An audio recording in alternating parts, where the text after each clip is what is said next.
Welcome to Listen No Audiobooks, your ultimate destination for captivating audiobooks.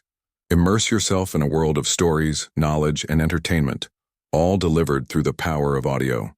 Today we're excited to cover this incredible book, The Hound of the Baskervilles, Arthur Conan Doyle. Chapter 1. The Dawn. An ancient English cathedral tower? How can the ancient English cathedral tower be here? The well-known massive gray square tower of its old cathedral. How can that be here? There is no spike of rusty iron in the air, between the eye and it, from any point of the real prospect. What is the spike that intervenes, and who has set it up? Maybe it is set up by the Sultan's orders for the impaling of a horde of Turkish robbers, one by one. It is so, for cymbals clash, and the Sultan goes by to his palace in long procession. 10,000 scimitars flash in the sunlight, and thrice 10,000 dancing girls strew flowers. Then follow white elephants caparisoned in countless gorgeous colors, and infinite in number and attendance. Still the cathedral tower rises, in the background where it cannot be, and still no writhing figure is on the grim spike. Stay. Is the spike so low a thing as the rusty spike on the top of a post of an old bedstead that has tumbled all awry? Some vague period of drowsy laughter must be devoted to the consideration of this possibility. Shaking from head to foot, the man whose scattered consciousness has thus fantastically pieced itself together, at length rises, supports his trembling frame upon his arms, and looks around. He is in the meanest and closest of small rooms. Through the ragged window curtain, the light of early day steals in from a miserable court. He lies, dressed, across a large unseemly bed, upon a bedstead that has indeed given way under the weight upon it. Lying, also dressed and also across the bed, not longwise, are a Chinaman, a Lascar, and a haggard woman. The two first are in a sleep or stupor. The last is blowing at a kind of pipe to kindle it, and as she blows and shading it with her lean hand, concentrates its red spark of light. It serves in the dim morning as a lamp to show him what he sees of her. "Another?" says this woman, in a querulous, rattling whisper. "Have another?" He looks about him, with his hand to his forehead. "You've smoked as many as 5 since you come in at midnight," the woman goes on as she chronically complains. Poor me, my head is so bad. Them 2 come in after ye. Ah, poor me, the business is slack. Few Chinamen about the docks and fewer Lascars and no ships coming in, these say. Here's another ready for you, dearie. You'll remember like a good soul, won't ye, that the market price is dreffle high just now, more nor 3 shillings and 6pence for a thimbleful, and you'll remember that nobody but me and Jack Chinaman t'other side the court, but he can't do it as well as me, has the true secret of mixing it. You'll pay up accordingly, dearie, won't ye?" She blows at the pipe as she speaks, and occasionally bubbling at it, inhales much of its contents. Oh me, my lungs is weak, my lungs is bad. It's nearly ready for you, dearie." "Ah, poor me, my poor hand shakes like to drop off. I see ye coming too, and I says to my poor self, I'll have another ready for him, and he'll bear in mind the market price of opium and pay according. Oh, my poor head. I makes my pipes of old penny ink bottles, you see, dearie. This is one. And I fits in a mouthpiece this way, and I takes my mixture out of this thimble with this little horn spoon, and so I fills, dearie. Ah, my poor nerves. I got heavens hard. Drunk for 16 year afore I took to this, but this don't hurt me, not to speak of. And it takes away the hunger as well as wittles, dearie." She hands him the nearly emptied pipe, and sinks back, turning over on her face. He rises unsteadily from the bed, lays the pipe upon the hearthstone, draws back the ragged curtain, and looks with repugnance at his 3 companions. He notices that the woman has opium-smoked herself into a strange likeness of the Chinaman. His form of cheek, eye, and temple, and his color, are repeated in her. Said Chinaman convulsively wrestles with one of his many gods or devils, perhaps, and snarls horribly. The Lascar laughs and dribbles at the mouth. The hostess is still. In the court. What visions can she have? The waking man muses as he turns her face towards him and stands looking down at it. Visions of many butchers' shops and public houses and much credit? of an increase of hideous customers, and this horrible bedstead set upright again, and this horrible court swept clean? What can she rise to under any quantity of opium higher than that? Eh? He bends down his ear to listen to her mutterings. Unintelligible. As he watches the spasmodic shoots and darts that break out of her face and limbs like fitful lightning out of a dark sky, some contagion in them seizes upon him, insomuch that he has to withdraw himself to a lean armchair by the hearth, placed there, perhaps for such emergencies, and to sit in it, holding tight, until he has got the better of this unclean spirit of imitation. Then he comes back, pounces on the Chinaman, and seizing him with both hands by the throat, turns him violently on the bed. The Chinaman clutches the aggressive hands, resists, gasps and protests. What do you say? A watchful pause. Unintelligible. Slowly loosening his grasp as he listens to the incoherent jargon with an attentive frown, he turns to the Lascar and fairly drags him forth upon the floor. As he falls, the Lascar starts into a half-risen attitude, glares with his eyes, lashes about him fiercely with his arms, and draws a phantom knife. It then becomes apparent that the woman has taken possession of this knife, for safety's sake, for she too starting up and restraining and expostulating with him. The knife is visible in her dress, not in his, when they drowsily drop back side by side. There has been chattering and clattering enough between them, but to no purpose. When any distinct word has been flung into the air, it has had no sense or sequence. Wherefore, unintelligible is again the comment of the watcher, made with some reassured nodding of his head and a gloomy smile. He then lays certain silver money on the table, finds his hat, gropes his way down the broken stairs, gives a good morning to some rat-ridden doorkeeper, in bed in a black hutch beneath the stairs, and passes out. That same afternoon, the massive gray square tower of an old cathedral rises before the sight of a jaded traveler. The bells are going for daily vesper service, and he must needs attend it, one would say, from his haste to reach the open cathedral door. The choir are getting on their sullied white robes in a hurry when he arrives among them, gets on his own robe, and falls into the procession filing into service. Then, the sacristan locks the iron-barred gates that divide the sanctuary from the chancel, and all of the procession, having scuttled into their places, hide their faces, and then the intoned words, "When the wicked man," rise among groins of arches and beams of roof, awakening muttered thunder. Chapter 2. A Dean and a Chapter. Also, whosoever has observed that sedate and clerical bird, the rook, may perhaps have noticed that when he wings his way homeward towards nightfall, in a sedate and clerical company, two rooks will suddenly detach themselves from the rest, will retrace their flight for some distance, and will there poise and linger, conveying to mere men the fancy that it is of some occult importance to the body politic that this artful couple should pretend to have renounced connection with it. Similarly, service being over in the old cathedral with the square tower and the choir scuffling out again, and divers venerable persons of rook-like aspect dispersing, two of these latter retrace their steps and walk together in the echoing, close.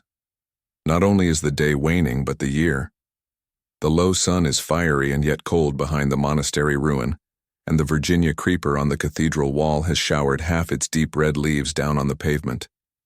There has been rain this afternoon, and a wintry shudder goes among the little pools on the cracked, uneven flagstones, and through the giant elm trees as they shed a gust of tears. Their fallen leaves lie strewn thickly about. Some of these leaves in a timid rush seek sanctuary within the low-arched cathedral door, but two men coming out resist them and cast them forth again with their feet. This done, one of the two locks the door with a goodly key, and the other flits away with a folio music book. Mr. Jasper, was that Tope? Yes, Mr. Dean. He has stayed late. Yes, Mr. Dean, I have stayed for him, your reverence. He has been took a little poorly. Say taken, Tope, to the Dean. The younger rook interposes in a low tone with this touch of correction, as who should say, you may offer bad grammar to the laity, or the humbler clergy, not to the Dean. Mr. Tope, chief verger. And showman, and accustomed to be high with excursion parties, declines with a silent loftiness to perceive that any suggestion has been tendered to him. And when and how has Mr. Jasper been taken? For, as Mr. Crisparkle has remarked, it is better to say taken, repeats the Dean. When and how has Mr. Jasper been taken? Taken, sir, Tope deferentially murmurs. Poorly. Tope? Why, sir, Mr. Jasper was that breathed. I wouldn't say that breathed, Tope, Mr. Crisparkle interposes with the same touch as before. Not English, to the Dean. Breathed to that extent, the Dean, not unflattered by this indirect homage, condescendingly remarks, would be preferable. Mr. Jasper's breathing was so remarkably short, thus discreetly does Mr. Tope work his way round the sunken rock, when he came in, that it distressed him mightily to get his notes out, which was perhaps the cause of his having a kind of fit on him after a little. His memory grew dazed. Mr. Tope, with his eyes on the Reverend Mr. Crisparkle, shoots this word out, as defying him to improve upon it. And a dimness and giddiness crept over him as strange as ever I saw, though he didn't seem to mind, it particularly himself. However, a little time and a little water brought him out of his daze. Mr. Tope repeats the word and its emphasis with the air of saying, as I have made a success, I'll make it again. And Mr. Jasper has gone home quite himself, has he? Asked the Dean. Your Reverence, he has gone home quite himself, and I'm glad to see he's having his fire kindled up, for it's chilly after the wet, and the cathedral had both a damp feel and a damp touch this afternoon, and he was very shivery. They all three looked towards an old stone gatehouse crossing the close, with an arched thoroughfare passing beneath it. Through its latticed window, a fire shines out upon the fast-darkening scene, involving in shadow the pendant masses of ivy and creeper covering the building's front. As the deep cathedral bell strikes the hour, a ripple of wind goes through these at their distance, like a ripple of the solemn sound that hums through tomb and tower, broken niche and defaced statue in the pile close at hand. Is Mr. Jasper's nephew with him? The Dean asks. No, sir, replied the verger, but expected. There's his own solitary shadow betwixt his two windows, the one looking this way and the one looking down into the high street, drawing his own curtains. Now, well, says the Dean with a sprightly air of breaking up the little conference. I hope Mr. Jasper's heart may not be too much set upon his nephew. Our affections, however laudable in this transitory world, should never master us. We should guide them. I find I am not disagreeably reminded of my dinner by hearing my dinner bell. Perhaps, Mr. Crisparkle, you will, before going home, look in on Jasper? Certainly, Mr. Dean, and tell him that you had the kindness to desire to know how he was. I do so, certainly. Wish to know how he was. By all means. Wish to know how he was. With a pleasant air of patronage, the Dean, as nearly cocks his quaint hat as a dean in good spirits may, and directs his comely gaiters towards the ruddy dining room of the snug old red brick house where he is at present, in residence, with Mrs. Dean and Miss Dean. Mr. Crisparkle, minor canon, fair and rosy, and perpetually pitching himself head foremost into all the deep running water in the surrounding country. Mr. Crisparkle, minor canon, early riser, musical, classical, cheerful, kind, good-natured, social, contented, and boy-like. Mr. Crisparkle, minor canon and good man, lately coach upon the chief pagan high roads, but since promoted by a patron, grateful for a well-taught son to his present Christian beat, betakes himself to the gatehouse on his way home to his early tea. Sorry to hear from Tope that you have not been well, Jasper. Oh, it was nothing. You look a little worn. Do I? Oh, I don't think so. What is better, I don't feel so. Tope has made too much of it, I suspect. It's his trade to make the most of everything appertaining to the cathedral, you know. I may tell the Dean I call expressly from the Dean that you are all right again? The reply with a slight smile is, certainly, with my respects and thanks to the Dean. I'm glad to hear that you expect young Drood. I expect the dear fellow every moment. Ah, he will do you more good than a doctor, Jasper. More good than a dozen doctors, for I love him dearly and I don't love doctors or doctors' stuff. Mr. Jasper is a dark man of some 26, with thick, lustrous, well-arranged black hair and whiskers. He looks older than he is, as dark men often do. His voice is deep and good.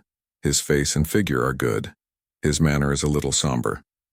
His room is a little somber, and may have had its influence in forming his manner. It is mostly in shadow.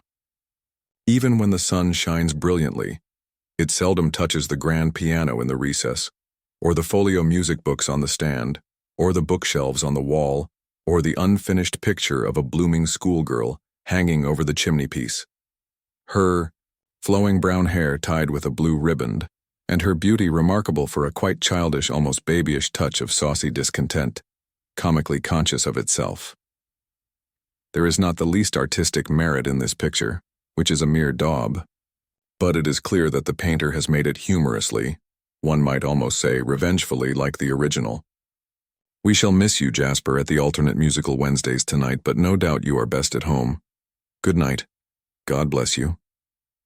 Tell me, shepherds, tell me. Tell me ye, have you seen my ei flow o aura pass this way? Melodiously good minor canon, the Reverend Septimus Crisparkle thus delivers himself in musical rhythm, as he withdraws his amiable face from the doorway and conveys it downstairs. Sounds of recognition and greeting pass between the Reverend Septimus and somebody else at the stair-foot. Mr. Jasper listens, starts from his chair, and catches a young fellow in his arms, exclaiming, "My dear Edwin! My dear Jack! So glad to see you. Get off your greatcoat, bright boy, and sit down here in your own corner. Your feet are not wet? Pull your boots off. Do pull your boots off. My dear Jack, I am as dry as a bone. Don't moddly-coddly, there's a good fellow. I like anything better than being moddly-coddlied." With the check upon him of being unsympathetically restrained in a genial outburst of enthusiasm, Mr. Jasper stands still and looks on intently at the young fellow, divesting himself of his outward coat, hat, gloves, and so forth. Once for all, a look of intentness and intensity, a look of hungry, exacting, watchful, and yet devoted affection, is always, now and ever afterwards, on the Jasper face whenever the Jasper face is addressed in this direction. And whenever it is so addressed, it is never, on this occasion or on any other, dividedly addressed. It is always concentrated. Now I am right, and now I'll take my corner, Jack. Any dinner, Jack? Mr. Jasper opens a door at the upper end of the room and discloses a small inner room pleasantly lighted and prepared, wherein a comely dame is in the act of setting dishes on table. "What a jolly old Jack it is," cries the young fellow with a clap of his hands. "Look here, Jack, tell me, whose birthday is it?" "Not yours, I know," Mr. Jasper answers, pausing to consider. "Not mine, you know."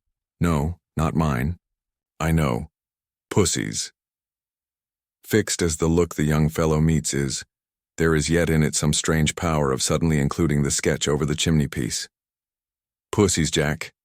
We must drink many happy returns to her. Come, uncle, take your dutiful and sharp-set nephew in to dinner."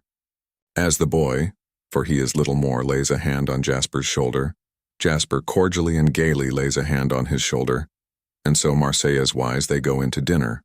"And Lord, here's Mrs. Tope," cries the boy. "Lovelier than ever." "Never you mind me, Master Edwin," retorts the verger's wife. "I can take care of myself." "You can't. You're much too handsome. Give me a kiss because it's Pussy's birthday."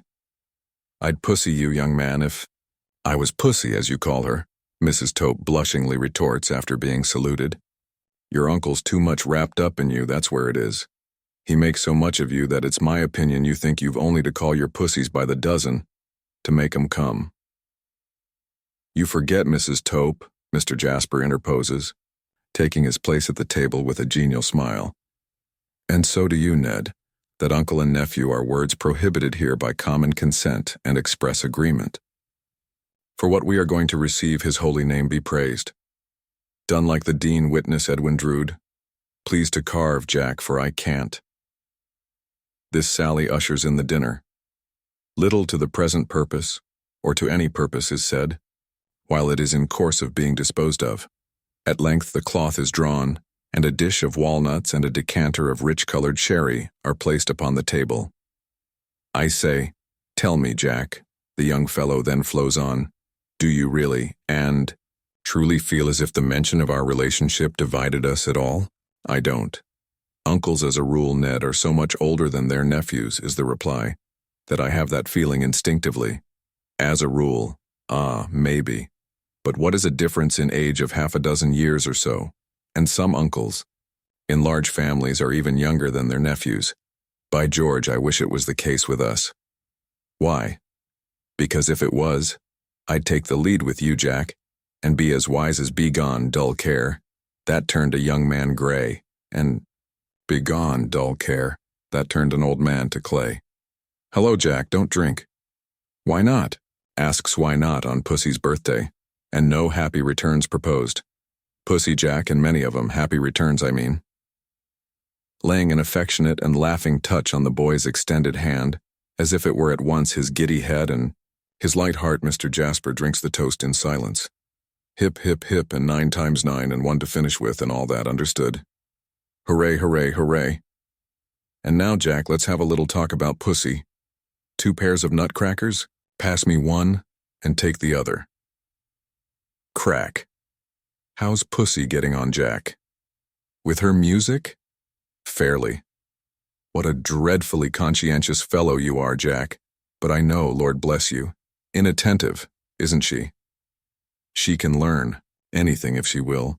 If she will, egad, that's it. But if she won't, cracking on Mr. Jasper's part. How's she looking, Jack? Mr. Jasper's concentrated face again includes the portrait as he returns. Very like your sketch indeed. "I am a little proud of it," says the young fellow, glancing up at the sketch with complacency, and then shutting one eye, and taking a corrected prospect of it over a level bridge of nutcrackers in the air. Not badly hit off from memory, but I ought to have caught that expression pretty well, for I have seen it often enough. Crack, on Edwin Drood's part. Crack, on Mr. Jasper's part. In point of fact, the former resumes, after some silent dipping among his fragments of walnut with an air of pique, "I see it whenever I go to see Pussy. If I don't find it on her face, I leave it there. You know I do, Miss Scornful Pert." Boo! With a twirl of the nutcrackers at the portrait. Crack, crack, crack. Slowly, on Mr. Jasper's part. Crack, sharply on the part of Edwin Drood. Silence on both sides. "Have you lost your tongue, Jack? Have you found yours, Ned?" "No, but really, isn't it, after all?" Mr. Jasper lifts his dark eyebrows inquiringly. "Isn't it unsatisfactory to be cut off from choice in such a matter? There, Jack, I tell you, if I could choose, I would choose Pussy from all the pretty girls in the world." "But you have not got to choose." "That's what I complain of. My dead and gone father and Pussy's dead and gone father must needs marry us together by anticipation. Why the devil, I was going to say, if it had been respectful to their memory, couldn't they leave us alone?" "Tut, tut, dear boy," Mr. Jasper remonstrates in a tone of gentle deprecation. "Tut, tut? Yes, Jack, it's all very well for you. You can take it easily. Your life is not laid down to scale and lined and dotted out for you like a surveyor's plan. You have no uncomfortable suspicion that you are forced upon anybody, nor has anybody an uncomfortable suspicion that she is forced upon you, or that you are forced upon her. You can choose for yourself. Life for you is a plum with the natural bloom on. It hasn't been over carefully wiped off for you. Don't stop, dear fellow. Go on. Can I anyhow have hurt your feelings, Jack? How can you have hurt my feelings? Good heaven, Jack, you look frightfully ill. There's a strange film come over your eyes." Mr. Jasper, with a forced smile, stretches out his right hand, as if at once to disarm apprehension and gain time to get better.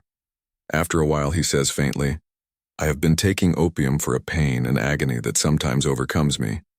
The effects of the medicine steal over me like a blight or a cloud and pass. You see them in the act of passing. They will be gone directly. Look away from me. They will go all the sooner."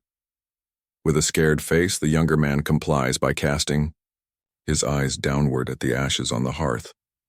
Not relaxing his own gaze on the fire, but rather strengthening it with a fierce, firm grip upon his elbow chair, the elder sits for a few moments rigid, and then, with thick drops standing on his forehead and a sharp catch of his breath, becomes as he was before. On his so subsiding in his chair, his nephew gently and assiduously tends him while he quite recovers. When Jasper is restored, he lays a tender hand upon his nephew's shoulder, and, in a tone of voice less troubled than the purport of his words, indeed with something of raillery or banter in it, thus addresses him. There is said to be a hidden skeleton in every house, but you thought there was none in mine, dear Ned. Upon my life, Jack, I did think so. However, when I come to consider that even in Pussy's house, if she had one, and in mine, if I had one, you were going to say, but that, I interrupted you in spite of myself. What a quiet life mine is. No whirl and uproar around me, no distracting commerce or calculation, no risk, no change of place, myself devoted to the art I pursue, my business, my pleasure. I really was going to say something of the kind, Jack. But you see, you, speaking of yourself, almost necessarily leave out much that I should have put in. For instance, I should have put in the foreground your being so much respected as lay precentor or lay clerk or whatever you call it of this cathedral. You're enjoying the reputation of having done such wonders with the choir. You're choosing your society and holding such an independent position in this queer old place. Your gift of teaching. Why, even Pussy, who don't like being taught, says, there never was such a master as you are, and your connection. Yes, I saw what you were tending to. I hate it. Hate it, Jack? Much bewildered. I hate it. The cramped monotony of my existence grinds me away by the grain. How does our service sound to you? Beautiful.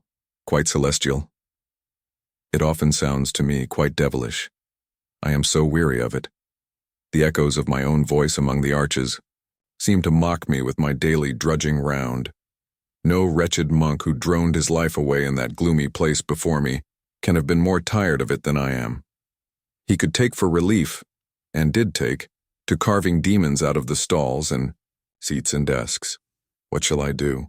Must I take to carving them out of my heart? I thought you had so exactly found your niche in life, Jack. Edwin Drood returns astonished, bending forward in his chair to lay a sympathetic hand on Jasper's knee, and looking at him with an anxious face. I know you thought so. They all think so. Well, I suppose they do, says Edwin, meditating aloud. Pussy thinks so. When did she tell you that? The last time I was here. You remember when? 3 months ago. How did she phrase it? Oh, she only said that she had become your pupil and that you were made for your vocation. The younger man glances at the portrait. The elder sees it in him. Anyhow, my dear Ned, Jasper resumes as he shakes his head with a grave cheerfulness, I must subdue myself to my vocation, which is much the same thing outwardly. It's too late to find another now. This is a confidence between us. It shall be sacredly preserved, Jack. I have reposed it in you because I feel it, I assure you. Because we are fast friends and because you love and trust me, as I love and trust you. Both hands, Jack. As each stands looking into the other's eyes, and as the uncle holds the nephew's hands, the uncle thus proceeds. You know now, don't you, that even a poor monotonous chorister and grinder of music in his niche may be troubled with some stray sort of ambition, aspiration, restlessness, dissatisfaction, what shall we call it? Yes, dear Jack. And you will remember? My dear Jack, I only ask you, am I likely to forget what you have said with so much feeling? Take it as a warning, then. In the act of having his hands released, and of moving a step back, Edwin pauses for an instant to consider the application of these last words. The instant over, he says, sensibly touched, I am afraid I am but a shallow surface kind of fellow, Jack, and that my headpiece is none of the best. But I needn't say I am young, and perhaps I shall not grow worse as I grow older. At all events, I hope I have something impressible within me, which feels, deeply feels, the disinterestedness of your painfully laying your inner self bare as a warning to me. Mr. Jasper's steadiness of face and figure becomes so marvelous that his breathing seems to have stopped. I couldn't fail to notice, Jack, that it cost you a great effort, and that you were very much moved, and very unlike your usual self. Of course I knew that you were extremely fond of me, but I really was not prepared for your, as I may say, sacrificing yourself to me in that way. Mr. Jasper, becoming a breathing man again without the smallest stage of transition between the two extreme states, lifts his shoulders, laughs, and waves his right arm. No, don't put the sentiment away, Jack, please don't, for I am very much in earnest. I have no doubt that that unhealthy state of mind which you have so powerfully described is attended with some real suffering and is hard to bear. But let me reassure you, Jack, as to the chances of its overcoming me. I don't think I am in the way of it. In some few months, less than another year, you know, I shall carry Pussy off from school as Mrs. Edwin Drood. I shall then go engineering, into the East, and Pussy with me. And although we have our little tiffs now, arising out of a certain unavoidable flatness that attends our lovemaking, owing to its end being all settled beforehand, still, I have no doubt of our getting on capitally then, when it's done, and can't be helped. In short, Jack, to go back to the old song I was freely quoting at dinner, and who knows old songs better than you?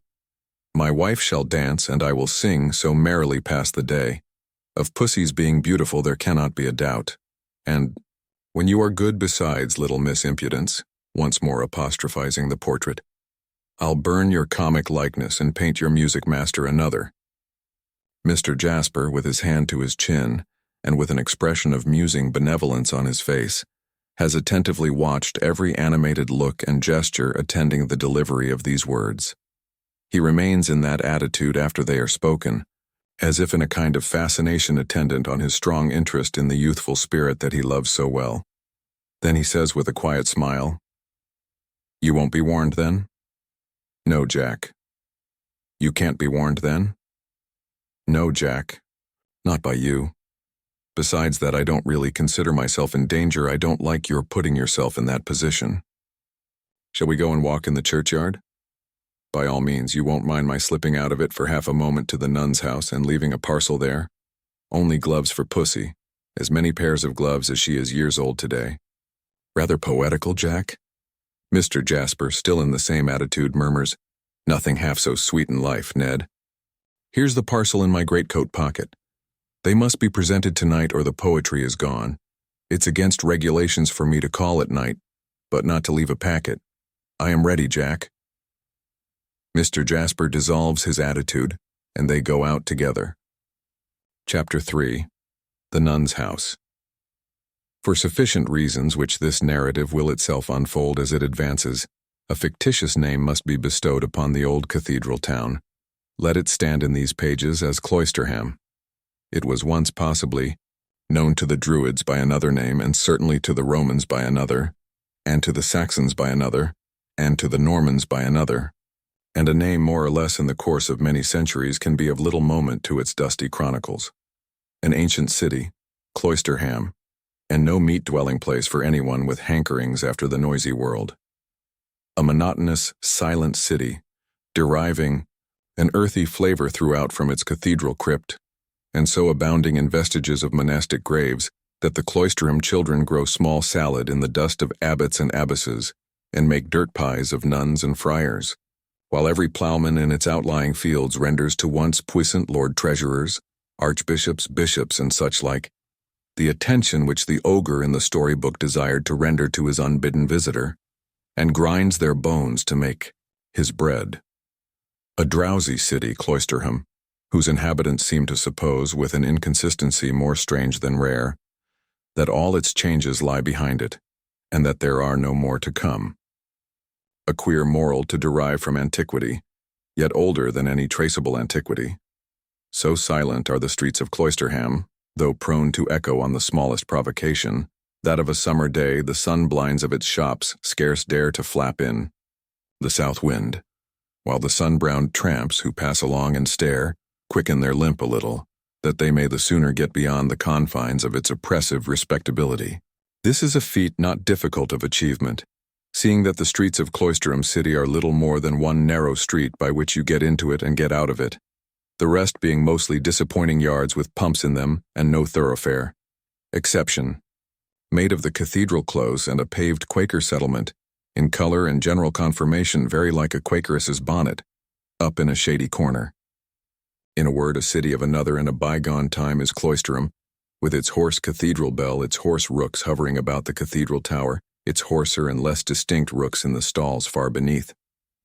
Fragments of old wall, saints, chapel, chapter house, convent, and monastery have got incongruously or obstructively built into many of its houses and gardens, much as kindred jumbled notions have become incorporated into many of its citizens' minds. All things in it are of the past. Even its single pawnbroker takes in no pledges, nor has he for a long time, but offers vainly an unredeemed stock for sale, of which the costlier articles are dim and pale old watches apparently in a slow perspiration, tarnished sugar tongs with ineffectual legs, and odd volumes of dismal books. The most abundant and the most agreeable evidences of progressing life in Cloisterham are the evidences of vegetable life in many gardens. Even its drooping and despondent little theatre has its poor strip of garden, receiving the foul fiend, when he ducks from its stage into the infernal regions, among scarlet beans or oyster shells according to the season of the year.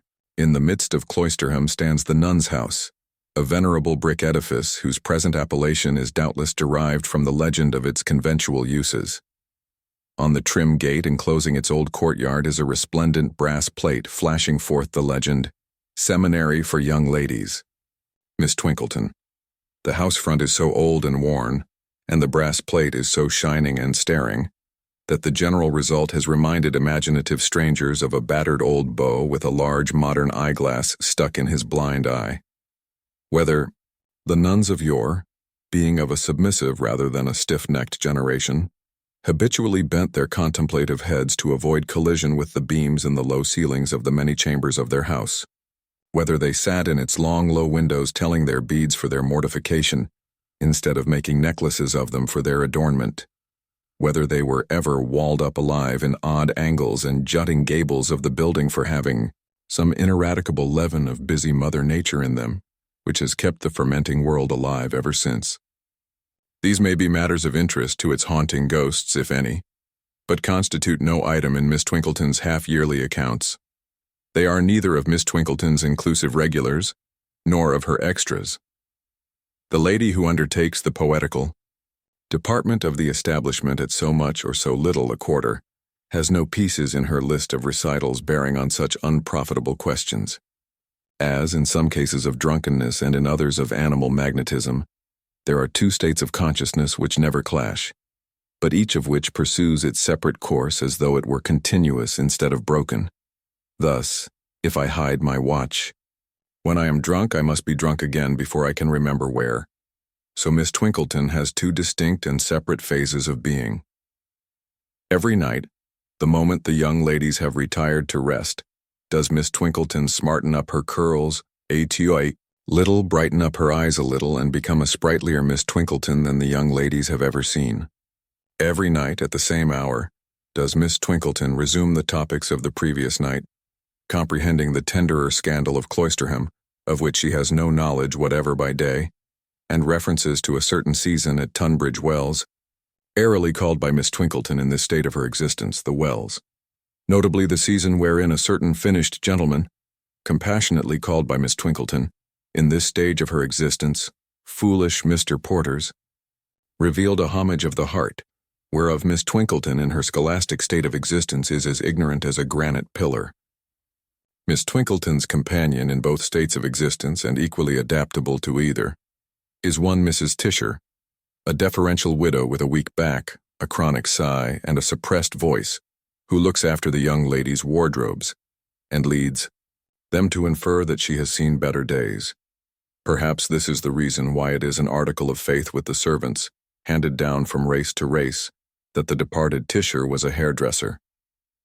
The pet pupil of the nun's house is Miss Rosa Budd, of course called Rosebud, wonderfully pretty, wonderfully childish, wonderfully whimsical. An awkward interest, awkward because romantic, attaches to Miss Budd in the minds of the young ladies, on account of its being known to them that a husband has been chosen for her by will and bequest, and that her guardian is bound down to bestow her on that husband when he comes of age. Miss Twinkleton in her seminarial state of existence has combated the romantic aspect of this destiny by affecting to shake her head over it behind Miss Budd's dimpled shoulders, and to brood on the unhappy lot of that doomed little victim. But with no better effect, possibly some unfelt touch of foolish Mr. Porter's has undermined the endeavor, than to evoke from the young ladies an unanimous bedchamber cry of, "Oh, what a pretending old thing Miss Twinkleton is, my dear." The nun's house is never in such a state of flutter as when this allotted husband calls to see little Rosebud. It is unanimously understood by the young ladies that he is lawfully entitled to this privilege, and that if Miss Twinkleton disputed it, she would be instantly taken up and transported. When his ring at the gate bell is expected or takes place, every young lady who can, under any pretense, looks out of window, while every young lady who is practices out of time, and the French class becomes so demoralized that the mark goes round as briskly as the bottle at a convivial party in the last century. On the afternoon of the day next after the dinner of 2 at the gatehouse, the bell is rung with the usual fluttering results. Mr. Edwin Drood, to see Miss Rosa. This is the announcement of the parlor-maid-in-chief. Miss Twinkleton, with an exemplary air of melancholy on her, turns to the sacrifice and says, "You may go down, my dear." Miss Budd goes down, followed by all eyes. Mr. Edwin Drood is waiting in Miss Twinkleton's own parlor, a dainty room with nothing more, directly scholastic in it than a terrestrial and a celestial globe. These expressive machines imply, to parents and guardians, that even when Miss Twinkleton retires into the bosom of privacy, duty may at any moment compel her to become a sort of wandering Jewess, scouring the earth and soaring through the skies in search of knowledge for her pupils. The last new maid, who has never seen the young gentleman Miss Rosa is engaged to, and who is making his acquaintance between the hinges of the open door, left open for the purpose, stumbles guiltily down the kitchen stairs, as a charming little apparition with its face concealed by a little silk apron thrown over its head, glides into the parlor. "Oh, it is so ridiculous," says the apparition, stopping and shrinking. "Don't, Eddie." "Don't what, Rosa?" "Don't. Come any nearer, please. It is so absurd." "What is absurd, Rosa?" "The whole thing is. It is so absurd to be an engaged orphan, and it is so absurd to have the girls and the servants scuttling about after one, like mice in the wainscot, and it is so absurd to be called upon." The apparition appears to have a thumb in the corner of its mouth while making this complaint. "You give me an affectionate reception, Pussy, I must say." "Well, I will in a minute, Eddie, but I can't just yet. How are you?" "Very shortly." I am unable to reply that I am much the better for seeing you, Pussy, inasmuch as I see nothing of you. This second remonstrance brings a dark, bright, pouting eye out from a corner of the apron, but it swiftly becomes invisible again, as the apparition exclaims, "Oh, good gracious, you have had half your hair cut off." "I should have done better to have had my head cut off, I think," says Edwin, rumpling the hair in question, with a fierce glance at the looking-glass, and giving an impatient stamp. "Shall I go?" "No, you needn't go just yet, Eddie. The girls would all be asking questions why you went. Once for all, Rosa, will you uncover that ridiculous little head of yours and give me a welcome?" The apron is pulled off the childish head, as its wearer replies, "You're very welcome, Eddie. There, I'm sure that's nice. Shake hands. No, I can't kiss you because I've got an acidulated drop in my mouth. Are you at all glad to see me, Pussy?" "Oh, yes, I'm dreadfully glad. Go and sit down, Miss Twinkleton." It is the custom of that excellent lady, when these visits occur, to appear every 3 minutes, either in her own person or in that of Mrs. Tisher, and lay an offering on the shrine of propriety by affecting to look for some desiderated article. On the present occasion, Miss Twinkleton, gracefully gliding in and out, says in passing, "How do you do, Mr. Drood? Very glad indeed to have the pleasure. Pray excuse me. Tweezers, thank you. I got the gloves last evening, Eddie, and I like them very much. They are beauties." "Well, that's something," the affianced replies, half grumbling, the smallest encouragement thankfully received. "And how did you pass your birthday, Pussy?" "Delightfully. Everybody gave me a present. And we had a feast and we had a ball at night." "A feast and a ball, eh? These occasions seem to go off tolerably well without me, pussy. Delightfully, cries Rosa, in a quite spontaneous manner, and without the least pretense of reserve. Ha! And what was the feast? Tarts, oranges, jellies, and shrimps. Any partners at the ball? We danced with one another, of course, sir. But some of the girls made game to be their brothers. It was so droll. Did anybody make game to be you? Oh dear, yes, cries Rosa, laughing with great enjoyment. That was the first thing done. I hope she did it. Pretty well, says Edwin rather doubtfully. Oh, it was excellent. I wouldn't dance with you, you know. Edwin scarcely seems to see the force of this, begs to know if he may take the liberty to ask why. Because I was so tired of you, returns Rosa. But she quickly adds, and pleadingly too, seeing displeasure in his face, Dear Eddie, you were just as tired of me, you know. Did I say so, Rosa? Say so. Do you ever say so? No, you only showed it.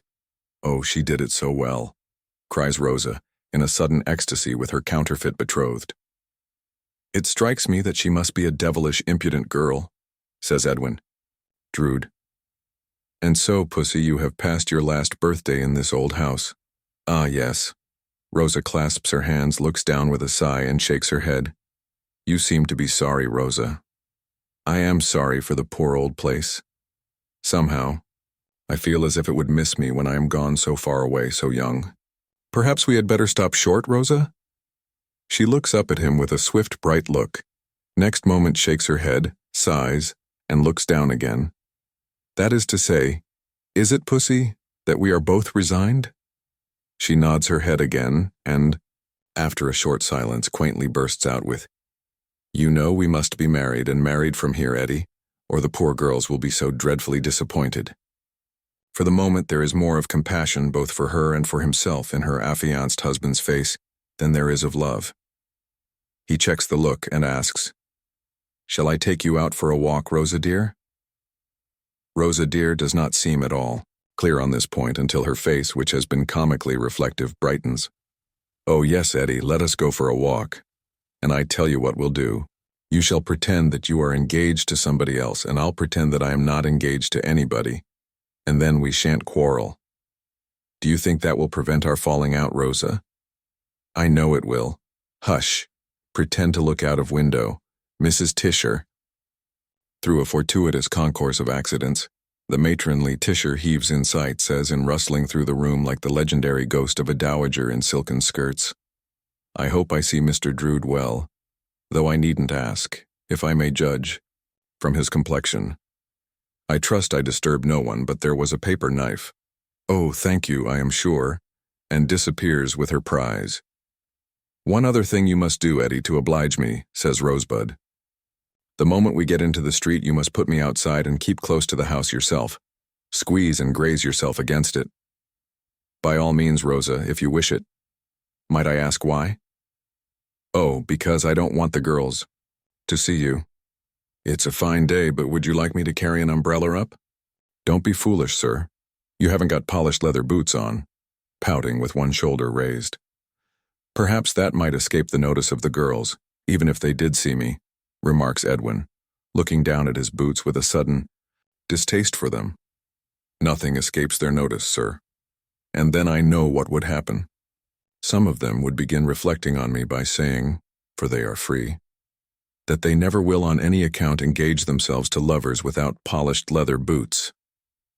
Hark, Miss Twinkleton, I'll ask for leave. That discreet lady being, indeed, heard without, inquiring of nobody in a blandly conversational tone as she advances. Eh? Indeed. Are you quite sure you saw my mother-of-pearl button-holder on the work-table in my room? Is at once solicited for walking leave, and graciously accords it. And soon the young couple go out of the nun's house, taking all precautions, against the discovery of the so vitally defective boots of Mr. Edwin Drood. Precautions, let us hope, effective for the peace of Mrs. Edwin Drood that is to be. Which way shall we take, Rosa? Rosa replies, I want to go to the Lumps of Delight shop. To the... A Turkish sweetmeat, sir. My gracious me, don't you understand anything? Call yourself an engineer and not know that? Why, how should I know it, Rosa? Because I am very fond of them. But oh, I forgot what we are to pretend. No, you needn't know anything about them, never mind. So he is gloomily borne off to the Lumps of Delight shop, where Rosa makes her purchase and, after offering some to him which he rather indignantly declines, begins to partake of it with great zest, previously taking off and rolling up a pair of little pink gloves like rose leaves, and occasionally putting her little pink fingers to her rosy lips, to cleanse them from the dust of delight that comes off the lumps. Now be a good-tempered Eddie and pretend. And so you are engaged? And so I am engaged. Is she nice? Charming? Tall? Immensely tall. Rosa being short. Must be gawky, I should think, is Rosa's quiet commentary. I beg your pardon, not at all. Contradiction rising in him. What is termed a fine woman, a splendid woman? Big nose, no doubt, is the quiet commentary again. Not a little one, certainly, is the quick reply, Rosa's being a little one. Long pale nose with a red knob in the middle. I know the sort of nose, says Rosa, with a satisfied nod and tranquilly enjoying the lumps. You don't know the sort of nose, Rosa, with some warmth, because it's nothing of the kind. Not a pale nose, Eddie? No. Determined not to assent. A red nose? Oh, I don't like red noses. However, to be sure, she can always powder it. She would scorn to powder it, says Edwin, becoming heated. Would she? What a stupid thing she must be. Is she stupid in everything? No, in nothing. After a pause in which the whimsically wicked face has not been unobservant of him, Rosa says, And this most sensible of creatures likes the idea of being carried off to Egypt. Does she, Eddie? Yes. She takes a sensible interest in triumphs of engineering skill, especially when they are to change the whole condition of an undeveloped country. Lore, says Rosa, shrugging her shoulders with a little laugh of wonder. Do you object? Edwin inquires with a majestic turn of his eyes downward upon the fairy figure. Do you object, Rosa, to her feeling that interest? Object, my dear Eddie, but really, doesn't she hate boilers and things? I can answer for her not being so idiotic as to hate boilers, he returns with angry emphasis, though I cannot answer for her views about things. Really not. Understanding what things are meant. But don't she hate Arabs and Turks and fellas and people? Certainly not. Very firmly. At least she must hate the pyramids. Come, Eddie. Why should she be such a little goose as to hate the pyramids, Rosa? Ah, you should hear Miss Twinkleton, often nodding her head, and much enjoying the lumps. Bore about them, and then you wouldn't ask. Tiresome old burying grounds, Isises and Ibises and Cheopses and Pharoses. Who cares about them? And then there was Belzoni or somebody dragged out by the legs half-choked with bats and dust.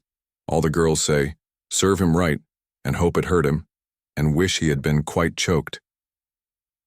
The two youthful figures, side by side but not, now arm in arm, wander discontentedly about the old close, and each sometimes stops and slowly imprints a deeper footstep in the fallen leaves. Well, says Edwin, after a lengthy silence, according to custom, we can't get on, Rosa. Rosa tosses her head and says she don't want to get on. That's a pretty sentiment, Rosa, considering. Considering what? If I say what, you'll go wrong again. You'll go wrong, you mean, Eddie. Don't be ungenerous. Ungenerous, I like that.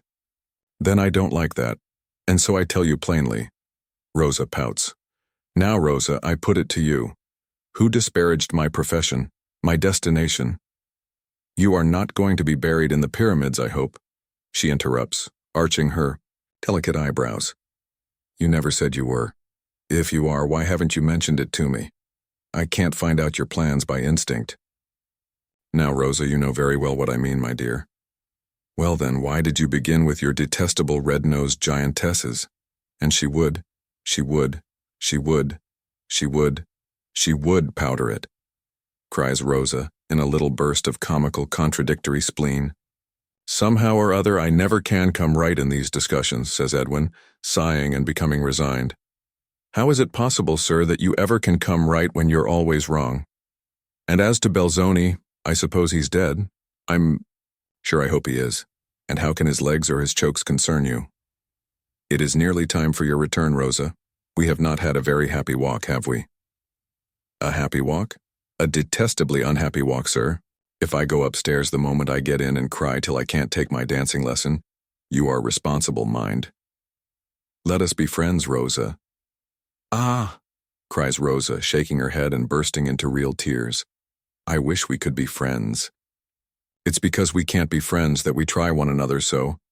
I am a young little thing, Eddie, to have an old heartache, but I really, really have sometimes. Don't be angry. I know you have one yourself too often. We should both of us have done better if what is to be had been left what might have been. I am quite a little serious thing now and not teasing you.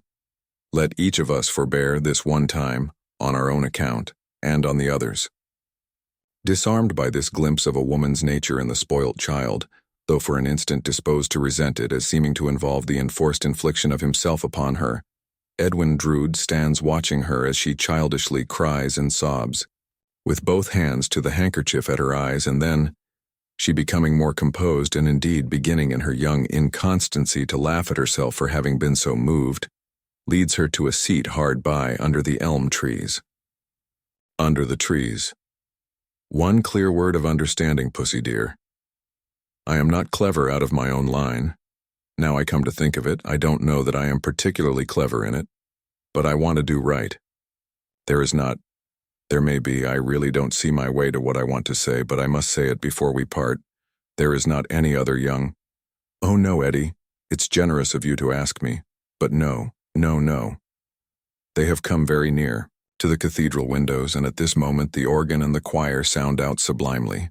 As they sit listening to the solemn swell, the confidence of last night rises in young Edwin Drood's mind, and he thinks how unlike this music is to that. Discordance. I fancy I can distinguish Jack's voice, is his remark in a low tone in connection with the train of thought. Take me back at once, please, urges his affianced, quickly laying her light hand upon his wrist. They will all be coming. Out directly. Let us get away. Oh, what a resounding chord. But don't let us stop to listen to it. Let us get away. Her hurry is over as soon as they have passed out of the close. They go arm in arm now, gravely and deliberately enough, along the old high street to the nun's house. At the gate, the street being within sight empty, Edwin bends down his face to Rosebuds. She remonstrates, laughing, and is a childish schoolgirl again. Eddie, no, I'm too sticky to be kissed, but give me your hand and I'll blow a kiss into that. He does so. She breathes a light breath into it and asks, retaining it and looking into it. Now say, what do you see? See, Rosa? Why, I thought you Egyptian boys could look into a hand and see all sorts of phantoms. Can't you see a happy future? For certain, neither of them sees a happy present as the gate opens and closes and one goes in and the other goes away.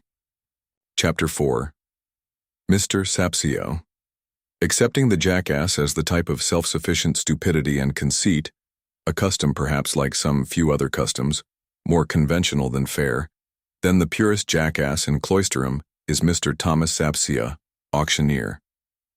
Mr. Sapsi dresses at the Dean, has been bowed to for the Dean in mistake, has even been spoken to in the street as my lord, under the impression that he was the bishop come down unexpectedly, without his chaplain. Mr. Sapsi is very proud of this, and of his voice and of his style. He has even, in selling landed property, tried the experiment of slightly intoning in his pulpit to make himself more like what he takes to be the genuine ecclesiastical article. So in ending a sale by public auction, Mr. Sapsi finishes off with an air of bestowing a benediction on the assembled brokers, which leaves the real Dean, a modest and worthy gentleman, far behind.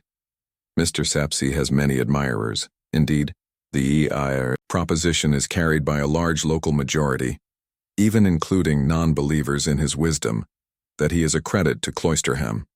He possesses the great qualities of being portentous and dull, and of having a roll in his speech, and another roll in his gait, not to mention a certain gravely flowing action with his hands, as if he were presently going to confirm the individual with whom he holds discourse.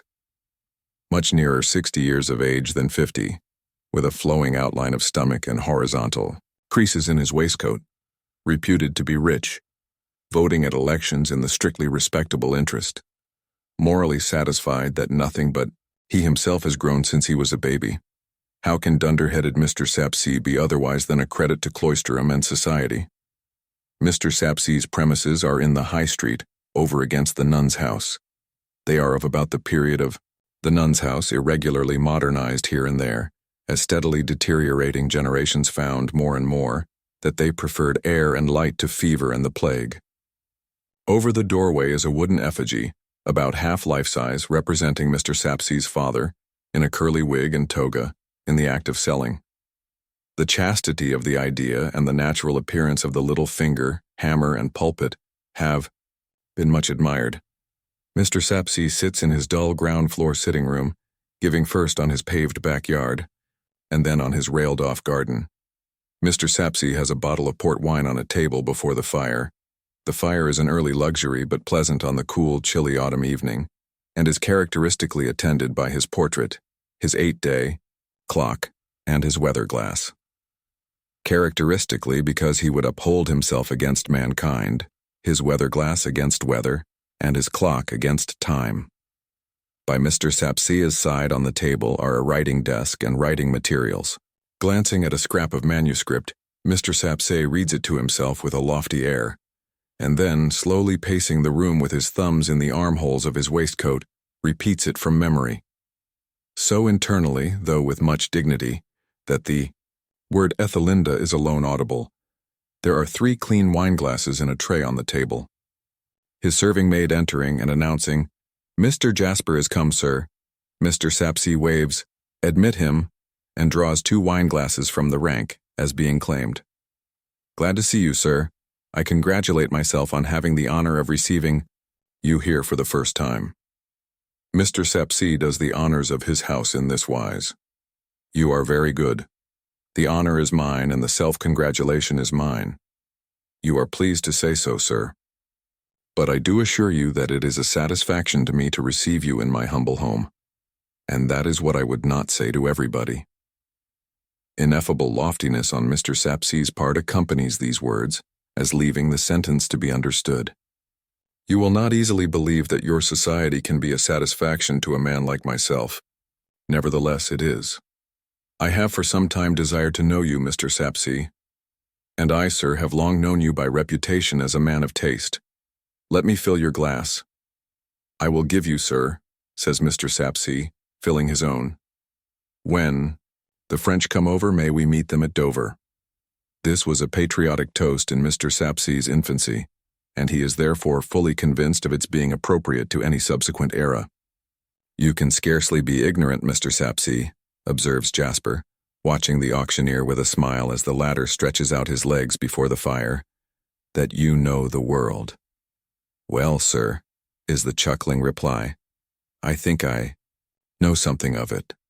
Something of it." Your reputation for that knowledge has always interested and surprised me, and made me wish to know you. For Cloisterham is a little place. Cooped up in it myself, I know nothing beyond it and feel it to be a very little place. If I have not gone to foreign countries, young man, Mr. Sapsea begins, and then stops. You will excuse me calling you young man, Mr. Jasper. You are much my junior. By all means. If I have not gone to foreign countries, young man, foreign countries have come to me. They have come to me in the way of business, and I have improved upon my opportunities. Put it that I take an inventory or make a catalogue. I see a French clock. I never saw him before in my life, but I instantly lay my finger on him and say, Paris. I see some cups and saucers of Chinese make, equally strangers to me personally. I put my finger on them, then and there, and I say, Pekin, Nankin, and Canton. It is the same with Japan, with Egypt, and with bamboo and sandalwood from the East Indies. I put my finger on them all. I have put my finger on the North Pole before now and said, Spear of Eskimo make, for half a pint of pale sherry. Really? A very remarkable way, Mr. Sapsea, of acquiring a knowledge of men and things. I mention it, sir, Mr. Sapsea rejoins with unspeakable complacency, because, as I say, it don't do to boast of what you are, but show how you came to be it, and then you prove it. Most interesting. We were to speak of the late Mrs. Sapsea. We were, sir. Mr. Sapsea fills both glasses and takes the decanter into safekeeping again.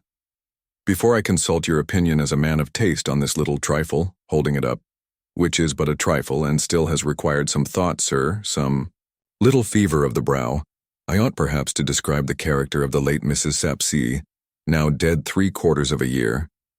Mr. Jasper, in the act of yawning behind his wine-glass, puts down that screen and calls up a look of interest. It is a little impaired in its expressiveness by his having a shut-up gape still to dispose of, with watering eyes. 6 years ago or so, Mr. Sapsea proceeds, when I had enlarged my mind up to, I will not say to what it now is, for that might seem to aim at too much, but up to the pitch of wanting another mind to be absorbed in it, I cast my eye about me for a nuptial partner, because, as I say, it is not good for man to be alone. Mr. Jasper appears to commit this original idea to memory. Miss Brobity at that time kept, I will not call it the rival establishment to the establishment at the Nun's House opposite, but I will call it the other parallel establishment downtown. The world did have it that she showed a passion for attending my sales when they took place on half-holidays or in vacation time. The world did put it about that she admired my style. The world did notice that as time flowed by, my style became traceable in the dictation exercises of Miss Brobity's pupils. Young man, a whisper even sprang up in obscure malignity. That one ignorant and besotted churl, a parent, so committed himself as to object to it by name. But I do not believe this. For is it likely that any human creature in his right senses would so lay himself open to be pointed at by what I call the finger of scorn? Mr. Jasper shakes his head. Not in the least likely. Mr. Sapsea, in a grandiloquent state of absence of mind, seems to refill his visitor's glass, which is full, already, and does really refill his own, which is empty. Miss Brobity's being young man was deeply imbued with homage to mind. She revered mind when launched, or, as I say, precipitated, on an extensive knowledge of the world. When I made my proposal, she did me the honor to be so overshadowed with a species of awe as to be able to articulate only the 2 words, "O thou," meaning myself. Her limpid blue eyes were fixed upon me, her semi-transparent hands were clasped together, pallor overspread her aquiline features, and though encouraged to proceed, she never did proceed a word further. I disposed of the parallel establishment, by private contract, and we became as nearly one as could be expected under the circumstances, but she never could, and she never did, find a phrase satisfactory to her perhaps too favorable estimate of my intellect. To the very last, feeble action of liver, she addressed me in the same unfinished terms. Mr. Jasper has closed his eyes, as the auctioneer has deepened his voice.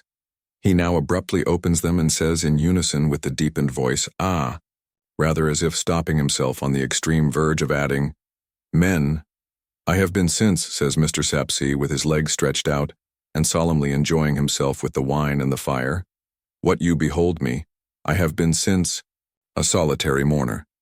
I have been since, as I say, wasting my evening conversation on the desert air. I will not say that I have reproached myself, but there have been times when I have asked myself the question, what if her husband had been nearer on a level with her? If she had not had to look up quite so high, what might the stimulating action have been upon the liver?" Mr. Jasper says, with an appearance of having fallen into dreadfully low spirits, that he supposes it was to be. "We can only suppose so, sir," Mr. Sapsea coincides. "As I say, man proposes, heaven disposes. It may or may not be putting the same thought in another form, but that is the way I put it." Mr. Jasper murmurs assent. "And now, Mr. Jasper," resumes the auctioneer, producing his scrap of manuscript, "Mrs. Sapsea's monument having had full time to settle and dry, let me take your opinion, as a man of taste, on the inscription I have, as I before remarked, not without some little fever of the brow, drawn out for it. Take it in your own hand. The setting out of the lines requires to be followed with the eye as well as the contents with the mind. Mr. Jasper, complying, sees and reads as follows. Ethelinda, reverential wife of Mr. Thomas Sapsia, auctioneer, valuer, estate agent, etc., of this city, whose knowledge of the world, though somewhat extensive, never brought him acquainted with a spirit more capable of looking up to him. Stranger, pause and ask thyself the question, canst thou do likewise? If not, with a blush retire. Mr. Sapsea, having risen and stationed himself with his back to the fire, for the purpose of observing the effect of these lines on the countenance of a man of taste, consequently has his face towards the door when his serving-maid, again appearing, announces, "Durdles is come, sir." He promptly draws forth and fills the third wineglass, as being now claimed, and replies, "Show Durdles in." "Admirable," quoth Mr. Jasper, handing back the paper. "You approve, sir?" "Impossible not to approve. Striking, characteristic, and complete." The auctioneer inclines his head as one accepting his due and giving a receipt, and invites the entering Durdles to take off that glass of wine, handing the same, for it will warm him. Durdles is a stonemason, chiefly in the gravestone, tomb, and monument way, and wholly of their color from head to foot. No man is better known in Cloisterham. He is the chartered libertine of the place. Fame trumpets him a wonderful workman, which, for aught that anybody knows, he may be, as he never works, and a wonderful sot, which everybody knows he is. With the cathedral crypt he is better acquainted than any living authority. It may even be than any dead one. It is said that the intimacy of this acquaintance began in his habitually resorting to that secret place, to lock out the cloisterum, boy populace, and sleep off fumes of liquor, he having ready access to the cathedral as contractor for rough repairs. Be this as it may, he does know much about it, and in the demolition of impedimental fragments of wall, buttress, and pavement, has seen strange sights. He often speaks of himself in the third person, perhaps being a little misty as to his own identity when he narrates, perhaps impartially adopting the Cloisterham nomenclature in reference to a character of acknowledged distinction. Thus he will say, touching his strange sights, "Durdles come upon the old chap, in reference to a buried magnate of ancient time and high degree, by striking right into the coffin with his pick. The old chap gave Durdles a look with his open eyes as much as to say, 'Is your name Durdles? Why, my man, I've been waiting for you a devil of a time.' And then he turned to powder. With a 2-foot rule always in his pocket, and a mason's hammer all but always in his hand, Durdles goes continually sounding and tapping all about and about the cathedral, and whenever he says to Tope, 'Tope, here's another old un in,' here, Tope announces it to the dean as an established discovery, in a suit of coarse flannel with horn buttons, a yellow neckerchief with draggled ends, an old hat more russet-colored than black, and laced boots of the hue of his stony calling. Durdles leads a hazy gypsy sort of life, carrying his dinner about with him in a small bundle, and sitting on all manner of tombstones to dine. This dinner of Durdles's has become quite a Cloisterham institution, not only because of his never appearing in public without it, but because of its having been, on certain renowned occasions, taken into custody along with Durdles, as drunk and incapable, and exhibited before the bench of justices at the town hall. These occasions, however, have been few and far apart, Durdles being as seldom drunk as sober. For the rest, he is an old bachelor, and he lives in a little antiquated hole of a house that was never finished, supposed to be built so far of stone stolen from the city wall. To this abode there is an approach ankle-deep in stone chips, resembling a petrified grove of tombstones, urns, draperies, and broken columns, in all stages of sculpture. Herein 2 journeymen incessantly chip, while other 2 journeymen, who face each other, incessantly saw stone, dipping as regularly in and out of their sheltering sentry boxes, as if they were mechanical figures emblematical of time and death. To Durdles, when he had consumed his glass of port, Mr. Sapsea entrusts that precious effort of his muse. Durdles unfeelingly takes out his 2-foot rule, and measures the lines calmly, alloying them with stone grit. This is for the monument. Is it, Mr. Sapsea? The inscription, yes. Mr. Sapsea waits for its effect on a common mind. "It'll come into 1/8 of an inch," says Durdles. "Your servant, Mr. Jasper. Hope I see you well." "How are you, Durdles?" "I've got a touch of the tombatism on me, Mr. Jasper, but that I must expect." "You mean the rheumatism," says Sapsea in a sharp tone. He is nettled by having his composition so mechanically received. "No, I don't. I mean, Mr. Sapsea, the tombatism. It's another sort from rheumatism. Mr. Jasper knows what Durdles means. You get among them tombs afore it's well light on a winter morning, and keep on, as the catechism says, a-walking in the same all the days of your life, and you'll know what Durdles means." "It is a bitter cold place," Mr. Jasper assents with an antipathetic shiver. "And if it's bitter cold for you up in the chancel with a lot of live breath smoking out about you, what the bitterness is to Durdles down in the crypt among the earthy damps there, and the dead breath of the old uns returns that individual. Durdles leaves you to judge. Is this to be put in hand at once, Mr. Sapsea?" Mr. Sapsea, with an author's anxiety to rush into publication, replies that it cannot be out of hand too soon. "You had better let me have the key then," says Durdles. "Why, man, it is not to be put inside the monument." "Durdles knows where it's to be put, Mr. Sapsea. No man better.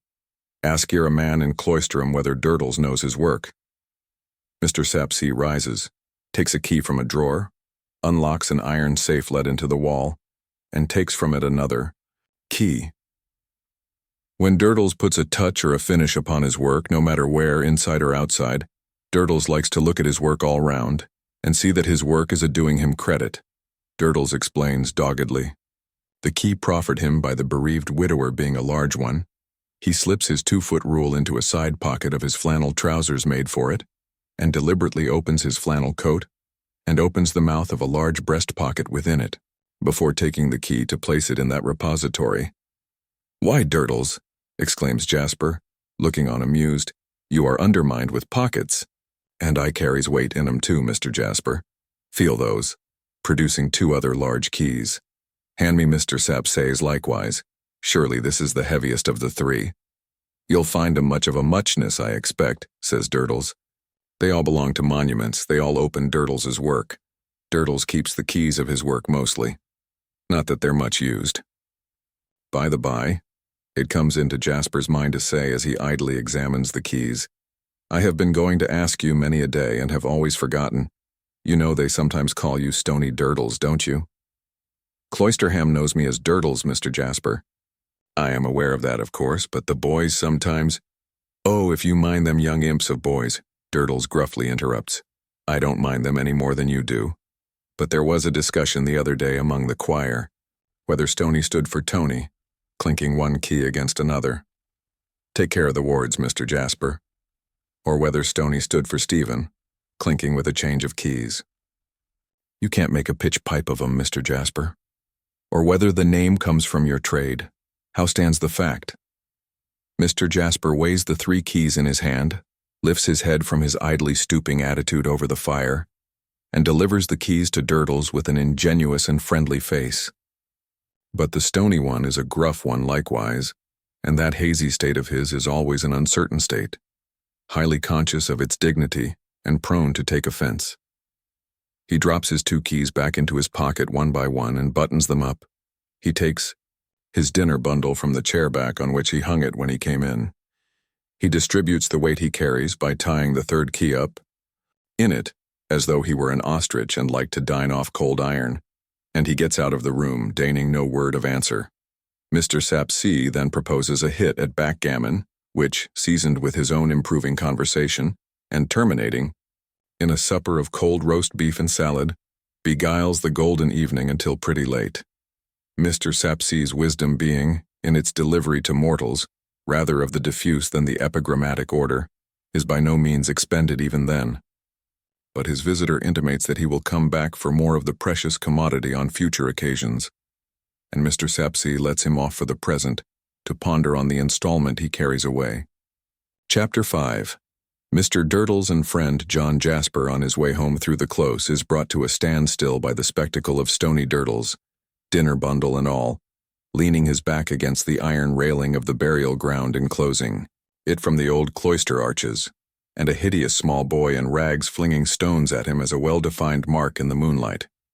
Sometimes the stones hit him, and sometimes they miss him, but Durdles seems indifferent to either fortune. The hideous small boy, on the contrary, whenever he hits Durdles, blows a whistle of triumph through a jagged gap, convenient for the purpose in the front of his mouth, where half his teeth are wanting, and whenever he misses him yelps out, "Mauled again," and tries to atone for the failure by taking a more correct and vicious aim. "What are you doing to the man?" demands Jasper, stepping out into the moonlight from the shade. "Making a cockshy of him," replies the hideous small boy. "Give me those stones in your hand." "Yes, I'll give 'em you down your throat if you come a-catching hold of me," says the small boy, shaking himself loose and backing. "I'll smash your eye if you don't look out. Baby devil that you are, what has the man done to you?" "He won't go home." "What is that to you?" "He gives me a penny to pelt him home if I catches him out too late," says the boy. And then chants like a little savage, half stumbling and half dancing among the rags and laces of his dilapidated boots. "Witty witty when I catches him out arter 10. Witty witty why, then he don't go, then I shy witty witty wake cock warning," with a comprehensive sweep on the last word and one more delivery at Durdles. This would seem to be a poetical note of preparation, agreed upon as a caution to Durdles to stand clear if he can, or to betake himself homeward. John Jasper invites the boy with a beck of his head to follow him, feeling it hopeless to drag him or coax him, and crosses to the iron railing where the stony and stoned one is profoundly meditating. "Do you know this thing, this child?" asks Jasper, at a loss for a word that will define this thing. "Deputy," says Durdles with a nod. "Is that his name?" "Deputy," assents Durdles. "I'm manservant up at the Traveller's. 2 penny and gasworks guarding," this thing explains. "All us manservants at Traveller's lodgings is named Deputy. When we're chock full and the Traveller's is all abed, I come out for my elth." Then withdrawing into the road and taking aim, he resumes. "Witty witty when I catches him out arter." "Hold your hand," cries Jasper, "and don't throw while I stand so near him, or I'll kill you. Come, Durdles, let me walk home with you tonight. Shall I carry your bundle?" "Not on any account," replies Durdles, adjusting it. Durdles was making his reflections here when you come up, sir, surrounded by his works, like a poplar author. Your own brother-in-law. Introducing a sarcophagus within the railing, white and cold in the moonlight. Mrs. Sapsea, introducing the monument of that devoted wife. Late incumbent, introducing the reverend gentleman's broken column. Departed assessed taxes, introducing a vase and towel, standing on what might represent the cake of soap. Former pastry cook and muffin maker, much respected, introducing gravestone. All safe and sound here, sir, and all Durdles's work. Of the common folk, that is merely bundled up in turf and brambles, the less said the better. A poor lot soon forgot. "This creature, Deputy, is behind us," says Jasper, looking back. "Is he to follow us?" The relations between Durdles and Deputy are of a capricious kind, for on Durdles's turning himself about with the slow gravity of beery suddenness, Deputy makes a pretty wide circuit into the road and stands on the defensive. "You never cried witty warning before you begun tonight," says Durdles, unexpectedly reminded of or imagining an injury. "Yer lie, I did," says Deputy, in his only form of polite contradiction. "Own brother, sir," observes Durdles, turning himself about again and as unexpectedly forgetting his offense as he had recalled or conceived it. "Own brother to Peter the Wild Boy, but I gave him an object in life." "At which he takes aim," Mr. Jasper suggests. "That's it, sir," returns Durdles, quite satisfied. "At which he takes aim. I took him in hand and gave him an object. What was he before? A destroyer. What work did he do? Nothing but destruction. What did he earn by it? Short terms in Cloisterham jail. Not a person, not a piece of property, not a winder, not a horse, nor a dog, nor a cat, nor a bird, nor a fowl, nor a pig, but what he stoned, for want of an enlightened object. I put that enlightened object before him, and now he can turn his honest halfpenny by the 3 penn'orth a week. I wonder he has no competitors. He has plenty, Mr. Jasper, but he stones 'em all away. Now, I don't know what this scheme of mine comes to, pursues Durdles, considering about it with the same sodden gravity. I don't know what you may precisely call it. It ain't a sort of a scheme of a national education? I should say not, replies Jasper.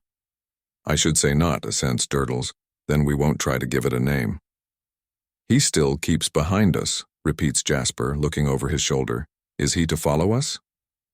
We can't help going round by the traveler's twopenny if we go the short way, which is the back way, Durdles answers, and we'll drop him there. So they go on, Deputy, as a rear-rank one, taking open order and invading the silence of the hour in place by stoning every wall, post, pillar, and other inanimate object by the deserted way. Is there anything new down in the crypt, Durdles? Asks John Jasper. Anything old, I think you mean, growls Durdles. It ain't a spot for novelty. Any new discovery on your part, I meant. There's a old un under the 7th pillar on the left as you go down the broken steps of the little underground chapel as formerly was. I make him out, so fur as I've made him out yet, to be one of them old uns with a crook. To judge from the size of the passages in the walls and of the steps and doors by which they come and went, them crooks must have been a good deal in the way of the old uns. Two on 'em meeting promiscuous must have hitched one another, by the miter pretty often, I should say. Without any endeavor to correct the literality of this opinion, Jasper surveys his companion, covered from head to foot with old mortar, lime, and stone grit, as though he, Jasper, were getting imbued with a romantic interest in his weird life. Yours is a curious existence.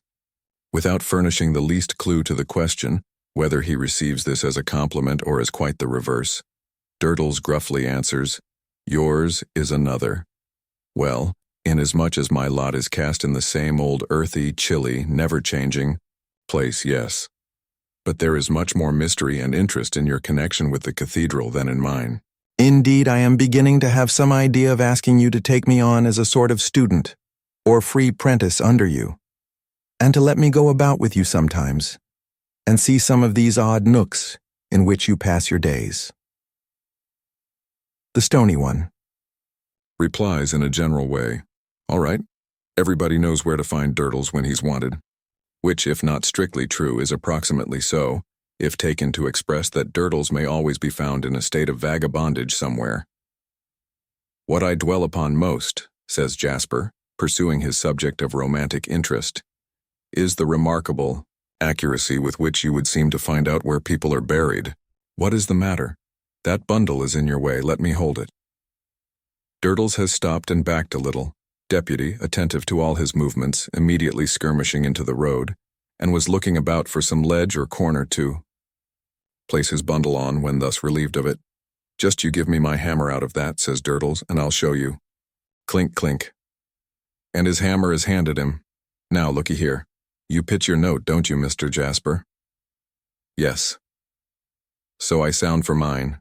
I take my hammer, and I tap. Here he strikes the pavement, and the attentive deputy skirmishes, at a rather wider range, as supposing that his head may be in requisition. I tap, tap, tap. Solid. I go on tapping. Solid still. Tap again. Hollow. Hollow. Tap again. Persevering. Solid and hollow. Tap, tap, tap to try it better. Solid and hollow, and inside solid hollow again. There you are. Old un crumbled away in stone coffin. In vault. Astonishing. I have even done this, says Durdles, drawing out his 2-foot rule, deputy meanwhile skirmishing nearer, as suspecting that treasure may be about to be discovered, which may somehow lead to his own enrichment, and the delicious treat of the discoverers being hanged by the neck on his evidence until they are dead. Say that hammer of mine's a wall, my work. 2, 4, and 2 is 6, measuring on the pavement. 6 foot inside that wall is Mrs. Sapsea. Not really Mrs. Sapsea? Say Mrs. Sapsea. Her wall's thicker, but say Mrs. Sapsea. Durdles taps that wall represented by that hammer and says, after good sounding, something betwixt us. Sure enough, some rubbish has been left in that same 6-foot space by Durdles's men. Jasper opines that such accuracy is a gift. I wouldn't have it at a gift, returns Durdles, by no means receiving the observation in good part. I worked it out for myself. Durdles comes by his knowledge through grubbing deep for it and having it up by the roots when it don't want to come. Hello, you deputy. Witty, is deputy's shrill response, standing off again. Catch that halfpenny. And don't let me see any more of you tonight after we come to the traveler's twopenny. Warning, returns deputy, having caught the halfpenny and appearing by this mystic word to express his assent to the arrangement. They have but to cross what was once the vineyard, belonging to what was once the monastery, to come into the narrow back lane wherein stands the crazy wooden house of 2 low stories currently known as the Traveler's Twopenny, a house all warped and distorted, like the morals of the travelers, with scant remains of a lattice-work porch over the door and also of a rustic fence before its stamped-out garden. By reason of the travelers being so bound to the premises by a tender sentiment, or so fond of having a fire by the roadside in the course of the day, that they can never be persuaded or threatened into departure, without violently possessing themselves of some wooden forget-me-not and bearing it off. The semblance of an inn is attempted to be given to this wretched place by fragments of conventional red curtaining in the windows, which rags are made muddily transparent in the night season by feeble lights of rush or cotton dip, burning dully in the close air of the inside. As Durdles and Jasper come near, they are addressed by an inscribed paper lantern over the door, setting forth the purport of the house. They are also addressed by some half-dozen other hideous small boys, whether twopenny lodgers or followers or hangers-on of such, who knows, who, as if attracted by some carrion scent of deputy in the air, start into the moonlight, as vultures, might gather in the desert and instantly fall to stoning him and one another. Stop, you young brutes, cries Jasper angrily, and let us go by, this remonstrance being received with yells and flying stones, according to a custom of late years comfortably established among the police regulations of our English communities, where Christians are stoned on all sides, as if the days of St. Stephen were revived. Durdles remarks of the young savages with some point that they haven't got an object, and leads the way down the lane. At the corner of the lane, Jasper, hotly enraged, checks his companion and looks back. All is silent. Next moment, a stone coming rattling at his hat, and a distant yell of wakecock warning followed by a crow, as from some infernally hatched chanticleer, apprising him under whose victorious fire he stands. He turns the corner into safety, and takes Durdles home, Durdles stumbling among the litter of his stony yard as if he were going to turn headforemost into one of the unfinished tombs. John Jasper returns by another way to his gatehouse and entering softly with his key, finds his fire still burning. He takes from a locked press a peculiar-looking pipe, which he fills but not with tobacco, and having adjusted the contents of the bowl very carefully with a little instrument, ascends an inner staircase of only a few steps leading to 2 rooms. One of these is his own sleeping chamber. The other is his nephew's. There is a light in each. His nephew lies asleep, calm and untroubled. John Jasper stands looking down upon him, his unlighted pipe in his hand for some time, with a fixed and deep attention. Then, hushing his footsteps, he passes to his own room, lights his pipe and delivers himself to the specters it invokes at midnight. Chapter 6. Philanthropy in Minor Canon Corner. The Reverend Septimus Crisparkle, Septimus because 6 little brother Crisparkles before him went out one by one as they were born, like 6 weak little rushlights, as they were lighted, having broken the thin morning ice near Cloisterham Weir with his amiable head, much to the invigoration of his frame, was now assisting his circulation by boxing at a looking-glass with great science and prowess. A fresh and healthy portrait the looking-glass presented of the Reverend Septimus, feinting and dodging with the utmost artfulness, and hitting out from the shoulder with the utmost straightness, while his radiant features teemed with innocence, and soft-hearted benevolence beamed from his boxing gloves. It was scarcely breakfast time yet, for Mrs. Crisparkle, mother, not wife of the Reverend Septimus, was only just down and waiting for the urn. Indeed, the Reverend Septimus left, off at this very moment to take the pretty old lady's entering face between his boxing gloves and kiss it. Having done so with tenderness, the Reverend Septimus turned to again countering with his left and putting in his right in a tremendous manner. "I say every morning of my life that you'll do it at last, Sept," remarked the old lady, looking on. "And so you will." "Do what, ma dear?" "Break the pier glass or burst a blood vessel." "Neither, please God, ma dear. Here's wind, ma. Look at this." In a concluding round of great severity, the Reverend Septimus administered and escaped all sorts of punishment, and wound up by getting the old lady's cap into chancery, such is the technical term used in scientific circles by the learned, in the noble art, with a lightness of touch that hardly stirred the lightest lavender or cherry riband on it. Magnanimously releasing the defeated, just in time to get his gloves into a drawer and feign to be looking out of window in a contemplative state of mind when a servant entered, the Reverend Septimus then gave place to the urn and other preparations for breakfast. These completed, and the two alone again, it was pleasant to see, or would have been if there had been anyone to see it, which there never was, the old lady standing to say the Lord's Prayer aloud, and her son, minor canon nevertheless, standing with bent head to hear it, he being within 5 years of 40, much as he had stood to hear the same words from the same lips when he was within 5 months of 4. What is prettier than an old lady, except a young lady, when her eyes are bright, when her figure is trim and compact, when her face is cheerful and calm, when her dress is as the dress of a China shepherdess, so dainty in its colors, so individually assorted to herself, so neatly molded on her? Nothing is prettier, thought the good minor canon frequently, when taking his seat at table opposite his long widowed mother. Her thought at such times may be condensed into the 2 words that oftenest did duty together in all her conversations: my Sept. They were a good pair to sit breakfasting together in Minor Canon Corner, Cloisterham.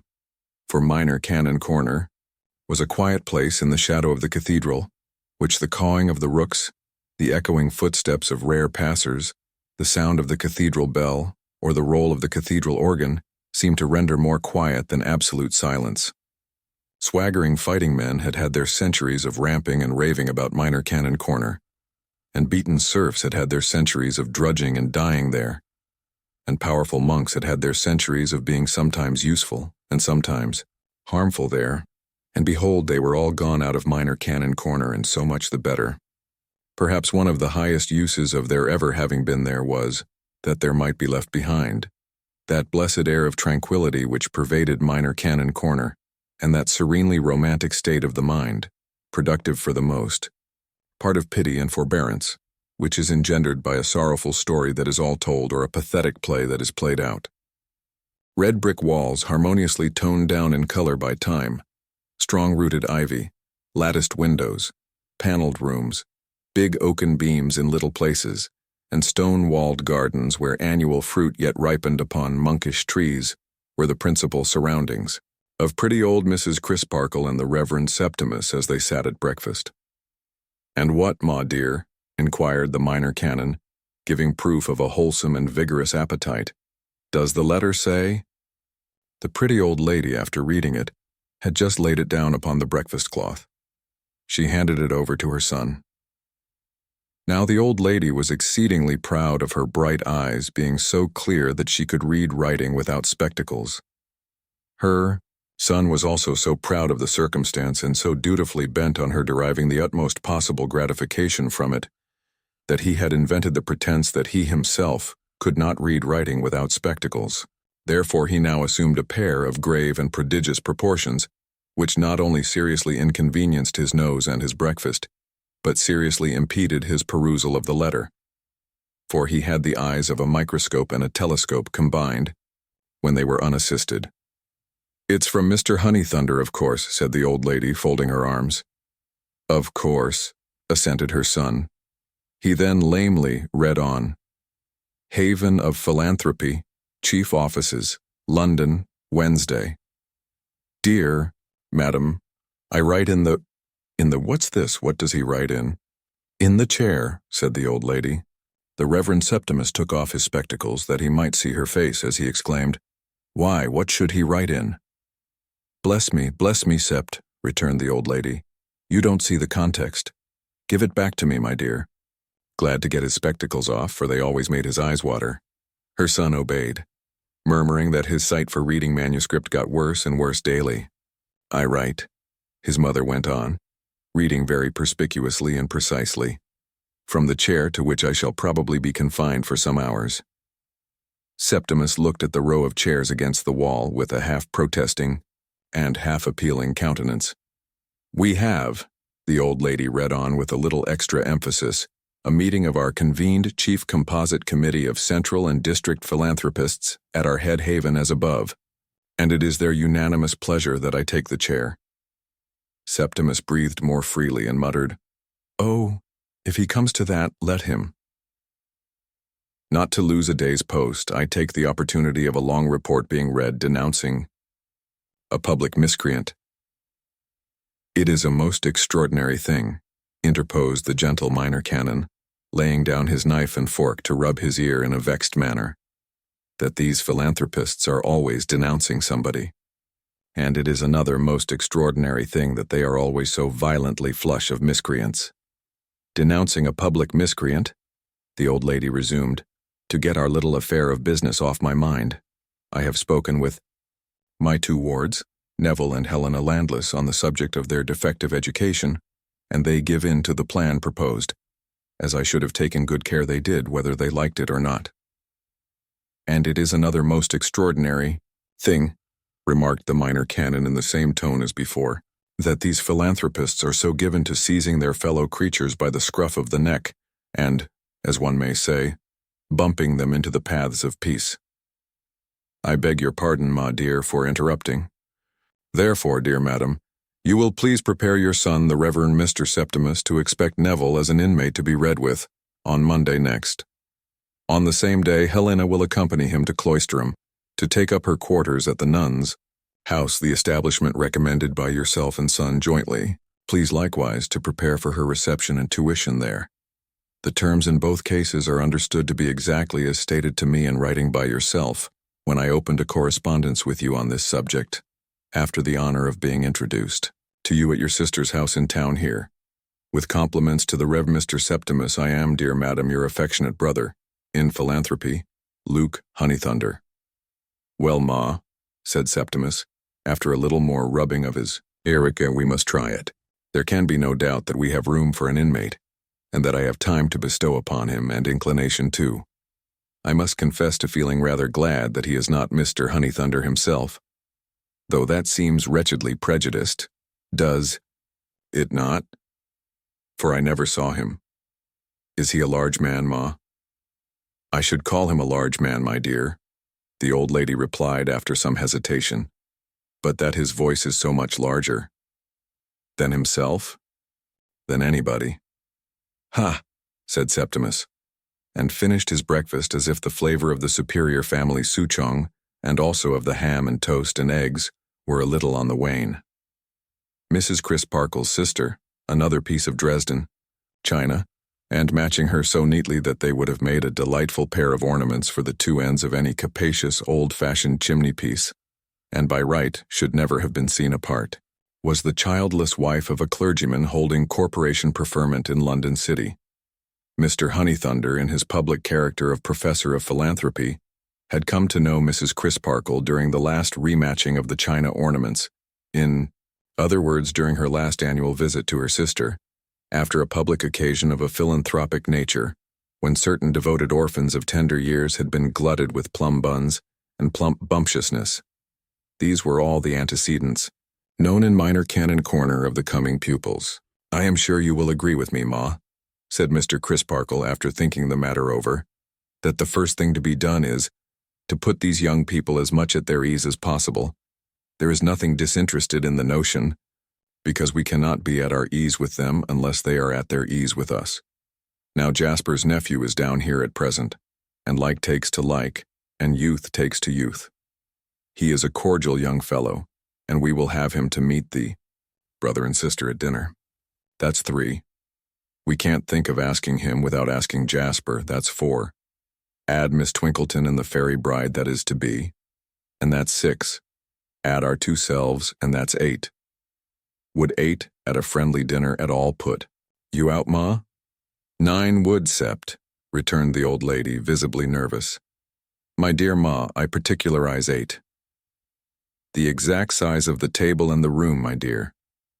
So it was settled that way, and when Mr. Crisparkle called with his mother upon Miss Twinkleton to arrange for the reception of Miss Helena Landless at the Nun's house, the 2 other invitations having reference to that establishment were proffered and accepted.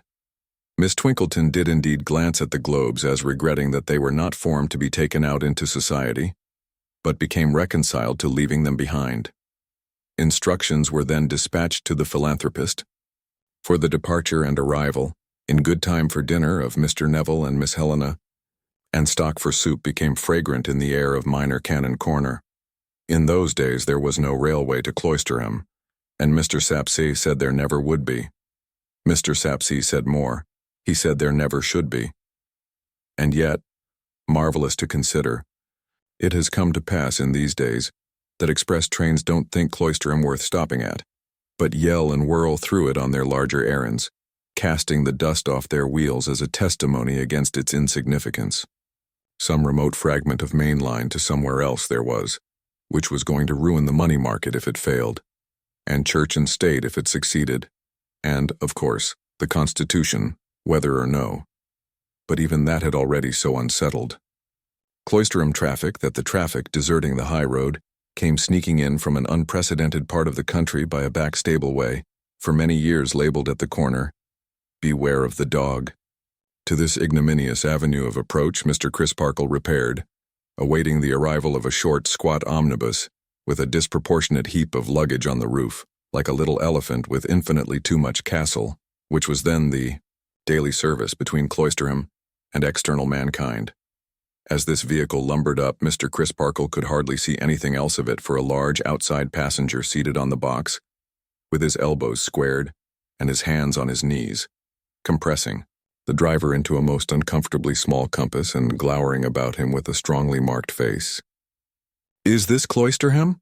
demanded the passenger in a tremendous voice. "It is," replied the driver, rubbing himself as if he ached after throwing the reins to the ostler. "And I never was so glad to see it." "Tell your master to make his box seat wider, then," returned the passenger. "Your master is morally bound, and ought to be legally under ruinous penalties to provide for the comfort of his fellow man."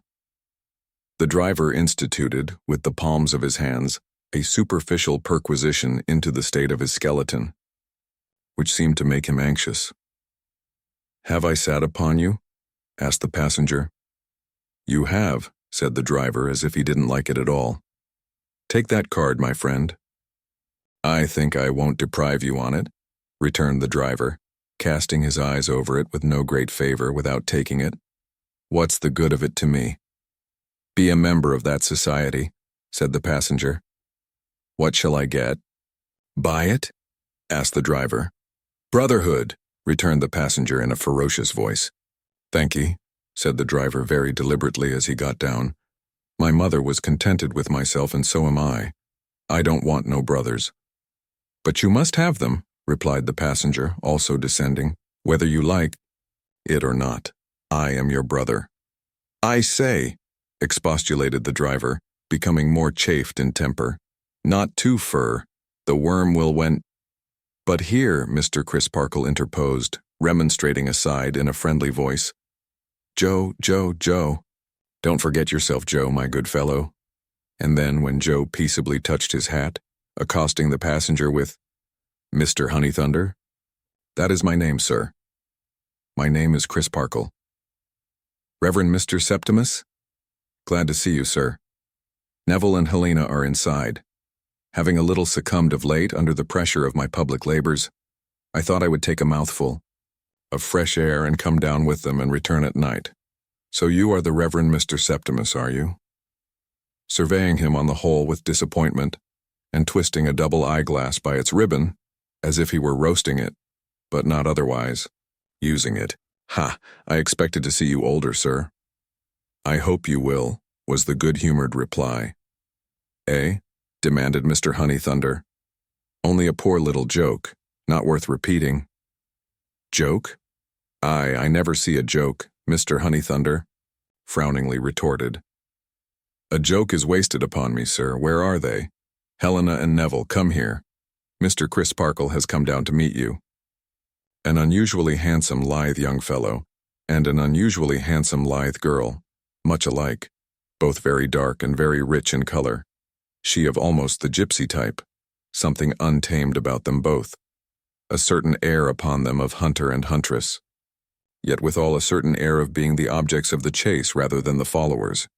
Slender, supple, quick of eye and limb, half shy, half defiant, fierce of look, an indefinable kind of pause coming and going on their whole expression, both of face and form, which might be equally likened to the pause before a crouch or a bound. The rough mental notes made in the first 5 minutes by Mr. Crisparkle would have read thus verbatim. He invited Mr. Honeythunder to dinner with a troubled mind, for the discomfiture of the dear old China shepherdess lay heavy on it, and gave his arm to Helena Landless. Both she and her brother, as they walked all together through the ancient streets, took great delight in what he pointed out of the cathedral and the monastery ruin, and wondered, so his notes ran on, much as if they were beautiful barbaric captives brought from some wild tropical dominion. Mr. Honeythunder walked in the middle of the road, shouldering the natives out of his way, and loudly developing a scheme he had for making a raid on all the unemployed persons in the United Kingdom, laying them every one by the heels in jail, and forcing them, on pain of prompt extermination, to become philanthropists. Mrs. Crisparkle had need of her own share of philanthropy when she beheld this very large and very loud excrescence on the little party. Always something in the nature of a boil upon the face of society, Mr. Honeythunder expanded into an inflammatory wen in Minor Canon Corner, though it was not literally true, as was facetiously charged against him by public unbelievers, that he called aloud to his fellow creatures, "Curse your souls and bodies, come here and be blessed."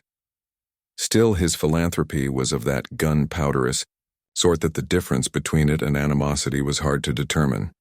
You were to abolish military force, but you were first to bring all commanding officers who had done their duty to trial by court-martial for that offense, and shoot them.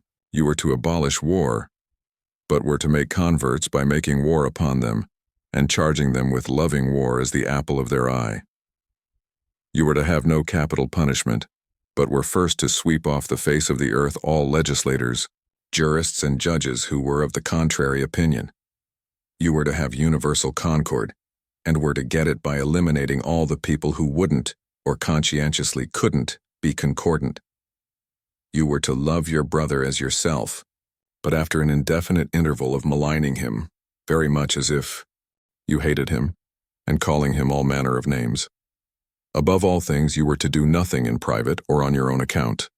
You were to go to the offices of the Haven of Philanthropy and put your name down as a member and a professing philanthropist.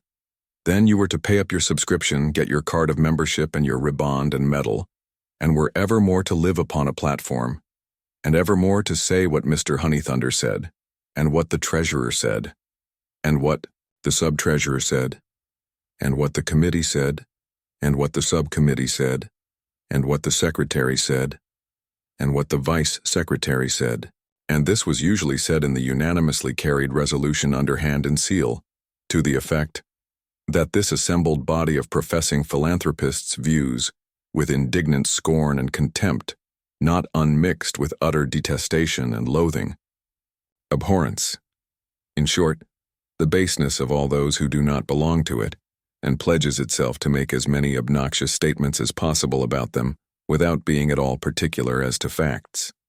The dinner was a most doleful breakdown. The philanthropist deranged the symmetry of the table, sat himself in the way of the waiting, blocked up the thoroughfare, and drove Mr. Tope, who assisted the parlor-maid, to the verge of distraction by passing plates and dishes on, over his own head. Nobody could talk to anybody, because he held forth to everybody at once as if the company had no individual existence but were a meeting. He impounded the Reverend Mr. Septimus as an official personage to be addressed, or kind of human peg, to hang his oratorical hat on, and fell into the exasperating habit common among such orators of impersonating him as a wicked and weak opponent. Thus he would ask, "And will you, sir, now stultify yourself by telling me?" and so forth when the innocent man had not opened his lips, nor meant to open them. Or he would say, "Now see, sir, to what a position you are reduced. I will leave you no escape." After exhausting all the resources of fraud and falsehood during years upon years, after exhibiting a combination of dastardly meanness with ensanguined daring, such as the world has not often witnessed, you have now the hypocrisy to bend the knee before the most degraded of mankind, and to sue and whine and howl for mercy. Whereat the unfortunate minor canon would look, in part indignant and in part perplexed, while his worthy mother sat, bridling with tears in her eyes, and the remainder of the party lapsed into a sort of gelatinous state, in which there was no flavor or solidity, and very little resistance. But the gush of philanthropy that burst forth when the departure of Mr. Honeythunder began to impend must have been highly gratifying to the feelings of that distinguished man. His coffee was produced by the special activity of Mr. Tope, a full hour before he wanted it. Mr. Crisparkle sat with his watch in his hand for about the same period, lest he should overstay his time. The four young people were unanimous in believing that the cathedral clock struck 3/4, when it actually struck but 1. Miss Twinkleton estimated the distance to the omnibus at 25 minutes' walk when it was really 5. The affectionate kindness of the whole circle hustled him into his greatcoat and shoved him out into the moonlight as if he were a fugitive traitor with whom they sympathized, and a troop of horse were at the back door. Mr. Crisparkle and his new charge, who took him to the omnibus, were so fervent in their apprehensions of his catching cold that they shut him up in it instantly and left him, with still half an hour to spare. Chapter 7. More confidences than one. "I know very little of that gentleman, sir," said Neville to the minor canon as they turned back. "You know very little of your guardian?" The minor canon repeated. "Almost nothing." "How came he to be my guardian? I'll tell you, sir. I suppose you know that we come, my sister and I, from Ceylon?" "Indeed, no." "I wonder at that. We lived with a stepfather there. Our mother died there when we were little children. We have had a wretched existence. She made him our guardian, and he was a miserly wretch who grudged us food to eat and clothes to wear. At his death he passed us over to this man, for no better reason that I know of than his being a friend or connection of his, whose name was always in print and catching his attention. That was lately, I suppose?" "Quite lately, sir. This stepfather of ours was a cruel brute as well as a grinding one. It is well he died when he did, or I might have killed him." Mr. Crisparkle stopped short in the moonlight and looked at his hopeful pupil in consternation. "I surprise you, sir?" he said, with a quick change to a submissive manner. "You shock me, unspeakably shock me." The pupil hung his head for a little while as they walked on, and then said, "You never saw him beat your sister. I have seen him beat mine more than once or twice, and I never forgot it." "Nothing," said Mr. Crisparkle, "not even a beloved and beautiful sister's tears under dastardly ill usage." He became less severe in spite of himself as his indignation rose. "Could justify those horrible expressions that you used. I am sorry I used them, and especially to you, sir. I beg to recall them. But permit me to set you right on one point. You spoke of my sister's tears. My sister would have let him tear her to pieces before she would have let him believe that he could make her shed a tear." Mr. Crisparkle reviewed those mental notes of his, and was neither at all surprised to hear it, nor at all disposed to question it. "Perhaps you will think it strange, sir," this was said in a hesitating voice, "that I should so soon ask you to allow me to confide in you and to have the kindness to hear a word or two from me in my defense." "Defense?" Mr. Crisparkle repeated. "You are not on your defense, Mr. Neville." "I think I am, sir. At least I know I should be if you were better acquainted with my character." "Well, Mr. Neville," was the rejoinder, "what if you leave me to find it out?" "Since it is your pleasure, sir," answered the young man with a quick change in his manner to sullen disappointment. "Since it is your pleasure to check me in my impulse, I must submit." There was that in the tone of this short speech which made the conscientious man to whom it was addressed uneasy. It hinted to him that he might, without meaning it, turn aside a trustfulness beneficial to a misshapen young mind, and perhaps to his own power of directing and improving it. They were within sight of the lights in his windows, and he stopped. "Let us turn back and take a turn or two up and down, Mr. Neville, or you may not have time to finish what you wish to say to me. You are hasty in thinking that I mean to check you. Quite the contrary, I invite your confidence." "You have invited it, sir, without knowing it ever since I came here. I say ever since, as if I had been here a week. The truth is, we came here, my sister and I, to quarrel with you and affront you and break away again." "Really?" said Mr. Crisparkle, at a dead loss for anything else to say. "You see, we could not know what you were beforehand. Sir, could we?" "Clearly not," said Mr. Crisparkle. "And having liked no one else with whom we have ever been brought into contact, we had made up our minds not to like you." "Really?" said Mr. Crisparkle again. "But we do, like you, sir, and we see an unmistakable difference between your house and your reception of us and anything else we have ever known. This and my happening to be alone with you and everything around us seeming so quiet and peaceful after Mr. Honeythunder's departure, and Cloisterham being so old and grave and beautiful with the moon shining on it, these things inclined me to open my heart. I quite understand, Mr. Neville, and it is salutary to listen to such influences. In describing my own imperfections, sir, I must ask you not to suppose that I am describing my sister's. She has come out of the disadvantages of our miserable life as much better than I am, as that cathedral tower is higher than those chimneys." Mr. Crisparkle in his own breast was not so sure of this. "I have had, sir, from my earliest remembrance to suppress a deadly and bitter hatred. This has made me secret and revengeful. I have been always tyrannically held down by the strong hand. This has driven me, in my weakness, to the resource of being false and mean. I have been stinted of education, liberty, money, dress, the very necessaries of life, the commonest pleasures of childhood, the commonest possessions of youth. This has caused me to be utterly wanting in I don't know what emotions, or remembrances, or good instincts. I have not even a name for the thing, you see, that you have had to work upon in other young men to whom you have been accustomed. This is evidently true, but this is not encouraging," thought Mr. Crisparkle as they turned again. "And to finish with, sir, I have been brought up among abject and servile dependents of an inferior race, and I may easily have contracted some affinity with them. Sometimes I don't know but that it may be a drop of what is tigerish in their blood." As in the case of that remark, "Just now," thought Mr. Crisparkle, "in a last word of reference to my sister, sir, we are twin children. You ought to know to her honor that nothing in our misery ever subdued her, though it often cowed me. When we ran away from it, we ran away 4 times in 6 years to be soon brought back and cruelly punished. The flight was always of her planning and leading. Each time she dressed as a boy and showed the daring of a man. I take it we were 7 years old when we first decamped, but I remember, when I lost the pocket knife with which she was to have cut her hair short, how desperately she tried to tear it out or bite it off. I have nothing further to say, sir, except that I hope you will bear with me and make allowance for me." "Of that, Mr. Neville, you may be sure," returned the minor canon. "I don't preach more than I can help, and I will not repay your confidence with a sermon.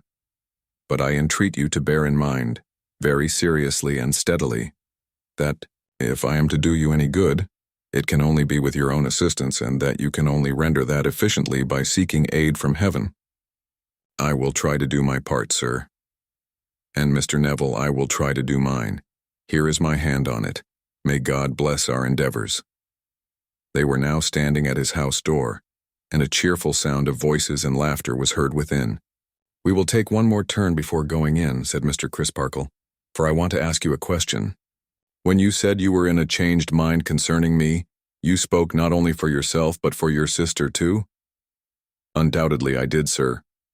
"Excuse me, Mr. Neville, but I think you have had no opportunity of communicating with your sister since I met you. Mr. Honeythunder was very eloquent, but perhaps I may venture to say without ill nature that he rather monopolized the occasion. May you not have answered for your sister without sufficient warrant?" Neville shook his head with a proud smile. "You don't know, sir, yet. What a complete understanding can exist between my sister and me, though no spoken word, perhaps hardly as much as a look, may have passed between us. She not only feels as I have described, but she very well knows that I am taking this opportunity of speaking to you, both for her and for myself. Mr. Crisparkle looked in his face with some incredulity, but his face expressed such absolute and firm conviction of the truth of what he said, that Mr. Crisparkle looked at the pavement and mused until they came to his door again. "I will ask for one more turn, sir, this time," said the young man with a rather heightened color rising in his face. "But for Mr. Honeythunders, I think you called it eloquence, sir?" Somewhat slyly. Yes, I called it eloquence," said Mr. Crisparkle.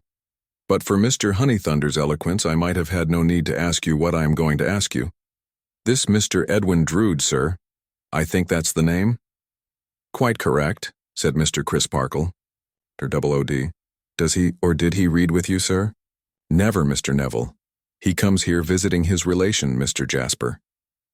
"Is Miss Budd his relation too, sir?" Now, why should he ask that, with sudden superciliousness, thought Mr. Crisparkle. Then he explained aloud what he knew of the little story of their betrothal. "Oh, that's it, is it?" said the young man. "I understand his air of proprietorship now." This was said so evidently to himself, or to anybody rather than Mr. Crisparkle, that the latter instinctively felt as if to notice it would be almost tantamount to noticing a passage in a letter which he had read by chance over the writer's shoulder. A moment afterwards they re-entered the house. Mr. Jasper was seated at the piano as they came into his drawing room, and was accompanying Miss Rosebud while she sang. It was a consequence of his playing the accompaniment without notes, and of her being a heedless little creature very apt to go wrong, that he followed her lips most attentively, with his eyes as well as hands, carefully and softly hinting the keynote from time to time.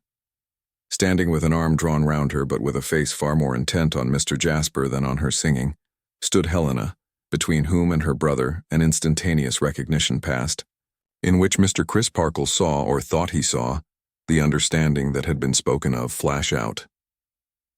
Mr. Neville then took his admiring station, leaning against the piano opposite the singer. Mr. Crisparkle sat down by the china shepherdess. Edwin Drood gallantly furled and unfurled Miss Twinkleton's fan, and that lady passively claimed that sort of exhibitor's proprietorship in the accomplishment on view, which Mr. Tope the verger daily claimed in the cathedral service. At the piano the song went on.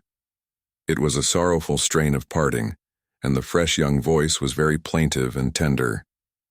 As Jasper watched the pretty lips, and ever and again hinted the one note, as though it were a low whisper from himself, the voice became less steady until all at once the singer broke into a burst of tears and shrieked out with her hands over her eyes, "I can't bear this. I am frightened. Take me away." With one swift turn of her lithe figure, Helena laid the little beauty on a sofa, as if she had never caught her up. Then, on one knee beside her, and with one hand upon her rosy mouth, while with the other she appealed to all the rest, Helena said to them, "It's nothing. It's all over. Don't speak to her for 1 minute and she is well."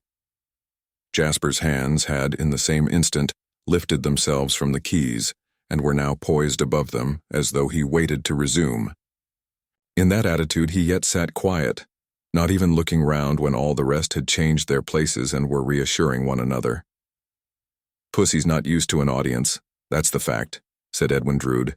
"She got nervous, and couldn't hold out. Besides, Jack, you are such a conscientious master and require so much that I believe you make her afraid of you." "No wonder."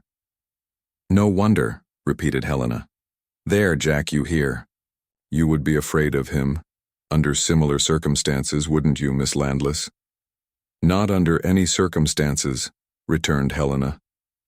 Jasper brought down his hands, looked over his shoulder, and begged to thank Miss Landless for her vindication of his character.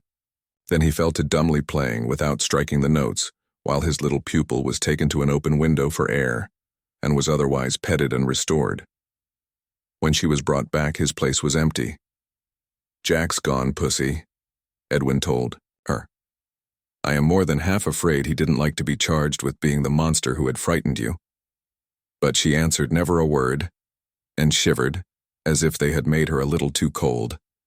Miss Twinkleton now opining that indeed these were late hours, Mrs. Crisparkle, for finding ourselves outside the walls of the nun's house, and that we who undertook the formation of the future wives and mothers of England, the last words in a lower voice as requiring to be communicated in confidence, were really bound, voice coming up again, to set a better example than one of rakish habits.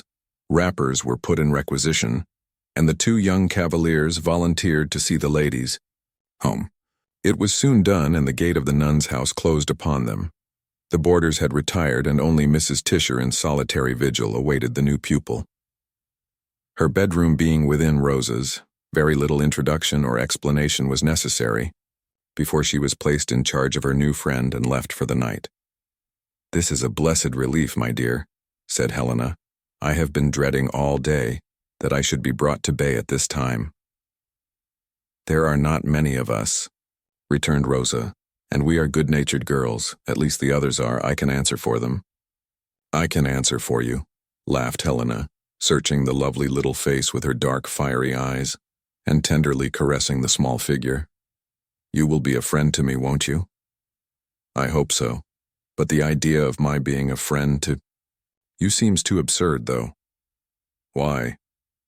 "Oh, I am such a mite of a thing, and you are so womanly and handsome. You seem to have resolution and power enough to crush me. I shrink into nothing by the sight of your presence even. I am a neglected creature, my dear, unacquainted with all accomplishments, sensitively conscious that I have everything to learn, and deeply ashamed to own my ignorance." "And yet you acknowledge everything to me," said Rosa. "My pretty one, can I help it? There's a fascination in you." "Oh, is there, though?" pouted Rosa, half in jest and half in earnest. What a pity Master Eddie doesn't feel it more. Of course, her relations towards that young gentleman had been already imparted in Minor Canon Corner. "Why, surely he must love you with all his heart," cried Helena with an earnestness that threatened to blaze into ferocity if he didn't. "Eh? Oh, well, I suppose he does," said Rosa, pouting again. "I am sure I have no right to say he doesn't. Perhaps it's my fault. Perhaps I am not as nice to him as I ought to be. I don't think I am, but it is so ridiculous." Helena's eyes demanded what was. "We are," said Rosa, answering as if she had spoken. "We are such a ridiculous couple, and we are always quarreling. Why? Because we both know we are ridiculous, my dear." Rosa gave that answer as if it were the most conclusive answer in the world. Helena's masterful look was intent upon her face for a few moments, and then she impulsively put out both her hands and said, "You will be my friend and help me?" "Indeed, my dear, I will," replied Rosa in a tone of affectionate childishness that went straight and true to her heart. "I will be as good a friend as such a mite of a thing can be to such a noble creature as you. And be a friend to me, please. I don't understand myself, and I want a friend who can understand me, very much indeed." Helena Landless kissed her and, retaining both her hands, said, "Who is Mr. Jasper?" Rosa turned aside her head in answering, "Eddie's uncle and my music master. You do not love him?" "Ugh!" She put her hands up to her face and shook with fear or horror. "You know that he loves you?" "Oh, don't!" cried Rosa, dropping on her knees and clinging to her new resource. "Don't tell me of it. He terrifies me. He haunts my thoughts like a dreadful ghost. I feel that I am never safe from him. I feel as if he could pass in through the wall when he is spoken of." She actually did look round, as if she dreaded to see him standing in the shadow behind her. "Try to tell me more about it, darling." "Yes, I will, because you are so strong. But hold me the while and stay with me afterwards." "My child, you speak as if he had threatened you in some dark way." "He has never spoken to me about that. Never." "What has he done?" "He has made a slave of me with his looks. He has forced me to understand him, without his saying a word, and he has forced me to keep silence without his uttering a threat.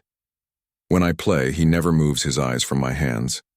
When I sing, he never moves his eyes from my lips. When he corrects me and strikes a note or a chord or plays a passage, he himself is in the sounds, whispering that he pursues me as a lover and commanding me to keep his secret. I avoid his eyes, but he forces me to see them without looking at them. Even when a glaze comes over them, which is sometimes the case, and he seems to wander away into a frightful sort of dream in which he threatens most, he obliges me to know it and to know that he is sitting close at my side, more terrible to me than ever. What is this imagined threatening, pretty one? What is threatened? I don't know. I have never even dared to think or wonder what it is. And was this all tonight? This was all, except that tonight when he watched my lips so closely as I was singing, besides feeling terrified, I felt ashamed and passionately hurt. It was as if he kissed me and I couldn't bear it, but cried out, "You must never breathe this to anyone. Eddie is devoted to him. But you said tonight that you would not be afraid of him, under any circumstances. And that gives me, I'm so much afraid of him, courage to tell only you. Hold me, stay with me. I'm too frightened to be left by myself." The lustrous gypsy face drooped over the clinging arms and bosom, and the wild black hair fell down protectingly over the childish form. There was a slumbering gleam of fire in the intense dark eyes, though they were then softened with compassion and admiration. Let whomsoever it most concerned look well to it. Chapter 8. Daggers drawn. The two young men, having seen the damsels, their charges, enter the courtyard of the nun's house, and finding themselves coldly stared at by the brazen door-plate, as if the battered old beau with the glass in his eye were insolent, look at one another, look along the perspective of the moonlit street, and slowly walk away together. "Do you stay here long, Mr. Drood?" says Neville. "Not this time," is the careless answer. "I leave for London again tomorrow, but I shall be here, off and on, until next midsummer. Then I shall take my leave of Cloisterham and England too, for many a long day, I expect." "Are you going abroad?" "Going to wake up Egypt a little," is the condescending answer.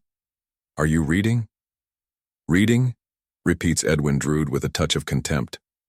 "No, working engineering. My small patrimony was left a part of the capital of the firm I am with, by my father, a former partner. And I am a charge upon the firm until I come of age, and then I step into my modest share in the concern. Jack, you met him at dinner, is until then my guardian and trustee. I heard from Mr. Crisparkle of your other good fortune." "What do you mean by my other good fortune?" Neville has made his remark in a watchfully advancing and yet furtive and shy manner, very expressive of that peculiar air already noticed, of being at once hunter and hunted. Edwin has made his retort with an abruptness not at all polite. They stop and interchange a rather heated look. "I hope," says Neville, "there is no offense, Mr. Drood, in my innocently referring to your betrothal." "By George!" cries Edwin, leading on again at a somewhat quicker pace. "Everybody in this chattering old Cloisterham refers to it.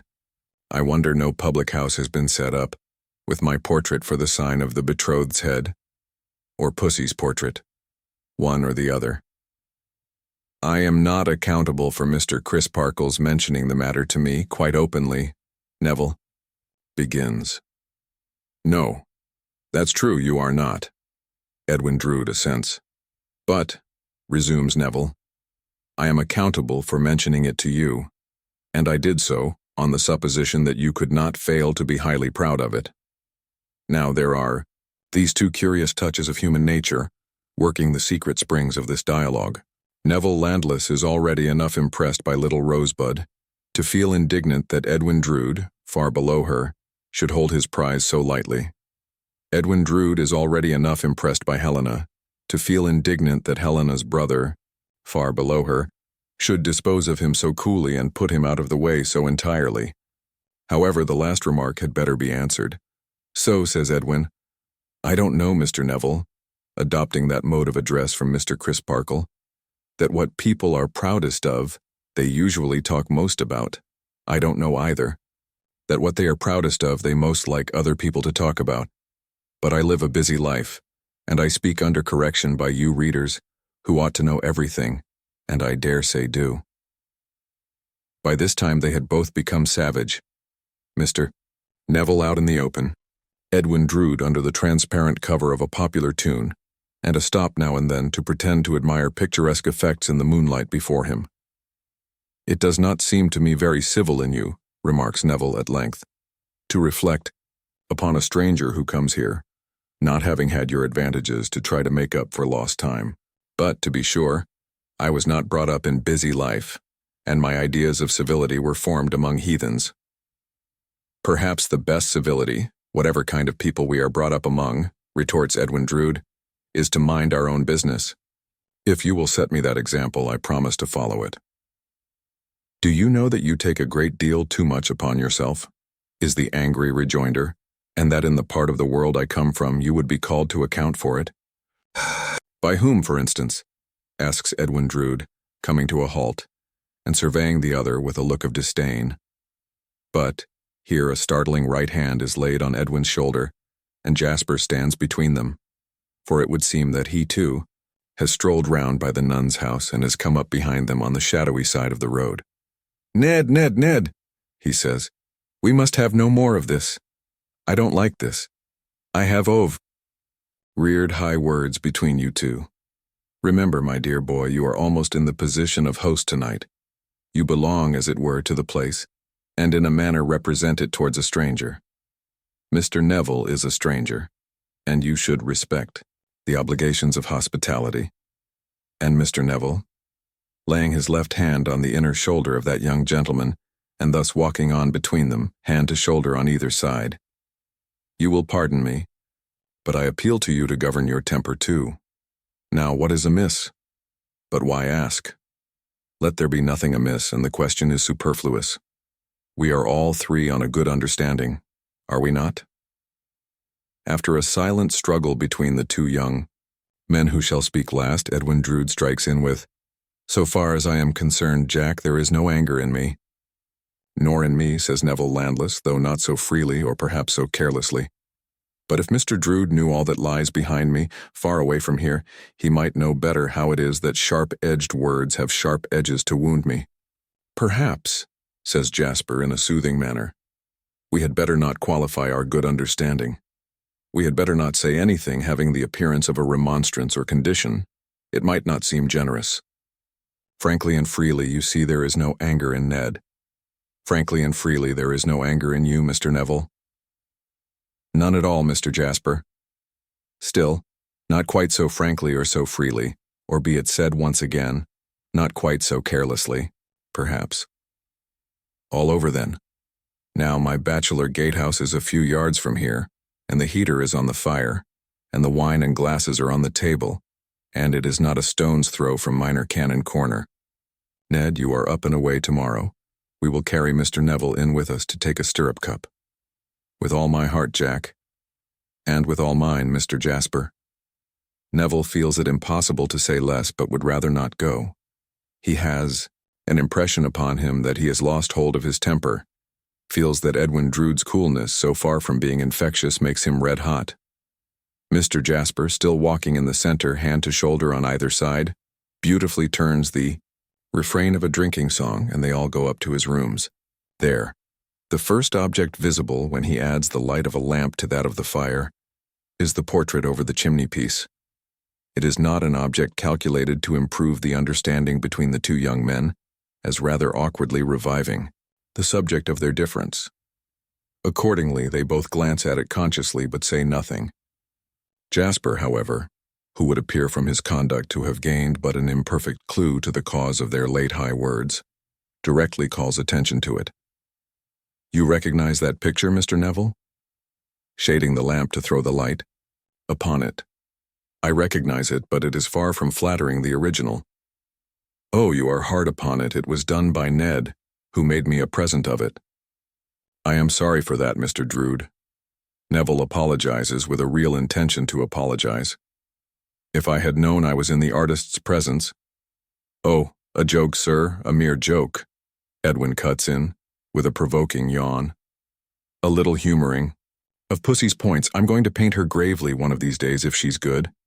The air of leisurely patronage and indifference with which this is said, as the speaker throws himself back in a chair and clasps his hands at the back of his head, as a rest for it, is very exasperating to the excitable and excited Neville.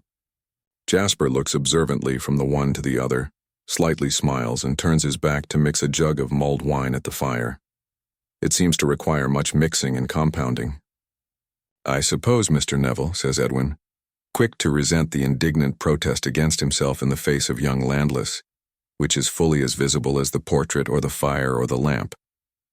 "I suppose that if you painted the picture of your lady love—" "I can't paint," is the hasty interruption. "That's your misfortune and not your fault. You would if you could. But if you could, I suppose you would make her, no matter what she was in reality, Juno, Minerva, Diana, and Venus, all in one. Eh? I have no lady love, and I can't say."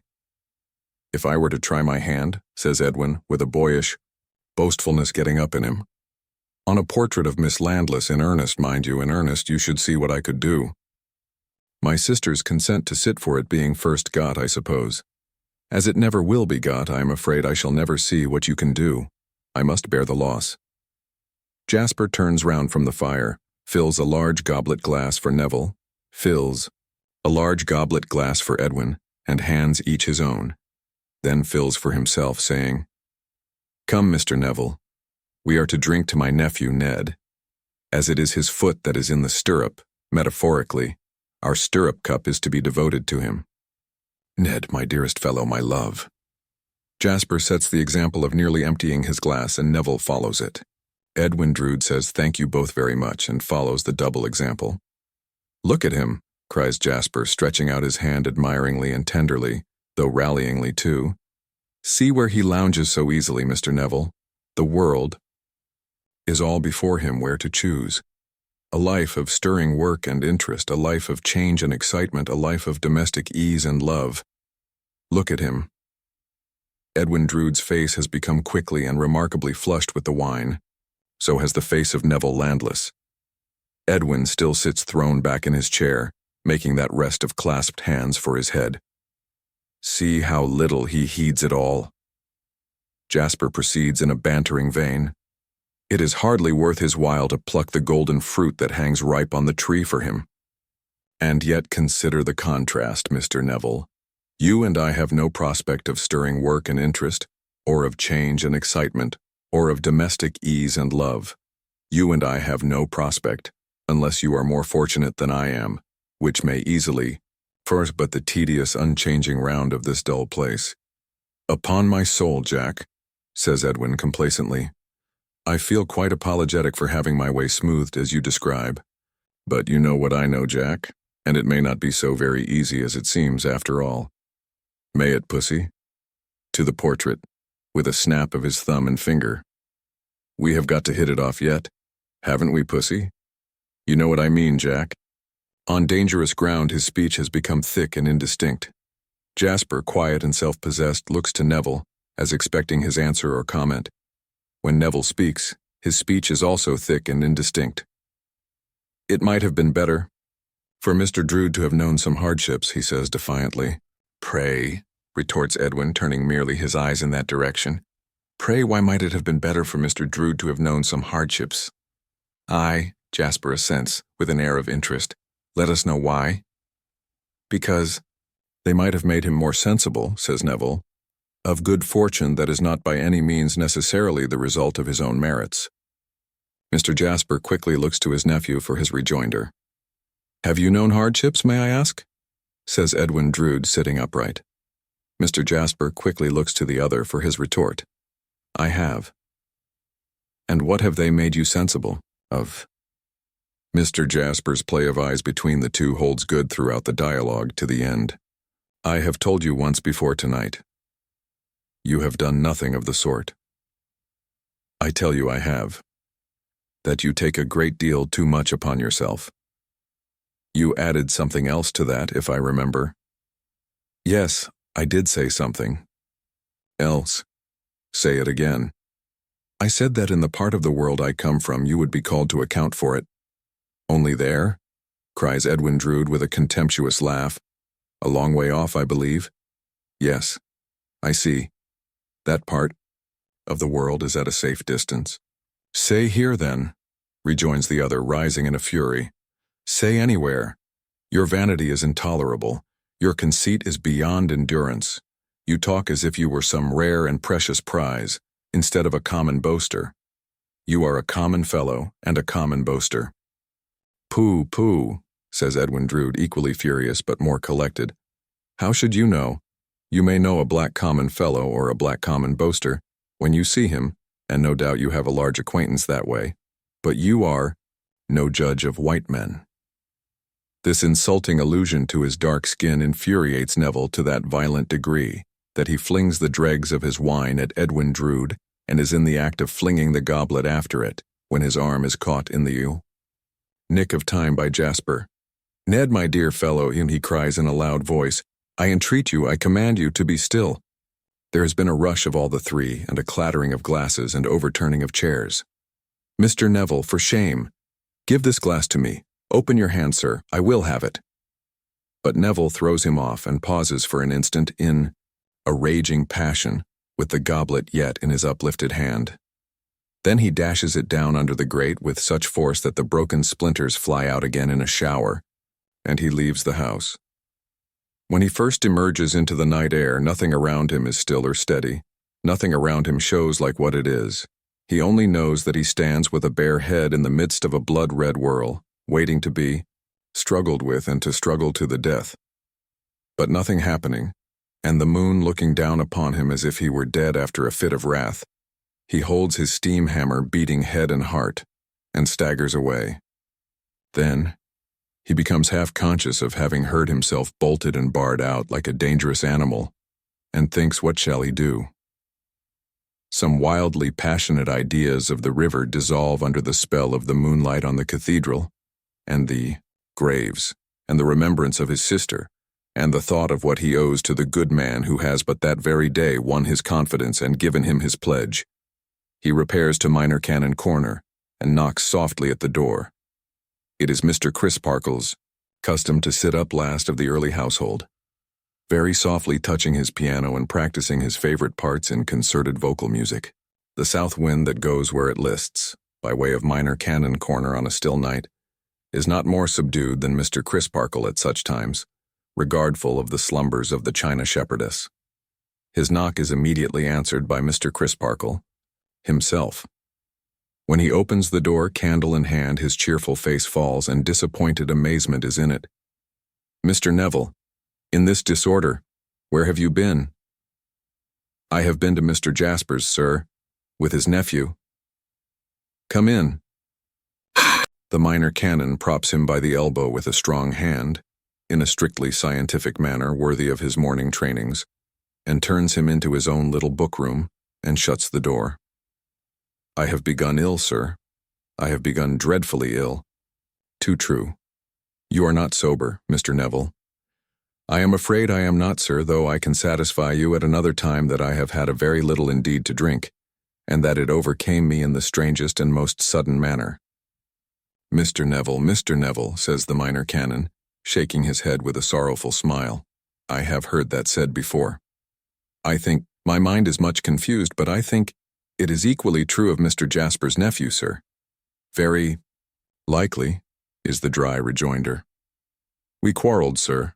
He insulted me most grossly. He had heated that tigerish blood I told you of today before then. Mr. Neville, rejoins the minor canon, mildly but firmly, I request you not to speak to me with that clenched right hand. Unclench it, if you please. He goaded me, sir, pursues the young man, instantly obeying, beyond my power of endurance.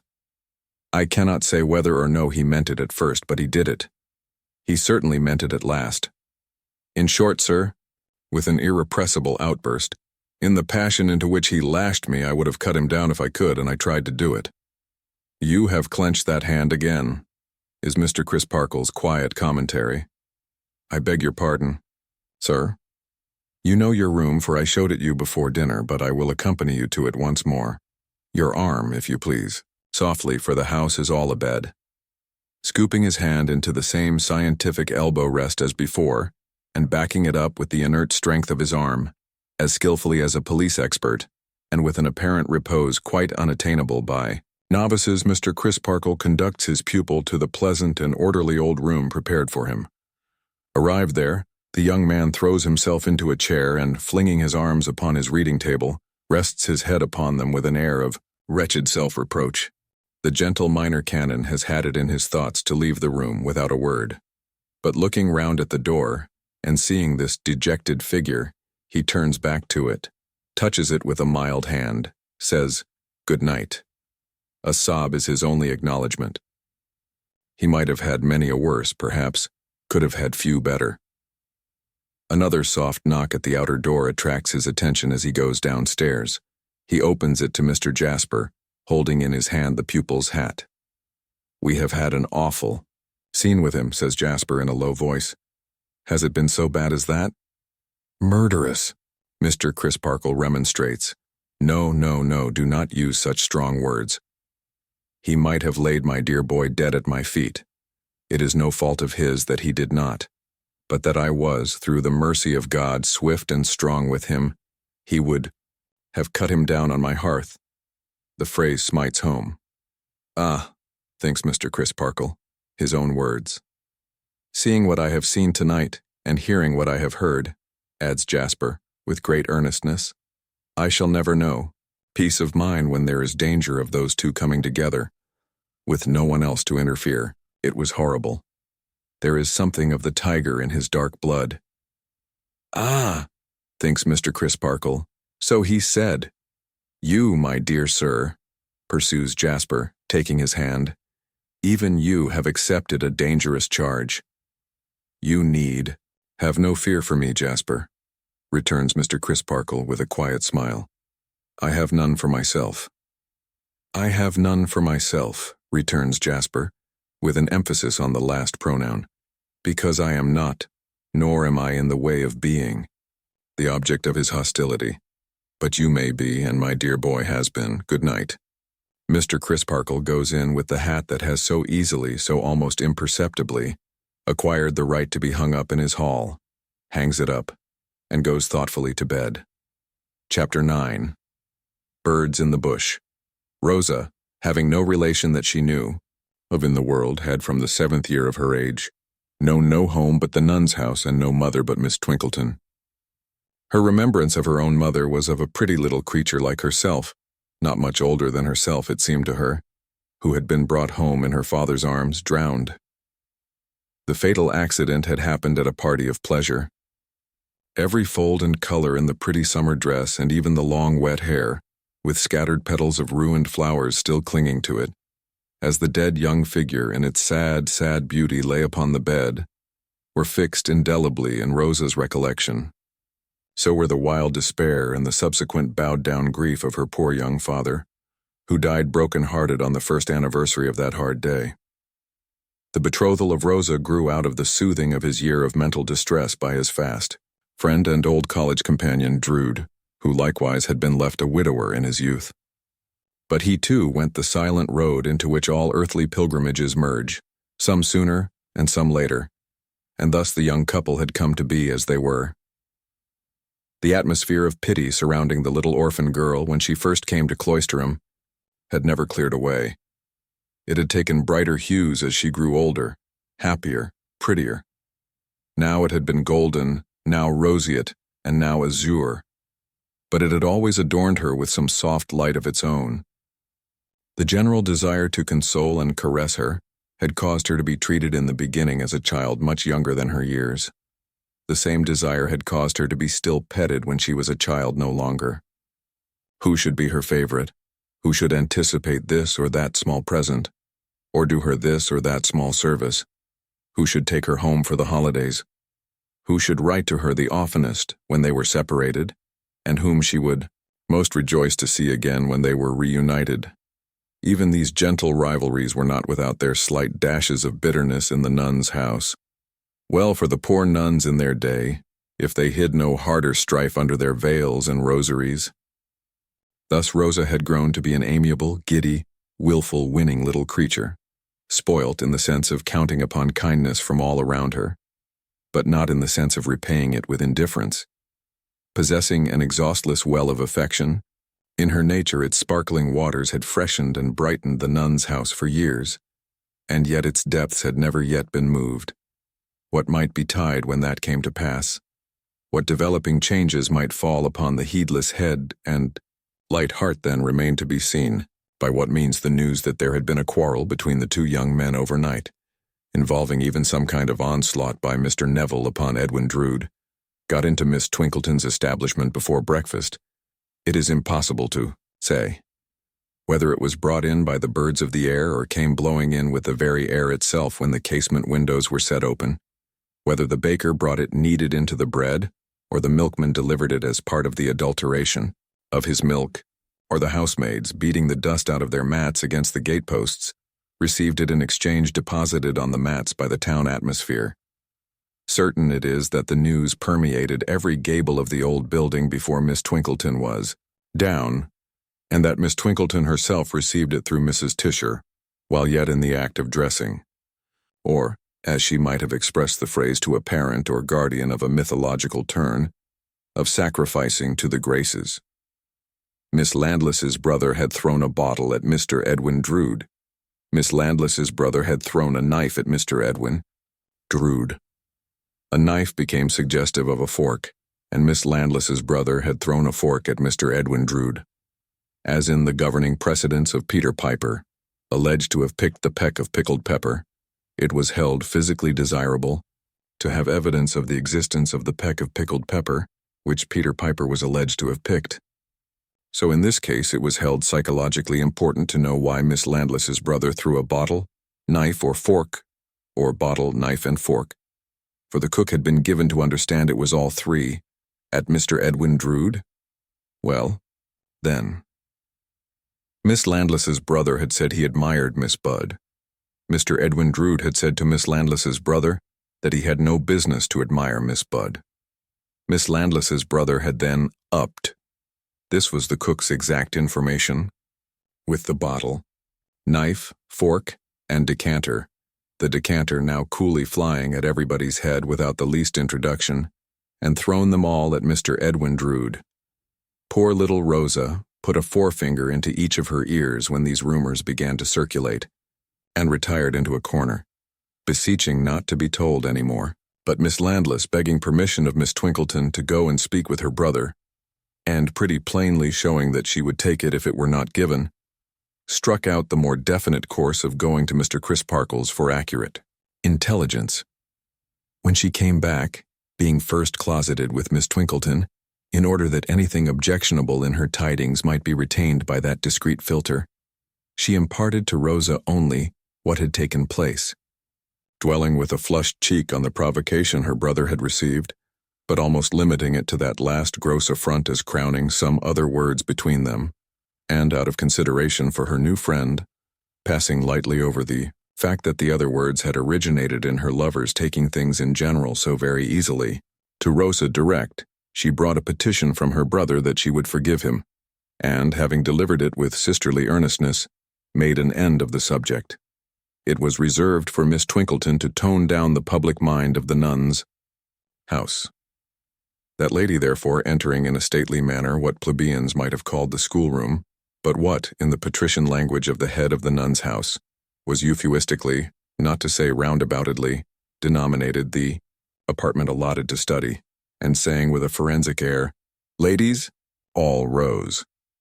Mrs. Tisher at the same time grouped herself behind her chief as representing Queen Elizabeth's first historical female friend at Tilbury Fort.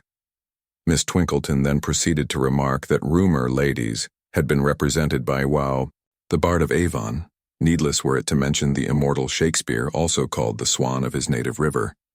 Not improbably with some reference to the ancient superstition that that bird of graceful plumage, Miss Jennings will please stand upright, sang sweetly on the approach of death, for which we have no ornithological authority.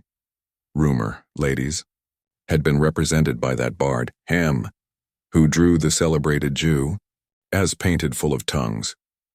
Rumor in Cloisterham, Miss Ferdinand will honor me with her attention, was no exception to the great limner's portrait of rumor elsewhere. A slight fracas between two young gentlemen occurring last night within 100 miles of these peaceful walls Miss Ferdinand, being apparently incorrigible, will have the kindness to write out this evening, in the original language, the first 4 fables of our vivacious neighbor, Monsieur La Fontaine, had been very grossly exaggerated by rumor's voice. In the first alarm and anxiety arising from our sympathy with a sweet young friend, not wholly to be dissociated from one of the gladiators in the bloodless arena in question, the impropriety of Miss Reynolds appearing to stab herself in, the hand with a pin is far too obvious and too glaringly unladylike to be pointed out. We descended from our maiden elevation to discuss this uncongenial and this unfit theme, responsible inquiries having assured us that it was but one of those airy nothings pointed at by the poet, whose name and date of birth Miss Giggles will supply within half an hour. We would now discard the subject and concentrate our minds upon the grateful labors of the day. But the subject so survived all day, nevertheless, that Miss Ferdinand got into new trouble by surreptitiously clapping on a paper mustache at dinner time and going through the motions of aiming a water bottle at Miss Giggles, who drew a tablespoon in defense. Now Rosa thought of this unlucky quarrel a great deal, and thought of it with an uncomfortable feeling that she was involved in it, as cause or consequence, or what not, through being in a false position altogether as to her marriage engagement. Never free from such uneasiness when she was with her affianced husband, it was not likely that she would be free from it when they were apart. Today, too, she was cast in upon herself, and deprived of the relief of talking freely with her new friend, because the quarrel had been with Helena's brother, and Helena undisguisedly avoided the subject as a delicate and difficult one to herself. At this critical time, of all times, Rosa's guardian was announced as having come to see her. Mr. Grewgious had been well selected for his trust, as a man of incorruptible integrity, but certainly for no other appropriate quality discernible on the surface. He was an arid, sandy man, who, if he had been put into a grinding mill, looked as if he would have ground immediately into high-dried snuff. He had a scanty, flat crop of hair, in color and consistency like some very mangy yellow fur tippet. It was so unlike hair that it must have been a wig, but for the stupendous improbability of anybody's voluntarily sporting such a head, the little play of feature that his face presented was cut deep into it, in a few hard curves that made it more like work, and he had certain notches in his forehead, which looked as though nature had been about to touch them into sensibility, or refinement, when she had impatiently thrown away the chisel and said, "I really cannot be worried to finish off this man. Let him go as he is." With too great length of throat at his upper end, and too much ankle bone and heel at his lower, with an awkward and hesitating manner, with a shambling walk, and with what is called a near sight, which perhaps prevented his observing how much white cotton stocking he displayed to the public eye, in contrast with his black suit, Mr. Grewgious still had some strange capacity in him of making on the whole an agreeable impression. Mr. Grewgious was discovered by his ward, much discomfited by being in Miss Twinkleton's company in Miss Twinkleton's own sacred room. Dim forebodings of being examined in something and not coming well out of it seemed to oppress the poor gentleman when found in these circumstances. "My dear, how do you do? I am glad to see you. My dear, how much improved you are. Permit me to hand you a chair, my dear." Miss Twinkleton rose at her little writing table, saying with general sweetness as to the polite universe, "Will you permit me to retire?" "By no means, madam, on my account. I beg that you will not move." "I must entreat permission to move," returned Miss Twinkleton, repeating the word with a charming grace. "But I will not withdraw, since you are so obliging. If I wheel my desk to this corner window, shall I be in the way?" "Madam, in the way." "You are very kind. Rosa, my dear, you will be under no restraint, I am sure." Here Mr. Grewgious, left by the fire with Rosa, said again, "My dear, how do you do? I am glad to see you, my dear." And having waited for her to sit down, sat down himself. "My visits," said Mr. Grewgious, "are like those of the angels. Not that I compare myself to an angel." "No, sir," said Rosa. "Not by any means," assented Mr. Grewgious. "I merely refer to my visits, which are few and far between. The angels are, we know very well, upstairs." Miss Twinkleton looked round with a kind of stiff stare. "I refer, my dear," said Mr. Grewgious, laying his hand on Rosa's, as the possibility thrilled through his frame of his, otherwise seeming to take the awful liberty of calling Miss Twinkleton my dear. "I refer to the other young ladies." Miss Twinkleton resumed her writing.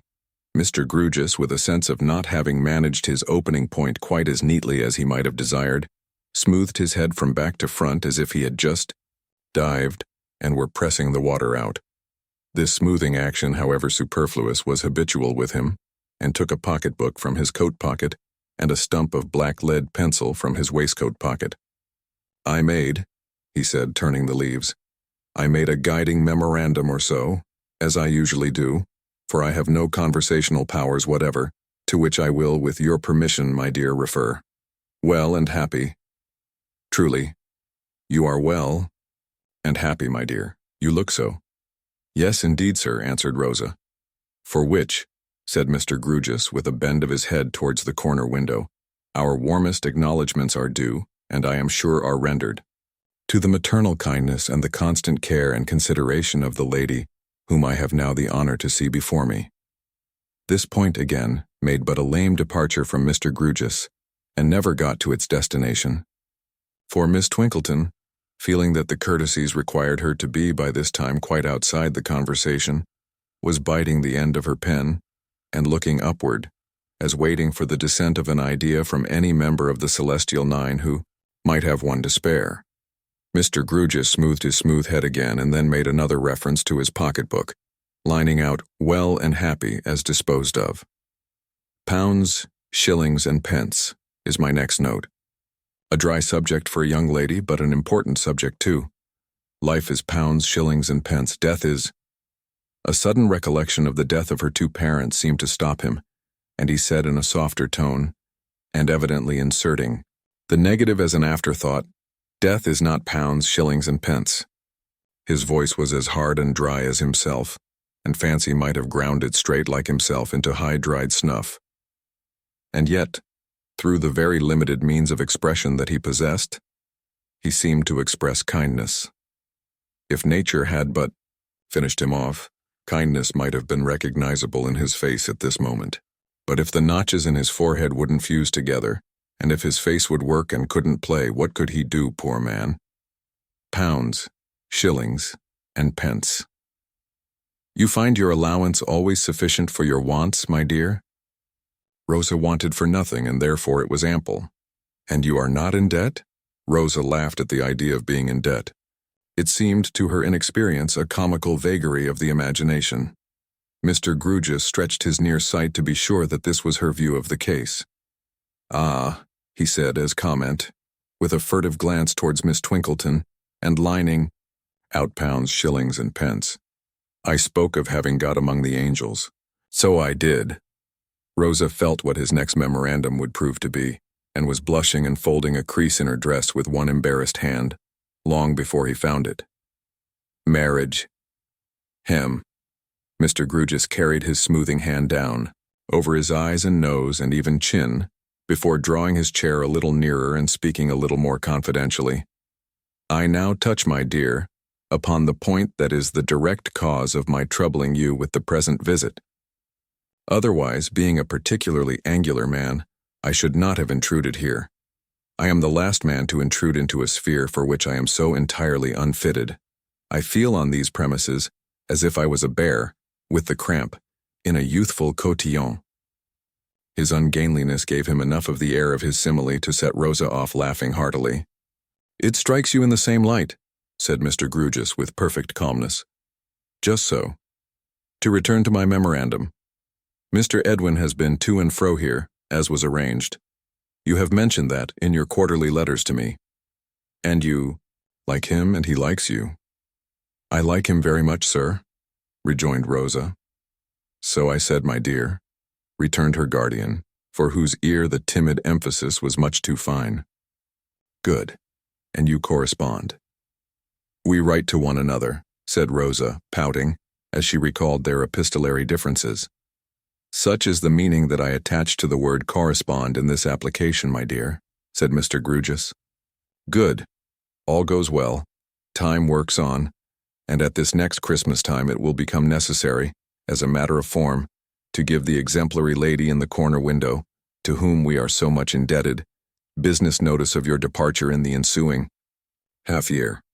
Your relations with her are far more than business relations, no doubt, but a residue of business remains in them, and business is business ever. I am a particularly angular man, proceeded Mr. Grewgious, as if it suddenly occurred to him to mention it, and I am not used to give anything away. If for these two reasons some competent proxy would give you away, I should take it very kindly. Rosa intimated, with her eyes on the ground, that she thought a substitute might be found if required. Surely, said Mr. Grewgious. For instance, the gentleman who teaches dancing here, he would know how to do it with graceful propriety.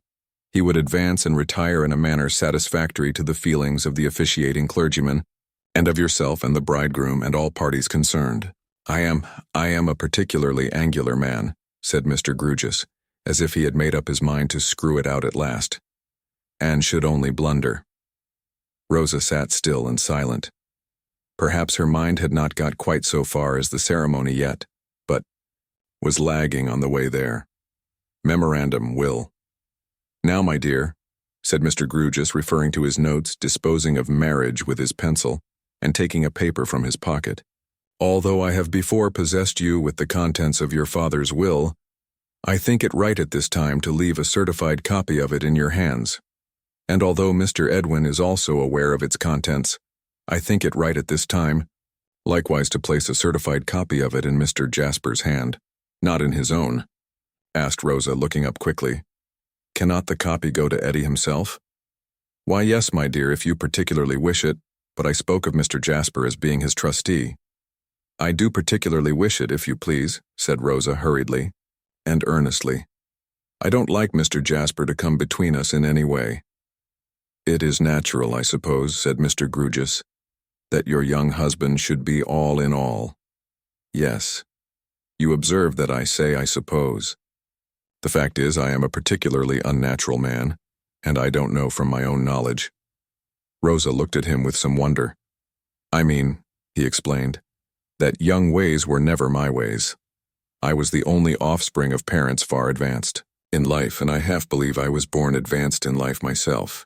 No personality is intended towards the name you will so soon change, when I remark that while the general growth of people seem to have come into existence, buds, I seem to have come into existence a chip.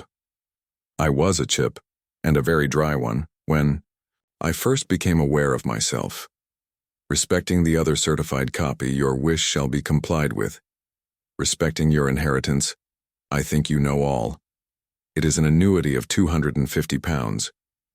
The savings upon that annuity, and some other items to your credit, all duly carried to account with vouchers, will place you in possession of a lump sum of money, rather exceeding £1,700. I am empowered to advance the cost of your preparations for your marriage out of that fund. All is told.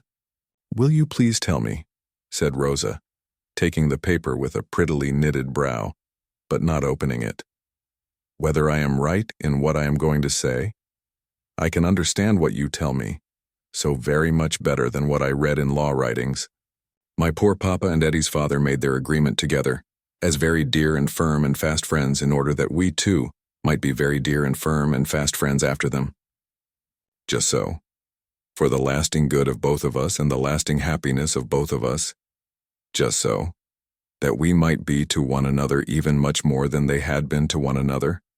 Just so. It was not bound upon Eddie, and it was not bound upon me by any forfeit in case. Don't be agitated, my dear. In the case that it brings tears into your affectionate eyes even to picture to yourself, in the case of your not marrying one another, no forfeiture on either side. You would then have been my ward until you were of age. No worse would have befallen you, bad enough perhaps. And Eddie? He would have come into his partnership derived from his father, and into its arrears to his credit, if any, on attaining his majority, just as now. Rosa, with her perplexed face and knitted brow, bit the corner of her attested copy as she sat with her head on one side, looking abstractedly on the floor, and smoothing it with her foot. "In short," said Mr. Grewgious, "this betrothal is a wish, a sentiment, a friendly project, tenderly expressed on both sides. That it was strongly felt, and that there was a lively hope that it would prosper, there can be no doubt. When you were both children, you began to be accustomed to it, and it has prospered. But circumstances alter cases, and I made this visit today, partly, indeed principally, to discharge myself of the duty of telling you, my dear, that two young people can only be betrothed in marriage, except as a matter of convenience and therefore mockery and misery, of their own free will, their own attachment, and their own assurance. It may or it may not prove a mistaken one, but we must take our chance of that they are suited to each other and will make each other happy. Is it to be supposed, for example, that if either of your fathers were living now, and had any mistrust on that subject, his mind would not be changed by the change of circumstances involved in the change of your years? Untenable, unreasonable, inconclusive, and preposterous." Mr. Grewgious said all this as if he were reading it aloud, or still more as if he were repeating a lesson. So expressionless of any approach to spontaneity were his face and manner. "I have now, my dear," he added, blurring out will with his pencil, "discharged myself of what is doubtless a formal duty in this case, but still a duty in such a case. Memorandum. Wishes. My dear, is there any wish of yours that I can further?" Rosa shook her head, with an almost plaintive air of hesitation in want of help. "Is there any instruction that I can take from you with reference to your affairs?" I should like to settle them with Eddie first, if you please," said Rosa, plaiting the crease in her dress. "Surely, surely," returned Mr. Grewgious. "You two should be of one mind in all things. Is the young gentleman expected shortly?" "He has gone away only this morning. He will be back at Christmas. Nothing could happen better. You will, on his return at Christmas, arrange all matters of detail with him. You will then communicate with me, and I will discharge myself, as a mere business acquaintance, of my business responsibilities towards the accomplished lady in the corner window. They will accrue at that season." Blurring pencil once again. "Memorandum, leave. Yes, I will now, my dear, take my leave." "Could I?" said Rosa, rising, as he jerked out of his chair in his ungainly way. "Could I ask you most kindly to come to me at Christmas if I had anything particular to say to you?" "Why, certainly, certainly," he rejoined, apparently, if such a word can be used of one who had no apparent lights or shadows about him, complimented by the question. "As a particularly angular man, I do not fit smoothly into the social circle, and consequently I have no other engagement at Christmas time than to partake on the 25th of a boiled turkey and celery sauce with a particularly angular clerk I have the good fortune to possess, whose father, being a Norfolk farmer, sends him the turkey as a present to me from the neighborhood of Norwich. I should be quite proud of your wishing to see me, my dear. As a professional receiver of rents, so very few people do wish to see me, that the novelty would be bracing."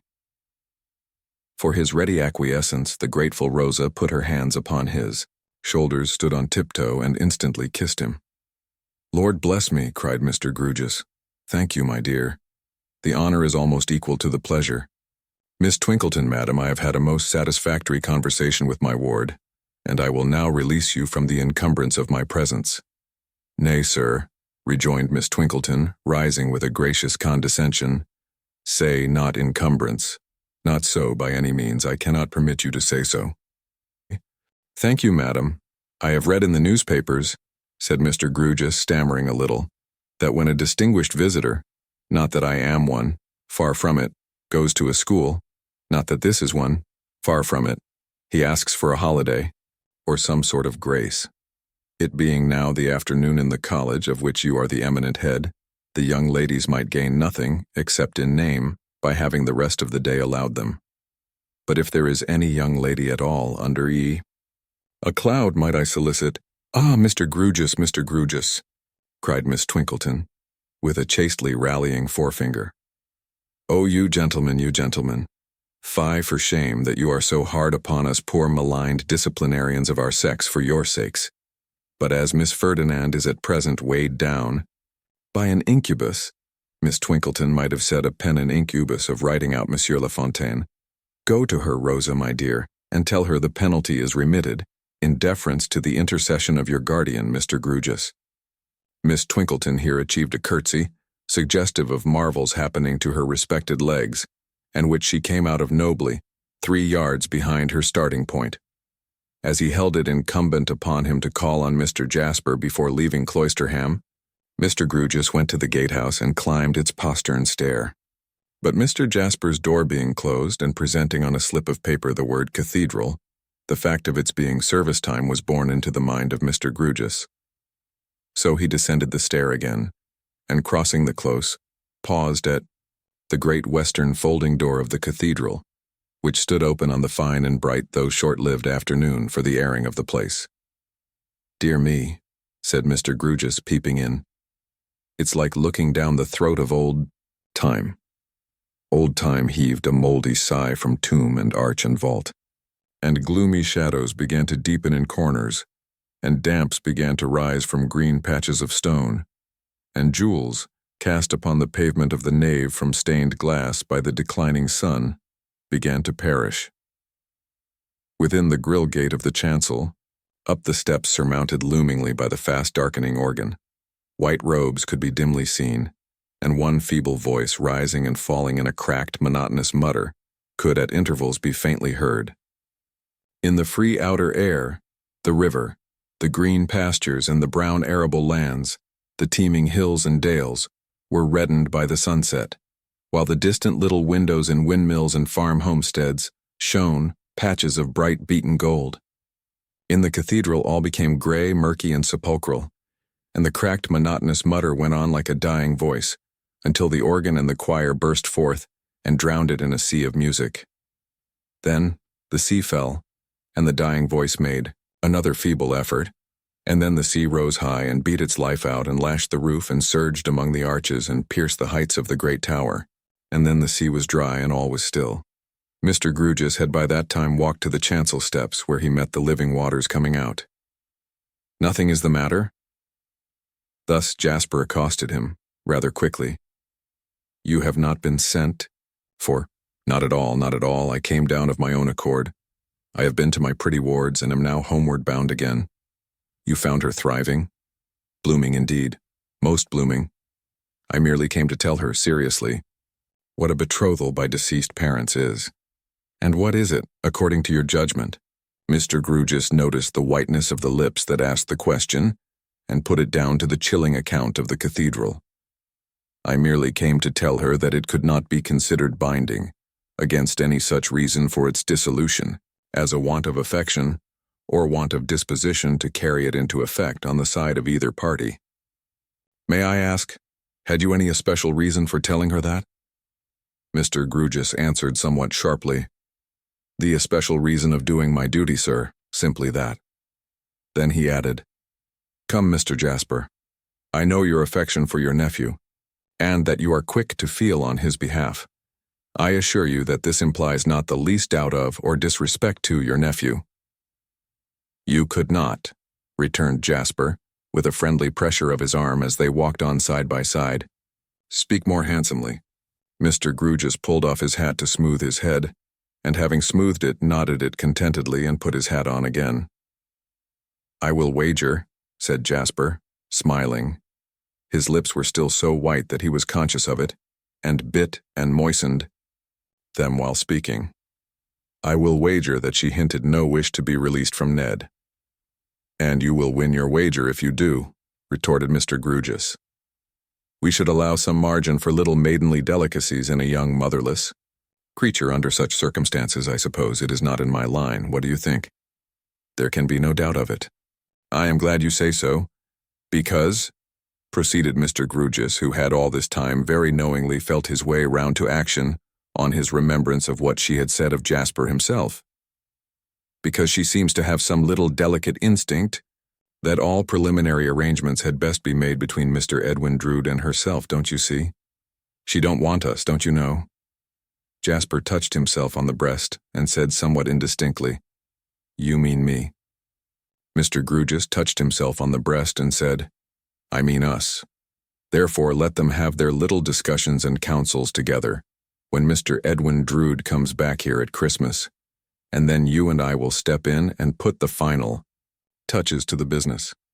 "So you settled with her that you would come back at Christmas," observed Jasper. "I see.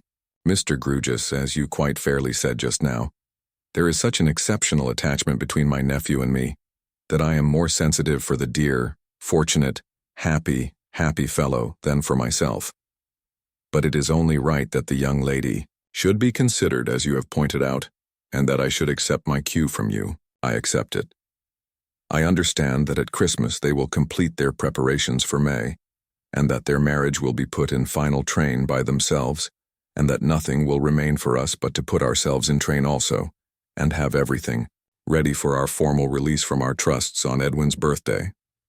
"That is my understanding," assented Mr. Grewgious, as they shook hands to part.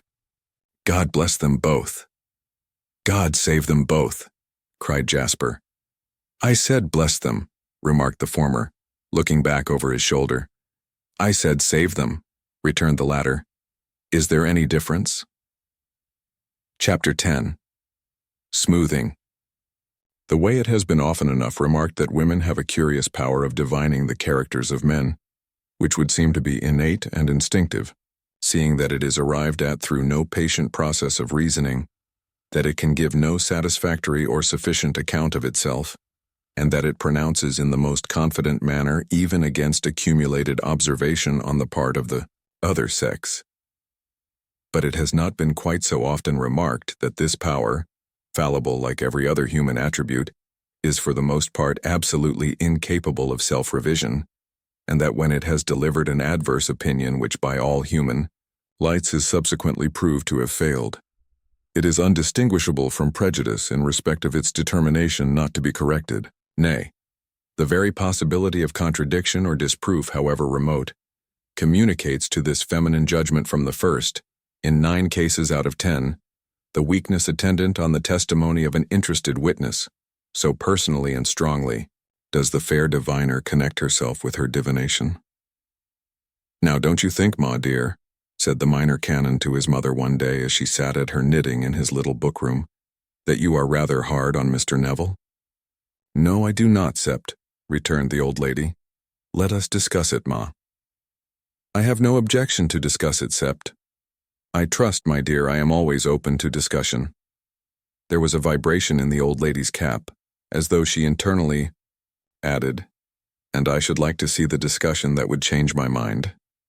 "Very good, Ma," said her conciliatory son. "There is nothing like being open to discussion."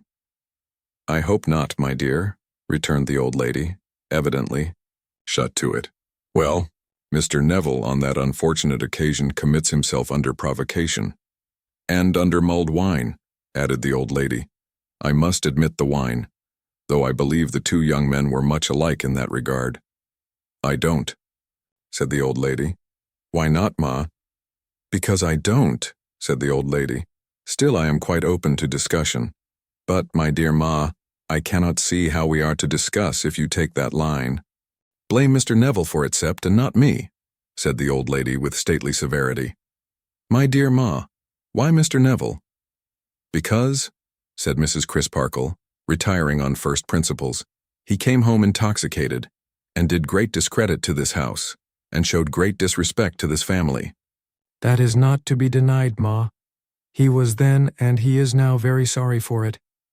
But for Mr. Jasper's well-bred consideration in coming up to me next day, after service, in the nave itself, with his gown still on, and expressing his hope that I had not been greatly alarmed or had my rest violently broken, "I believe I might never have heard of that disgraceful transaction," said the old lady.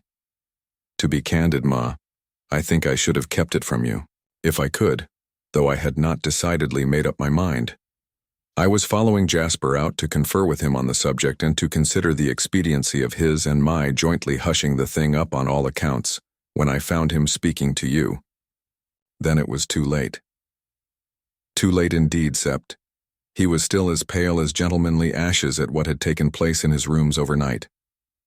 If I had kept it from you, Ma, you may be sure it would have been for your peace and quiet, and for the good of the young men, and in my best discharge of my duty according to my lights." The old lady immediately walked across the room and kissed him, saying, "Of course, my dear Sept, I am sure of that." "However, it became the town talk," said Mr. Crisparkle, rubbing his ear, as his mother resumed her seat and her knitting, and passed out of my power. "And I said then, Sept," returned the old lady, "that I thought ill of Mr. Neville, and I say now that I think ill of Mr. Neville, and I said then, and I say now, that I hope Mr. Neville may come to good, but I don't believe he will." Here the cap vibrated again considerably. "I am sorry to hear you say so, Ma. I am sorry to say so, my dear," interposed the old lady, knitting on firmly. "But I can't help it. For," pursued the minor canon, "it is undeniable that Mr. Neville is exceedingly industrious and attentive, and that he improves apace, and that he has, I hope I may say, an attachment to me." "There is no merit in the last article, my dear," said the old lady quickly, "and if he says there is, I think the worse of him for the boast. But, my dear Ma, he never said there was." "Perhaps not," returned the old lady. "Still, I don't see that it greatly signifies." There was no impatience in the pleasant look with which Mr. Crisparkle contemplated the pretty old piece of china as it knitted, but there was certainly a humorous sense of its not being a piece of china to argue with very closely. Besides, Sept, ask yourself what he would be without his sister. You know what an influence she has over him. You know what a capacity she has. You know that whatever he reads with you, he reads with her. Give her her fair share of your praise, and how much do you leave for him?" At these words, Mr. Crisparkle fell into a little reverie, in which he thought of several things. He thought of the times he had seen the brother and sister together in deep converse over one of his own old college books. Now, in the rimy mornings, when he made those sharpening pilgrimages to Cloisterham Weir. Now, in the somber evenings, when he faced the wind at sunset, having climbed his favorite outlook, a beetling fragment of monastery ruin, and the two studious figures passed below him along the margin of the river, in which the town fires and lights already shone, making the landscape bleaker. He thought how the consciousness had stolen upon him that in teaching one, he was teaching two, and how he had almost insensibly adapted his explanations to both minds, that with which his own was daily in contact, and that which he only approached through it. He thought of the gossip that had reached him from the nun's house, to the effect that Helena, whom he had mistrusted as so proud and fierce, submitted herself to the fairy bride, as he called her, and learnt from her what she knew. He thought of the picturesque alliance between those two, externally so very different. He thought, perhaps most of all, could it be that these things were yet but so many weeks old, and had become an integral part of his life? As whenever the Reverend Septimus fell a-musing, his good mother took it to be an infallible sign that he wanted support, the blooming old lady made all haste to the dining-room closet, to produce from it the support embodied in a glass of Constantia and a homemade biscuit. It was a most wonderful closet, worthy of Cloisterham and of Minor Canon Corner. Above it, a portrait of Handel in a flowing wig beamed down at the spectator, with a knowing air of being up to the contents of the closet, and a musical air of intending to combine all its harmonies in one delicious fugue. No common closet with a vulgar door on hinges, openable all at once and leaving nothing to be disclosed by degrees. This rare closet had a lock in mid-air, where two perpendicular slides met, the one falling down and the other pushing up. The upper slide, on being pulled down, leaving the lower a double mystery, revealed deep shelves of pickle jars, jam pots, tin canisters, spice boxes, and agreeably outlandish vessels of blue and white. The luscious lodgings of preserved tamarinds and ginger. Every benevolent inhabitant of this retreat had his name inscribed upon his stomach. The pickles, in a uniform of rich brown double-breasted buttoned coat and yellow or somber drab continuations, announced their portly forms in printed capitals, as walnut, gherkin, onion, cabbage, cauliflower mixed, and other members of that noble family. The jams, as being of a less masculine temperament, and as wearing curl papers, announced themselves in feminine calligraphy, like a soft whisper, to be raspberry, gooseberry, apricot, plum, damson, apple, and peach. The scene closing on these, charmers and the lower slide ascending, oranges were revealed attended by a mighty japanned sugar box to temper their acerbity if unripe. Homemade biscuits waited at the court of these powers, accompanied by a goodly fragment of plum cake and various slender ladies' fingers, to be dipped into sweet wine and kissed. Lowest of all, a compact leaden vault enshrined the sweet wine, and a stock of cordials, whence issued whispers of Seville orange, lemon, almond, and caraway seed. There was a crowning air upon this closet of closets, of having been for ages hummed through by the cathedral bell and organ, until those venerable bees had made sublimated honey of everything in store, and it was always observed that every dipper among the shelves, deep, as has been noticed, and swallowing up head, shoulders, and elbows, came forth again, mellow-faced, and seeming to have undergone a saccharine transfiguration. The Reverend Septimus yielded himself up quite as willing a victim to a nauseous medicinal herb closet, also presided over by the China shepherdess, as to this glorious cupboard. To what amazing infusions of gentian, peppermint, gilliflower, sage, parsley, thyme, rue, rosemary, and dandelion did his courageous stomach submit itself? In what wonderful wrappers enclosing layers of dried leaves would he swathe his rosy and contented face if his mother suspected him of a toothache? What botanical blotches would he cheerfully stick upon his cheek or forehead if the dear old lady convicted him of an imperceptible pimple there? Into this herbaceous penitentiary, situated on an upper staircase landing, a low and narrow whitewashed cell, where bunches of dried leaves hung from rusty hooks in the ceiling, and were spread out upon shelves, in company with portentous bottles, would the Reverend Septimus submissively be led, like the highly popular lamb who has so long and unresistingly been led to the slaughter, and there would he, unlike that lamb, bore nobody but himself. Not even doing that much so that the old lady were busy and pleased, he would quietly swallow what was given him, merely taking a corrective dip of hands and face into the great bowl of dried rose leaves, and into the other great bowl of dried lavender, and then would go out, as confident in the sweetening powers of cloisterham weir and a wholesome mind, as Lady Macbeth was hopeless of those of all the seas that roll. In the present instance, the good minor canon took his glass of Constantia, with an excellent grace and, so supported to his mother's satisfaction, applied himself to the remaining duties of the day. In their orderly and punctual progress they brought round vesper service and twilight. The cathedral being very cold, he set off for a brisk trot after service, the trot to end in a charge at his favorite fragment of ruin, which was to be carried by storm without a pause for breath. He carried it in a masterly manner, and, not breathed even then, stood looking down upon the river. The river at Cloisterham is sufficiently near the sea to throw up oftentimes a quantity of seaweed.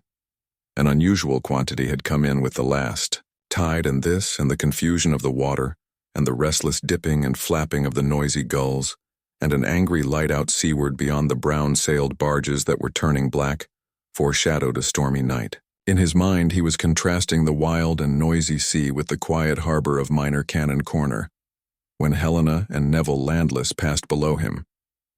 He had had the two together in his thoughts all day, and at once climbed down to speak to them, together. The footing was rough in an uncertain light for any tread save that of a good climber, but the Minor Canon was as good a climber as most men, and stood beside them before many good climbers would have been halfway down. "A wild evening, Miss Landless. Do you not find your usual walk with your brother too exposed and cold for the time of year? Or at all events when the sun is down and the weather is driving in from the sea?" Helena thought not. It was their favorite walk. It was very retired. "It is very retired," assented Mr. Crisparkle, laying hold of his opportunity straightway, and walking on with them. "It is a place of all others where one can speak without interruption, as I wish to do. Mr. Neville, I believe you tell your sister everything that passes between us?" "Everything, sir." "Consequently," said Mr. Crisparkle, "your sister is aware that I have repeatedly urged you to make some kind of apology for that unfortunate occurrence, which befell on the night of your arrival here." In saying it he looked to her and not to him, Therefore it was she and not he who replied, "Yes." "I call it unfortunate, Miss Helena," resumed Mr. Crisparkle, "forasmuch as it certainly has engendered a prejudice against Neville. There is a notion about that he is a dangerously passionate fellow of an uncontrollable and furious temper. He is really avoided as such." "I have no doubt he is, poor fellow," said Helena, with a look of proud compassion at her brother, expressing a deep sense of his being ungenerously treated. "I should be quite sure of it from your saying so, but what you tell me is confirmed by suppressed hints and references that I meet with every day. Now," Mr. Crisparkle again resumed, in a tone of mild though firm persuasion, "is not this to be regretted, and ought it not to be amended? These are early days of Neville's in Cloisterham, and I have no fear of his outliving such a prejudice and proving himself to have been misunderstood. But how much wiser to take action at once than to trust to uncertain time. Besides, apart from its being politic, it is right, for there can be no question that Neville was wrong." "He was provoked," Helena submitted. "He was the assailant," Mr. Crisparkle submitted. They walked on in silence until Helena raised her eyes to the minor canon's face and said almost reproachfully, "Oh, Mr. Crisparkle, would you have Neville throw himself at young Drood's feet or at Mr. Jasper's, who maligns him every day? In your heart you cannot mean it. From your heart you could not do it if his case were yours." "I have represented to Mr. Crisparkle, Helena," said Neville with a glance of deference towards his tutor, "that if I could do it from my heart, I would. But I cannot, and I revolt from the pretense.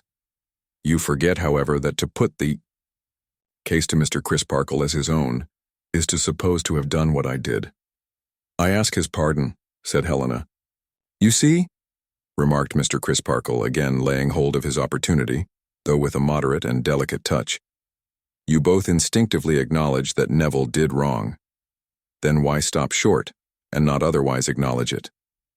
"Is there no difference," asked Helena, with a little faltering in her manner, "between submission to a generous spirit and submission to a base or trivial one?" Before the worthy minor canon was quite ready with his argument in reference to this nice distinction, Neville struck in, "Help me to clear myself with Mr. Crisparkle, Helena. Help me to convince him that I cannot be the first to make concessions, without mockery and falsehood. My nature must be changed before I can do so, and it is not changed. I am sensible of inexpressible affront, and deliberate aggravation of inexpressible affront, and I am angry. The plain truth is, I am still as angry when I recall that night as I was that night."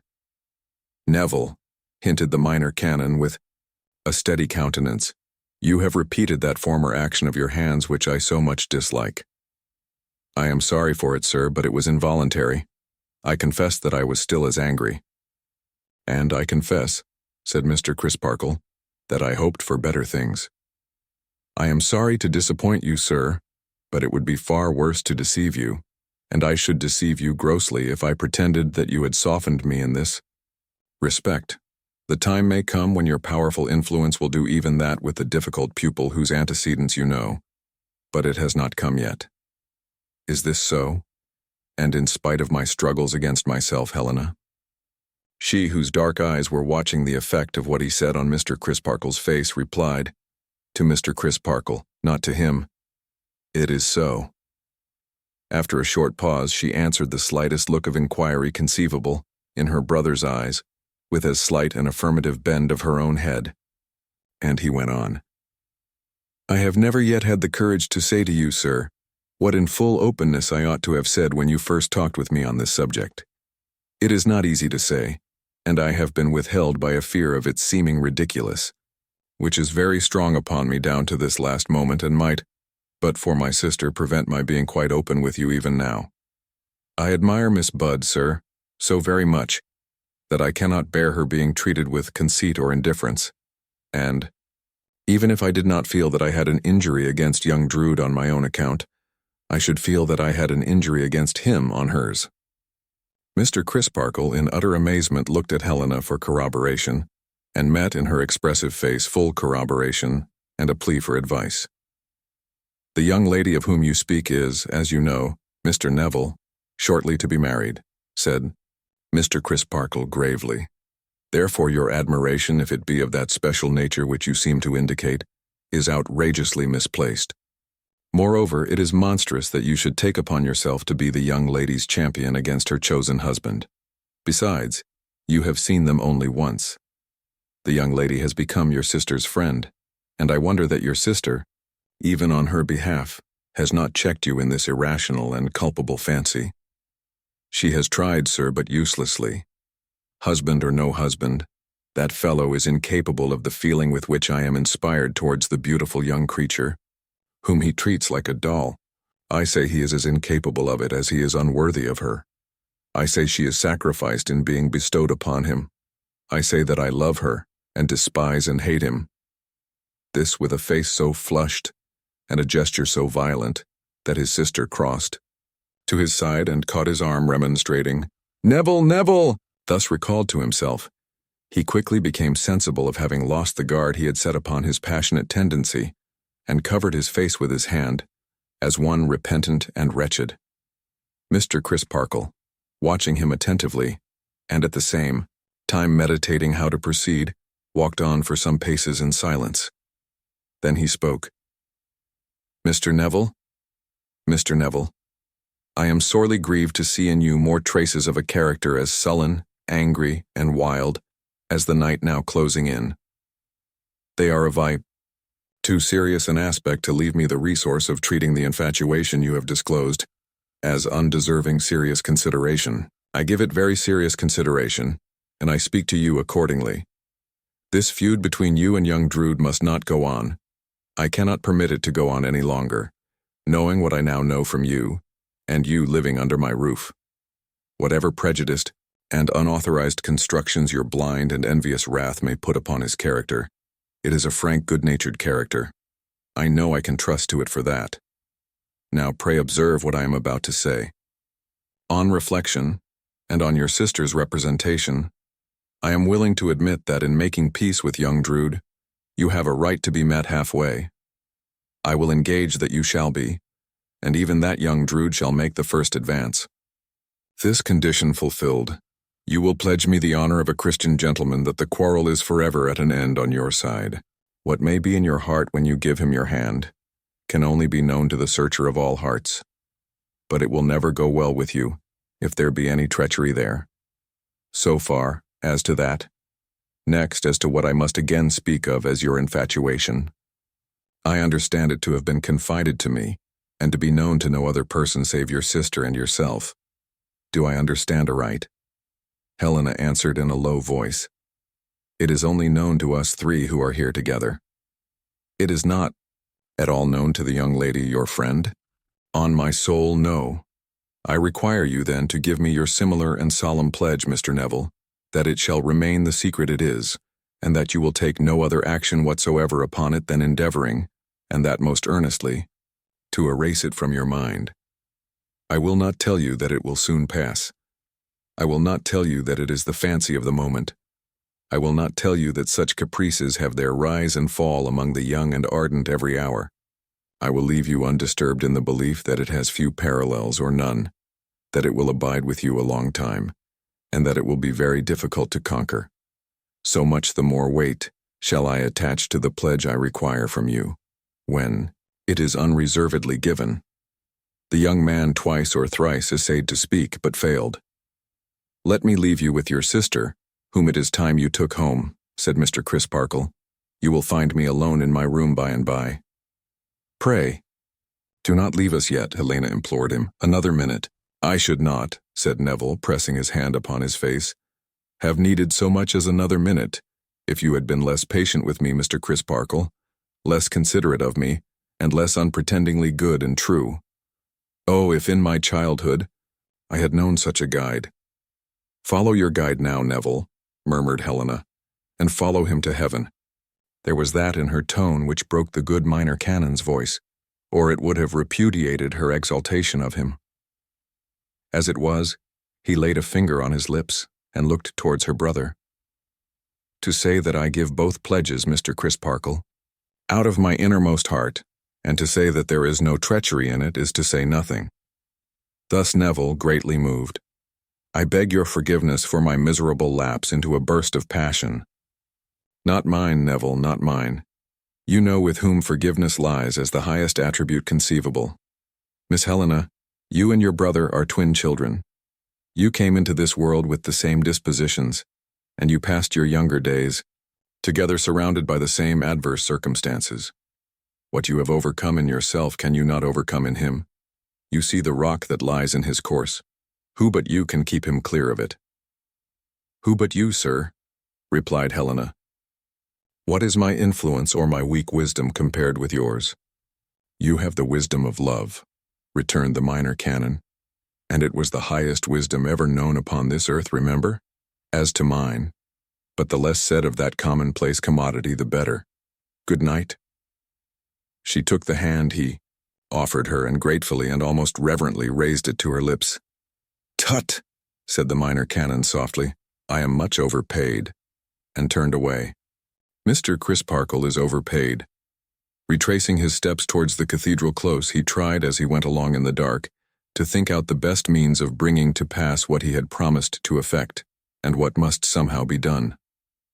I shall probably be asked to marry them, he reflected, and I would they were married and gone. But this presses first. He debated principally whether he should write to young Drood or whether he should speak to Jasper.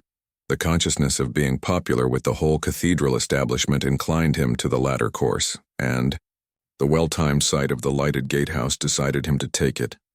I will strike while the iron is hot, he said, and see him now. Jasper was lying asleep on a couch before the fire, when, having ascended the postern stair and received no answer to his knock at the door, Mr. Crisparkle gently turned the handle and looked in. Long afterwards he had cause to remember how Jasper sprang from the couch in a delirious state between sleeping and waking and crying out, What is the matter? Who did it? It is only I, Jasper. I am sorry to have disturbed you. The glare of his eyes settled down into a look of recognition, and he moved a chair or two to make a way to the fireside. I was dreaming at a great rate and am glad to be disturbed from an indigestive after-dinner sleep, not to mention that you are always welcome. Thank you. I am not confident, returned Mr. Crisparkle, as he sat himself down in the easy chair placed for him, that my subject will at first sight be quite as welcome as myself. But I am a minister of peace, and I pursue my subject in the interests of peace. In a word, Jasper, I want to establish peace between these two young fellows. A very perplexed expression took hold of Mr. Jasper's face. A very perplexing expression, too, for Mr. Crisparkle could make nothing of it. How?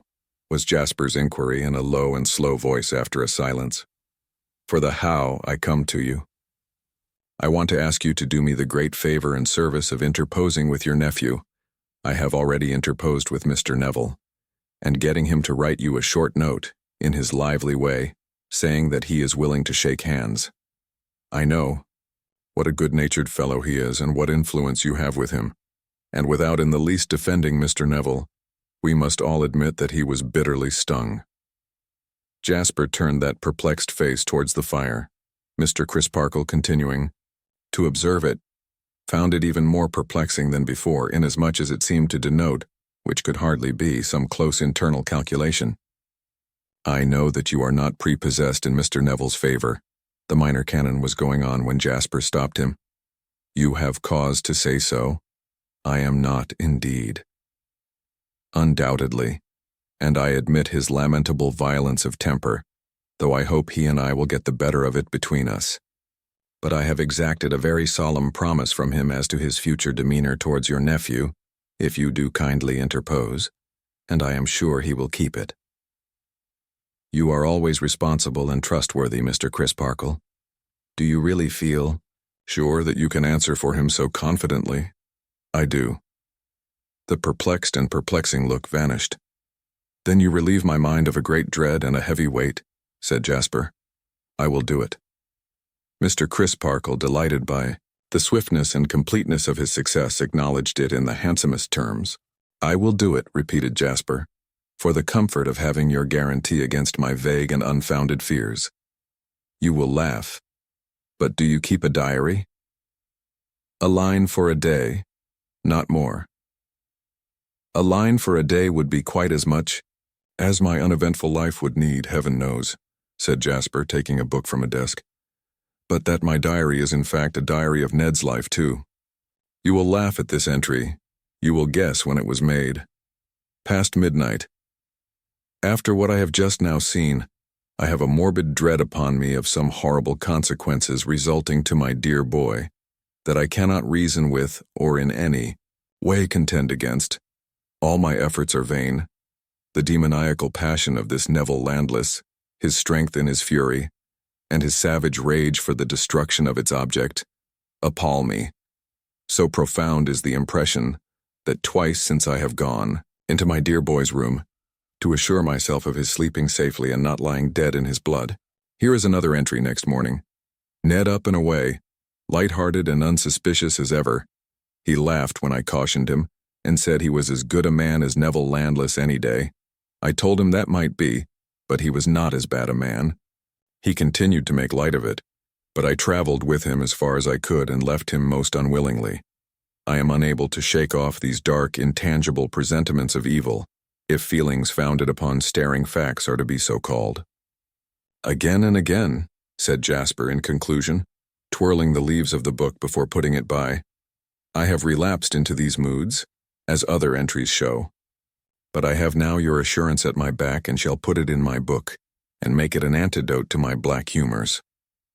Such an antidote, I hope, returned Mr. Crisparkle, as will induce you before long to consign the black humors to the flames. I ought to be the last to find any fault with you this evening, when you have met my wishes so freely. But I must say, Jasper, that your devotion to your nephew has made you exaggerative here. You are my witness, said Jasper, shrugging his shoulders, what my state of mind honestly was that night before I sat down to write and in what words I expressed it. You remember objecting to a word I used as being too strong? It was a stronger word than any in my diary. Well, well, try the antidote, rejoined Mr. Crisparkle, and may it give you a brighter and better view of the case. We will discuss it no more now. I have to thank you for myself. Thank you sincerely. You shall find, said Jasper as they shook hands, that I will not do the thing you wish me to do by halves. I will take care that Ned, giving way at all, shall give way thoroughly. On the third day after this conversation, he called on Mr. Crisparkle with the following letter. My dear Jack, I am touched by your account of your interview with Mr. Crisparkle, whom I much respect and esteem.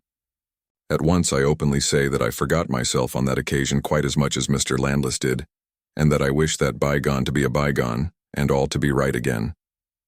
Look here, dear old boy. Ask Mr. Landless to dinner on Christmas Eve. Better the day, the better the deed. And let there be only we three. And let us shake hands all round there and then, and say no more about it. My dear Jack, ever your most affectionate, Edwin Drood. P.S. Love to Miss Pussy at the next music lesson. You expect Mr. Neville, then? Said Mr. Crisparkle. I count upon his coming, said Mr. Jasper. Chapter 11. A Picture and a Ring. Behind the most ancient part of Holborn, London, where certain gabled houses some centuries of age still stand looking on the public way, as if disconsolately looking for the old bourne that has long run dry, is a little nook composed of two irregular quadrangles, called Staple Inn. It is one of those nooks the turning into which out of the clashing street imparts to the relieved pedestrian the sensation of having put cotton in his ears and velvet soles on his boots. It is one of those nooks where a few smoky sparrows twitter in smoky trees, as though they called to one another, "Let us play at country," and where a few feet of garden mold and a few yards of gravel enable them to do that refreshing violence to their tiny understandings. Moreover, it is one of those nooks which are legal nooks, and it contains a little hall, with a little lantern in its roof, to what obstructive purposes devoted, and at whose expense, this history knoweth not. In the days when Cloisterham took offense at the existence of a railroad afar off, as menacing that sensitive constitution, the property of us as Britons, the odd fortune of which sacred institution it is to be in exactly equal degrees croaked about, trembled for and boasted of whatever happens to anything, anywhere in the world. In those days, no neighboring architecture of lofty proportions had arisen to overshadow Staple Inn. The westering sun bestowed bright glances on it, and the southwest wind blew into it unimpeded. Neither wind nor sun, however, favored Staple Inn one December afternoon toward 6 o'clock, when it was filled with fog, and candles shed murky and blurred rays through the windows of all its then-occupied sets of chambers. Notably from a set of chambers in a corner house in the little inner quadrangle, presenting in black and white over its ugly portal the mysterious inscription, P.J. T. 1747. In which set of chambers, never having troubled his head about the inscription, unless to bethink himself at odd times on glancing up at it, that haply it might mean perhaps John Thomas or perhaps Joe Tyler, sat Mr. Grewgious writing by his fire. Who could have told by looking at Mr. Grewgious whether he had ever known ambition or disappointment? He had been bred to the bar, and had laid himself out for chamber practice, to draw deeds. Convey the wise at call, as Pistol says. But conveyancing and he had made such a very indifferent marriage of it, that they had separated by consent, if there can be said to be separation where there has never been coming together. No, coy conveyancing would not come to Mr. Grewgious. She was wooed, not won, and they went their several ways.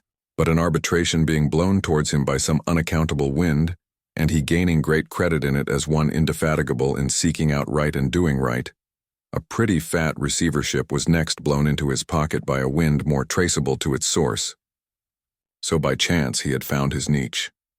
Receiver and agent now, to 2 rich estates and deputing their legal business, in an amount worth having, to a firm of solicitors on the floor below, he had snuffed out his ambition, supposing him to have ever lighted it, and had settled down with his snuffers for the rest of his life under the dry vine and fig tree of P.J.T., who planted in 1747. Many accounts and account books, many files of correspondence, and several strong boxes garnished Mr. Grewgious's room. They can scarcely be represented as having lumbered it, so conscientious and precise was their orderly arrangement. The apprehension of dying suddenly, and leaving one fact or one figure with any incompleteness or obscurity attaching to it, would have stretched Mr. Grewgious stone dead any day. The largest fidelity to a trust was the lifeblood of the man. There are sorts of lifeblood that course more quickly, more gaily, more attractively, but there is no better sort in circulation. There was no luxury in his room. Even its comforts were limited to its being dry and warm, and having a snug though faded fireside. What may be called its private life was confined to the hearth, and an easy chair and an old-fashioned occasional round table that was brought out upon the rug after business hours, from a corner where it elsewise remained turned up like a shining mahogany shield. Behind it, when standing thus on the defensive, was a closet, usually containing something good to drink. An outer room was the clerk's room. Mr. Grewgious's sleeping room was across the common stair, and he held some empty cellarage at the bottom of the common stair. 300 days in the year at least he crossed over to the hotel in Furnival's Inn for his dinner, and after dinner crossed back again, to make the most of these simplicities until it should become broad business day once more, with P.J.T., date 1747. As Mr. Grewgious sat and wrote by his fire that afternoon, so did the clerk of Mr. Grewgious sit and write by his fire. A pale, puffy-faced, dark-haired person of 30, with big dark eyes that wholly wanted luster, and a dissatisfied, doughy complexion that seemed to ask to be sent to the baker's. This attendant was a mysterious being, possessed of some strange power over Mr. Grewgious, as though he had been called into existence, like a fabulous familiar, by a magic spell which had failed. When required to dismiss him, he stuck tight to Mr. Grewgious's stool, although Mr. Grewgious's comfort and convenience would manifestly have been advanced by dispossessing him. A gloomy person with tangled locks and a general air of having been reared under the shadow of that baleful tree of Java, which has given shelter to more lies than the whole botanical kingdom, Mr. Grewgious, nevertheless, treated him with unaccountable consideration. "Now, Bazzard," said Mr. Grewgious on the entrance of his clerk, looking up from his papers as he arranged them for the night, "what is in the wind besides fog?" "Mr. Drood," said Bazzard. What of him? Has called, said Bazzard. You might have shown him in. I am doing it, said Bazzard. The visitor came in accordingly. Dear me, said Mr. Grewgious, looking round his pair of office candles. I thought you had called and merely left your name and gone. How do you do, Mr. Edwin? Dear me, you're choking. It's this fog, returned Edwin, and it makes my eyes smart, like cayenne pepper. Is it really so bad as that? Pray undo your wrappers. It's fortunate I have so good a fire, but Mr. Bazzard has taken care of me. No, I haven't, said Mr. Bazzard at the door. Ah, then it follows that I must have taken care of myself without observing it, said Mr. Grewgious. Pray be seated in my chair. No, I beg, coming out of such an atmosphere, in my chair. Edwin took the easy chair in the corner, and the fog he had brought in with him, and the fog he took off with his greatcoat and neck shawl was speedily licked up by the eager fire. I look, said Edwin, smiling, as if I had come to stop. By the by, cried Mr. Grewgious. Excuse my interrupting you, do stop. The fog may clear in an hour or two. We can have dinner in from just across Holborn. You had better take your cayenne pepper here than outside. Pray stop and dine. You are very kind, said Edwin, glancing about him as though attracted by the notion of a new and relishing sort of gypsy party. Not at all, said Mr. Grewgious. You are very kind to join issue with a bachelor in chambers, and take potluck. And I'll ask, said Mr. Grewgious, dropping his voice and speaking with a twinkling eye as if inspired with a bright thought. I'll ask Bazzard. He mightn't like it else. Bazzard.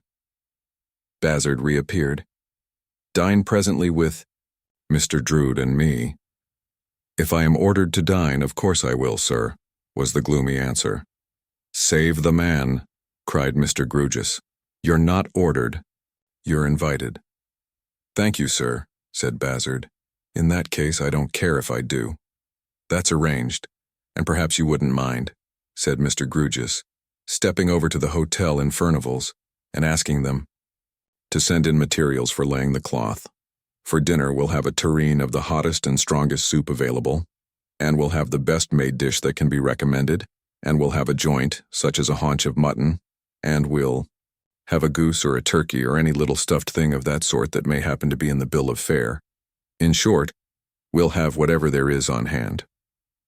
These liberal directions Mr. Grewgious issued with his usual air of reading an inventory, or repeating a lesson, or doing anything else by rote. Bazzard, after drawing out the round table, withdrew to execute them. I was a little delicate. You see, said Mr. Grewgious in a lower tone after his clerk's departure, about employing him in the foraging or commissariat department, because he mightn't like it. He seems to have his own way, sir, remarked Edwin. His own way? Returned Mr. Grewgious. Oh dear, no. Poor fellow, you quite mistake him. If he had his own way, he wouldn't be here. I wonder where he would be, Edwin thought. But he only thought it because Mr. Grewgious came and stood himself with his back to the other corner of the fire, and his shoulder blades against the chimney-piece, and collected his skirts for easy conversation. I take it, without having the gift of prophecy, that you have done me the favor of looking in to mention that you are going down yonder, where I can tell you you are expected, and to offer to execute any little commission from me to my charming ward, and perhaps to sharpen me up a bit in any proceedings, Mr. Edwin? I called, sir, before going down as an act of attention. Of attention, said Mr. Grewgious. Ah, of course, not of impatience. Impatience, sir? Mr. Grewgious had meant to be arch, not that he in the remotest degree expressed that meaning, and had brought himself into scarcely supportable proximity with the fire, as if to burn the fullest effect of his archness into himself, as other subtle impressions are burnt into hard metals. But his archness suddenly flying before the composed face and manner of his visitor, and only the fire remaining, he started and rubbed himself. I have lately been down yonder, said Mr. Grewgious, rearranging his skirts, and that was what I referred to when I said I could tell you are expected. Indeed, sir, yes, I knew that Pussy was looking out for me. Do you keep a cat down there? Asked Mr. Grewgious. Edwin colored a little as he explained, "I call Rosa Pussy." "Oh, really?" said Mr. Grewgious, smoothing down his head. "That's very affable." Edwin glanced at his face, uncertain whether or no he seriously objected to the appellation, but Edwin might as well have glanced at the face of a clock. "A pet name, sir," he explained again. "Umps," said Mr. Grewgious with a nod. But with such an extraordinary compromise between an unqualified assent and a qualified dissent, that his visitor was much disconcerted. "Did Prosa," Edwin began by way of recovering himself. "Prosa?" repeated Mr. Grewgious. "I was going to say Pussy, and changed my mind. Did she tell you anything about the Landlesses?" "No," said Mr. Grewgious. "What is the Landlesses? An estate? A villa? A farm?" "A brother and sister. The sister is at the nun's house, and has become a great friend of Prosa's." Mr. Grewgious struck in with a fixed face. "She is a strikingly handsome girl, sir, and I thought she might have been described to you, or presented to you, perhaps." "Neither," said Mr. Grewgious. "But here is Bazzard." Bazzard returned accompanied by 2 waiters, an immovable waiter, and a flying waiter, and the 3 brought in with them as much fog as gave a new roar to the fire. The flying waiter, who had brought everything on his shoulders, laid the cloth with amazing rapidity and dexterity, while the immovable waiter, who had brought nothing, found fault with him. The flying waiter then highly polished all the glasses he had brought, and the immovable waiter looked through them. The flying waiter then flew across Holborn for the soup and flew back again, and then took another flight for the made dish, and flew back again, and then took another flight for the joint and poultry, and flew back again, and between whiles took supplementary flights for a great variety of articles, as it was discovered from time to time that the immovable waiter had forgotten them all. But let the flying waiter cleave the air as he might, he was always reproached on his return by the immovable waiter for bringing fog with him, and being out of breath. At the conclusion of the repast, by which time the flying waiter was severely blown, the immovable waiter gathered up the tablecloth under his arm with a grand air, and having sternly, not to say with indignation, looked on at the flying waiter while he set the clean glasses round, directed a valedictory glance towards Mr. Grewgious, conveying, "Let it be clearly understood between us that the reward is mine, and that Neil is the claim of this slave," and pushed the flying waiter before him out of the room. It was like a highly finished miniature painting representing my lords of the Circumlocution Department, commandership-in-chief of any sort, government. It was quite an edifying little picture to be hung on the line in the National Gallery. As the fog had been the proximate cause of this sumptuous repast, so the fog served for its general sauce. To hear the outdoor clerks sneezing, wheezing, and beating their feet on the gravel was a zest far surpassing Dr. Kitchener's. To bid, with a shiver, the unfortunate flying waiter shut the door before he had opened it, was a condiment of a profounder flavor than Harvey. And here let it be noticed parenthetically that the leg of this young man in its application to the door evinced the finest sense of touch, always preceding himself and tray, with something of an angling air about it, by some seconds, and always lingering after he and the tray had disappeared, like Macbeth's leg when accompanying him off the stage with reluctance to the assassination of Duncan. The host had gone below to the cellar, and had brought up bottles of ruby, straw-colored, and golden drinks, which had ripened long ago in lands where no fogs are, and had since lain slumbering in the shade. Sparkling and tingling after so long, a nap they pushed at their corks to help the corkscrew, like prisoners helping rioters to force their gates, and danced out gaily. If PJT in 1747 or in any other year of his period drank such wines, then, for a certainty, PJT was pretty jolly too. Externally, Mr. Grewgious showed no signs of being mellowed by these glowing vintages. Instead of his drinking them, they might have been poured over him in his high-dried snuff form and run to waste, for any lights and shades they caused to flicker over his face. Neither was his manner influenced, but in his wooden way he had observant eyes for Edwin, and when at the end of dinner he motioned Edwin back to his own easy chair in the fireside corner, and Edwin sank luxuriously into it after very brief remonstrance, Mr. Grewgious, as he turned his seat round towards the fire too and smoothed his head and face, might have been seen looking at his visitor between his smoothing fingers. "Bazzard," said Mr. Grewgious, suddenly turning to him. "I follow." "You, sir," returned Bazzard, who had done his work of consuming meat and drink in a workmanlike manner, though mostly in speechlessness. "I drink to you, Bazzard. Mr. Edwin, success to Mr. Bazzard." "Success to Mr. Bazzard," echoed Edwin with a totally unfounded appearance of enthusiasm, and with the unspoken addition, "What in, I wonder?" "And may," pursued Mr. Grewgious, "I am not at liberty to be definite, may. My conversational powers are so very limited that I know I shall not come well out of this. May. It ought to be put imaginatively, but I have no imagination. May. The thorn of anxiety is as nearly the mark as I am likely to get. May it come out at last." Mr. Bazzard, with a frowning smile at the fire, put a hand into his tangled locks, as if the thorn of anxiety were there, then into his waistcoat as if it were there, then into his pockets as if it were there. In all these movements he was closely followed by the eyes of Edwin, as if that young gentleman expected to see the thorn in action. It was not produced, however, and Mr. Bazzard merely said, "I follow you, sir, and I thank you." "I am going," said Mr. Grewgious, jingling his glass on the table with one hand and bending aside under cover of the other, to whisper to Edwin, "To drink to my ward, but I put Bazzard first. He mightn't like it else." This was said with a mysterious wink, or what would have been a wink, if, in Mr. Grewgious's hands, it could have been quick enough. So Edwin winked responsively without the least idea what he meant by doing so. "And now," said Mr. Grewgious, "I devote a bumper to the fair and fascinating Miss Rosa. Bazzard, the fair and fascinating Miss Rosa." "I follow you, sir," said Bazzard, "and I pledge you." "And so do I," said Edwin. "Lord bless me," cried Mr. Grewgious, breaking the blank silence which of course ensued, though why these pauses should come upon us when we have performed any small social rite, not directly inducive of self-examination or mental despondency, who can tell? I am a particularly angular man, and yet I fancy, if I may use the word not having a morsel of fancy, that I could draw a picture of a true lover's state of mind tonight.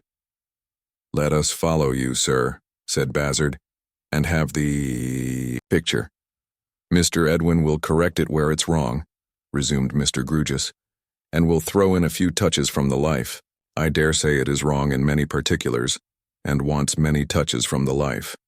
For I was born a chip, and have neither soft sympathies nor soft experiences.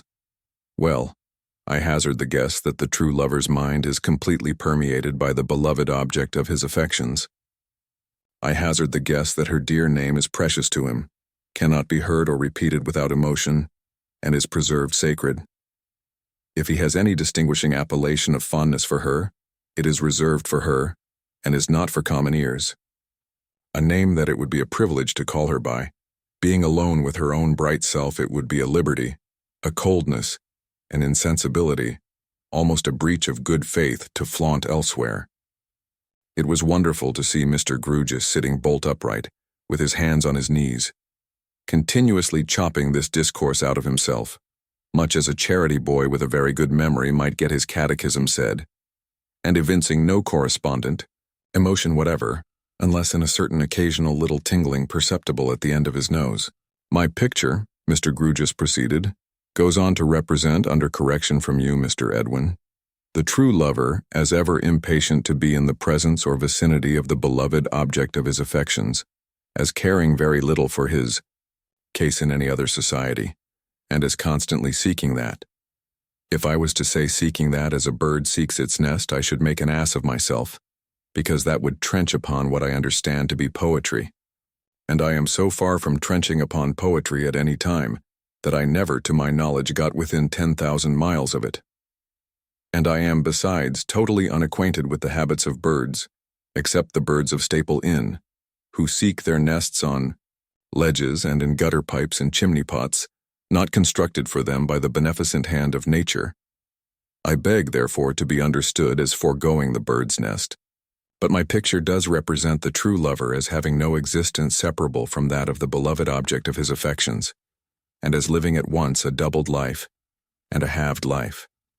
And if I do not clearly express what I mean by that, it is either for the reason that having no conversational powers I cannot express what I mean, or that having no meaning I do not mean what I fail to express, which, to the best of my belief, is not the case. Edwin had turned red and turned white, as certain points of this picture came into the light. He now sat looking at the fire and bit his lip. "The speculations of an angular man," resumed Mr. Drood, still sitting and speaking exactly as before, "are probably erroneous on so globular a topic, but I figure to myself, subject as before to Mr. Edwin's correction, that there can be no coolness, no lassitude, no doubt, no indifference, no half-fire and half-smoke state of mind in a real lover. Pray, am I at all near the mark in my picture?" As abrupt in his conclusion as in his commencement and progress, he jerked this inquiry at Edwin, and stopped when one might have supposed him in the middle of his oration. "I should say, sir," stammered Edwin, "as you refer the question to me." "Yes," said Mr. Drood, "I refer it to you, as an authority."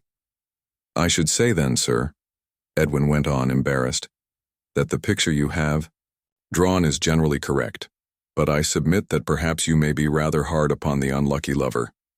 "Likely so," assented Mr. Drood, "likely so. I am a hard man in the grain." "He may not show," said Edwin, "all he feels, or he may not—" There he stopped so long to find the rest of his sentence that Mr. Drood rendered his difficulty 1,000 times the greater by unexpectedly striking in with, "No, to be sure, he may not."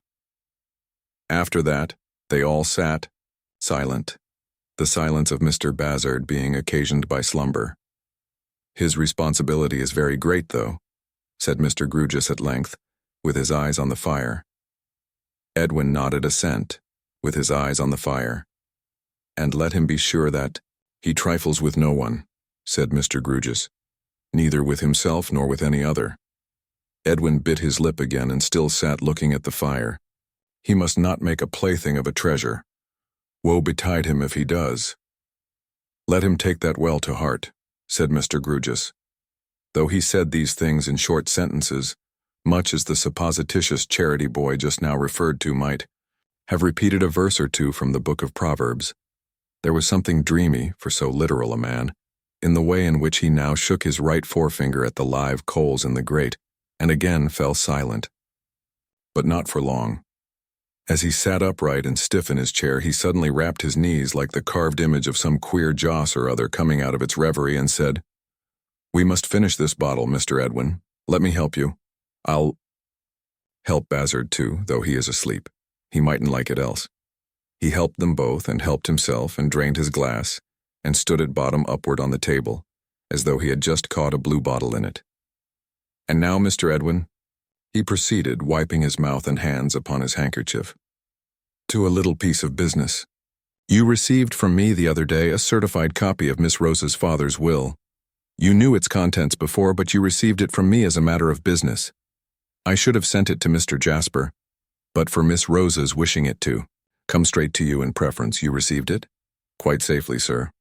"You should have acknowledged its receipt," said Mr. Drood, "business being business all the world over. However, you did not." "I meant to have acknowledged it when I first came in this evening, sir." "Not a business-like acknowledgment," returned Mr. Drood. "However, let that pass. Now in that document you have observed a few words of kindly allusion to its being left to me to discharge a little trust, confided to me in conversation, at such time as I in my discretion may think best." "Yes, sir." "Mr. Edwin, it came into my mind just now when I was looking at the fire that I could, in my discretion, acquit myself of that trust at no better time than the present. Favor me with your attention half a minute." He took a bunch of keys from his pocket, singled out by the candlelight the key he wanted, and then, with a candle in his hand, went to a bureau or escritoire, unlocked it, touched the spring of a little secret drawer, and took from it an ordinary ring case made for a single ring. With this in his hand, he returned to his chair. As he held it up for the young man to see, his hand trembled. "Mr. Edwin, this rose of diamonds and rubies delicately set in gold was a ring belonging to Miss Rosa's mother. It was removed from her dead hand in my presence, with such distracted grief as I hope it may never be my lot to contemplate again. Hard man as I am not hard enough for that. See how bright these stones shine." Opening the case, and yet the eyes that were so much brighter and that so often looked upon them with a light and a proud heart have been ashes among ashes and dust among dust some years. If I had any imagination, which it is needless to say I have not, I might imagine that the lasting beauty of these stones was almost cruel. He closed the case again as he spoke. "This ring was given to the young lady who was drowned so early in her beautiful and happy career by her husband when they first plighted their faith to one another. It was he who removed it from her unconscious hand, and it was he who, when his death drew very near, placed it in mine. The trust in which I received it was that, you and Miss Rosa growing to manhood and womanhood, and your betrothal prospering and coming to maturity, I should give it to you to place upon her finger. Failing those desired results, it was to remain in my possession." Some trouble was in the young man's face, and some indecision was in the action of his hand, as Mr. Grewgious, looking steadfastly at him, gave him the ring. "Your placing it on her finger," said Mr. Grewgious, "will be the solemn seal upon your strict fidelity to the living and the dead. You are going to her to make the last irrevocable preparations for your marriage. Take it with you." The young man took the little case and placed it in his breast. "If anything should be amiss, if anything should be even slightly wrong between you, if you should have any secret consciousness that you are committing yourself to this step for no higher reason than because you have long been accustomed to look forward to it, then," said Mr. Grewgious, "I charge you once more by the living and by the dead to bring that ring back to me." Here Bazzard awoke himself by his own snoring, and, as is usual in such cases, sat apoplectically staring at vacancy, as defying vacancy to accuse him of having been asleep. "Bazzard," said Mr. Grewgious harder than ever. "I follow you, sir," said Bazzard, "and I have been following you. In discharge of a trust, I have handed Mr. Edwin Drood a ring of diamonds and rubies, you see." Edwin reproduced the little case and opened it, and Bazzard looked into it. "I follow you both, sir," returned Bazzard, "and I witnessed the transaction." Evidently anxious to get away and be alone, Edwin Drood now resumed his outer clothing, muttering something about time and appointments. The fog was reported no clearer by the flying waiter, who alighted from a speculative flight in the coffee interest, but he went out into it, and Bazzard, after his manner, followed him. Mr. Grewgious, left alone, walked softly and slowly to and fro for an hour and more. He was restless tonight, and seemed dispirited. "I hope I have done right," he said. The appeal to him seemed necessary. It was hard to lose the ring, and yet it must have gone from me very soon. He closed the empty little drawer with a sigh, and shut and locked the escritoire, and came back to the solitary fireside. "Her ring," he went on. "Will it come back to me? My mind hangs about her ring very uneasily tonight, but that is explainable. I have had it so long, and I have prized it so much. I wonder—" He was in a wondering mood as well as a restless. For though he checked himself at that point and took another walk, he resumed his wondering when he sat down again.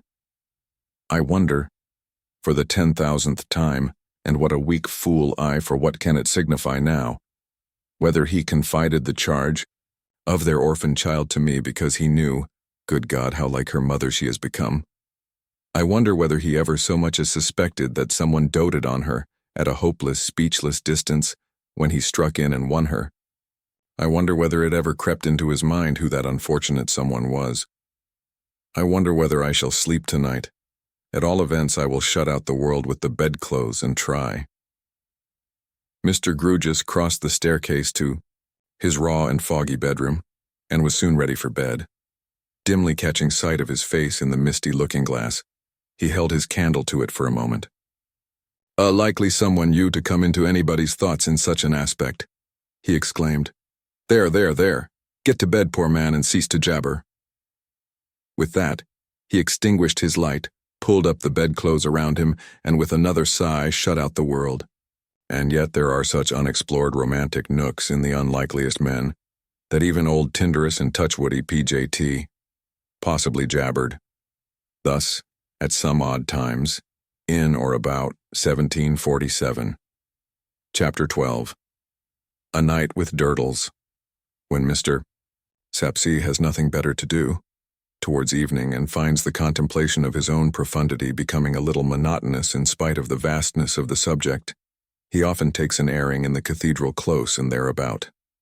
He likes to pass the churchyard with a swelling air of proprietorship, and to encourage in his breast a sort of benignant landlord feeling, in that he has been bountiful towards that meritorious tenant, Mrs. Sapsea, and has publicly given her a prize. He likes to see a stray face or two looking in through the railings and perhaps reading his inscription. Should he meet a stranger coming from the churchyard with a quick step, he is morally convinced that the stranger is, with a blush, retiring, as monumentally directed. Mr. Sapsea's importance has received enhancement, for he has become mayor of Cloisterham. Without mayors, and many of them, it cannot be disputed that the whole framework of society, Mr. Sapsea is confident that he invented that forcible figure, would fall to pieces. Mayors have been knighted for going up, with addresses, explosive machines intrepidly discharging shot and shell into the English grammar. Mr. Sapsea may go up with an address. Rise, Sir Thomas Sapsea. Of such is the salt of the earth. Mr. Sapsea has improved the acquaintance of Mr. Jasper since their first meeting to partake of port, epitaph, backgammon, beef, and salad. Mr. Sapsea has been received at the gatehouse with kindred hospitality, and on that occasion Mr. Jasper seated himself at the piano and sang to him, tickling his ears, figuratively, long enough to present a considerable area for tickling.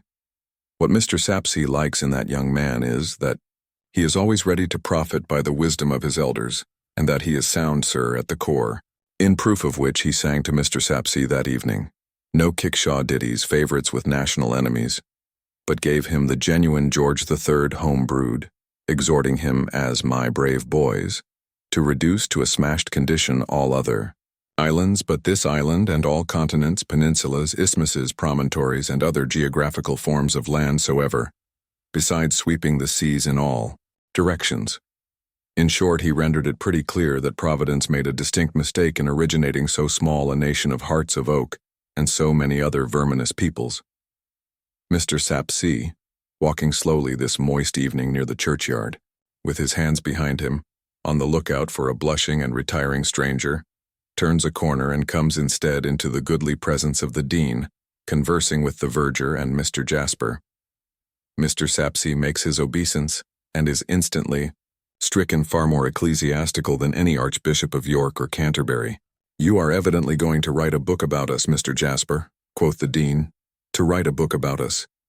Well, we are very ancient, and we ought to make a good book. We are not so richly endowed in possessions as in age, but perhaps you will put that in your book among other things and call attention to our wrongs." Mr. Tope, as in duty bound, is greatly entertained by this. "I really have no intention at all, sir," replies Jasper, "of turning author or archaeologist. It is but a whim of mine, and even for my whim, Mr. Sapsea here is more accountable than I am." "How so, Mr. Mayor?"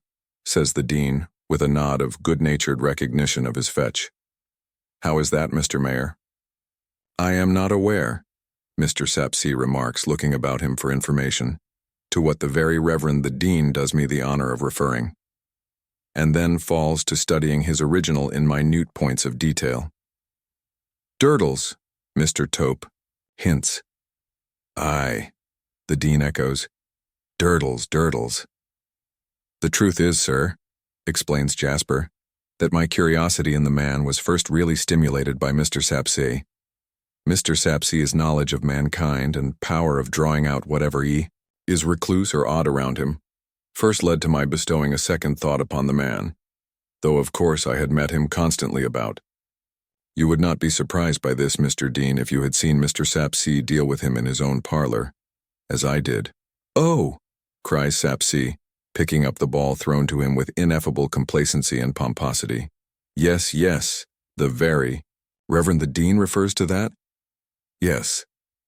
I happened to bring Durdles and Mr. Jasper together. I regard Durdles as a character. A character, Mr. Sapsea, that with a few skillful touches you turn inside out," says Jasper. "Nay, not quite. That," returns the lumbering auctioneer. "I may have a little influence over him, perhaps, and a little insight into his character, perhaps. The very Reverend the Dean will please to bear in mind that I have seen the world." Here Mr. Sapsea gets a little behind the Dean to inspect his coat buttons. "Well," says the Dean, looking about him to see what has become of his copyist, "I hope, Mr. Mayor, you will use your study and knowledge of Durdles to the good purpose of exhorting him not to break our worthy and respected choir master's neck.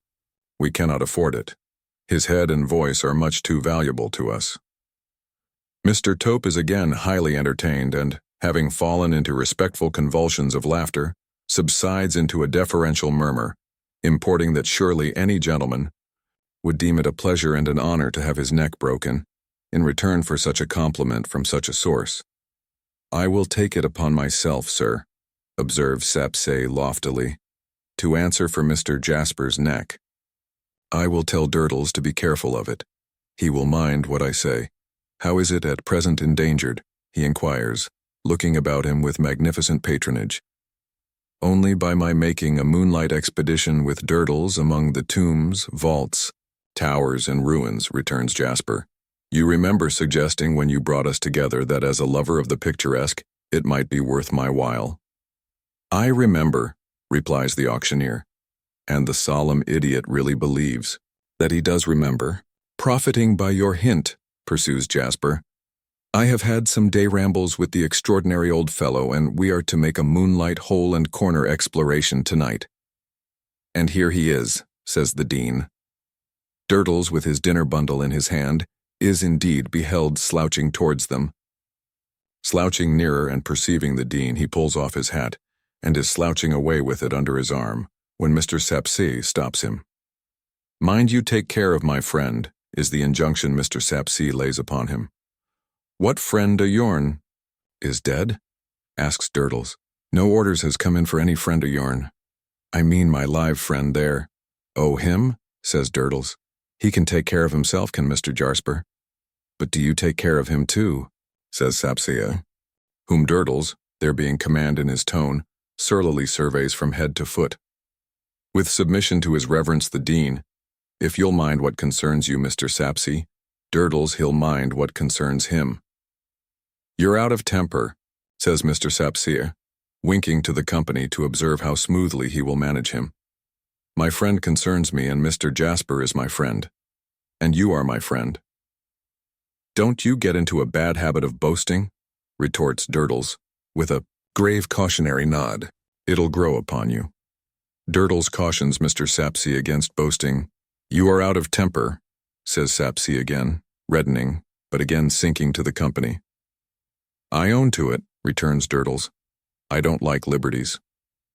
Mr. Sapsea winks a third wink to the company as who should say, "I think you will agree with me that I have settled his business," and stalks out of the controversy.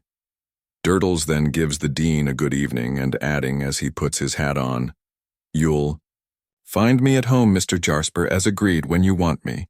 I'm a-going home to clean myself," soon slouches out of sight. This going home to clean himself is one of the man's incomprehensible compromises with inexorable facts, he and his hat and his boots and his clothes never showing any trace of cleaning, but being uniformly in one condition of dust and grit. The lamplighter now dotting the quiet close with specks of light and running at a great rate up and down his little ladder with that object, his little ladder under the sacred shadow of whose inconvenience generations had grown up, and which all Cloisterham would have stood aghast at the idea of abolishing. The Dean withdraws to his dinner, Mr. Tope to his tea, and Mr. Jasper to his piano. There, with no light but that of the fire, he sits chanting choir music in a low and beautiful voice for 2 or 3 hours. In short, until it has been for some time dark, and the moon is about to rise. Then he closes his piano softly, changes his coat for a pea jacket with a goodly wicker-cased bottle in its largest pocket, and putting on a low-crowned, flap-brimmed hat, goes softly out. Why does he move so softly tonight? No outward reason is apparent for it. Can there be any sympathetic reason crouching darkly within him?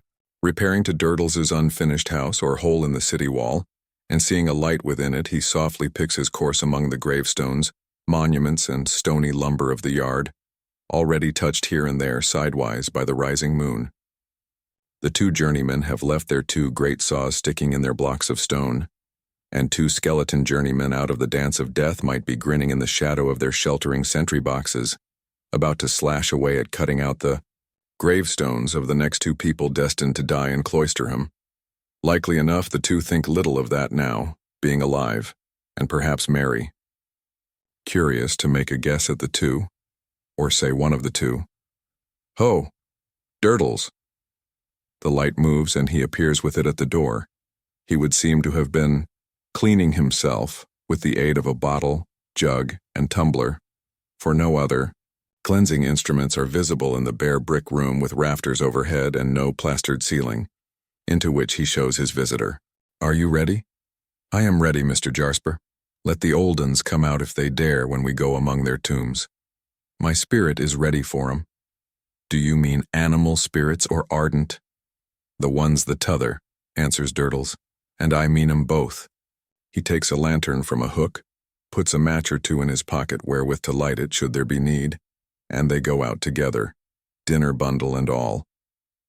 Surely an unaccountable sort of expedition, that Durdles himself, who is always prowling among old graves and ruins like a ghoul, that he should be stealing forth to climb and dive and wander without an object, is nothing extraordinary, but that the choirmaster or anyone else should hold it worth his while to be with him, and to study moonlight effects in such company is another affair. Surely an unaccountable sort of expedition, therefore. Where that there mound by the yard gate, Mr. Jasper. I see it, what is it? Lime. Mr. Jasper stops and waits for him to come up, for he lags behind. What you call quick lime? Aye, says Durdles, quick enough to eat your boots, with a little handy stirring, quick enough to eat your bones. They go on presently, passing the red windows of the traveller's twopenny, and emerging into the clear moonlight of the monk's vineyard. This crossed, they come to Minor Canon Corner, of which the greater part lies in shadow, until the moon shall rise higher in the sky. The sound of a closing house door strikes their ears, and 2 men come out. These are Mr. Crisparkle and Neville. Jasper, with a strange and sudden smile upon his face, lays the palm of his hand upon the breast of Durdles, stopping him where he stands. At that end of Minor Canon Corner, the shadow is profound in the existing state of the light. At that end, too, there is a piece of old dwarf wall, breast high, the only remaining boundary of what was once a garden but is now the thoroughfare. Jasper and Durdles would have turned this wall in another instant, but stopping so short, stand behind it. Those 2 are only sauntering, Jasper whispers. They will go out into the moonlight soon. Let us keep quiet here, or they will detain us or want to join us or whatnot. Durdles nods assent and falls to munching some fragments from his bundle. Jasper folds his arms upon the top of the wall, and with his chin resting on them, watches. He takes no note whatever of the Minor Canon, but watches Neville as though his eye were at the trigger of a loaded rifle, and he had covered him and were going to fire. A sense of destructive power is so expressed in his face that even Durdles pauses in his munching and looks at him with an unmunched something in his cheek. Meanwhile, Mr. Crisparkle and Neville walk to and fro quietly talking together. What they say cannot be heard consecutively, but Mr. Jasper has already distinguished his own name more than once. This is the first day of the week, Mr. Crisparkle can be distinctly heard to observe as they turn back, and the last day of the week is Christmas Eve. You may be certain of me, sir. The echoes were favorable at those points, but as the 2 approach, the sound of their talking becomes confused again. The word confidence, shattered by the echoes but still capable of being pieced together, is uttered by Mr. Crisparkle. As they draw still nearer, this fragment of a reply is heard. Not deserved yet, but shall be, sir. As they turn, away again, Jasper again hears his own name in connection with the words from Mr. Crisparkle. Remember that I said I answered for you confidently. Then the sound of their talk becomes confused again, they halting for a little while and some earnest action on the part of Neville succeeding. When they move once more, Mr. Crisparkle is seen to look up at the sky and to point before him. They then slowly disappear, passing out into the moonlight at the opposite end of the corner. It is not until they are gone that Mr. Jasper moves. But then he turns to Durdles and bursts into a fit of laughter. Durdles, who still has that suspended something in his cheek, and who sees nothing to laugh at, stares at him until Mr. Jasper lays his face down on his arms to have his laugh out. Then Durdles bolts the something, as if desperately resigning himself to indigestion. Among those secluded nooks there is very little stir or movement after dark. There is little enough in the high tide of the day, but there is next to none at night. Besides that, the cheerfully frequented High Street lies nearly parallel to the spot, the old cathedral rising between the two, and is the natural channel in which the Cloisterham traffic flows. A certain awful hush pervades the ancient pile, the cloisters, and the churchyard, after dark, which not many people care to encounter. Ask the first 100 citizens of Cloisterham, met at random in the streets at noon. If they believed in ghosts, they would tell you no. But put them to choose at night between these eerie precincts and the thoroughfare of shops, and you would find that 99 declared for the longer round and the more frequented way. The cause of this is not to be found in any local superstition that attaches to the precincts, albeit a mysterious lady, with a child in her arms and a rope dangling from her neck, has been seen flitting about there by sundry witnesses as intangible as herself. But it is to be sought in the innate shrinking of dust with the breath of life in it from dust out of which the breath of life has passed. Also in the widely diffused and almost as widely unacknowledged reflection. If the dead do under any circumstances become visible to the living, these are such likely surroundings for the purpose that I, the living, will get out of them, as soon as I can. Hence, when Mr. Jasper and Durdles pause to glance around them, before descending into the crypt by a small side door, of which the latter has a key, the whole expanse of moonlight in their view is utterly deserted.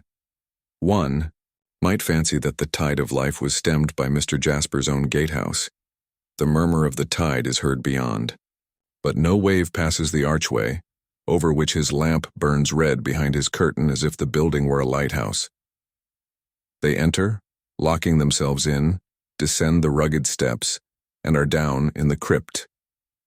The lantern is not wanted, for the moonlight strikes in at the groined windows, bare of glass, the broken frames for which cast patterns on the ground. The heavy pillars which support the roof engender masses of black shade, but between them there are lanes of light. Up and down these lanes they walk, Durdles discoursing of the old uns he yet counts on disinterring, and slapping a wall, in which he considers a whole family on him to be stoned and earthed up, just as if he were a familiar friend of the family. The taciturnity of Durdles is for the time overcome by Mr. Jasper's wicker bottle, which circulates freely, in the sense, that is to say, that its contents enter freely into Mr. Durdles's circulation, while Mr. Jasper only rinses his mouth once and casts forth the rinsing. They are to ascend the great tower. On the steps by which they rise to the cathedral, Durdles pauses for new store of breath. The steps are very dark, but out of the darkness they can see the lanes of light they have traversed. Durdles seats himself upon a step. Mr. Jasper seats himself upon another. The odor from the wicker bottle, which has somehow passed into Durdles's keeping, soon intimates that the cork has been taken out. But this is not ascertainable through the sense of sight, since neither can descry the other. And yet in talking they turn to one another, as though their faces could commune together. This is good stuff, Mr. Jasper. It is very good stuff, I hope. I bought it on purpose. They don't show, you see, the old uns don't, Mr. Jasper. It would be a more confused world than it is if they could. Well, it would lead towards a mixing of things, Durdles acquiesces, pausing on the remark as if the idea of ghosts had not previously presented itself to him in a merely inconvenient light, domestically or chronologically. But do you Think there may be ghosts of other things, though not of men and women? What things? Flower beds and watering pots, horses and harness? No, sounds. What sounds? Cries. What cries do you mean? Chairs to mend? No, I mean screeches. Now I'll tell you, Mr. Jasper. Wait a bit till I put the bottle right. Here the cork is evidently taken out again and replaced again. There, now it's right. This time last year, only a few days later, I happened to have been doing what was correct by the season, in the way of giving it the welcome it had a right to expect, when them town boys set on me at their worst. At length I gave 'em the slip and turned in here, and here I fell asleep. And what woke me? The ghost of a cry. The ghost of one terrific shriek, which shriek was followed by the ghost of the howl of a dog, a long, dismal, woeful howl such as a dog gives when a person's dead. That was my last Christmas Eve. What do you mean? Is the very abrupt and, one might say, fierce retort. I mean that I made inquiries everywhere about and that no living ears but mine heard either that cry or that howl. So I say they was both ghosts, though why they came to me, I've never made out. I thought you were another kind of man, says Jasper scornfully. So I thought myself, answers Durdles with his usual composure, and yet I was picked out for it. Jasper had risen suddenly when he asked him what he meant, and he now says, Come, we shall freeze. Here, lead the way. Durdles complies, not oversteadily, opens the door at the top of the steps with the key he has already used, and so emerges on the cathedral level, in a passage at the side of the chancel. Here the moonlight is so very bright again that the colors of the nearest stained glass window are thrown upon their faces. The appearance of the unconscious Durdles, holding the door open for his companion to follow, as if from the grave, is ghastly enough with a purple hand across his face and a yellow splash upon his brow, but he bears the close scrutiny of his companion in an insensible way, although it is prolonged while the latter fumbles among his pockets for a key confided to him that will open an iron gate, so to enable them to pass to the staircase of the great tower. That and the bottle are enough for you to carry, he says, giving it to Durdles. Hand your bundle to me. I am younger and longer-winded than you. Durdles hesitates for a moment between bundle and bottle, but gives the preference to the bottle as being by far the better company, and consigns the dry weight to his fellow explorer. Then they go up the winding staircase of the great tower, toilsomely, turning and turning, and lowering their heads, to avoid the stairs above or the rough stone pivot around which they twist. Durdles has lighted his lantern by drawing from the cold, hard wall a spark of that mysterious fire which lurks in everything, and guided by this speck, they clamber up among the cobwebs and the dust. Their way lies through strange places. Twice or thrice they emerge into level, low-arched galleries, whence they can look down into the moonlit nave, and where Durdles, waving his lantern, waves the dim angels' heads upon the corbels of the roof, seeming to watch their progress. Anon they turn into narrower and steeper staircases, and the night air begins to blow upon them, and the chirp of some startled jackdaw or frightened rook precedes the heavy beating of wings in a confined space, and the beating down of dust and straws upon their heads. At last, leaving their light behind a stair, for it blows fresh up here, they look down on Cloisterham, fair to see in the moonlight, its ruined habitations and sanctuaries of the dead, at the tower's base, its moss-softened, red-tiled roofs, and red brick houses of the living clustered beyond, its river winding down from the mist on the horizon, as though that were its source, and already heaving with a restless knowledge of its approach towards the sea. Once again, an unaccountable expedition this. Jasper, always moving softly with no visible reason, contemplates the scene, and especially that stillest part of it which the cathedral overshadows. But he contemplates Durdles quite as curiously, and Durdles is by times conscious of his watchful eyes, only by times because Durdles is growing drowsy. As aeronauts lighten the load they carry, When they wish to rise, similarly, Durdles has lightened the wicker bottle in coming up. Snatches of sleep surprise him on his legs and stop him in his talk. A mild fit of calenture seizes him, in which he deems that the ground so far below is on a level with the tower, and would as lief walk off the tower into the air as not. Such is his state when they begin to come down. And as aeronauts make themselves heavier when they wish to descend, similarly Durdles charges himself with more liquid from the wicker bottle, that he may come down the better. The iron gate attained and locked, but not before Durdles has tumbled twice and cut an eyebrow open once. They descend into the crypt again with the intent of issuing forth as they entered. But while returning among those lanes of light, Durdles becomes so very uncertain, both of foot and speech, that he half drops, half throws himself down, by one of the heavy pillars, scarcely less heavy than itself, and indistinctly appeals to his companion for 40 winks of a second each. "If you will have it so, or must have it so," replies Jasper, "I'll not leave you here. Take them while I walk to and fro." Durdles is asleep at once, and in his sleep he dreams a dream. It is not much of a dream, considering the vast extent of the domains of dreamland and their wonderful productions. It is only remarkable for being unusually restless and unusually real. He dreams of lying there, asleep, and yet counting his companion's footsteps as he walks to and fro. He dreams that the footsteps die away into distance of time and of space, and that something touches him, and that something falls from his hand. Then something clinks and gropes about, and he dreams that he is alone for so long a time that the lanes of light take new directions as the moon advances in her course.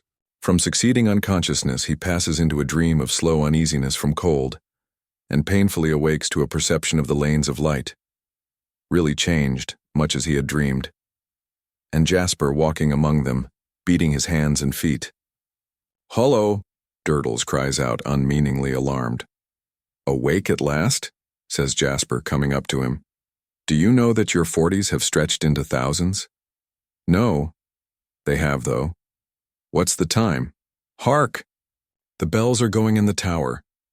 They strike 4 quarters, and then the great bell strikes. "2!" cries Durdles, scrambling up. "Why didn't you try to wake me, Mr. Jasper?" "I did.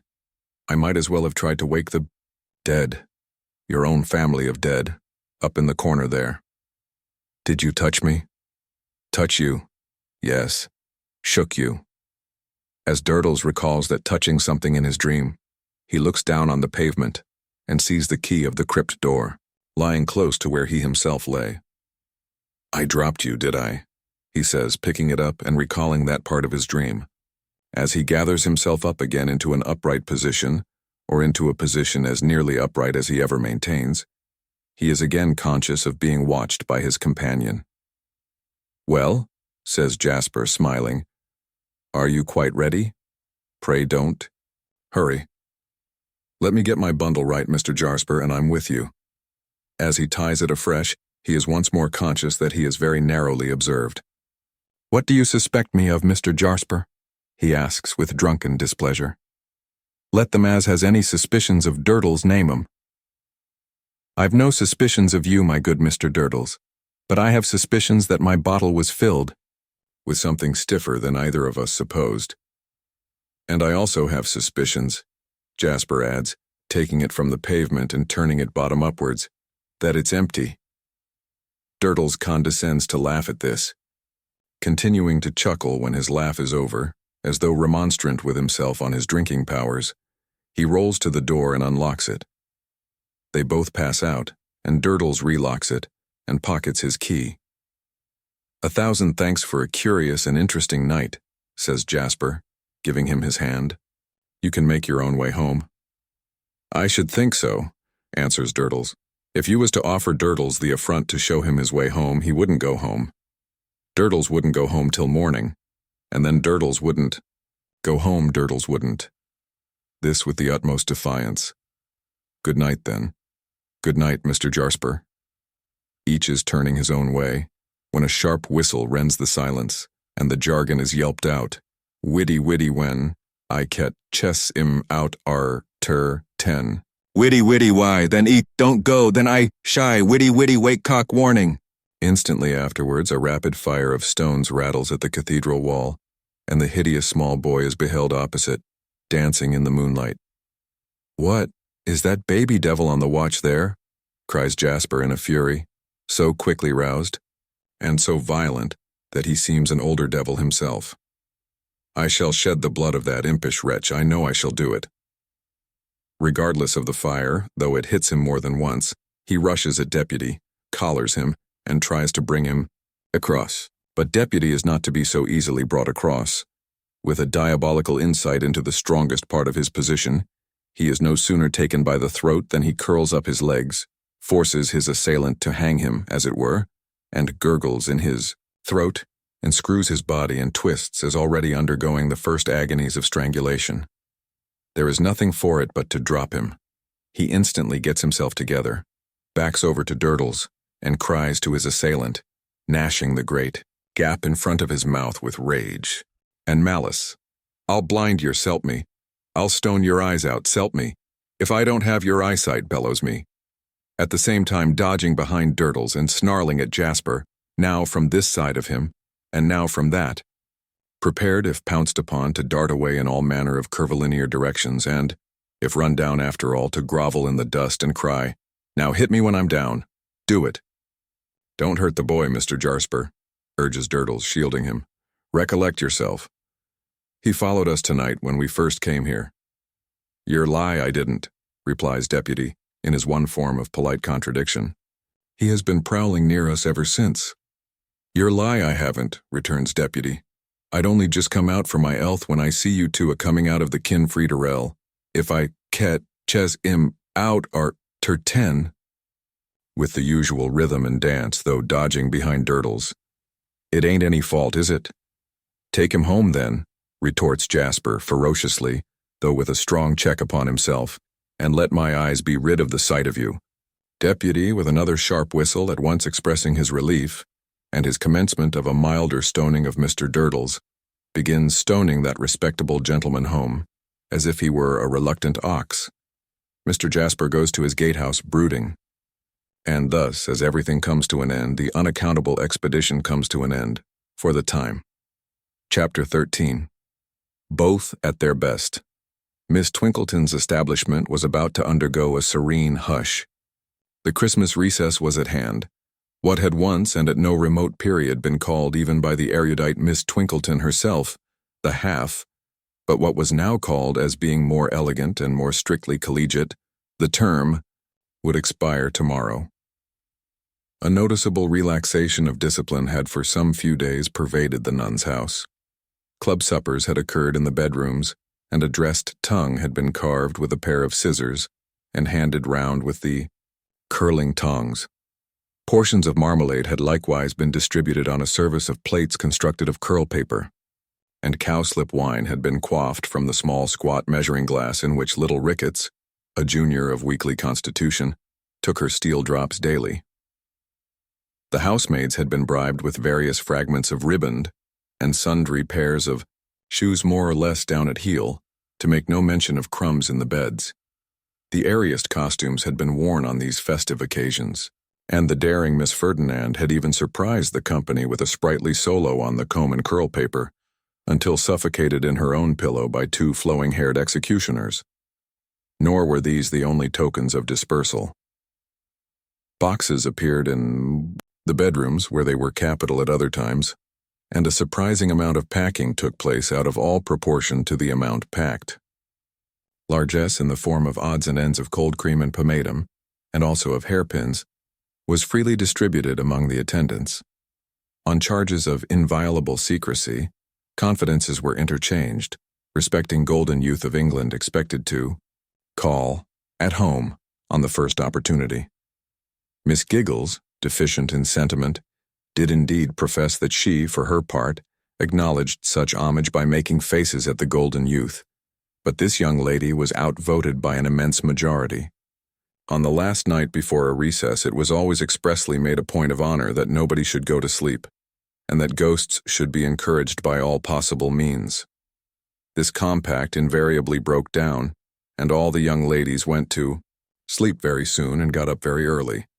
The concluding ceremony came off at 12 o'clock on the day of departure, when Miss Twinkleton, supported by Mrs. Tisher, held a drawing room in her own apartment, the globes already covered with brown holland, where glasses of white wine and plates of cut pound cake were discovered on the table.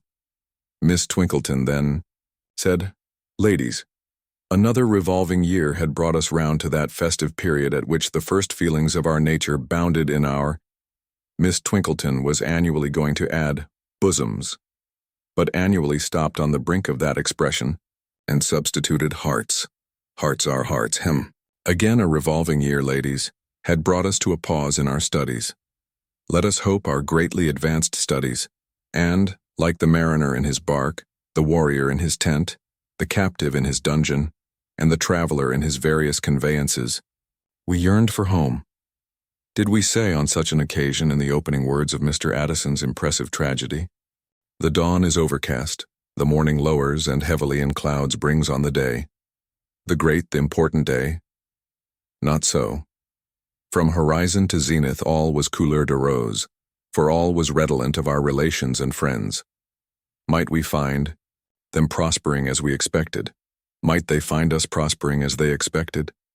Ladies, we would now, with our love to one another, wish one another goodbye and happiness until we met again. And when the time should come for our resumption of those pursuits which, here a general depression set in all round, pursuits which, then let us ever remember what was said by the Spartan general, in words too trite for repetition at the battle it were superfluous to specify. The handmaidens of the establishment, in their best caps, then handed the trays, and the young ladies sipped and crumbled, and the bespoken coaches began to choke the street.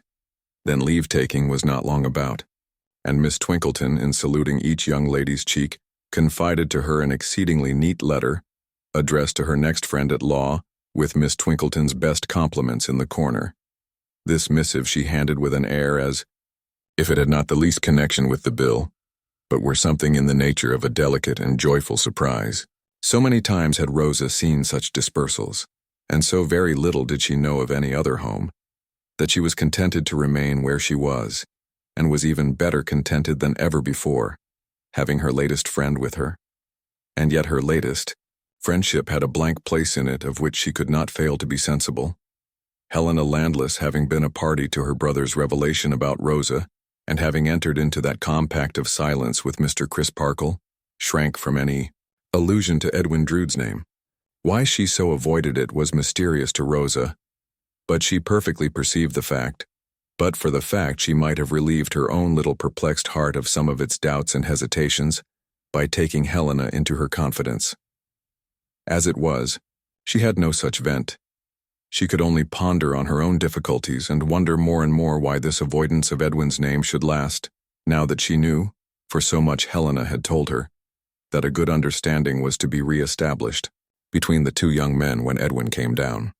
It would have made a pretty picture, so many pretty girls kissing Rosa in the cold porch of the nun's house, and that sunny little creature peeping out of it, unconscious of sly faces carved on spout and gable peeping at her, and waving farewells to the departing coaches, as if she represented the spirit of rosy youth abiding in the place to keep it bright and warm in its desertion. The Horse High Street became musical with the cry in various silvery voices, "Goodbye, Rosebud, darling." And the effigy of Mr. Sapsea's father over the opposite doorway seemed to say to mankind, "Gentlemen, favor me with your attention to this charming little last lot left behind, and bid with a spirit worthy of the occasion." Then the staid street, so unwontedly sparkling, youthful, and fresh for a few rippling moments, ran dry, and Cloisterham was itself again. Goodbye, Rosebud, darling. If Rosebud in her bower now waited Edwin Drood's coming with an uneasy heart, Edwin for his part was uneasy too. With far less force of purpose in his composition than the childish beauty, crowned by acclamation fairy queen of Miss Twinkleton's establishment, he had a conscience, and Mr. Grewgious had pricked it. That gentleman's steady convictions of what was right and what was wrong in such a case as his were neither to be frowned aside nor laughed aside. They would not be moved. But for the dinner in Staple Inn, and but for the ring he carried in the breast pocket of his coat, he would have drifted into their wedding day without another pause for real thought, loosely trusting that all would go well, left alone. But that serious putting him on his truth to the living and the dead had brought him to a check. He must either give the ring to Rosa, or he must take it back. Once put into this narrowed way of action, it was curious that he began to consider Rosa's claims upon him more unselfishly than he had ever considered them before, and began to be less sure of himself than he had ever been in all his easygoing days. "I will be guided by what she says and by how we get on," was his decision, walking from the gatehouse to the nun's house. "Whatever comes of it, I will bear his words in mind and try to be true to the living and the dead." Rosa was dressed for walking. She expected him. It was a bright, frosty day, and Miss Twinkleton had already graciously sanctioned fresh air. Thus they got out together before it became necessary for either Miss Twinkleton or the deputy high priest, Mrs. Tisher, to lay even so much as one of those usual offerings on the shrine of propriety. "My dear Eddie," said Rosa when they had turned out of the high street and had got among the quiet walks in the neighborhood of the cathedral and the river, "I want to say something very serious to you. I have been thinking about it for a long, long time. I want to be serious with you too, Rosa dear. I mean to be serious and earnest." "Thank you, Eddie. And you will not think me unkind because I begin, will you? You will not think I speak for myself only because I speak first? That would not be generous, would it? And I know you are generous." He said, "I hope I am not ungenerous to you, Rosa." He called her pussy no more. Never again. "And there is no fear," pursued Rosa, "of our quarreling, is there? Because, Eddie," clasping her hand on his arm, "we have so much reason to be very lenient to each other. We will be, Rosa. That's a dear good boy. Eddie, let us be courageous. Let us change to brother and sister from this day forth. Never be husband and wife? Never." Neither spoke. Again for a little while. But after that pause he said with some effort, "Of course I know that this has been in both our minds, Rosa. And of course I am in honor bound to confess freely that it does not originate with you." "No, nor with you, dear," she returned, with pathetic earnestness. "That sprung up between us. You are not truly happy in our engagement. I am not truly happy in it. Oh, I am so sorry, so sorry." And there she broke into tears. "I am deeply sorry too, Rosa. Deeply sorry for you. And I for you, poor boy. And I for you." This pure young feeling, this gentle and forbearing feeling of each towards the other, brought with it its reward in a softening light that seemed to shine on their position. The relations between them did not look willful or capricious or a failure in such a light. They became elevated into something more self-denying, honorable, affectionate, and true. "If we knew yesterday," said Rosa as she dried her eyes, "and we did know yesterday and on many, many yesterdays that we were far from right together in those relations which were not of our own choosing, what better could we do today than change them? It is natural that we should be sorry, and you see how sorry we both are, but how much better to be sorry now than then." "When, Rosa?" "When it would be too late. And then we should be angry, besides." Another silence fell upon them. "And you know," said Rosa innocently, "you couldn't like me then, and you can always like me now, for I shall not be a drag upon you, or a worry to you. And I can always like you now, and your sister will not tease or trifle with you. I often did when I was not your sister, and I beg your pardon for it. Don't let us come to that, Rosa, or I shall want more pardoning than I like to think of." "No, indeed, Eddie, you are too hard, my generous boy, upon yourself. Let us sit down, brother, on these ruins, and let me tell you how it was with us. I think I know, for I have considered about it very much since you were here last time. You liked me, didn't you? You thought I was a nice little thing. Everybody thinks that, Rosa." "Do they?" She knitted her brow musingly for a moment and then flashed out with the bright little induction.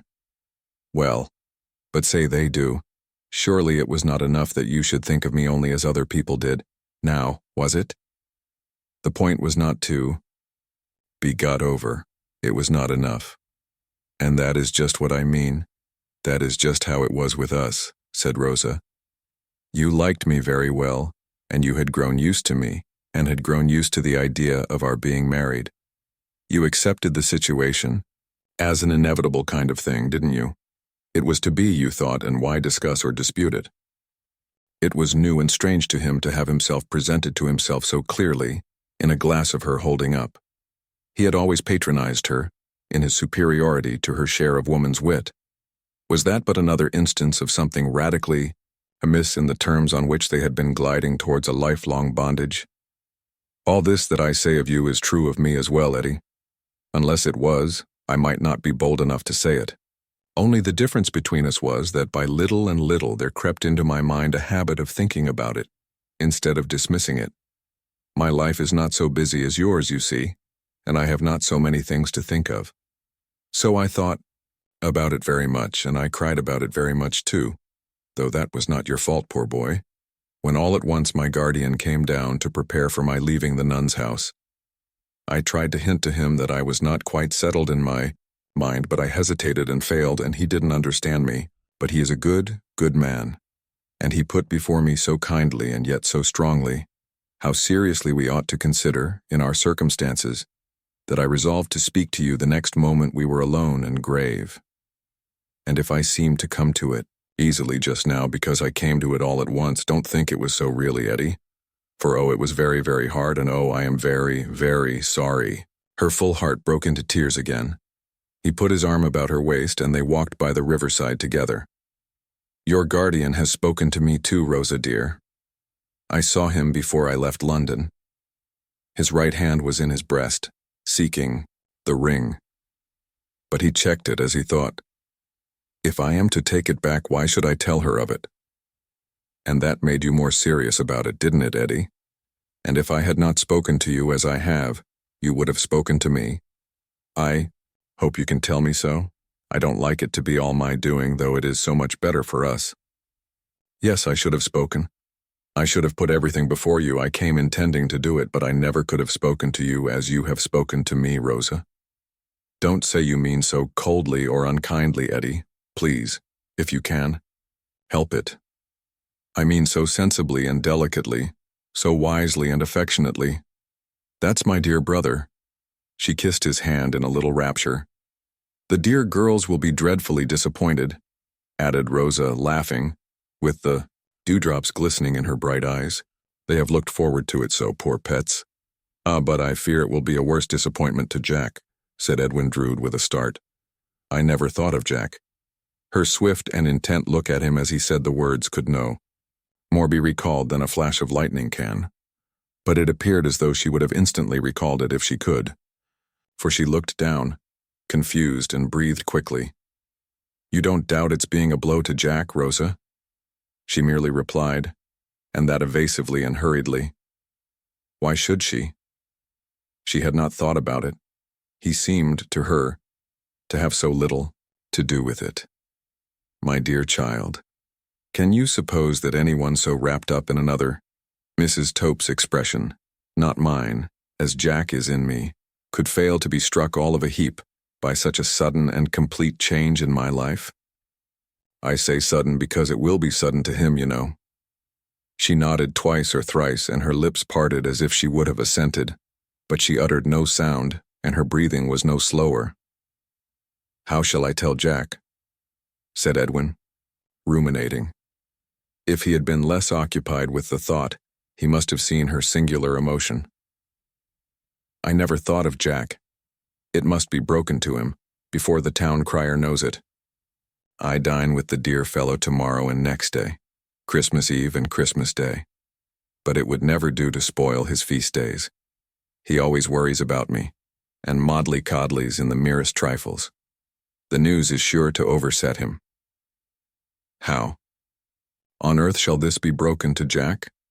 He must be told, I suppose, and said Rosa, my dear Rosa, who ought to be in our confidence, if not Jack. My guardian promised to come down if I should write and ask him.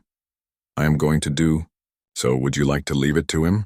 A bright idea, cried Edwin, the other trustee. Nothing more natural. He comes down, he goes to Jack. He relates what we have agreed upon, and he states our case better than we could. He has already spoken feelingly to you. He has already spoken feelingly to me, and he'll put the whole thing feelingly to Jack. That's it. I am not a coward, Rosa, but to tell you a secret, I am a little afraid of Jack. No, no, you are not afraid of him, cried Rosa, turning white and clasping her hands. Why, Sister Rosa, what do you see from the turret? Said Edwin, rallying her. My dear girl, you frightened me. Most unintentionally, but I am as sorry as if I had meant to do it. Could you possibly suppose for a moment, from any loose way of speaking of mine, that I was literally afraid of the dear fond fellow? What I mean is, that he is subject to a kind of paroxysm or fit. I saw him in it once, and I don't know but that so great a surprise coming upon him direct from me whom he is so wrapped up in, might bring it on perhaps. Which, and this is the secret I was going to tell you, is another reason for your guardian's making the communication. He is so steady, precise, and exact, that he will talk Jack's thoughts into shape in no time. Whereas with me, Jack is always impulsive and hurried, and I may say almost womanish. Rosa seemed convinced. Perhaps from her own very different point of view of Jack, she felt comforted and protected by the interposition of Mr. Grewgious between herself and him. And now, Edwin Drood's right hand closed again upon the ring in its little case, and again was checked by the consideration.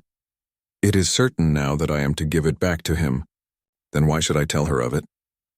That pretty sympathetic nature which could be so sorry for him in the blight of their childish hopes of happiness together, and could so quietly find itself alone in a new world to weave fresh wreaths of such flowers as it might prove to bear, the old world's flowers being withered, would be grieved by those sorrowful jewels. And to what purpose? Why should it be? They were but a sign of broken joys and baseless projects. In their very beauty they were, as the unlikeliest of men had said, almost a cruel satire on the loves, hopes, plans of humanity, which are able to forecast nothing, and are so much brittle dust. Let them be. He would restore them to her guardian. When he came down, he in his turn would restore them to the cabinet from which he had unwillingly taken them, and there, like old letters or old vows or other records of old aspirations come to nothing, they would be disregarded, until, being valuable, they were sold into circulation again to repeat their former round. Let them be. Let them lie unspoken of, in his breast. However distinctly or indistinctly he entertained these thoughts, he arrived at the conclusion, let them be. Among the mighty store of wonderful chains that are forever forging, day and night, in the vast iron works of time and circumstance, there was one chain forged in the moment of that small conclusion, riveted to the foundations of heaven and earth, and gifted with invincible force to hold and drag. They walked on by the river. They began to speak of their separate plans. He would quicken his departure from England, and she would remain where she was, at least as long as Helena remained. The poor dear girls should have their disappointment broken to them gently, and, as the first preliminary, Miss Twinkleton should be confided in by Rosa, even in advance of the reappearance of Mr. Grewgious. It should be made clear in all quarters that she and Edwin were the best of friends. There had never been so serene an understanding between them since they were first affianced, and yet there was one reservation on each side, on hers, that she intended through her guardian to withdraw herself immediately from the tuition of her music master, on his that he did already entertain some wandering speculations whether it might ever come to pass that he would know more of Miss Landless. The bright frosty day declined as they walked and spoke together. The sun dipped in the river far behind them, and the old city lay red before them as their walk drew to a close. The moaning water cast its seaweed duskily at their feet when they turned to leave its margin, and the rooks hovered above them with hoarse cries, darker splashes in the darkening air. I will prepare Jack for my flitting soon, said Edwin in a low voice, and I will but see your guardian when he comes, and then go before they speak together. It will be better done without my being by, don't you think so? Yes. We know we have done right, Rosa. Yes. We know we are better so even now, and shall be far, far better so by and by. Still there was that lingering tenderness in their hearts towards the old positions, They were relinquishing that they prolonged their parting. When they came among the elm trees by the cathedral, where they had last sat together, they stopped as by consent, and Rosa raised her face to his, as she had never raised it in the old days, for they were old already. God bless you, dear, goodbye. God bless you, dear, goodbye. They kissed each other fervently. Now please take me home, Eddie, and let me be by myself. Don't look round, Rosa, he cautioned her, as he drew her arm through his and led her away. Didn't you see Jack? No. Where? Under the trees. He saw us as we took leave of each other. Poor fellow, he little thinks we have parted. This will be a blow to him, I am much afraid. She hurried on, without resting, and hurried on until they had passed under the gatehouse into the street. Once there, she asked, Has he followed us? You can look without seeming to. Is he behind? No. Yes, he is. He has just passed out under the gateway. The dear, sympathetic old fellow likes to keep us in sight. I am afraid he will be bitterly disappointed. She pulled hurriedly at the handle of the hoarse old bell, and the gate soon opened. Before going in, she gave him one last, wide, wondering look, as if she would have asked him with imploring emphasis, Oh, don't you understand? And out of that look he vanished from her view. Chapter 14. When shall these three meet? Again, Christmas Eve in Cloisterham. A few strange faces in the streets. A few other faces, half strange and half familiar. Once the faces of Cloisterham children, now the faces of men and women who come back from the outer world at long intervals to find the city wonderfully shrunken in size, as if it had not washed by any means well in the meanwhile. To these, the striking of the cathedral clock and the cawing of the rooks from the cathedral tower are like voices of their nursery time. To such as these it has happened in their dying hours afar off, that they have imagined their chamber floor to be strewn with the autumnal leaves fallen from the elm trees in the close. So have the rustling sounds and fresh scents of their earliest impressions revived when the circle of their lives was very nearly traced and the beginning and the end were drawing close together. Seasonable tokens are about. Red berries shine here and there in the lattices of Minor Canon Corner. Mr. and Mrs. Tope are daintily sticking sprigs of holly into the carvings and sconces of the cathedral stalls, as if they were sticking them into the coat buttonholes of the dean and chapter. Lavish profusion is in the shops, particularly in the articles of currants, raisins, spices, candied peel, and moist sugar. An unusual air of gallantry and dissipation is abroad, evinced in an immense bunch of mistletoe hanging in the greengrocer's shop doorway, and a poor little 12th cake, culminating in the figure of a harlequin, such a very poor little 12th cake, that one would rather called it a 24th cake or a 48th cake, to be raffled for at the pastry cook's, terms 1 shilling per member. Public amusements are not wanting. The waxwork which made so deep an impression on the reflective mind of the Emperor of China is to be seen by particular desire during Christmas week only, on the premises of the bankrupt livery stable-keeper up the lane, and a new grand comic, Christmas pantomime, is to be produced at the theatre, the latter heralded by the portrait of Signor Jacksonini the clown, saying, How do you do tomorrow? Quite as large as life and almost as miserably. In short, Cloisterham is up and doing, though from this description the high school and Miss Twinkletons are to be excluded. From the former establishment the scholars have gone home, every one of them in love with one of Miss Twinkleton's young ladies who knows nothing about it, and only the handmaidens flutter occasionally in the windows of the latter. It is noticed, by the by, that these damsels become, within the limits of decorum, more skittish when thus entrusted with the concrete representation of their sex, than when dividing the representation with Miss Twinkleton's young ladies. 3 are to meet at the gatehouse tonight. How does each one of the 3 get through the day? Neville Landless, though absolved from his books for the time by Mr. Crisparkle, whose fresh nature is by no means insensible to the charms of a holiday, reads and writes in his quiet room with a concentrated air until it is 2 hours past noon.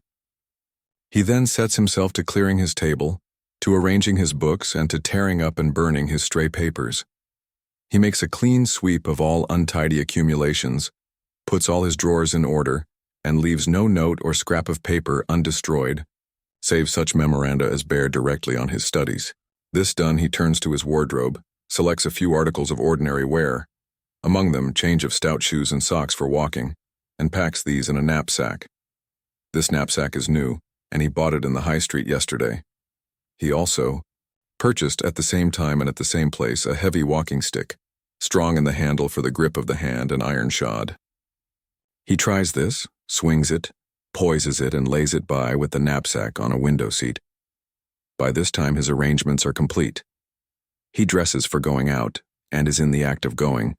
Indeed, has left his room, and has met the minor canon on the staircase coming out of his bedroom upon the same story, when he turns back again for his walking stick, thinking he will carry it now. Mr. Crisparkle, who has paused on the staircase, sees it in his hand on his immediately reappearing, takes it from him and asks him with a smile how he chooses a stick. Really, I don't know that I understand the subject, he answers. I chose it for its weight. Much too heavy, Neville. Much too heavy. To rest upon in a long walk, sir? Rest upon? Repeats Mr. Crisparkle, throwing himself into pedestrian form. You don't rest upon it. You merely balance with it. I shall know better with practice, sir. I have not lived in a walking country, you know. True, says Mr. Crisparkle. Get into a little training and we will have a few score miles together. I should leave you nowhere now. Do you come back before dinner? I think not, as we dine early. Mr. Crisparkle gives him a bright nod and a cheerful goodbye, expressing, not without intention, absolute confidence and ease. Neville repairs to the nun's house and requests that Miss Landless may be informed that her brother is there by appointment. He waits at the gate, not even crossing the threshold, for he is on his parole not to put himself in Rose's way. His sister is at least as mindful of the obligation they have taken on themselves as he can be, and loses not a moment in joining him. They meet affectionately, avoid lingering there, and walk towards the upper inland country. I am not going to tread upon forbidden ground, Helena, says Neville, when they have walked some distance and are turning. You will understand in another moment that I cannot help referring to, what shall I say, my infatuation. Had you not better avoid it, Neville? You know that I can hear nothing. You can hear, my dear, what Mr. Crisparkle has heard, and heard with approval. Yes, I can hear so much. Well, it is this. I am not only unsettled and unhappy myself, but I am conscious of unsettling and interfering with other people. How do I know that? But for my unfortunate presence, you and the rest of that former party, our engaging guardian excepted, might be dining cheerfully in Minor Canon Corner tomorrow. Indeed, it probably would be so. I can see too well that I am not high in the old lady's opinion, and it is easy to understand what an irksome clog I must be upon the hospitalities of her orderly house, especially at this time of year, when I must be kept asunder from this person, and there is such a reason for my not being brought into contact with that person, and an unfavorable reputation has preceded me with such another person, and so on.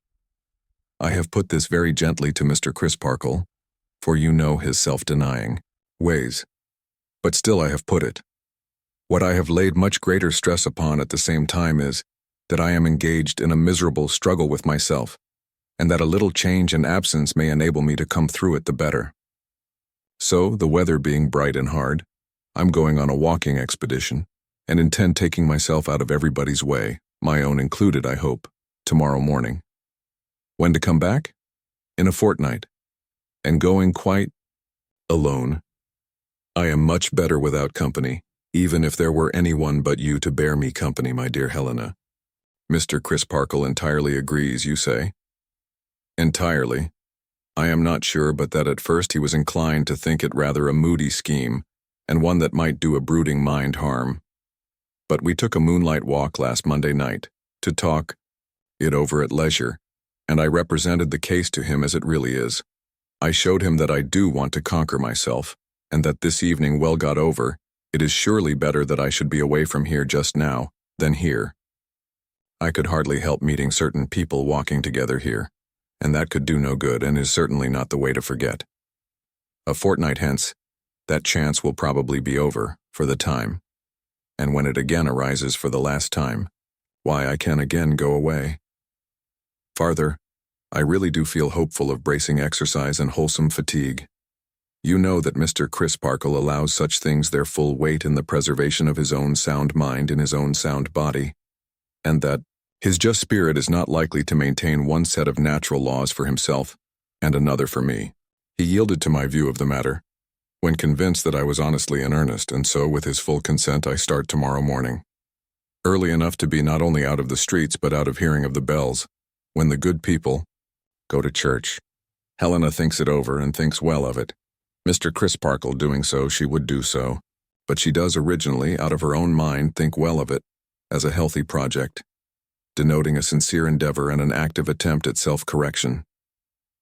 She is inclined to pity him, poor fellow, for going away solitary on the great Christmas festival, but she feels it much more to the purpose to encourage him, and she does encourage him.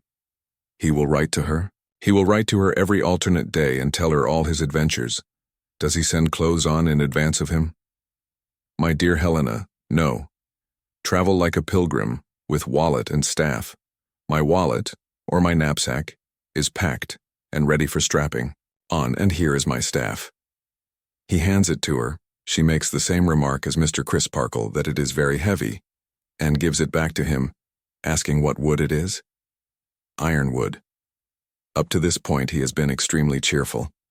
Perhaps the having to carry his case with her, and therefore to present it in its brightest aspect, has roused his spirits. Perhaps the having done so with success is followed by a revulsion. As the day closes in, and the city lights begin to spring up before them, he grows depressed. I wish I were not going to this dinner, Helena. Dear Neville, is it worthwhile to care much about it? Think how soon it will be over. How soon it will be over, he repeats gloomily. Yes, but I don't like it. There, maybe a moment's awkwardness, she cheeringly represents to him, but it can only last a moment. He is quite sure of himself. I wish I felt as sure of everything else as I feel of myself, he answers her. How strangely you speak, dear, what do you mean? Helena, I don't know, I only know that I don't like it. What a strange dead weight there is in the air. She calls his attention to those copperous clouds beyond the river and says that the wind is rising. He scarcely speaks again until he takes leave of her at the gate of the nun's house. She does not immediately enter when they have parted, but remains looking after him along the street. Twice he passes the gatehouse reluctant to enter.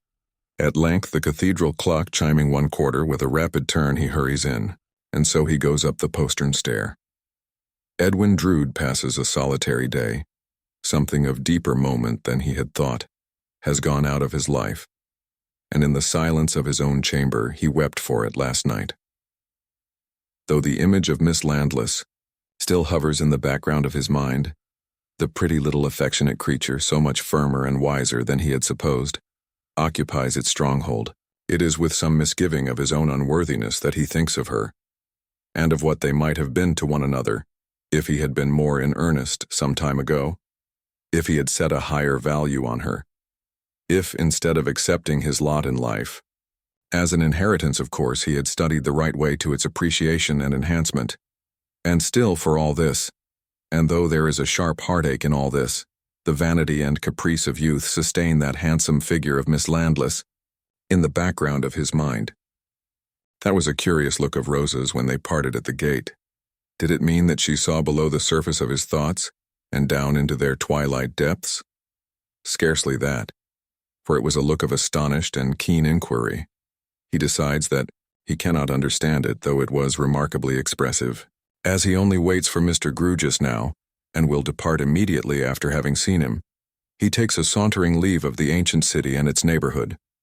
He recalls the time when Rosa and he walked here or there, mere children, full of the dignity of being engaged. Poor children, he thinks with a pitying sadness. Finding that his watch has stopped, he turns into the jeweler's shop to have it wound and set.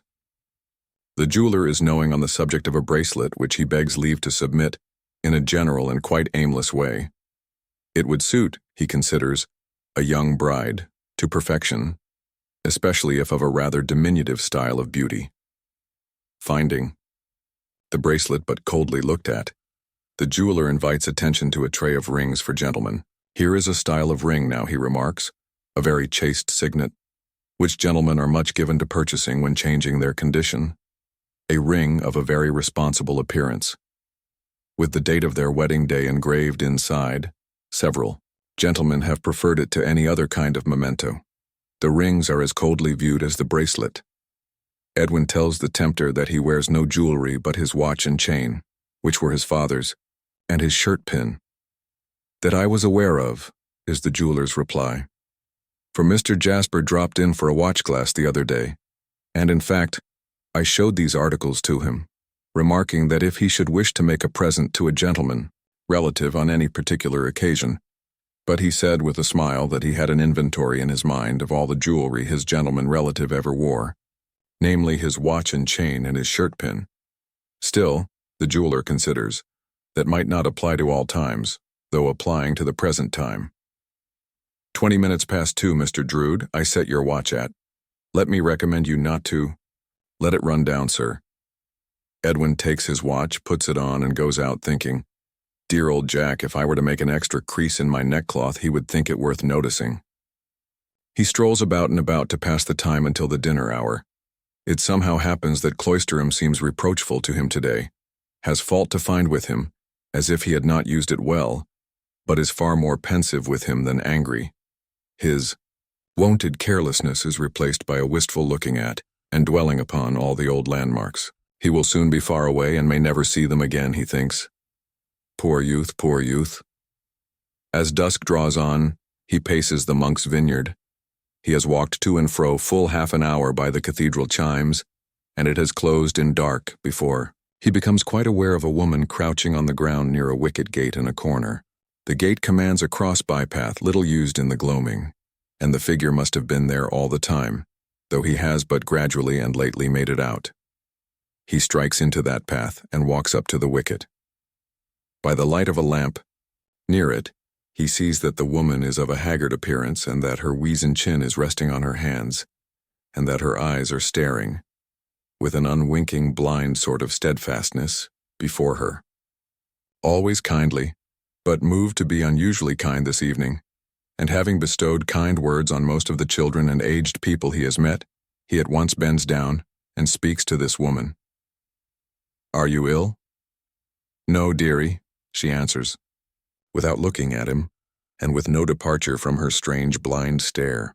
Are you blind? No, dearie. Are you lost, homeless, faint? What is the matter that you stay here in the cold so long without moving?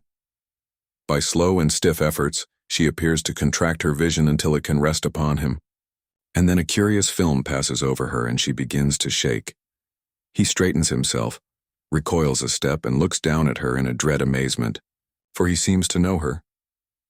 Good heaven, he thinks next moment, like Jack that night. As he looks down at her, she looks up at him and whimpers, My lungs is weakly, my lungs is dreffle bad. Poor me, my cough is rattling, dry, and coughs in confirmation horribly. Where do you come from? Come from London, dearie, her cough still rending her. Where are you going to? Back to London, dearie. I came here looking for a needle in a haystack and I ain't found it. Looky, dearie, give me 3 and 6pence and don't you be afeard for me. I'll get back to London then and trouble no one. I'm in a business. Ah me, it's slack, and times is very bad. But I can make a shift to live by it. Do you eat opium? Smokes it, she replies with difficulty, still racked by her cough. Give me 3 and 6pence, and I'll lay it out well and get back. If you don't give me 3 and 6pence, don't give me a brass farden. And if you do give me 3 and 6pence, dearie, I'll tell you something. He counts the money from his pocket and puts it in her hand. She instantly clutches it, tight, and rises to her feet with a croaking laugh of satisfaction. Bless ye harkee, dear Genlum. What's your christened name? Edwin. Edwin, she repeats, trailing off into a drowsy repetition of the word, and then asks suddenly, Is the short of that name Eddie? It is sometimes called so, he replies, with the color starting to his face. Don't, Sweethearts call it so? She asks, pondering. How should I know? Haven't you a sweetheart? Upon your soul? None. She is moving away, with another, bless ye and thank ye, dearie. When he adds, you were to tell me something, you may as well do so. So I was, well then, whisper. You be thankful that your name ain't Ned. He looks at her quite steadily as he asks, why? Because it's a bad name to have just now. How a bad name? A threatened name. A dangerous name. The proverb says that threatened men live long, he tells her, lightly. Then Ned, so threatened is he wherever he may be while I'm a-talking to you, dearie, should live to all eternity, replies the woman. She has leaned forward to say it in his ear, with her forefinger shaking before his eyes, and now huddles herself together and with another bless ye and thank ye, goes away in the direction of the traveler's lodging house. This is not an inspiriting close to a dull day. Alone in a sequestered place, surrounded by vestiges of old time and decay, it rather has a tendency to call a shudder into being. He makes for the better lighted streets and resolves as he walks on to say nothing of this tonight, but to mention it to Jack, who alone calls him Ned, as an odd coincidence tomorrow. Of course only as a coincidence and not as anything better worth remembering. Still, it holds to him as many things much better worth remembering never did. He has another mile or so to linger out before the dinner hour, and when he walks, over the bridge and by the river, the woman's words are in the rising wind, in the angry sky, in the troubled water, in the flickering lights. There is some solemn echo of them even in the cathedral chime, which strikes a sudden surprise to his heart as he turns in under the archway of the gatehouse. And so he goes up the postern stair. John Jasper passes a more agreeable and cheerful day than either of his guests. Having no music lessons to give in the holiday season, his time is his own, but for the cathedral services. He is early among the shopkeepers, ordering little table luxuries that his nephew likes. His nephew will not be with him long, he tells. His provision dealers, and so must be petted and made much of. While out on his hospitable preparations, he looks in on Mr. Sapsea, and mentions that dear Ned, and that inflammable young spark of Mr. Crisparkle's, are to dine at the gatehouse today and make up their difference. Mr. Sapsea is by no means friendly towards the inflammable young spark. He says that his complexion is un-English.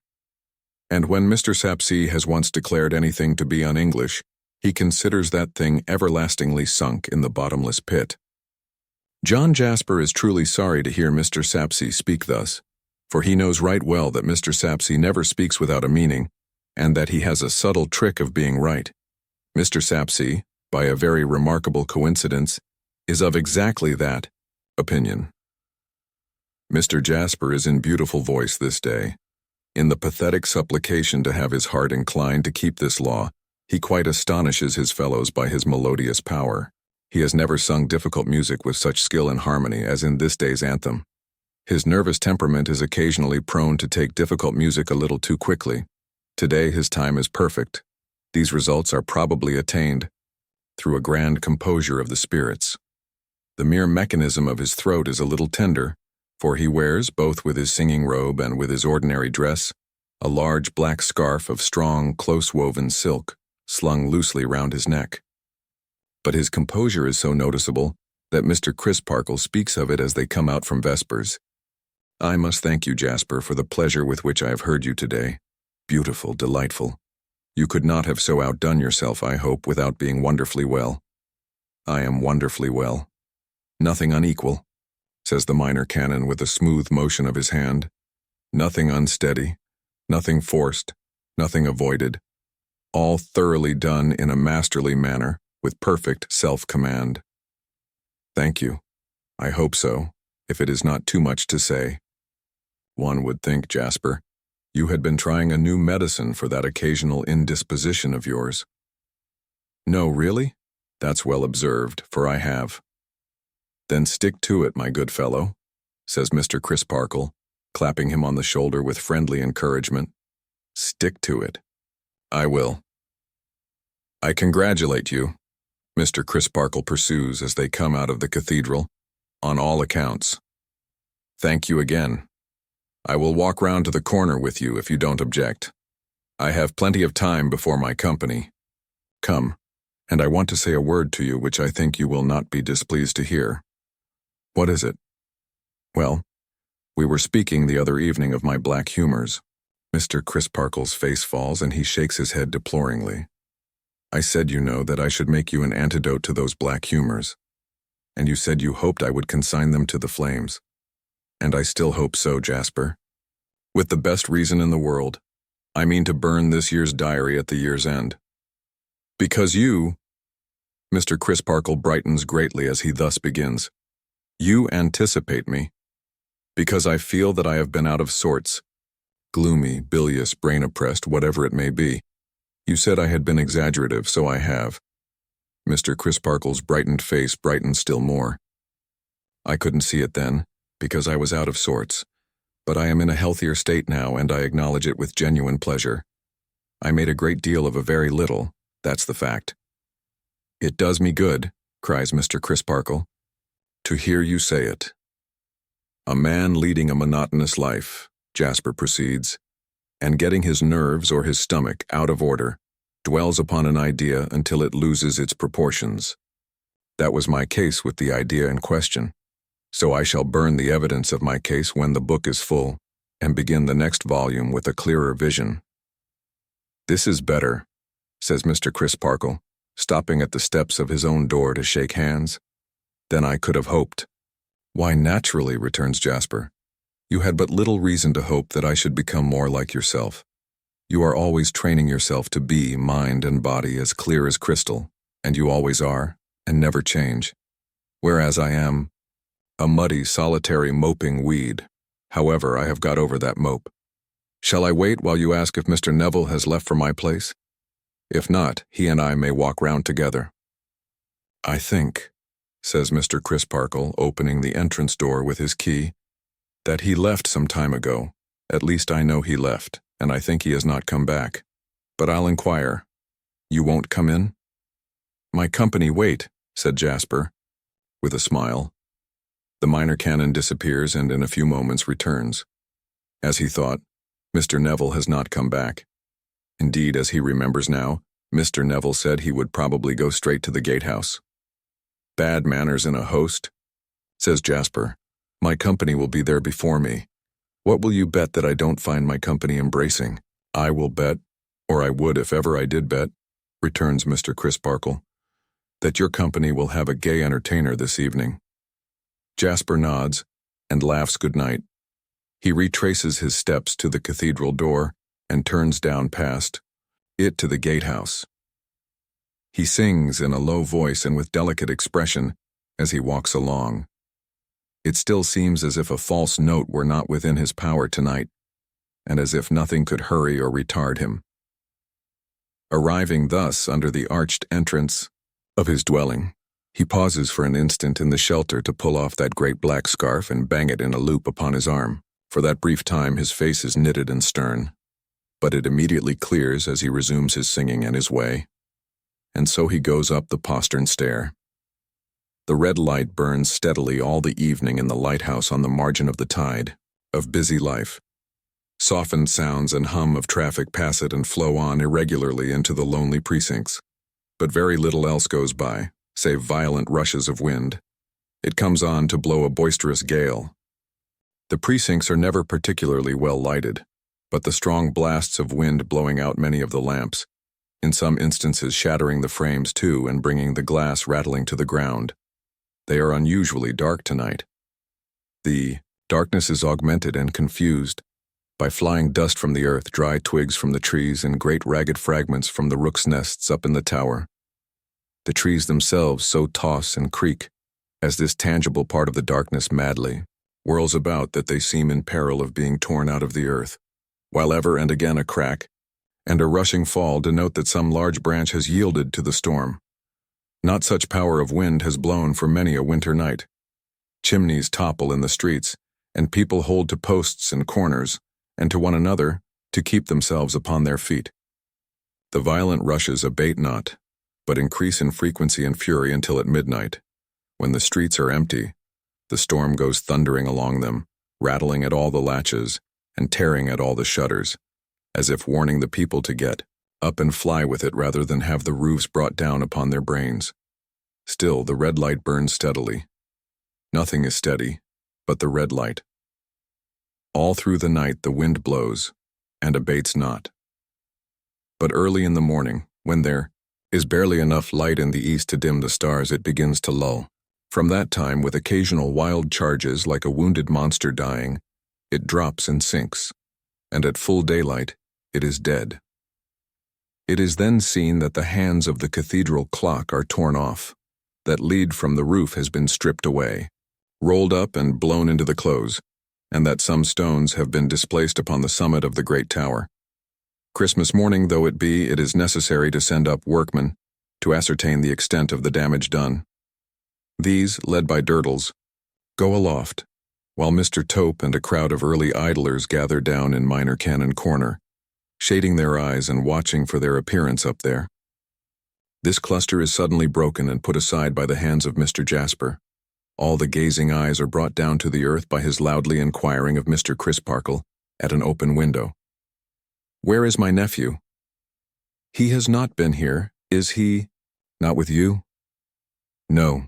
He went down to the river last night with Mr. Neville to look at the storm and has not been back." "Call Mr. Neville." "He left this morning early." "Left this morning early. Let me in. Let me in." There is no more looking up at the tower now.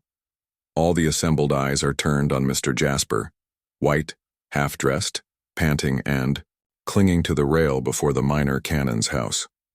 Chapter 15. Impeached. Neville Landless had started so early and walked at so good a pace that when the church bells began to ring in Cloisterham for morning service, he was 8 miles away. As he wanted his breakfast by that time, having set forth on a crust of bread, he stopped at the next roadside tavern to refresh. Visitors in want of breakfast, unless they were horses or cattle, for which class of guests there was preparation enough in the way of water trough and hay, were so unusual at the sign of the tilted wagon that it took a long time to get the wagon into the track of tea and toast and bacon. Neville, in the interval, sitting in a sanded parlor, wondering in how long a time after he had gone, the sneezy fire of damp faggots would begin to make somebody else warm. Indeed, the tilted wagon, as a cool establishment on the top of a hill, where the ground before the door was puddled with damp hooves and trodden straw, where a scolding landlady slapped a moist baby, with one red sock on and one wanting, in the bar, where the cheese was cast aground upon a shelf, in company with a moldy tablecloth and a green-handled knife, in a sort of cast-iron canoe, where the pale-faced bread shed tears of crumb over its shipwreck in another canoe, where the family linen, half-washed and half-dried, led a public life of lying about, where everything to drink was drunk out of mugs, and everything else was suggestive of a rhyme to mugs. The tilted wagon, all these things considered, hardly kept its painted promise of providing good entertainment for man and beast. However, man in the present case was not critical, but took what entertainment he could get, and went on again after a longer rest than he needed. He stopped at some quarter of a mile from the house, hesitating whether to pursue the road or to follow a cart track between 2 high hedgerows, which led across the slope of a breezy heath, and evidently struck into the road again by and by. He decided in favor of this latter track and pursued it with some toil, the rise being steep and the way worn into deep ruts. He was laboring along when he became aware of some other pedestrians behind him. As they were coming up at a faster pace than his, he stood aside against one of the high banks to let them pass. But their manner was very curious. Only 4 of them passed. Other 4 slackened speed and loitered as intending to follow him when he should go on. The remainder of the party, half a dozen perhaps, turned and went back at a great rate. He looked at the 4 behind him, and he looked at the 4 before him. They all returned his look. He resumed his way. The 4 in advance went on, constantly looking back. The 4 in the rear came closing up. When they all ranged out from the narrow track upon the open slope of the heath, and this order was maintained, let him diverge as he would to either side, there was no longer room to doubt that he was beset by these fellows. He stopped as a last test, and they all stopped. "Why do you attend upon me in this way?" he asked the whole body. "Are you a pack of thieves?" "Don't answer him," said one of the number. He did not see which. "Better be quiet." "Better be quiet?" repeated Neville. "Who said so?" Nobody replied. "It's good advice, whichever of you skulkers gave it," he went on angrily. "I will not submit to be penned in between 4 men there and 4 men there. I wish to pass, and I mean to pass, those 4 in front." They were all standing still, himself included. "If 8 men or 4 men or 2 men set upon one," he proceeded, growing more enraged, "the one has no chance but to set his mark upon some of them, and by the Lord I'll do it if I am interrupted any farther." Shouldering his heavy stick and quickening his pace, he shot on to pass the 4 ahead. The largest and strongest man of the number changed swiftly to the side on which he came up, and dexterously closed with him and went down with him. But not before the heavy stick had descended smartly. "Let him be," said this man in a suppressed voice as they struggled together on the grass. "Fair play. His is the build of a girl to mine, and he's got a weight strapped to his back besides. Let him alone. I'll manage him." After a little rolling about in a close scuffle which caused the faces of both to be besmeared with blood, the man took his knee from Neville's chest and rose, saying, "There, now take him arm in arm, any 2 of you." It was immediately done. "As to our being a pack of thieves, Mr. Landless," said the man as he spat out some blood and wiped more from his face, "you know better than that at midday. We wouldn't have touched you if you hadn't forced us. We're going to take you round to the high road anyhow, and you'll find help enough against thieves there if you want it. Wipe his face, somebody. See how it's a-trickling down him." When his face was cleansed, Neville recognized in the speaker Joe, driver of the Cloisterham omnibus, whom he had seen but once, and that on the day of his arrival. "And what I recommend you for the present is, don't talk, Mr. Landless. You'll find a friend waiting for you at the high road. Gone ahead by the other way when we split into 2 parties, and you had much better say nothing till you come up with him. Bring that stick along, somebody else, and let's be moving." Utterly bewildered, Neville stared around him and said not a word.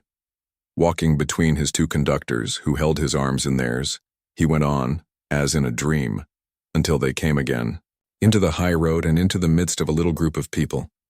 The men who had turned back were among the group, and its central figures were Mr. Jasper and Mr. Crisparkle. Neville's conductors took him up to the minor canon, and there released him, as an act of deference to that gentleman. "What is all this, sir? What is the matter? I feel as if I had lost my senses," cried Neville, the group closing in around him. "Where is my nephew?" asked Mr. Jasper wildly. "Where is your nephew?" repeated Neville. "Why do you ask me?" "I ask you," retorted Jasper, "because you were the last person in his company and he is not to be found." "Not to be found," cried Neville aghast. "Stay, stay," said Mr. Crisparkle. "Permit me, Jasper. Mr. Neville, you are confounded. Collect your thoughts. It is of great importance that you should collect your thoughts. Attend to me." "I will try, sir, but I seem mad." "You left Mr. Jasper last night with Edwin Drood?" "Yes." "At what hour?" "Was it at 12 o'clock?" asked Neville, with his hand to his confused head and appealing to Jasper. "Quite right," said Mr. Crisparkle. "The hour Mr. Jasper has already named to me. You went down to the river together." "Undoubtedly, to see the action of the wind there." "What followed? How long did you stay there?" "About 10 minutes. I should say not more. We then walked together to your house, and he took leave of me at the door." "Did he say that he was going down to the river again?" "No. He said that he was going straight back." The bystanders looked at one another, and at Mr. Crisparkle, to whom Mr. Jasper, who had been intensely watching Neville, said, in a low, distinct, suspicious voice, "What are those stains upon his dress?" All eyes were turned towards the blood upon his clothes. "And here are the same stains upon this stick," said Jasper, taking it from the hand of the man who held it. "I know the stick to be his, and he carried it last night. What does this mean? In the name of... God, say what it means, Neville, urged Mr. Crisparkle. That man and I, said Neville, pointing out his late adversary, had a struggle for the stick just now, and you may see the same marks on him, sir.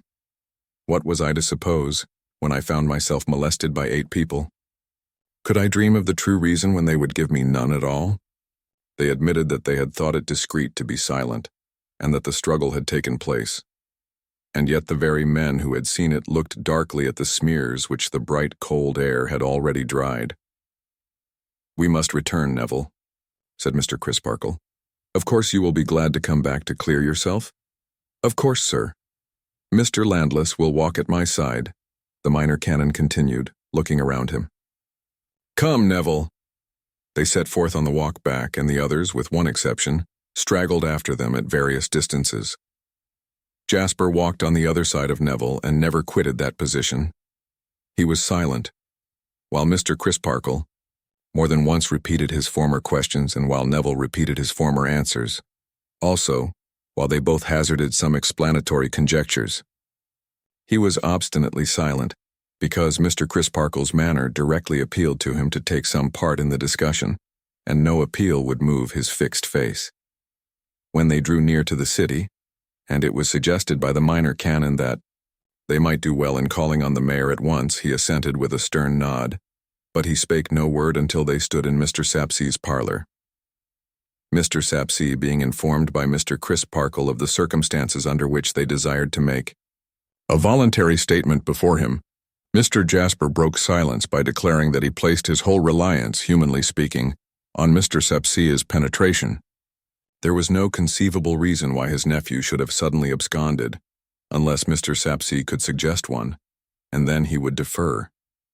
There was no intelligible likelihood of his having returned to the river and been accidentally drowned, in the dark, unless it should appear likely to Mr. Sapsea, and then again he would defer. He washed his hands as clean as he could of all horrible suspicions, unless it should appear to Mr. Sapsea that some such were inseparable from his last companion before his disappearance, not on good terms with previously, and then, once more, he would defer. His own state of mind, he being distracted with doubts and laboring under dismal apprehensions, was not to be safely trusted, but Mr. Sapsea's was. Mr. Sapsea expressed his opinion that the case had a dark look. In short, and here his eyes rested full on Neville's countenance, an un-English complexion. Having made this grand point, he wandered into a denser haze and maze of nonsense than even a mayor might have been expected to disport himself in, and came out of it with the brilliant discovery that to take the life of a fellow creature was to take something that didn't belong to you. He wavered whether or no he should at once issue his warrant for the committal of Neville Landless to jail, under circumstances of grave suspicion, and he might have gone so far as to do it but for the indignant protest of the minor canon, who undertook for the young man's remaining in his own house and being produced by his own hands whenever demanded. Mr. Jasper then understood Mr. Sapsea to suggest that the river should be dragged, that its banks should be rigidly examined, that particulars of the disappearance should be sent to all outlying places and to London, and that placards and advertisements should be widely circulated imploring Edwin Drood, if for any unknown reason he had withdrawn himself from his uncle's home and society, to take pity on that loving kinsman's sore bereavement and distress, and somehow inform him that he was yet alive. Mr. Sapsea was perfectly understood, for this was exactly his meaning, though he had said nothing about it, and measures were taken towards all these ends immediately. It would be difficult to determine which was the more oppressed with horror and amazement, Neville Landless or John Jasper. But that Jasper's position forced him to be active, while Neville's forced him to be passive, there would have been nothing to choose between them. Each was bowed down and broken. With the earliest light of the next morning, men were at work upon the river, and other men, most of whom volunteered for the service, were examining the banks. All the livelong day the search went on, upon the river, with barge and pole, and drag and net, upon the muddy and rushy shore with jackboots, hatchet, spade, rope, dogs, and all imaginable appliances. Even at night, the river was specked with lanterns and lurid with fires. far-off creeks into which the tide washed as it changed had their knots of watchers listening to the lapping of the stream and looking out for any burden it might bear, remote shingly causeways near the sea, and lonely points off which there was a race of water, had their unwanted flaring cressets and rough-coated figures when the next day dawned. But no trace of Edwin Drood revisited the light of the sun. That day again the search went on, now in barge and boat, and now ashore among the osiers, or tramping amidst mud and stakes and jagged stones in low-lying places, where solitary watermarks and signals of strange shapes showed like specters. John Jasper worked and toiled, but to no purpose, for still, no trace of Edwin Drood revisited the light of the sun. Setting his watches for that night again, so that vigilant eyes should be kept on every change of tide, he went home exhausted. Unkempt and disordered, bedaubed with mud that had dried upon him and with much of his clothing torn to rags, he had but just dropped into his easy chair when Mr. Grewgious stood before him. "This is strange news," said Mr. Grewgious. Strange and fearful news. Jasper had merely lifted up his heavy eyes to say it, and now dropped them again as he drooped, worn out, over one side of his easy chair. Mr. Grewgious smoothed his head and face, and stood looking at the fire. "How is your ward?" asked Jasper after a time in a faint, fatigued voice. "Poor little thing. You may imagine her condition." "Have you seen his sister?" inquired Jasper as before. "Whose?" The curtness of the counter-question, and the cool, slow manner in which, as he put it, Mr. Grewgious moved his eyes from the fire to his companion's face, might at any other time have been exasperating. In his depression and exhaustion, Jasper merely opened his eyes to say, "The suspected young man's." "Do you suspect him?" asked Mr. Grewgious. "I don't know what to think. I cannot make up my mind." "Nor I," said Mr. Grewgious. "But as you spoke of him as the suspected young man, I thought you had made up your mind. I have just left Miss Landless." "Mr. Grewgious has his suspicions. What is her state? Defiance of all suspicion and unbounded faith in her brother. Poor thing. However," pursued Mr. Grewgious, "it is not of her that I came to speak. It is of my ward. I have a communication to make that will surprise you. At least it has surprised me." Jasper, with a groaning sigh, turned wearily in his chair. "Shall I put it off till tomorrow?" said Mr. Grewgious. "Mind, I warn you that I think it will surprise you." More attention and concentration came into John Jasper's eyes as they caught sight of Mr. Grewgious smoothing his head again and again looking at the fire, but now with a compressed and determined mouth. "What is it?" demanded Jasper, becoming upright in his chair. "To be sure," said Mr. Grewgious, provokingly, slowly, and internally, as he kept his eyes on the fire. "I might have known it sooner. She gave me the opening. But I am such an exceedingly angular man that it never occurred to me. I took all for granted." "What is it?" demanded Jasper once more. Mr. Grewgious, alternately opening and shutting the palms of his hands as he warmed them at the fire, and looking fixedly at him sideways, and never changing either his action or his look in all that followed, went on to reply. "This young couple, the lost youth and Miss Rosa, my ward, though so long betrothed, and so long recognizing their betrothal, and so near being married." Mr. Grewgious saw a staring white face and two quivering white lips in the easy chair, and saw two muddy hands gripping its sides. But for the hands he might have thought he had never seen the face. This young couple came gradually to the discovery, made on both sides pretty equally, I think, that they would be happier and better, both in their present and their future lives as affectionate friends, or say rather as brother and sister, than as husband and wife. Mr. Grewgious saw a lead-colored face in the easy chair, and on its surface dreadful starting drops or bubbles as if of steel. This young couple formed at length the healthy resolution of interchanging their discoveries, openly, sensibly, and tenderly. They met for that purpose. After some innocent and generous talk, they agreed to dissolve their existing and their intended relations forever and ever. Mr. Grewgious saw a ghastly figure rise, open-mouthed, from the easy chair and lift its outspread hands towards its head. One of this young couple and that one your nephew, fearful, however, that in the tenderness of your affection for him, you would be bitterly disappointed by so wide a departure from his projected life, forbore to tell you the secret for a few days and left it to be disclosed by me when I should come down to speak to you and he would be gone. I speak to you and he is gone. Mr. Grewgious saw the ghastly figure throw back its head, clutch its hair with its hands, and turn with a writhing action from him. I have now said all I have to say, except that this young couple parted firmly, though not without tears and sorrow on the evening when you last saw them together. Mr. Grewgious heard a terrible shriek, and saw no ghastly figure sitting or standing, saw nothing but a heap of torn and miry clothes upon the floor. Not changing his action even then, he opened and shut the palms of his hands as he warmed them and looked down at it. Chapter 16. Devoted.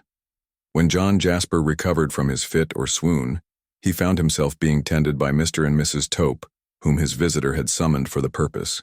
His visitor, wooden of aspect, sat stiffly in a chair, with his hands upon his knees watching his recovery.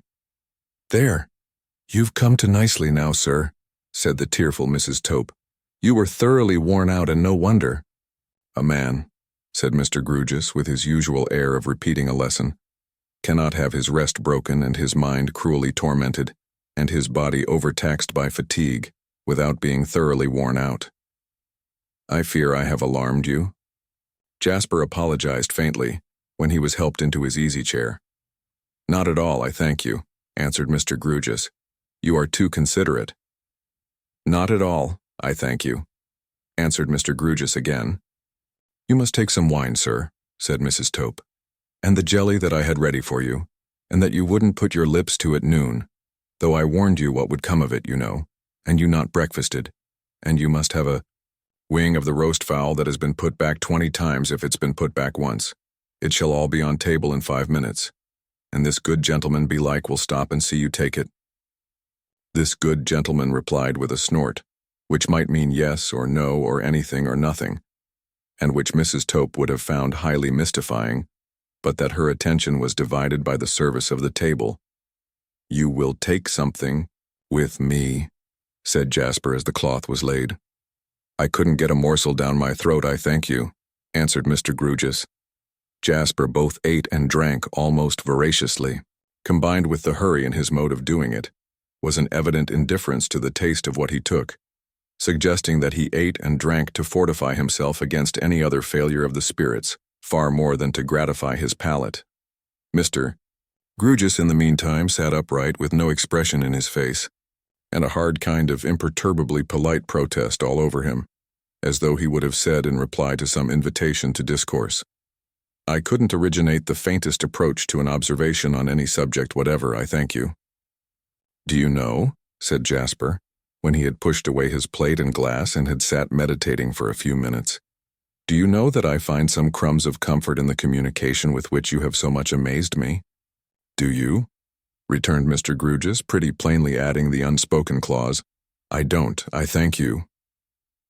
After recovering from the shock of a piece of news of my dear boy, so entirely unexpected and so destructive of all the castles I had built for him, and after having had time to think of it, "Yes, I shall be glad to pick up your crumbs," said Mr. Grewgious dryly. "Is there not, or is there? If I deceive myself, tell me so and shorten my pain. Is there not, or is there, hope, that, finding himself in this new position, and becoming sensitively alive to the awkward burden of explanation, in this quarter, and that, and the other, with which it would load him, he avoided the awkwardness, and took to flight? Such a thing might be," said Mr. Grewgious, pondering. "Such a thing has been. I have read of cases in which people, rather than face a 7 days' wonder and have to account for themselves to the idle and impertinent, have taken themselves away and been long unheard of." "I believe such things have happened," said Mr. Grewgious, pondering still. "When I had, and could have no suspicion," pursued Jasper, eagerly following the new track, "that the dear lost boy had withheld anything from me, most of all such a leading matter as this.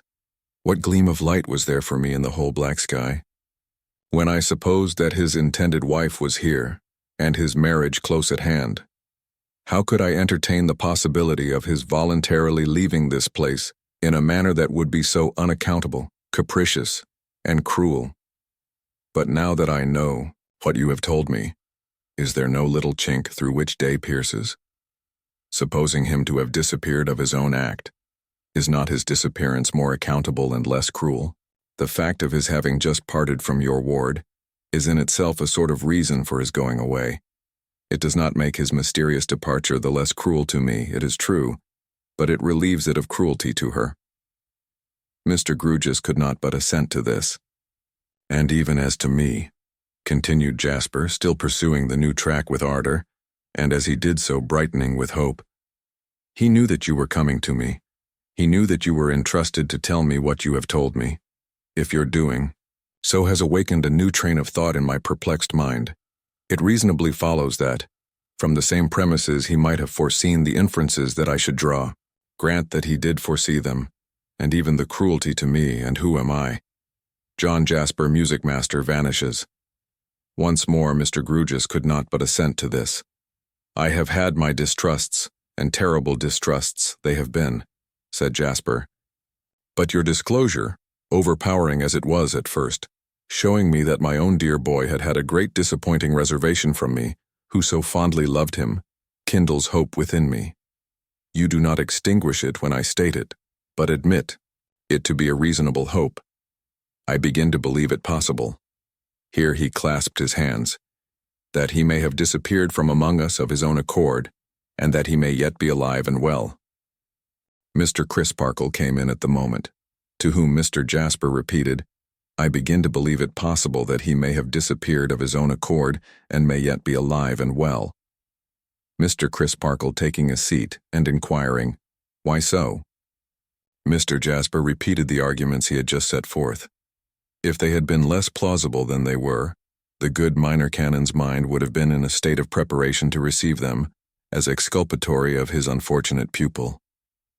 But he too did really attach great importance to the lost young man's having been, so immediately before his disappearance, placed in a new and embarrassing relation towards everyone acquainted with his projects and affairs.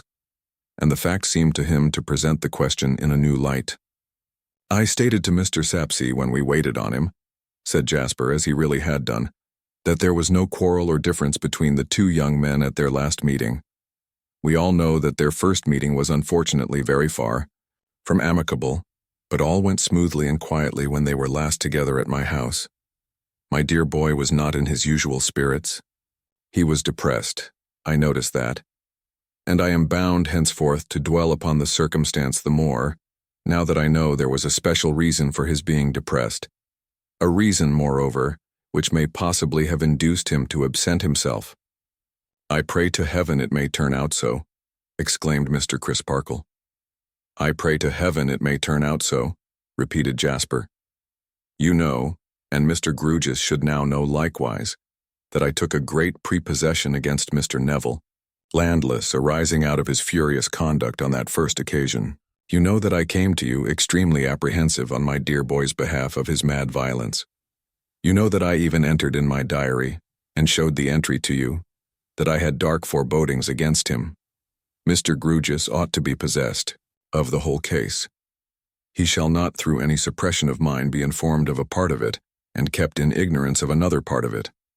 I wish him to be good enough to understand that the communication he has made to me has hopefully influenced my mind, in spite of its having been, before this mysterious occurrence took place, profoundly impressed against young Landless.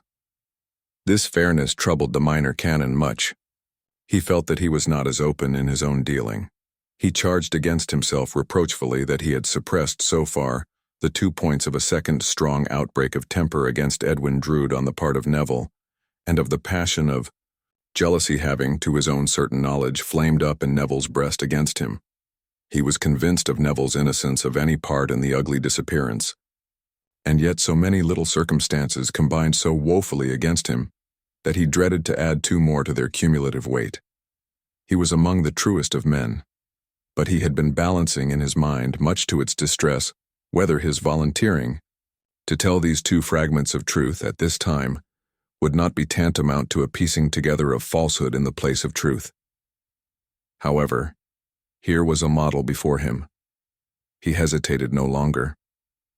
Addressing Mr. Grewgious as one placed in authority by the revelation he had brought to bear on the mystery, and surpassingly angular Mr. Grewgious became when he found himself in that unexpected position, Mr. Crisparkle bore his testimony to Mr. Jasper's strict sense of justice, and expressing his absolute confidence in the complete clearance of his pupil from the least taint of suspicion, sooner or later avowed that his confidence in that young gentleman had been formed, in spite of his confidential knowledge that his temper was of the hottest and fiercest, and that it was directly incensed against Mr. Jasper's nephew by the circumstance of his romantically supposing himself to be enamored of the same young lady. The sanguine reaction manifest in Mr. Jasper was proof even against this unlooked-for declaration.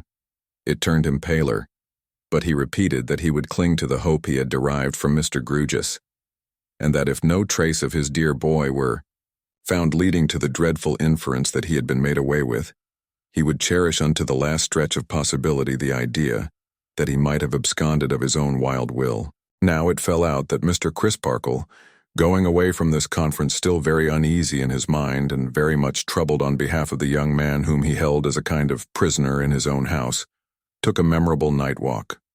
He walked to Cloisterham Weir. He often did so, and consequently there was nothing remarkable in his footsteps tending that way.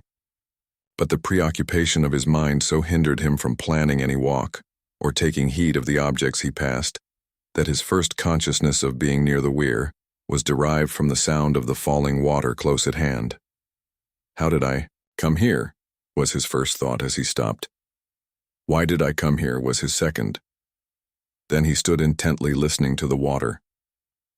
A familiar passage in his reading, about airy tongues that syllable men's names, rose so unbidden to his ear that he put it from him with his hand as if it were tangible.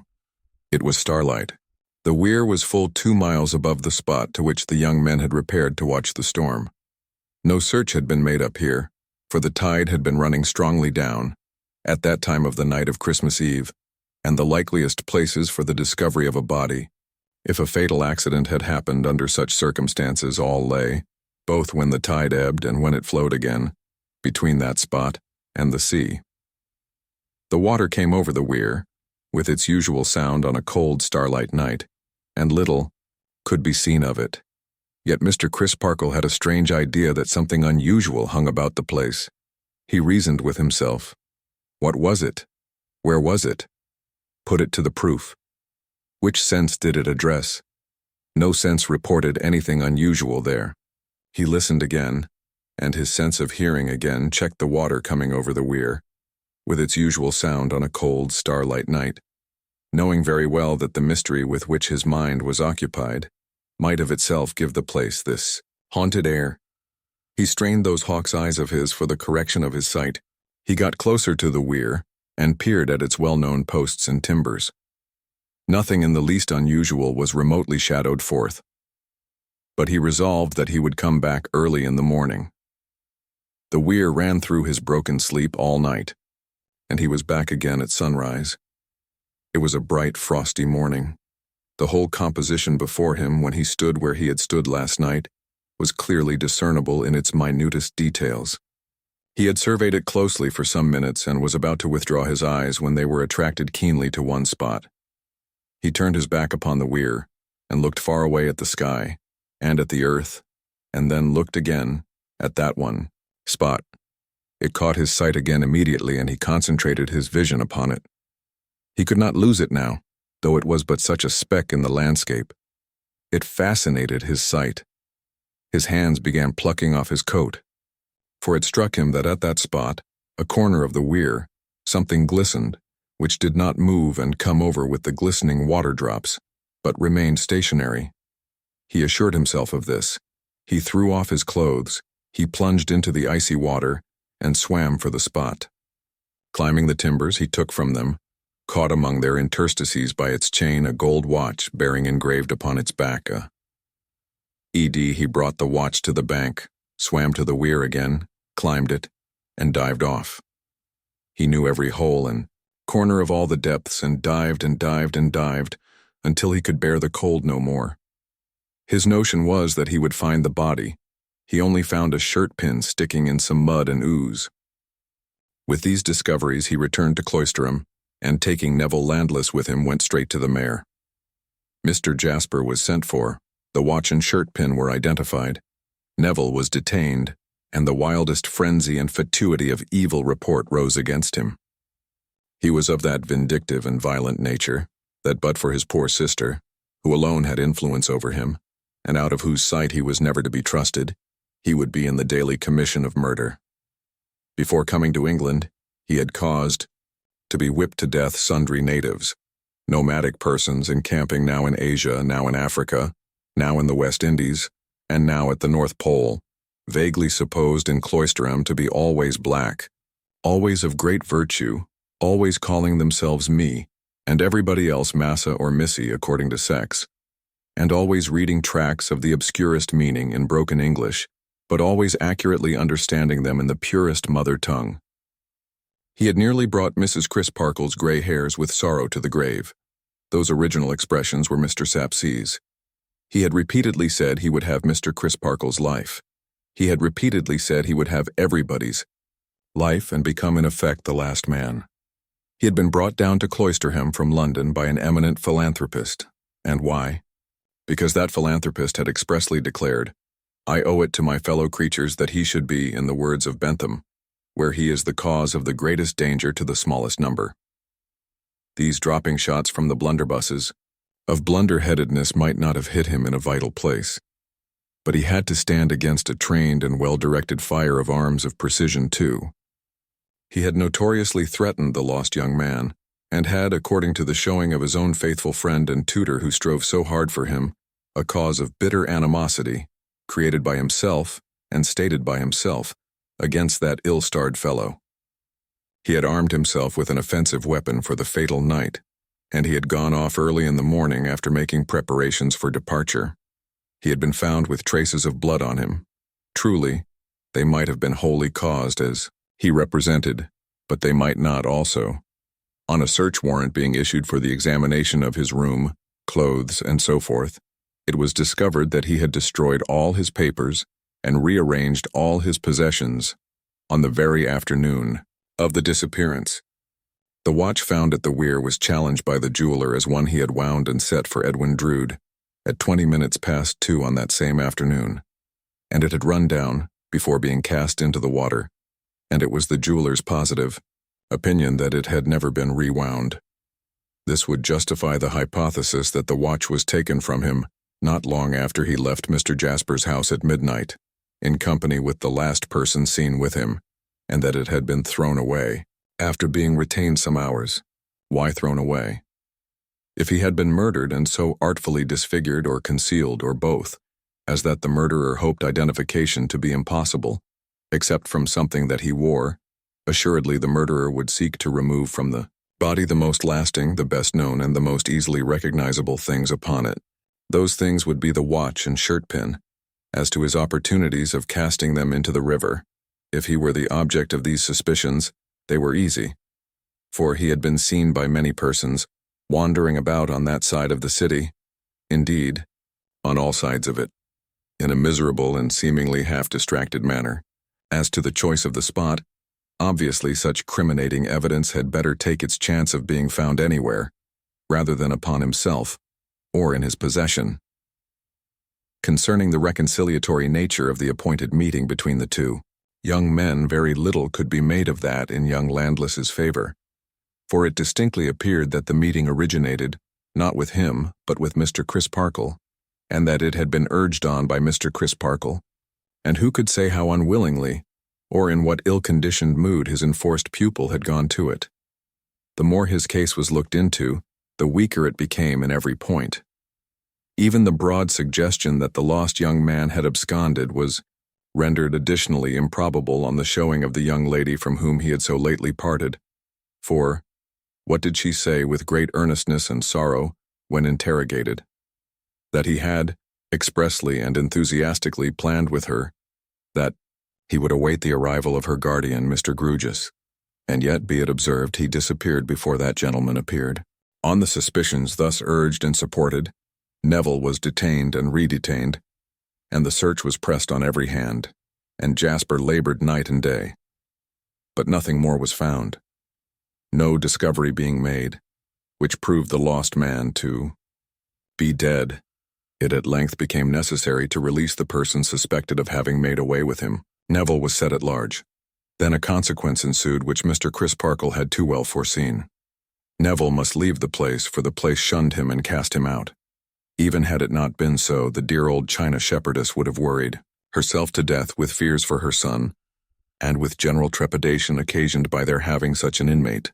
Even had that not been so, the authority to which the minor canon deferred officially would have settled the point. "Mr. Crisparkle," quoth the dean, "human justice may err, but it must act according to its lights. The days of taking sanctuary are past. This young man must not take sanctuary with us." "You mean that he must leave my house, sir?" "Mr. Crisparkle," returned the prudent dean, "I claim no authority in your house. I merely confer with you on the painful necessity you find yourself under of depriving this young man of the great advantages of your counsel and instruction." "It is very lamentable, sir," Mr. Crisparkle represented. "Very much so," the dean assented. "And if it be a necessity," Mr. Crisparkle faltered. "As you unfortunately find it to be," returned the dean. Mr. Crisparkle bowed submissively. "It is hard to prejudge his case, sir, but I am sensible that—" "Just so, perfectly. As you say, Mr. Crisparkle," interposed the dean, nodding his head smoothly. "There is nothing else to be done, no doubt, there is no alternative, as your good sense has discovered." "I am entirely satisfied of his perfect innocence, sir, nevertheless." "Oui, said the dean in a more confidential tone, and slightly glancing around him. "I would not say so generally, not generally. Enough of suspicion attaches to him no, I think I would not say so generally." Mr. Crisparkle bowed again. "It does not become us, perhaps," pursued the dean, "to be partisans, not partisans. We clergy keep our hearts warm and our heads cool, and we hold a judicious middle course. I hope you do not object, sir, to my having stated in public emphatically that he will reappear here whenever any new suspicion may be awakened, or any new circumstance may come to light in this extraordinary matter." "Not at all," returned the dean. "And yet, do you know, I don't think," with a very nice and neat emphasis on those two words, "I don't think I would state it emphatically." "State it? Yes. But emphatically? No, I think not. In point of fact, Mr. Crisparkle, keeping our hearts warm and our heads cool, we clergy need do nothing emphatically." So Minor Canon Rowe knew Neville landless no more, and he went whithersoever he would or could with a blight upon his name and fame. It was not until then that John Jasper silently resumed his place in the choir. Haggard and red-eyed, his hopes plainly had deserted him. His sanguine mood was gone, and all his worst misgivings had come back. A day or two afterwards, while unrobing, he took his diary from a pocket of his coat, turned the leaves, and with an impressive look and without one spoken word, handed this entry to Mr. Crisparkle to read. "My dear boy is murdered. The discovery of the watch and shirt pin convinces me that he was murdered that night, and that his jewelry was taken from him to prevent identification by its means. All the delusive hopes I had founded on his separation from his betrothed wife I give to the winds. They perish before this fatal discovery. I now swear, and record the oath on this page, that I never more will discuss this mystery with any human creature until I hold the clue to it in my hand. That I never will relax in my secrecy or in my search. That I will fasten the crime of the murder of my dear dead boy upon the murderer. And that I devote myself to his destruction." Chapter 17. Philanthropy, Professional and Unprofessional. Full half a year had come and gone, and Mr. Crisparkle sat in a waiting room in the London chief offices of the Haven of Philanthropy until he could have audience of Mr. Honeythunder. In his college days of athletic exercises, Mr. Crisparkle had known professors of the noble art of fisticuffs, and had attended 2 or 3 of their gloved gatherings. He had now an opportunity of observing that as to the phrenological formation of the backs of their heads, the professing philanthropists were uncommonly like the pugilists. In the development of all those organs which constitute or attend a propensity to pitch into your fellow creatures, the philanthropists were remarkably favored. There were several professors passing in and out, with exactly the aggressive air upon them of being ready for a turn-up with any novice who might happen to be on hand, that Mr. Crisparkle well remembered in the circles of the fancy. Preparations were in progress for a moral little mill somewhere on the rural circuit, and other professors were backing this or that heavyweight as good for such or such speech-making hits, so very much after the manner of the sporting publicans, that the intended resolutions might have been rounds. In an official manager of these displays much celebrated for his platform tactics, Mr. Crisparkle recognized, in a suit of black, the counterpart of a deceased benefactor of his species, an eminent public character, once known to fame as frosty-faced Fogo, who in days of yore superintended the formation of the magic circle with the ropes and stakes. There were only 3 conditions of resemblance wanting between these professors and those. Firstly, the philanthropists were in very bad training, much too fleshy, and presenting both in face and figure a superabundance of what is known to pugilistic experts as sweat pudding. Secondly, the philanthropists had not the good temper of the pugilists, and used worse language. Thirdly, their fighting code stood in great need of revision, as empowering them not only to bore their man to the ropes, but to bore him to the confines of distraction. Also to hit him when he was down, hit him anywhere and anyhow, kick him, stamp upon him, gouge him, and maul him behind his back without mercy. In these last particulars, the professors of the noble art were much nobler than the professors of philanthropy. Mr. Crisparkle was so completely lost in musing on these similarities and dissimilarities, at the same time watching the crowd which came and went by, always, as it seemed, on errands of antagonistically snatching something from somebody, and never giving anything to anybody that his name was called before he heard it. On his at length responding, he was shown by a miserably shabby and underpaid stipendiary philanthropist, who could hardly have done worse if he had taken service with a declared enemy of the human race, to Mr. Honeythunder's room. "Sir," said Mr. Honeythunder in his tremendous voice like a schoolmaster issuing orders to a boy of whom he had a bad opinion, "sit down." Mr. Crisparkle seated himself. Mr. Honeythunder, having signed the remaining few score of a few thousand circulars calling upon a corresponding number of families without means to come forward, stump up instantly, and be philanthropists, or go to the devil, another shabby stipendiary philanthropist, highly disinterested if in earnest, gathered these into a basket and walked off with them. "Now, Mr. Crisparkle," said Mr. Honeythunder, turning his chair half round towards him when they were alone, and squaring his arms with his hands on his knees, and his brows knitted, as if he added, "I am going to make short work of you. Now, Mr. Crisparkle, we entertain different views, you and I, sir, of the sanctity of human life." "Do we?" returned the minor canon. "We do, sir." "Might I ask you," said the minor canon, "what are your views on that subject?" "That human life is a thing to be held sacred, sir." "Might I ask you," pursued the minor canon as before, "what you suppose to be my views on that subject?" "By George, sir," returned the philanthropist, squaring his arms still more as he frowned on Mr. Crisparkle, "they are best known to yourself." "Readily admitted. But you began by saying that we took different views, you know. Therefore, or you could not say so, you must have set up some views as mine. Pray, what views have you set up as mine?" "Here is a man, and a young man," said Mr. Honeythunder, as if that made the matter infinitely worse, and he could have easily borne the loss of an old one, swept off the face of the earth by a deed of violence. "What do you call that?" "Murder," said the minor canon. "What do you call the doer of that deed, sir?" "A murderer," said the minor canon. "I am glad to hear you admit so much, sir," retorted Mr. Honeythunder, in his most offensive manner, "and I candidly tell you that I didn't expect it." Here he lowered heavily at Mr. Crisparkle again.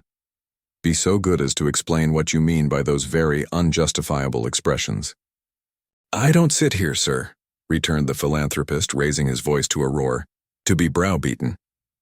As the only other person present, no one can possibly know that better than I do, returned the minor canon very quietly. But I interrupt your explanation. Murder, proceeded Mr. Honeythunder in a kind of boisterous reverie, with his platform folding of his arms and his platform nod of abhorrent reflection after each short sentiment of a word. Bloodshed. Abel, Cain. I hold no terms with Cain. I repudiate with a shudder the red hand when it is offered me. Instead of instantly leaping into his chair and cheering himself hoarse as the brotherhood in public meeting assembled would infallibly have done on this cue, Mr. Crisparkle merely reversed the quiet crossing of his legs and said mildly, "Don't. Let me interrupt your explanation when you begin it." "The commandments say no murder, sir," proceeded Mr. Honeythunder, platformally pausing as if he took Mr. Crisparkle to task for having distinctly asserted that they said, "You may do a little murder, and then leave off." "And they also say, you shall bear no false witness," observed Mr. Crisparkle. "Enough," bellowed Mr. Honeythunder with a solemnity and severity that would have brought the house down at a meeting. Enough. My late wards being now of age, and I being released from a trust which I cannot contemplate without a thrill of horror, there are the accounts which you have undertaken to accept on their behalf, and there is a statement of the balance which you have undertaken to receive, and which you cannot receive too soon. And let me tell you, sir, I wish that, as a man and a minor canon, you were better employed." With a nod. "Better employed." With another nod. "Bet, term, ployed." With another, and the three nods added up. Mr. Crisparkle rose, a little heated in the face but with perfect command of himself. "Mr. Honeythunder," he said, taking up the papers referred to, "my being better or worse employed than I am, at present is a matter of taste and opinion. You might think me better employed in enrolling myself a member of your society." "Aye, indeed, sir," retorted Mr. Honeythunder, shaking his head in a threatening manner. "It would have been better for you if you had done that long ago."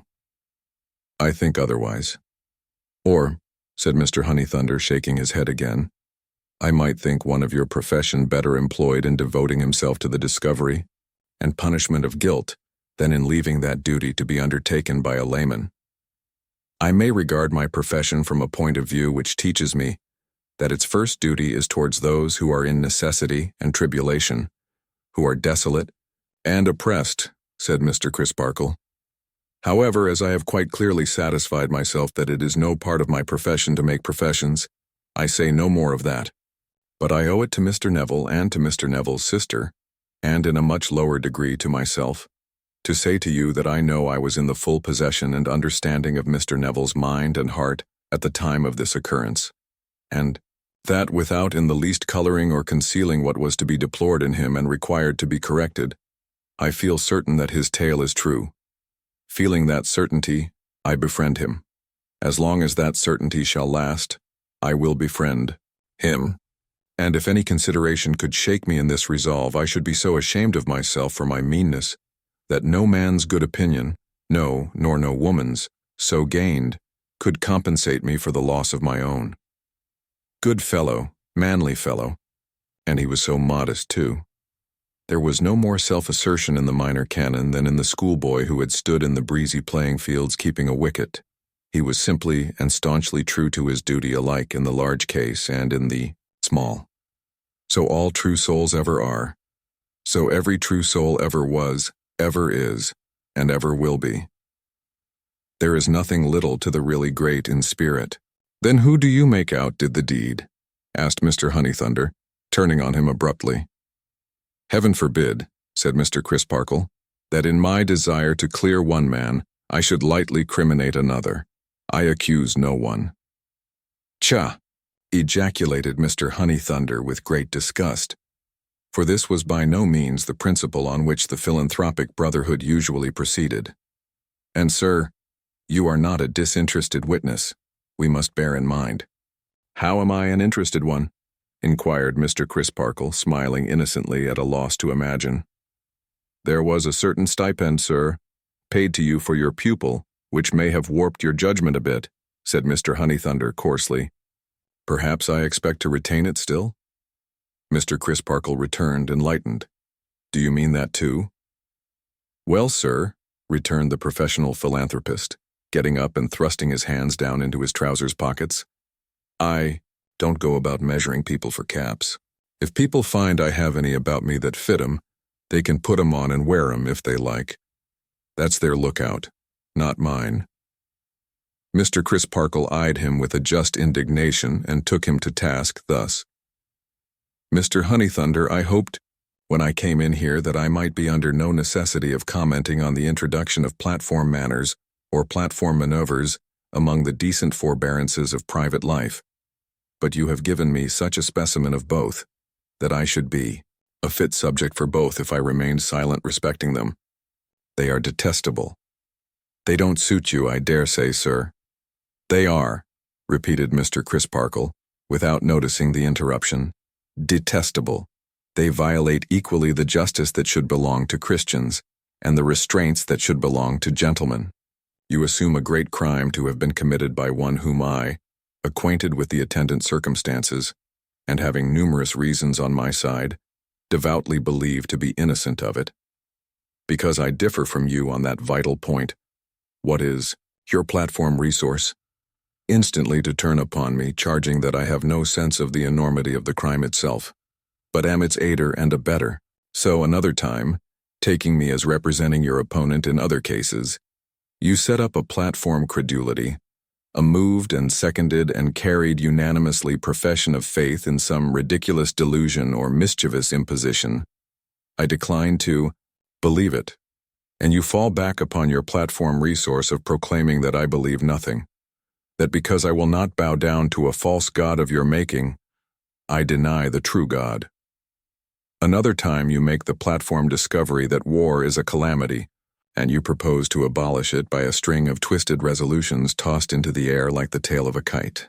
I do not admit the discovery to be yours in the least, and I have not a grain of faith in your remedy. Again, your platform resource of representing me as reveling in the horrors of a battlefield like a fiend incarnate. Another time, in another, of your undiscriminating platform rushes, you would punish the sober for the drunken. I claim consideration for the comfort, convenience, and refreshment of the sober, and you presently make platform proclamation that I have a depraved desire to turn heaven's creatures into swine and wild beasts.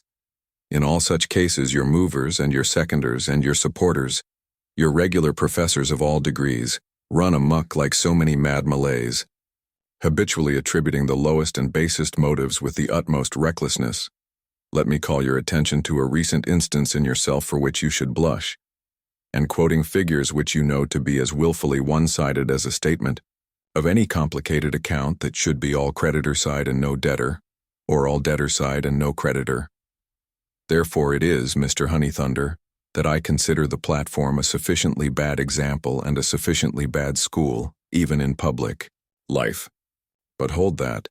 Carried into private life, it becomes an unendurable nuisance. These are strong words, sir, exclaimed the philanthropist. I hope so, said Mr. Crisparkle. Good morning. He walked out of the haven at a great rate, but soon fell into his regular brisk pace and soon had a smile upon his face as he went along, wondering what the China shepherdess would have said if she had seen him pounding Mr. Honeythunder in the late little lively affair. For Mr. Crisparkle had just enough of harmless vanity to hope that he had hit hard, and to glow with the belief that he had trimmed the philanthropic jacket pretty handsomely. He took himself to Staple Inn, but not to PJT and Mr. Grewgious. Full many a creaking stair he climbed before he reached some attic rooms in a corner, turned the latch of their unbolted door, and stood beside the table of Neville Landless. An air of retreat and solitude hung about the rooms and about their inhabitant. He was much worn, and so were they.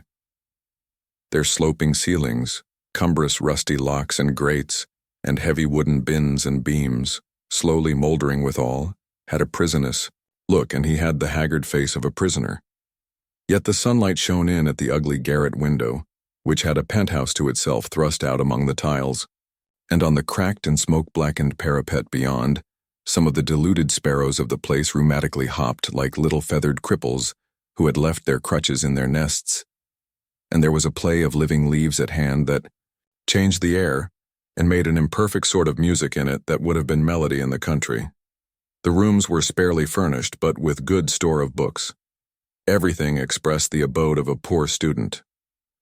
That Mr. Crisparkle had been either chooser, lender, or donor of the books, or that he combined the three characters, might have been easily seen in the friendly beam of his eyes upon them as he entered. "How goes it, Neville?" "I am in good heart, Mr. Crisparkle, and working away." "I wish your eyes were not quite so large and not quite so bright," said the minor canon, slowly releasing the hand he had taken in his.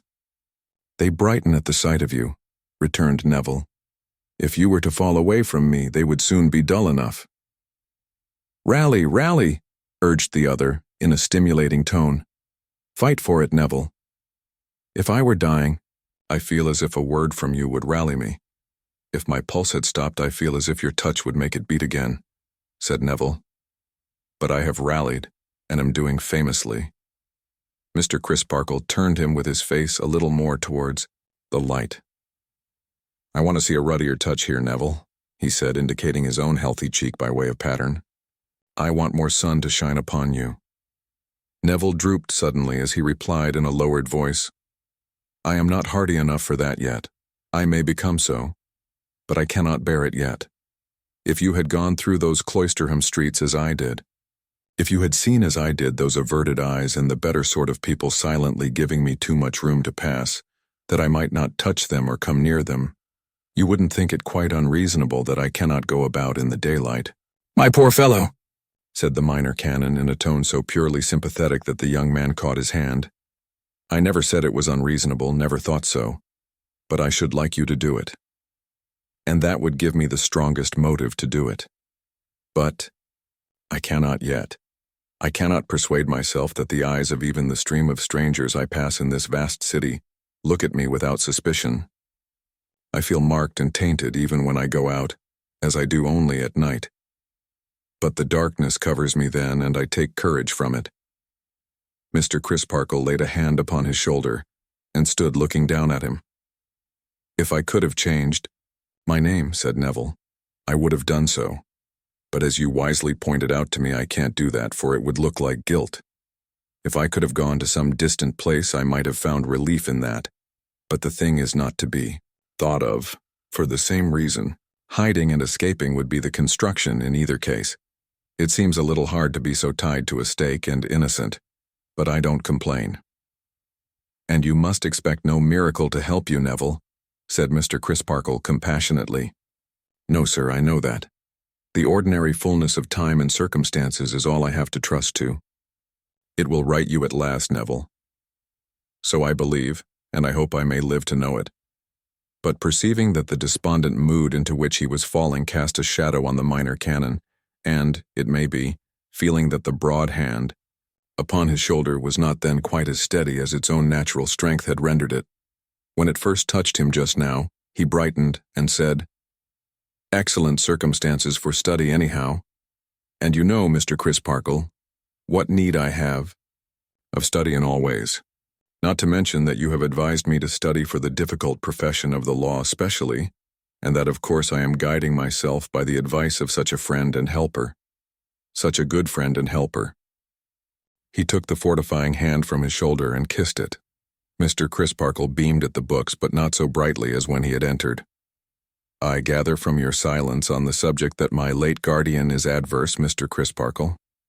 The minor canon answered, "Your late guardian is a most unreasonable person, and it signifies nothing to any reasonable person whether he is adverse, perverse, or the reverse." "Well for me that I have enough with economy to live upon," sighed Neville, half wearily and half cheerily, "while I wait to be learned, and wait to be righted. Else I might have proved the proverb, that while the grass grows, the steed starves." He opened some books as he said it, and was soon immersed in their interleaved and annotated passages, while Mr. Crisparkle sat beside him, expounding, correcting, and advising. The minor canon's cathedral duties made these visits of his difficult to accomplish and only to be compassed at intervals of many weeks. But they were as serviceable as they were precious to Neville Landless. When they had got through such studies as they had in hand, they stood leaning on the windowsill and looking down upon the patch of garden. "Next week," said Mr. Crisparkle, "you will cease to be alone, and will have a devoted companion." "And yet," returned Neville, "this seems an uncongenial place to bring my sister to." "I don't think so," said the Minor Canon. "There is duty to be done here, and there are womanly feeling, sense, and courage wanted here." "I meant," explained Neville, "that the surroundings are so dull and unwomanly, and that Helena can have no suitable friend or society here." "You have only to remember," said Mr. Crisparkle, "that you are here yourself and that she has to draw you into the sunlight." They were silent for a little while, and then Mr. Crisparkle began anew. "When we first spoke together, Neville, you told me that your sister had risen out of the disadvantages of your past lives, as superior to you as the tower of Cloisterham Cathedral is higher than the chimneys of Minor Canon Corner. Do you remember that?" "Right well. I was inclined to think it at the time an enthusiastic flight, no matter what I think it now. What I would emphasize is that under the head of pride your sister is a great and opportune example to you. Under all heads that are included in the composition of a fine character she is. Say so. But take this one. Your sister has learnt how to govern what is proud in her nature. She can dominate it even when it is wounded through her sympathy with you. No doubt she has suffered deeply in those same streets where you suffered. Deeply. No doubt her life is darkened by the cloud that darkens yours. But bending her pride into a grand composure that is not haughty or aggressive, but is a sustained confidence in you and in the truth, she has won her way through those streets until she passes along them as high in the general respect as anyone who treads them. Every day and hour of her life since Edwin Drood's disappearance, she has faced malignity and folly, for you, as only a brave nature well-directed can. So it will be with her to the end. Another and weaker kind of pride might sink broken-hearted, but never such a pride as hers, which knows no shrinking and can get no mastery over her. The pale cheek beside him flushed under the comparison, and the hint implied in it. "I will do all I can to imitate her," said Neville. "Do so, and be a truly brave man as she is a truly brave woman," answered Mr. Crisparkle stoutly. "It is growing dark. Will you go my way with me when it is quite dark? Mind, it is not I who wait for darkness." Neville replied that he would accompany him directly, but Mr. Crisparkle said he had a moment's call to make on Mr. Grewgious, as an act of courtesy, and would run across to that gentleman's chambers and rejoin Neville on his own doorstep, if he would come down there to meet him. Mr. Grewgious, bolt upright as usual, sat taking his wine in the dusk at his open window, his wine-glass and decanter on the round table at his elbow, himself and his legs on the window-seat, only one hinge in his whole body like a boot-jack. "How do you do, Reverend Sir?" said Mr. Grewgious with abundant offers of hospitality, which were as cordially declined as made. "And how is your charge getting on over the way in the set that I had the pleasure of recommending to you as vacant and eligible?" Mr. Crisparkle replied suitably. "I am glad you approve of them," said Mr. Grewgious, "because I entertain a sort of fancy for having him under my eye." As Mr. Grewgious had to turn his eye up considerably before he could see the chambers, the phrase was to be taken figuratively and not literally. "And how did you leave Mr. Jasper, Reverend Sir?" said Mr. Grewgious. Mr. Crisparkle had left him pretty well. "And where did you leave Mr. Jasper, Reverend Sir?" Mr. Crisparkle had left him at Cloisterham. "And when did you leave Mr. Jasper, Reverend Sir?" "That morning." "Umps," said Mr. Grewgious. "He didn't say he was coming, perhaps?" "Coming where?" "Anywhere, for instance," said Mr. Grewgious.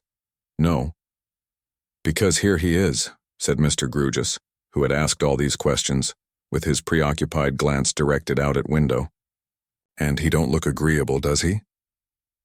Mr. Crisparkle was craning towards the window, when Mr. Grewgious added, "If you will kindly step round here behind me, in the gloom of the room, and will cast your eye at the second-floor landing window in yonder house, I think you will hardly fail to see a slinking individual in whom I recognize our local friend, You are right, cried Mr. Crisparkle. Umps, said Mr. Grewgious. Then he added, turning his face so abruptly that his head nearly came into collision with Mr. Crisparkle's. What should you say that our local friend was up to?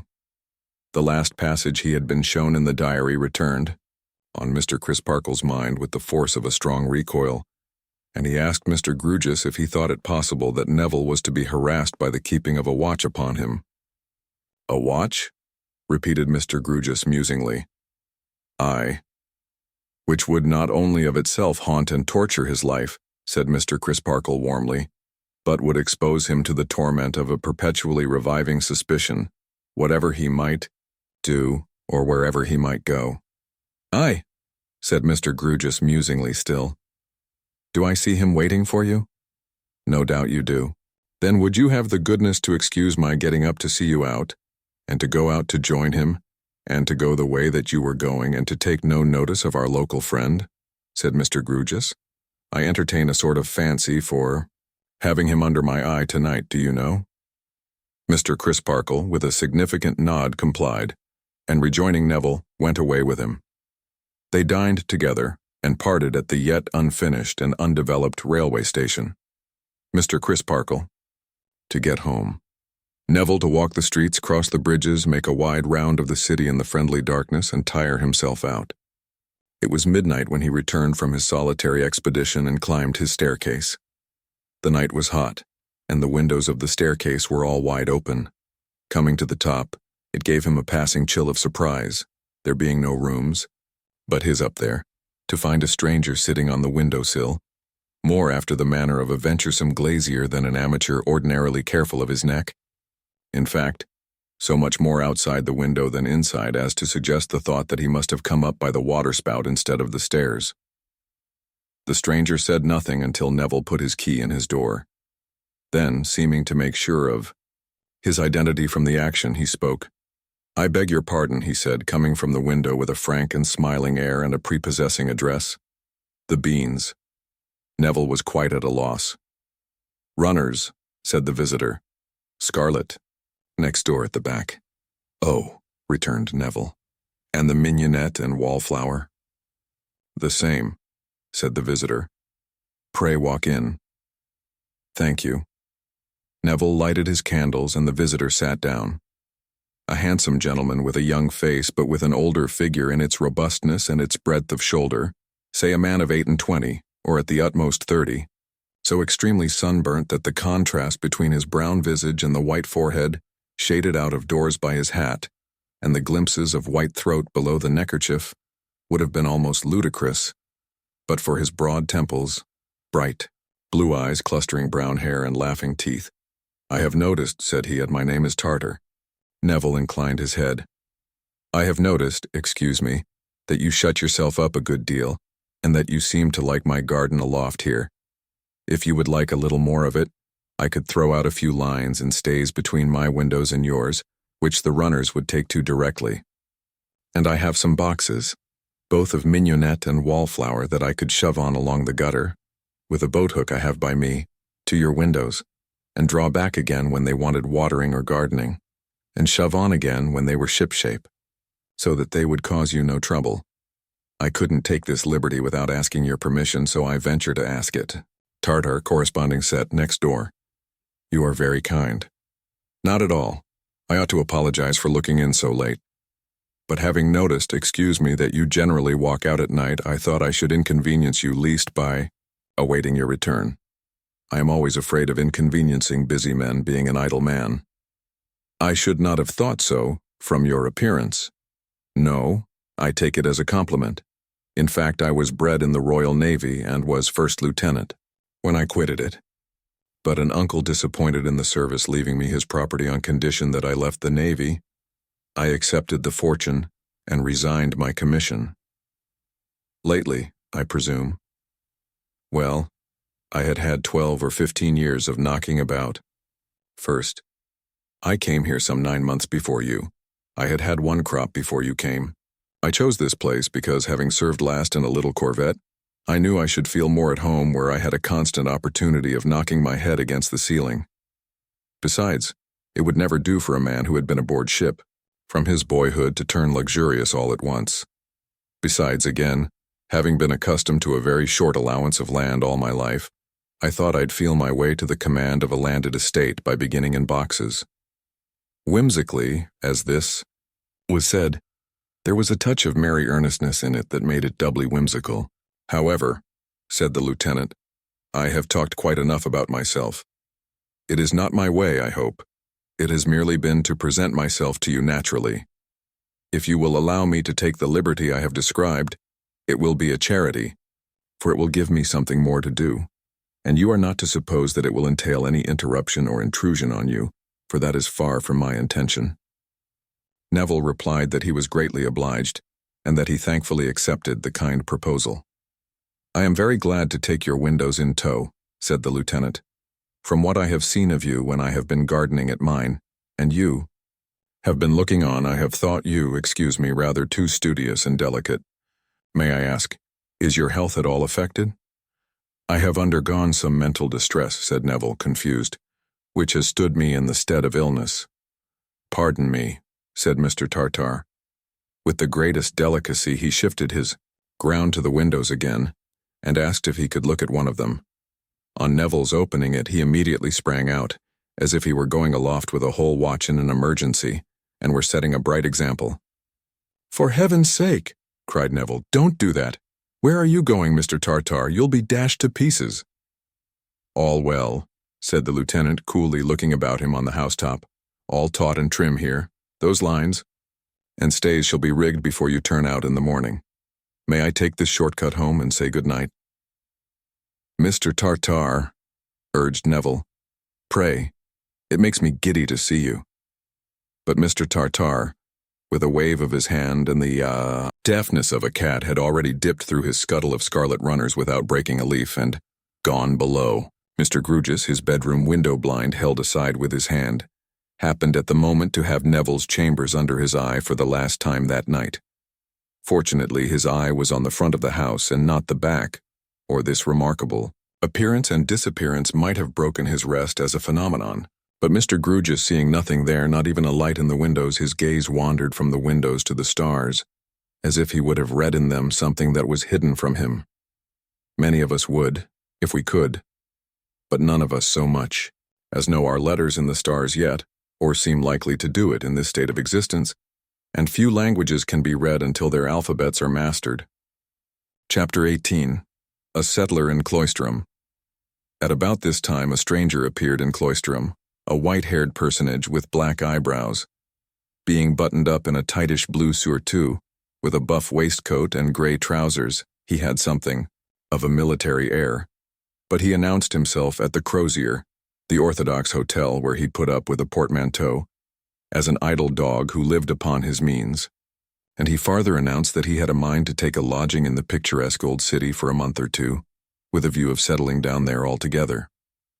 Both announcements were made in the coffee room of the Crozier, to all whom it might, or might not concern, by the stranger as he stood with his back to the empty fireplace waiting for his fried sole, veal cutlet, and pint of sherry, and the waiter, business being chronically slack at the Crozier, represented all whom it might or might not concern, and absorbed the whole of the information.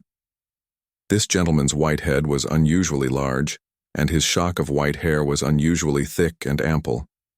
"I suppose, waiter," he said, shaking his shock of hair as a Newfoundland dog might shake his before sitting down to dinner, "that a fair lodging for a single buffer might be found in these parts, eh?" The waiter had no doubt of it. "Something old," said the gentleman. "Take my hat down for a moment from that peg, will you?" "No, I don't want it. Look into it." "What do you see written there?" The waiter read, "Datchery." "Now you know my name," said the gentleman. "Dick Datchery. Hang it up again. I was saying something old is what I should prefer. Something odd and out of the way. Something venerable, architectural, and inconvenient." "We have a good choice of inconvenient lodgings in the town, sir, I think," replied the waiter with modest confidence in its resources that way. "Indeed, I have no doubt that we could suit you that far, however particular you might be. But a architectural lodging—" That seemed to trouble the waiter's head, and he shook it. "Anything cathedraly now?" Mr. Datchery suggested. Mr. Tope, said the waiter, brightening as he rubbed his chin with his hand, would be the likeliest party to inform in that line. Who is Mr. Tope? Inquired Dick Datchery. The waiter explained that he was the verger, and that Mrs. Tope had indeed once upon a time let lodgings herself or offered to let them, but that as nobody had ever taken them, Mrs. Tope's window bill, long a Cloisterham institution, had disappeared, probably had tumbled down one day and never been put up again. I'll call on Mrs. Tope, said Mr. Datchery, after dinner. So when he had done his dinner, he was duly directed to the spot and sallied out for it, but the Crozier being an hotel of a most retiring disposition, and the waiter's directions being fatally precise, he soon became bewildered, and went boggling about and about the cathedral tower, whenever he could catch a glimpse of it, with a general impression on his mind that Mrs. Tope's was somewhere very near it, and that, like the children in the game of hot-boiled beans and very good butter, he was warm in his search when he saw the tower, and cold when he didn't see it. He was getting very cold indeed when he came upon a fragment of burial ground in which an unhappy sheep was grazing. Unhappy, because a hideous small boy was stoning it through the railings, and had already lamed it in one leg, and was much excited by the benevolent sportsman-like purpose of breaking its other 3 legs and bringing it down. "Hit him again," cried the boy as the poor creature leaped, and made a dint in his wool. "Let him be," said Mr. Datchery. "Don't you see you have lamed him?" "Yer lie," returned the sportsman. "He went and lamed hisself. I see him do it, and I give him a shy as a witty warning to him not to go a-bruisin' his master's mutton any more. Come here. I won't. I'll come when yer can catch me. Stay there then, and show me which is Mr. Tope's. How can I stay here and show you which is Topacece's when Topacece's is t'other side the Kinfrederal, and over the crossings and round ever so many comers? Stupid. Show me where it is, and I'll give you something. Come on then." This brisk dialogue concluded, the boy led the way, and by stopped at some distance from an arched passage, pointing. "Looky yonder. You see that there winder and door? That's Tope's. Yer lie, it ain't. That's Jarsper's." "Indeed?" said Mr. Datchery with a second look of some interest. "Yes, and I ain't a-goin' no nearer I am, I tell yer." "Why not?" "'Cause I ain't going to be lifted off my legs and have my braces bust and be choked. Not if I knows it, and not by 'im. Wait till I set a jolly good flint a-flyin' at the back o' his jolly olded some day. Now look t'other side the harch, not the side where Jarsper's door is, t'other side. I see. A little way in o' that side there's a low door down 2 steps. That's Topacece's with his name on a hovel plate. Good. See here," said Mr. Datchery, producing a shilling. "You owe me half of this. Yer lie? I don't owe yer nothing. I never seen yer. I tell you, you owe me half of this because I have no 6pence in my pocket.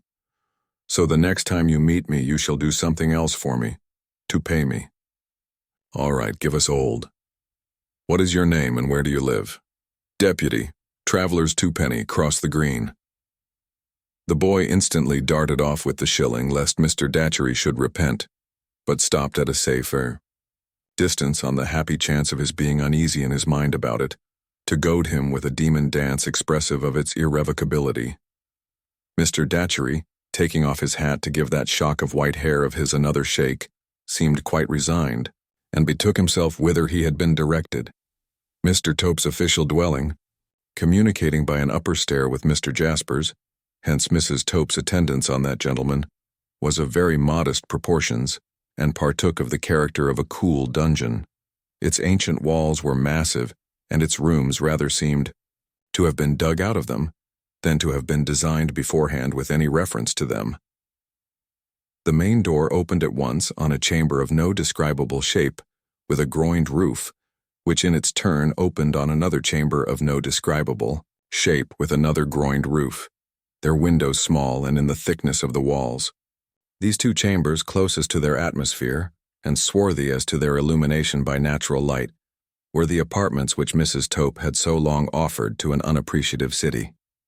Mr. Datchery, however, was more appreciative. He found that if he sat with the main door open, He would enjoy the passing society of all comers to and fro by the gateway, and would have light enough. He found that if Mr. and Mrs. Tope, living overhead, used for their own egress and ingress a little side stair that came plump into the precincts by a door opening outward, to the surprise and inconvenience of a limited public of pedestrians, in a narrow way he would be alone as in a separate residence. He found the rent moderate, and everything as quaintly inconvenient as he could desire. He agreed, therefore, to take the lodging then and there, and money down, possession to be had next evening, on condition that reference was permitted him to Mr. Jasper as occupying the gatehouse, of which on the other side of the gateway, the verger's hole in the wall was an appanage or subsidiary part. The poor dear gentleman was very solitary and very sad, Mrs. Tope said, but she had no doubt he would speak for her. Perhaps Mr. Datchery had heard something of what had occurred there last winter. Mr. Datchery had as confused a knowledge of the event in question on trying to recall it as he well could have. He begged Mrs. Tope's pardon when she found it incumbent on her to correct him in every detail of his summary of the facts, but pleaded that he was merely a single buffer getting through life upon his means as idly as he could, and that so many people were so constantly making away with so many other people as to render it difficult for a buffer of an easy temper to preserve the circumstances of the several cases unmixed in his mind. Mr. Jasper, proving willing to speak for Mrs. Tope, Mr. Datchery, who had sent up his card, was invited to ascend the postern staircase. The mayor was there, Mr. Tope said, but he was not to be regarded in the light of company, as he and Mr. Jasper were great friends. "I beg pardon," said Mr. Datchery, making a leg with his hat under his arm as he addressed himself equally to both gentlemen. "A selfish precaution on my part, and not personally interesting to anybody but myself, but as a buffer living on his means, and having an idea of doing it in this lovely place in peace and quiet for remaining span of life, I beg to ask if the Tope family are quite respectable?" Mr. Jasper could answer for that without the slightest hesitation. "That is enough, sir," said Mr. Datchery. "My friend the mayor," added Mr. Jasper, presenting Mr. Datchery with a courtly motion of his hand towards that potentate, whose recommendation is actually much more important to a stranger than that of an obscure person like myself, will testify in their behalf, I am sure. "The worshipful the mayor," said Mr. Datchery with a low bow, "places me under an infinite obligation." "Very good people, sir, Mr. and Mrs. Tope," said Mr. Sapsea with condescension. "Very good opinions, very well behaved, very respectful, much approved by the dean and chapter. The worshipful the mayor gives them a character," said Mr. Datchery, "of which they may indeed be proud. I would ask his honor, if I might be permitted, whether there are not many objects of great interest in the city, which is under his beneficent sway." "We are, sir," returned Mr. Sapsea, "an ancient city and an ecclesiastical city. We are a constitutional city, as it becomes such a city to be, and we uphold and maintain our glorious privileges." "His honor," said Mr. Datchery, bowing, "inspires me with a desire to know more of the city, and confirms me in my inclination to end my days in the city." "Retired from the army, sir?" suggested Mr. Sapsea. "His honor the mayor does me too much credit," returned Mr. Datchery. "Navy, sir?" suggested Mr. Sapsea. "Again," repeated Mr. Datchery, "his honor the mayor does me too much credit." "Diplomacy is a fine profession," said Mr. Sapsea, as a general remark. "There, I confess, his honor the mayor is too many for me," said Mr. Datchery, with an ingenious smile and bow. "Even a diplomatic bird must fall to such a gun." Now this was very soothing.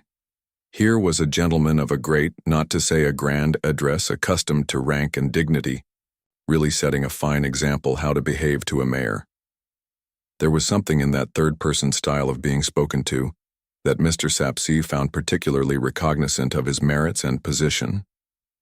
"But I crave pardon," said Mr. Datchery. "His honor the mayor will bear with me if for a moment I have been deluded into occupying his time, and have forgotten the humble claims upon my own of my hotel, the Crozier." "Not at all, sir," said Mr. Sapsea. "I am returning home, and if you would like to take the exterior of our cathedral in your way, I shall be glad to point it out." "His honor the mayor," said Mr. Datchery, is more than kind and gracious. As Mr. Datchery, when he had made his acknowledgments to Mr. Jasper, could not be induced to go out of the room before the worshipful led the way downstairs, Mr. Datchery following with his hat under his arm and his shock of white hair streaming in the evening breeze. "Might I ask his honor," said Mr. Datchery, "whether that gentleman we have just left is the gentleman of whom I have heard in the neighborhood as being much afflicted by the loss of a nephew, and concentrating his life on avenging the loss?" "That is the gentleman, John Jasper, sir."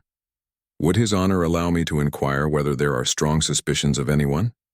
"More than suspicions, sir," returned Mr. Sapsea. "All but certainties." "Only think now," cried Mr. Datchery. "But proof, sir, proof must be built up stone by stone," said the mayor. "As I say, the end crowns the work. It is not enough that justice should be morally certain. She must be immorally certain, legally, that is." "His honor," said Mr. Datchery, "reminds me of the nature of the law. Immoral. How true." "As I say, sir," pompously went on the mayor, "the arm of the law is a strong arm and a long arm. That is the way I put it. A strong arm and a long arm. How forcible. And yet again how true," murmured Mr. Datchery. "And without betraying what I call the secrets of the prison house," said Mr. Sapsea. "The secrets of the prison house is the term I used on the bench." "And what other term than his honors would express it?" said Mr. Datchery. "Without, I say, betraying them, I predict to you, knowing the iron will of the gentleman we have just left, I take the bold step of calling it iron, on account of its strength, that in this case the long arm will reach and the strong arm will strike. This is our cathedral, sir. The best judges are pleased to admire it, and the best among our townsmen own to being a little vain of it." All this time Mr. Datchery had walked with his hat under his arm, and his white hair streaming. He had an odd momentary appearance upon him of having forgotten his hat, when Mr. Sapsea now touched it, and he clapped his hand up to his head as if with some vague expectation of finding another hat upon it. "Pray be covered, sir," entreated Mr. Sapsea, magnificently plying. "I shall not mind it, I assure you." "His honor is very good, but I do it for coolness," said Mr. Datchery. Then Mr. Datchery admired the cathedral, and Mr. Sapsea pointed it out as if he himself had invented and built it. There were a few details indeed of which he did not approve, but those he glossed over as if the workman had made mistakes in his absence. The cathedral disposed of, he led the way by the churchyard, and stopped to extol the beauty of the evening, by chance, in the immediate vicinity of Mrs. Sapsea's epitaph. "And by the by," said Mr. Sapsea, appearing to descend from an elevation to remember it all of a sudden, like Apollo shooting down from Olympus to pick up his forgotten lyre, "that is one of our small lions. The partiality of our people has made it so, and strangers have been seen taking a copy of it now and then. I am not a judge of it myself, for it is a little work of my own. But it was troublesome to turn, sir, I may say difficult to turn with elegance." Mr. Datchery became so ecstatic over Mr. Sapsea's composition that, in spite of his intention to end his days in cloisterum, and therefore his probably having in reserve many opportunities of copying it, he would have transcribed it into his pocketbook on the spot, but for the slouching towards them of its material producer and perpetuator Durdles, whom Mr. Sapsea hailed, not sorry to show him a bright example of behavior to superiors. "Ah, Durdles. This is the mason, sir, one of our Cloisterham worthies. Everybody here knows Durdles. Mr. Datchery, Durdles a gentleman who is going to settle here."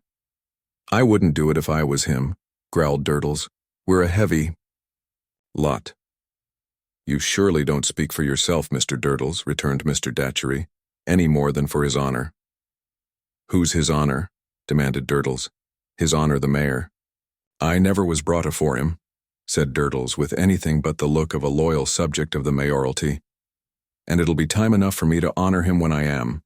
Until which and when and where, Mr. Sapsea is his name, England is his nation, Cloisterham's his dwelling place, auctioneer's his occupation." Here deputy, preceded by a flying oyster shell, appeared upon the scene, and requested to have the sum of 3d instantly chucked to him by Mr. Durdles whom he had been vainly seeking up and down as lawful wages overdue. While that gentleman, with his bundle under his arm, slowly found and counted out the money, Mr. Sapsea informed the new settler of Durdles's habits, pursuits, abode, and reputation. "I suppose a curious stranger might come to see you and your works, Mr. Durdles, at any odd time?" said Mr. Datchery upon that. "Any gentleman is welcome to come and see me any evening if he brings liquor for two with him," returned Durdles, with a penny between his teeth and certain halfpence in his hands. "Or if he likes to make it twice too, he'll be doubly welcome." "I shall come, Master Deputy. What do you owe me?" "A job. Mind you pay me honestly with the job of showing me Mr. Durdles's house when I want to go there." Deputy, with a piercing broadside of whistle through the whole gap in his mouth as a receipt in full for all arrears, vanished. The worshipful and the worshipper then passed on together until they parted, with many ceremonies, at the worshipful's door.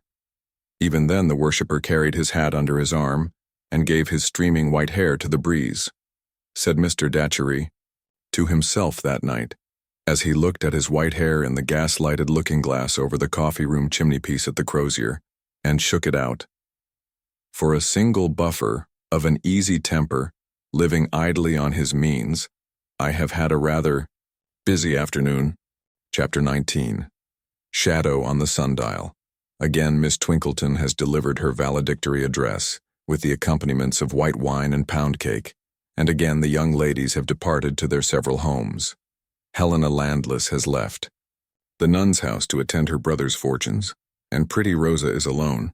Cloisterham is so bright and sunny in these summer days that the cathedral and the monastery ruins show as if their strong walls were transparent.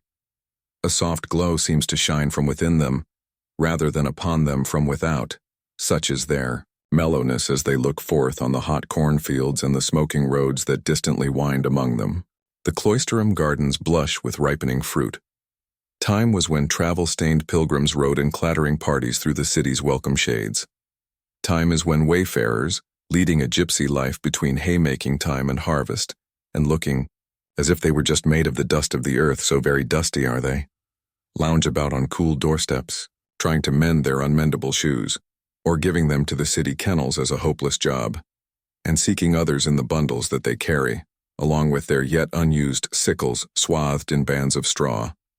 At all the more public pumps there is much cooling of bare feet, together with much bubbling and gurgling of drinking with hand to spout on the part of these Bedouins. The Cloisterham police meanwhile looking askant from their beats with suspicion, and manifest impatience that the intruders should depart from within the civic bounds and once more fry themselves on the simmering highroads. On the afternoon of such a day, when the last cathedral service is done, and when that side of the high street on which the nun's house stands is in grateful shade, save where its quaint old garden opens to the west between the boughs of trees, a servant informs Rosa to her terror that Mr. Jasper desires to see her. If he had chosen his time for finding her at a disadvantage, he could have done no better. Perhaps he has chosen it. Helena Landless is gone, Mrs. Tisher is absent on leave, Miss Twinkleton, in her amateur state of existence, has contributed herself and a veal pie to a picnic. "Oh, why, did you say I was at home?" cried Rosa helplessly. The maid replies that Mr. Jasper never asked the question, that he said he knew she was at home and begged she might be told that he asked to see her. What shall I do? What shall I do?" thinks Rosa, clasping her hands. Possessed by a kind of desperation, she adds in the next breath that she will come to Mr. Jasper in the garden.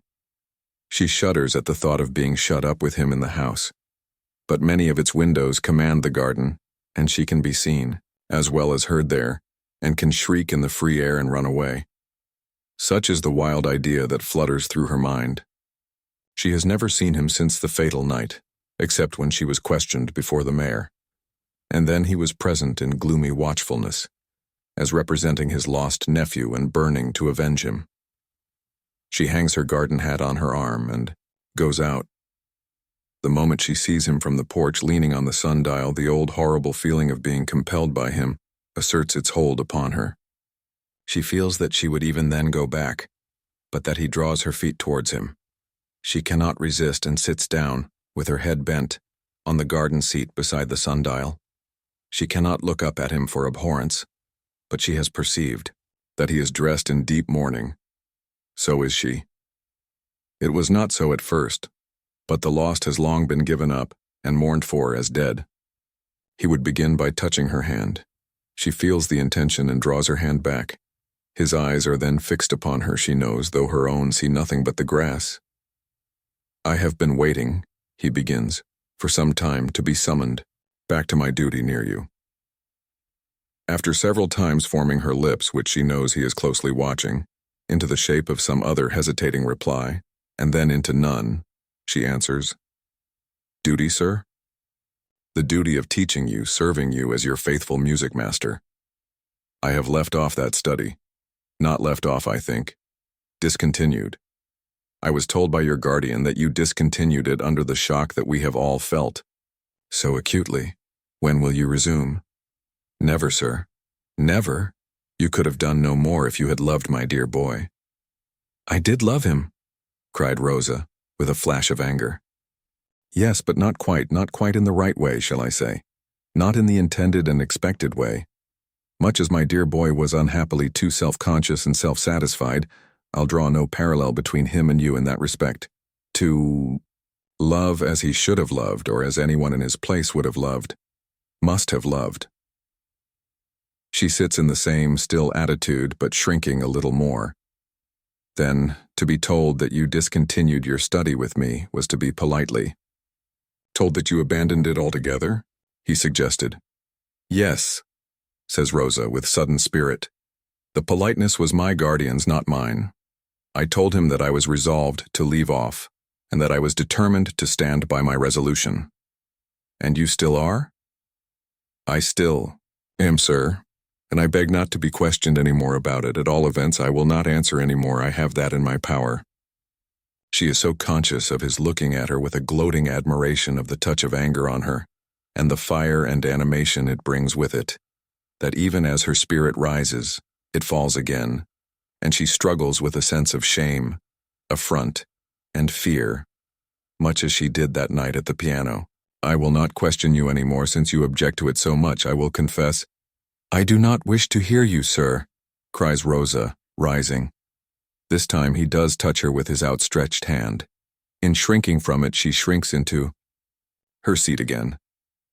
We must sometimes act in opposition to our wishes, he tells her in a low voice.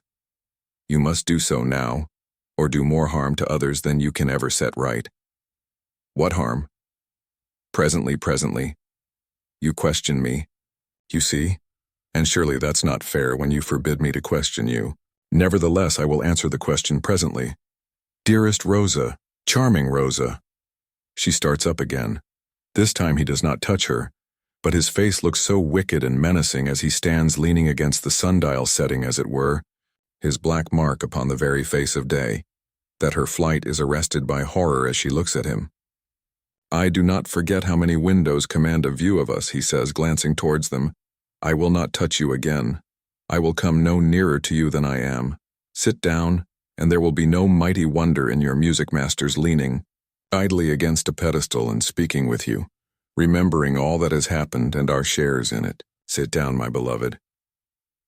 She would have gone once more, was all but gone, and once more his face, darkly threatening what would follow if she went, has stopped her. Looking at him with the expression of the instant frozen on her face, she sits down on the seat again. Rosa, even when my dear boy was affianced to you, I loved you madly. Even when I thought his happiness in having you for his wife was certain, I loved you madly. Even when I strove to make him more ardently devoted to you, I loved you madly. Even when he gave me the picture of your lovely face so carelessly traduced by him, which I feigned to hang always in my sight for his sake, but worshipped in torment for years, I loved you madly. In the distasteful work of the day, in the wakeful misery of the night girded by sordid realities, or wandering through paradises and hells of visions into which I rushed, carrying your image in my arms, I loved you madly. If anything could make his words more hideous to her than they are in themselves, it would be the contrast between the violence of his look and delivery and the composure of his assumed attitude. I endured it all in silence. so long as you were his, or so long as I supposed you to be his, I hid my secret loyally. Did I not? This lie, so gross, while the mere words in which it is told are so true, is more than Rosa can endure. She answers with kindling indignation. You were as false throughout, sir, as you are now. You were false to him, daily and hourly. You know that you made my life unhappy by your pursuit of me. You know that you made me afraid to open his generous eyes, and that you forced me, for his own trusting, good sake, to keep the truth from him, that you were a bad man. His preservation of his easy attitude rendering his working features and his convulsive hands absolutely diabolical, he returns with a fierce extreme of admiration. How beautiful you are. You are more beautiful in anger than in repose. I don't ask you for your love. Give me yourself and your hatred. Give me yourself and that pretty rage. Give me yourself and that enchanting scorn. It will be enough for me. Impatient tears rise to the eyes of the trembling little beauty, and her face flames. But as she again rises to leave him in indignation and seek protection within the house, he stretches out his hand towards the porch, as though he invited her to enter it. I told you, you rare charmer, you sweet witch, that you must stay, and hear me, or do more harm than can ever be undone. You ask me what harm, stay, and I will tell you, go, and I will do it. Again Rosa quails before his threatening face, though innocent of its meaning, and she remains. Her panting breathing comes and goes as if it would choke her, but with a repressive hand upon her bosom, she remains. I have made my confession that my love is mad. It is so mad that had the ties between me and my dear lost boy been one silken thread less strong, I might have swept even him from your side when you favored him. A film comes over the eyes she raises for an instant, as though he had turned her faint. Even him, he repeats. Yes, even him. Rosa, you see me, and you hear me. Judge for yourself whether any other admirer shall love you and live, whose life is in my hand. What do you mean, sir? I mean to show you how mad my love is. It was hawked through the late inquiries by Mr. Crisparkle that young Landless had confessed to him that he was a rival of my lost boy. That is an inexpiable offense in my eyes. The same Mr. Crisparkle knows under my hand that I have devoted myself to the murderer's discovery and destruction, be he whom he might, and that I determined to discuss the mystery with no one until I should hold the clue in which to entangle the murderer as in a net. I have since worked patiently to wind and wind it round him, and it is slowly winding as I speak. Jasper's sacrifices. Your belief, if you believe in the criminality of Mr. Landless, is not Mr. Crisparkle's belief, and he is a good man, Rosa retorts. My belief is my own, and I reserve it, worshipped of my soul. Circumstances may accumulate so strongly even against an innocent man that directed, sharpened, and pointed they may slay him. One wanting link discovered by perseverance against a guilty man proves his guilt, however slight its evidence before, and he dies. Young Landless stands in deadly peril either way. If you really suppose, Rosa pleads with him, turning paler, that I favor Mr. Landless, or that Mr. Landless has ever in any way addressed himself to me, you are wrong. He puts that from him with a slighting action of his hand and a curled lip. I was going to show you how madly I love you. More madly now than ever, for I am willing to renounce the second object that has arisen in my life to divide it with you, and henceforth to have no object in existence but you only. Miss Landless has become your bosom friend. You care for her peace of mind.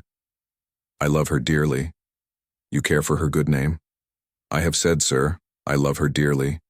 I am unconsciously, he observes with a smile as he folds his hands upon the sundial and leans his chin upon them, so that his talk would seem from the windows, faces occasionally come and go there, to be of the airiest and playfulest. I am unconsciously giving offense by questioning again. I will simply make statements, therefore, and not put questions. You do care for your bosom friend's good name, and you do care for her peace of mind. Then remove the shadow of the gallows from her, dear one. You dare propose to me to— Darling, I dare propose to you, stop there. If it be bad to idolize you, I am the worst of men. If it be good, I am the best. My love for you, is above all other love, and my truth to you is above all other truth. Let me have hope and favor, and I am a forsworn man for your sake." Rosa puts her hands to her temples and, pushing back her hair, looks wildly and abhorrently at him, as though she were trying to piece together what it is his deep purpose to present to her only in fragments. "Reckon up nothing at this moment, angel, but the sacrifices that I lay at those dear feet, which I could fall down among the vilest ashes and kiss, and put upon my head as a poor savage might. There is my fidelity to my dear boy after death. Tread upon it." With an action of his hands as though he cast down something precious. "There is the inexpiable offense against my adoration of you. Spurn it." With a similar action. "There are my labors in the cause of a just vengeance for 6 toiling months. Crush them." With another repetition of the action. "There is my past and my present wasted life. There is the desolation of my heart and my soul. There is my peace. There is my despair. Stamp them into the dust so that you take me were it even mortally hating me." The frightful vehemence of the man, now reaching its full height, so additionally terrifies her as to break the spell that has held her to the spot. She swiftly moves towards the porch, but in an instant he is at her side, and speaking in her ear, "Rosa, I am self-repressed again. I am walking calmly beside you to the house. I shall wait for some encouragement and hope. I shall not strike too soon. Give me a sign that you attend to me."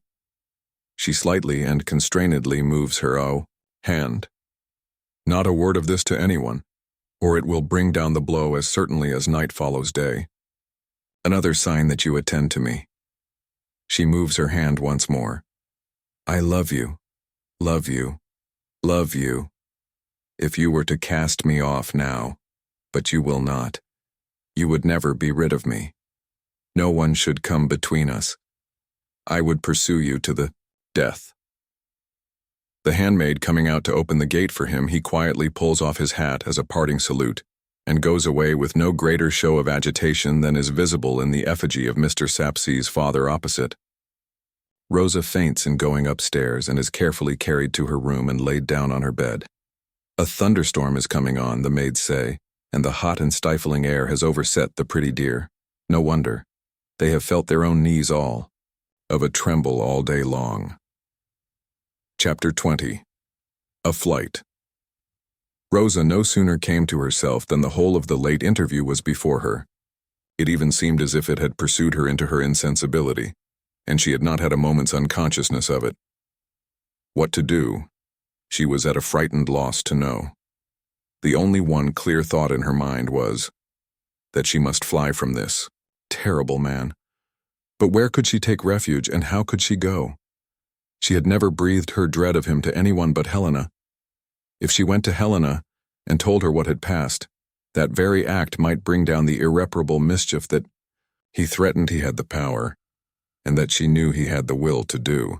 The more fearful he appeared to her excited memory and imagination, the more alarming her responsibility appeared, seeing that a slight mistake on her part, either in action or delay, might let his malevolence loose on Helena's brother. Rosa's mind throughout the last 6 months had been stormily confused. A half-formed, wholly unexpressed suspicion tossed in it, now heaving itself up, and now sinking into the deep, now gaining palpability and now losing it.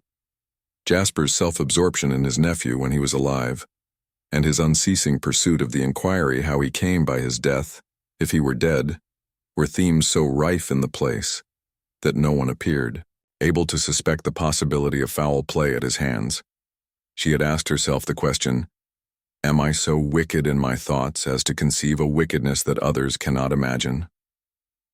Then she had considered, did the suspicion come of her previous recoiling from him before the fact?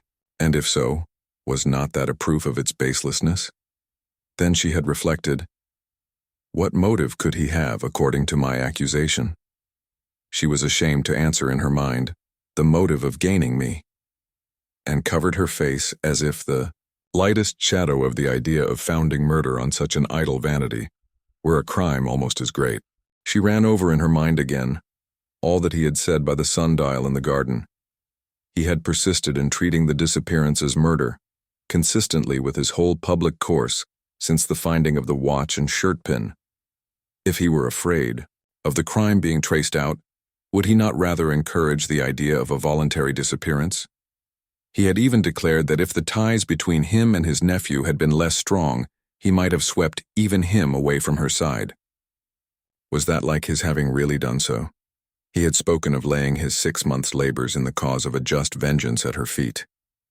Would he have done that, with that violence of passion, if they were a pretense? Would he have ranged them with his desolate heart and soul, his wasted life, his peace and his despair? The very first sacrifice that he represented himself as making for her was his fidelity to his dear boy after death. Surely these facts were strong against a fancy that scarcely dared to hint itself, and yet he was so terrible a man. In short, the poor girl, for what could she know of the criminal intellect, which its own professed students perpetually misread, because they persist in trying to reconcile it with the average intellect of average men, instead of identifying it as a horrible wonder apart, could get by no road to any other conclusion than that he was a terrible man, and must be fled from. She had been Helena's stay and comfort during the whole time. She had constantly assured her of her full belief in her brother's innocence, and of her sympathy with him in his misery. But she had never seen him since the disappearance, nor had Helena ever spoken one word of his avowal to Mr. Crisparkle in regard of Rosa, though as a part of the interest of the case it was well known far and wide. He was Helena's unfortunate brother to her and nothing more. The assurance she had given her odious suitor was strictly true, though it would have been better, she considered now, if she could have restrained herself from so giving it. Afraid of him as the bright and delicate little creature was, her spirit swelled at the thought of his knowing it from her own lips. But where was she to go? Anywhere beyond his reach was no reply to the question. Somewhere must be thought of, she, determined to go to her guardian and to go immediately.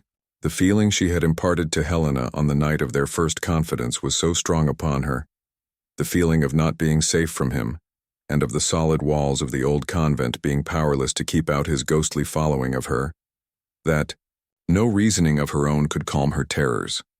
The fascination of repulsion had been upon her so long, and now culminated so darkly, that she felt as if he had power to bind her by a spell. Glancing out at window even now as she rose to dress, the sight of the sundial on which he had leaned when he declared himself turned her cold and made her shrink from it, as though he had invested it with some awful quality from his own nature. She wrote a hurried note to Miss Twinkleton, saying that she had sudden reason for wishing to see her guardian promptly, and had gone to him, also entreating the good lady not to be uneasy, for all was well with her. She hurried a few quite useless articles into a very little bag, left the note in a conspicuous place, and went out, softly closing the gate after her. It was the first time she had ever been even in Cloisterham High Street alone.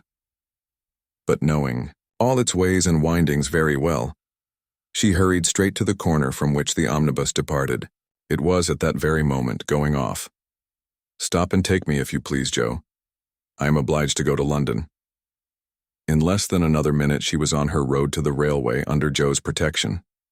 Joe waited on her when she got there, put her safely into the railway carriage and handed in the very little bag after her, as though it were some enormous trunk, hundredweights heavy, which she must on no account endeavor to lift. "Can you go round when you get back and tell Miss Twinkleton that you saw me safely off, Joe?" "It shall be done, miss. With my love, please, Joe." "Yes, miss, and I wouldn't mind having it myself." But Joe did not articulate the last clause, only thought it.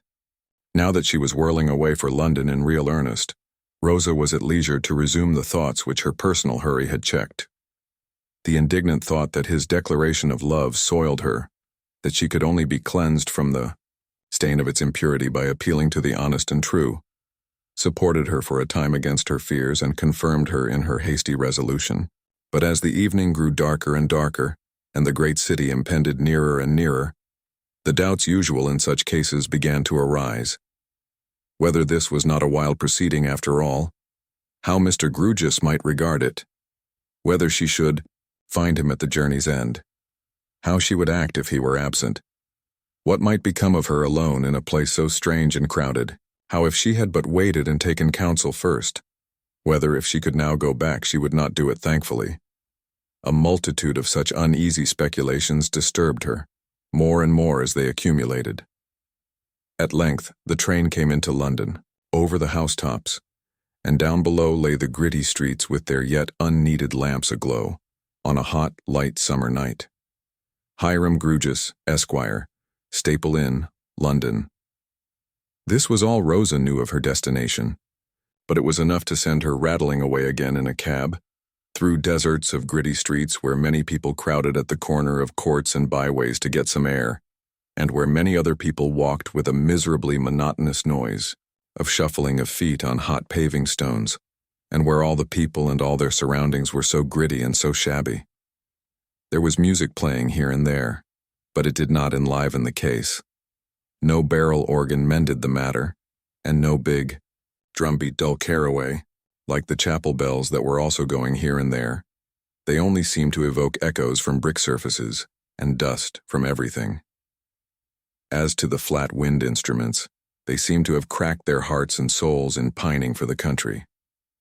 Her jingling conveyance stopped at last at a fast-closed gateway, which appeared to belong to somebody who had gone to bed very early, and was much afraid of housebreakers. Rosa, discharging her conveyance, timidly knocked at this gateway, and was let in, very little bag and all, by a watchman. "Does Mr. Grewgious live here?" "Mr. Grewgious lives there, miss," said the watchman, pointing further in. So, Rosa went further in, and when the clocks were striking 10, stood on P.J.T.'s doorsteps, wondering what P.J.T. had done with his street door. Guided by the painted name of Mr. Grewgious, she went upstairs and softly tapped and tapped several times. But no one answering, and Mr. Grewgious's door handle yielding to her touch, she went in, and saw her guardian sitting on a window seat, at an open window, with a shaded lamp placed far from him on a table in a corner. Rosa drew nearer to him in the twilight of the room. He saw her, and he said in an undertone, "Good heaven!" Rosa fell upon his neck with tears, and then, he said, returning her embrace, my child, I thought you were your mother. But what," he added soothingly, "has happened? My dear, what has brought you here? Who has brought you here?" "No one, I came alone." "Lord bless me," ejaculated Mr. Grewgious. "Came alone? Why didn't you write to me to come and fetch you?" "I had no time. I took a sudden resolution. Poor Eddie. Ah, poor fellow. His uncle has made love to me. I cannot bear it," said Rosa, at once with a burst of tears and a stamp of her little foot. "I shudder with horror of him, and I have come to you to protect me and all of us from him if you will." "I will," cried Mr. Grewgious, with a sudden rush of amazing energy. "Damn him! Confound his politics, frustrate his knavish tricks, on thee his hopes to fix, damn him again." After this most extraordinary outburst, Mr. Grewgious, quite beside himself, plunged about the room, to all appearance undecided whether he was in a fit of loyal enthusiasm or combative denunciation. He stopped and said, wiping his face, "I beg your pardon, my dear, but you will be glad to know I feel better.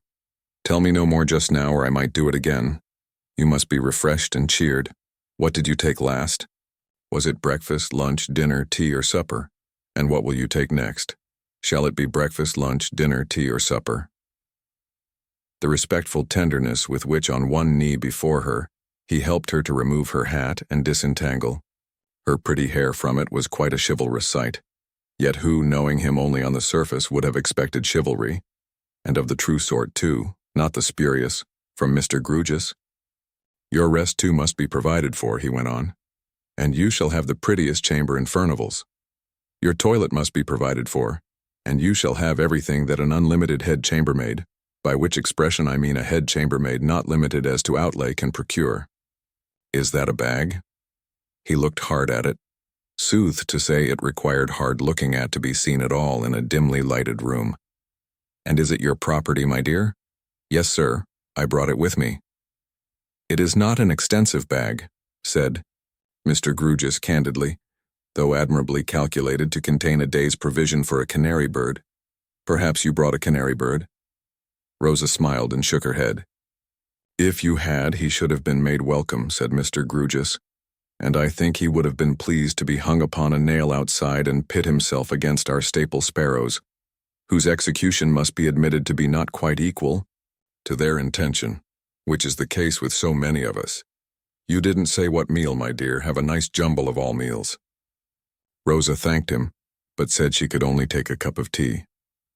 Mr. Grewgious, after several times running out and in again to mention such supplementary items as marmalade, eggs, watercresses, salted fish, and frizzled ham, ran across to Furnival's without his hat to give his various directions.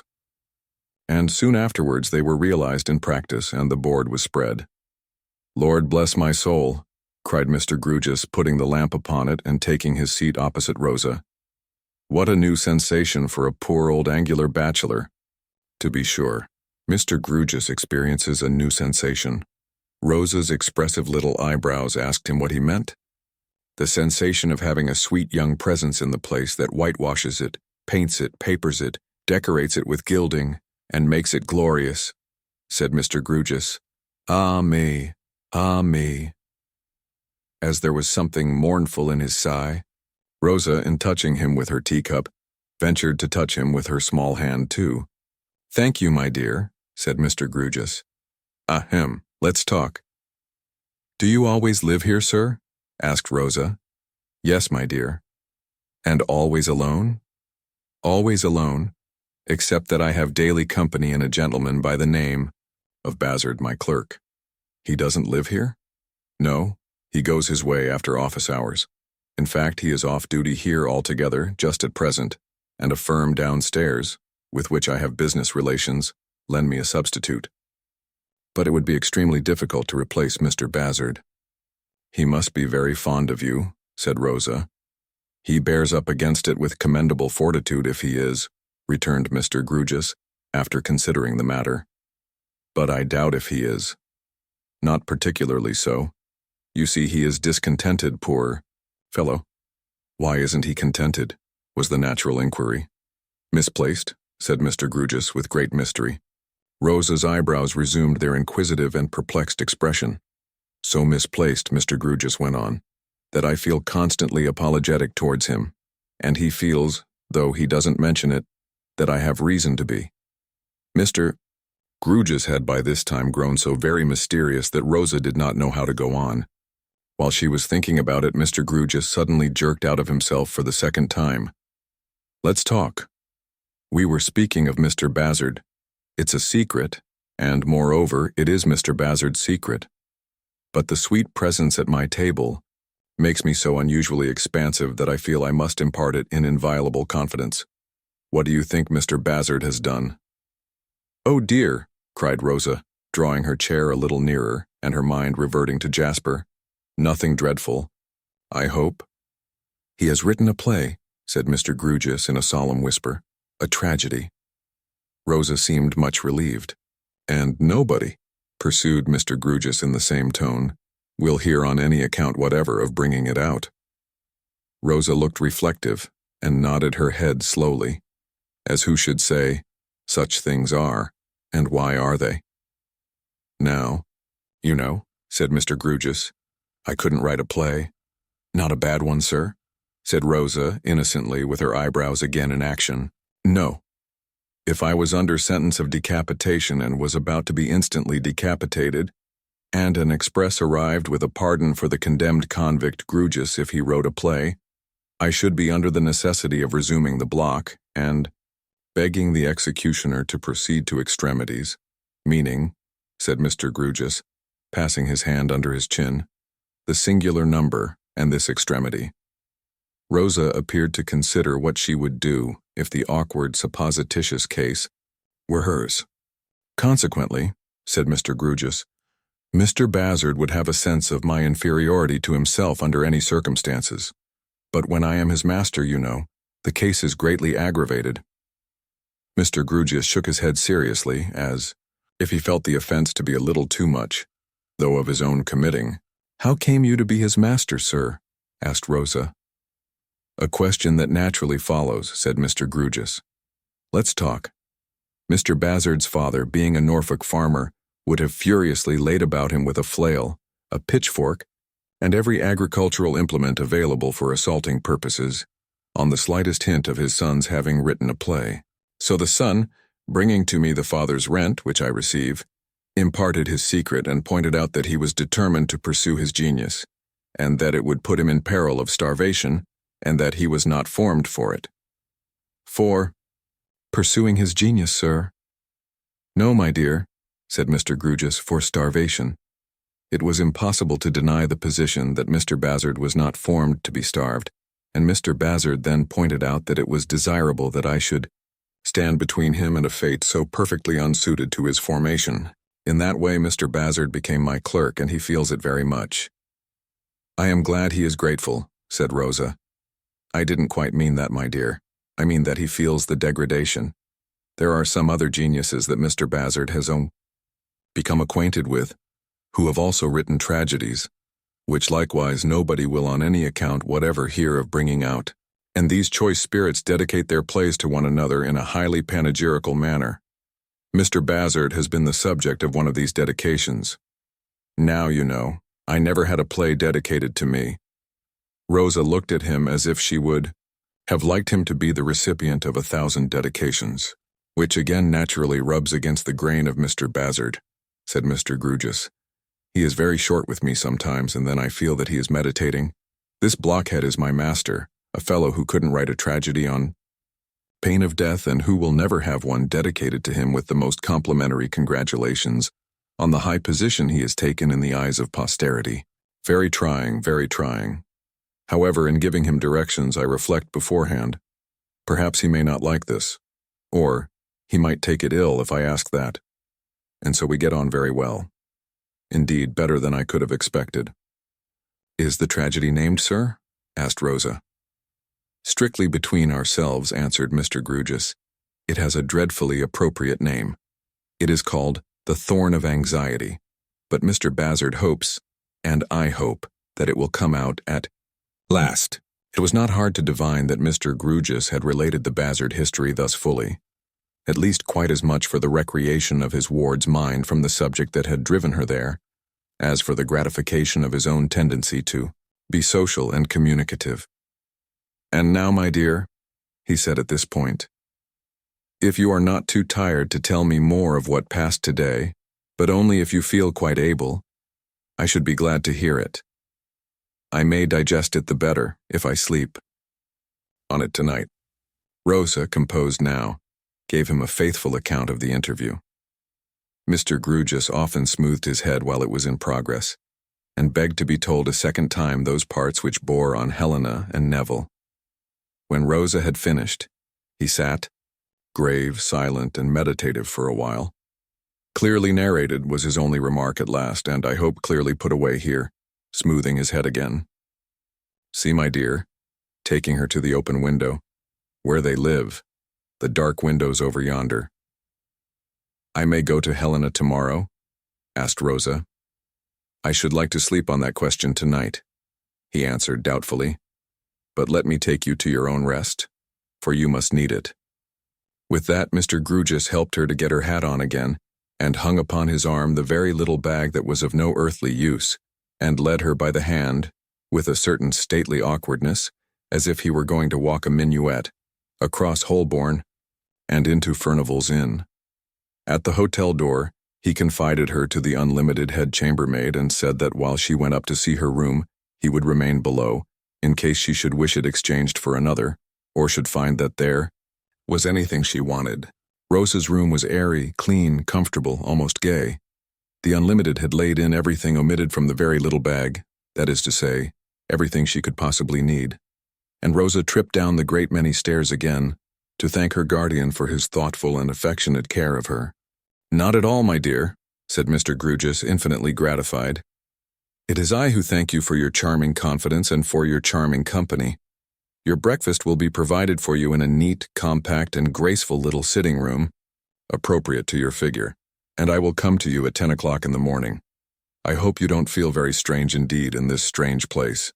"Oh no, I feel so safe," Yes, you may be sure that the stairs are fireproof, said Mr. Grewgious, and that any outbreak of the devouring element would be perceived and suppressed by the watchman. I did not mean that, Rosa replied. I mean, I feel so safe from him. There is a stout gate of iron bars to keep him out, said Mr. Grewgious, smiling. And Furnival's is fireproof and specially watched and lighted, and I live over the way. In the stoutness of his knight-errantry, he seemed to think the last-named protection all sufficient. In the same spirit, he said to the gate porter, as he went out, If someone staying in the hotel should wish to send across the road to me in the night, a crown will be ready for the messenger.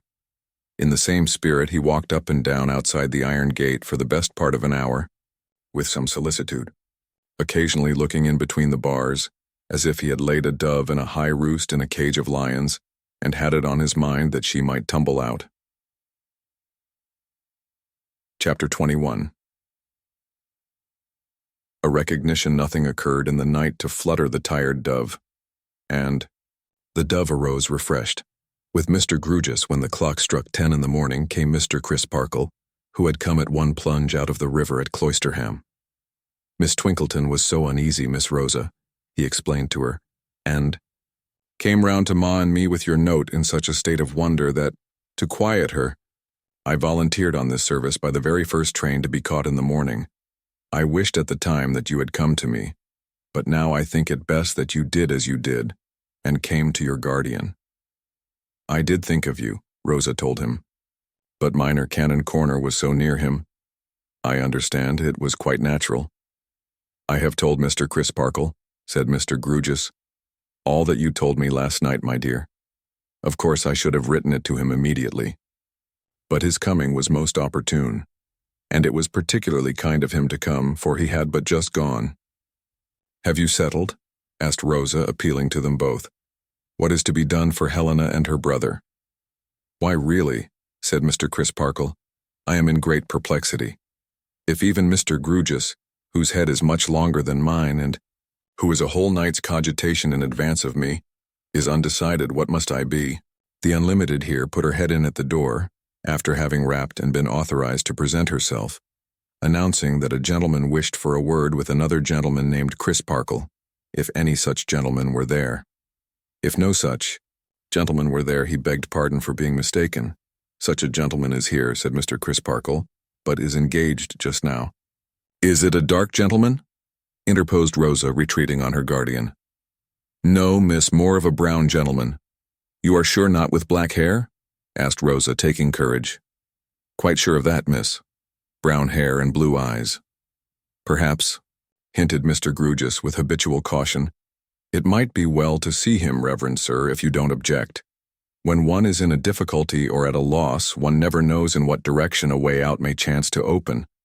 It is a business principle of mine in such a case not to close up any direction, but to keep an eye on every direction that may present itself. I could relate an anecdote in point, but that it would be premature. If Miss Rosa will allow me, then, let the gentleman come in, said Mr. Crisparkle.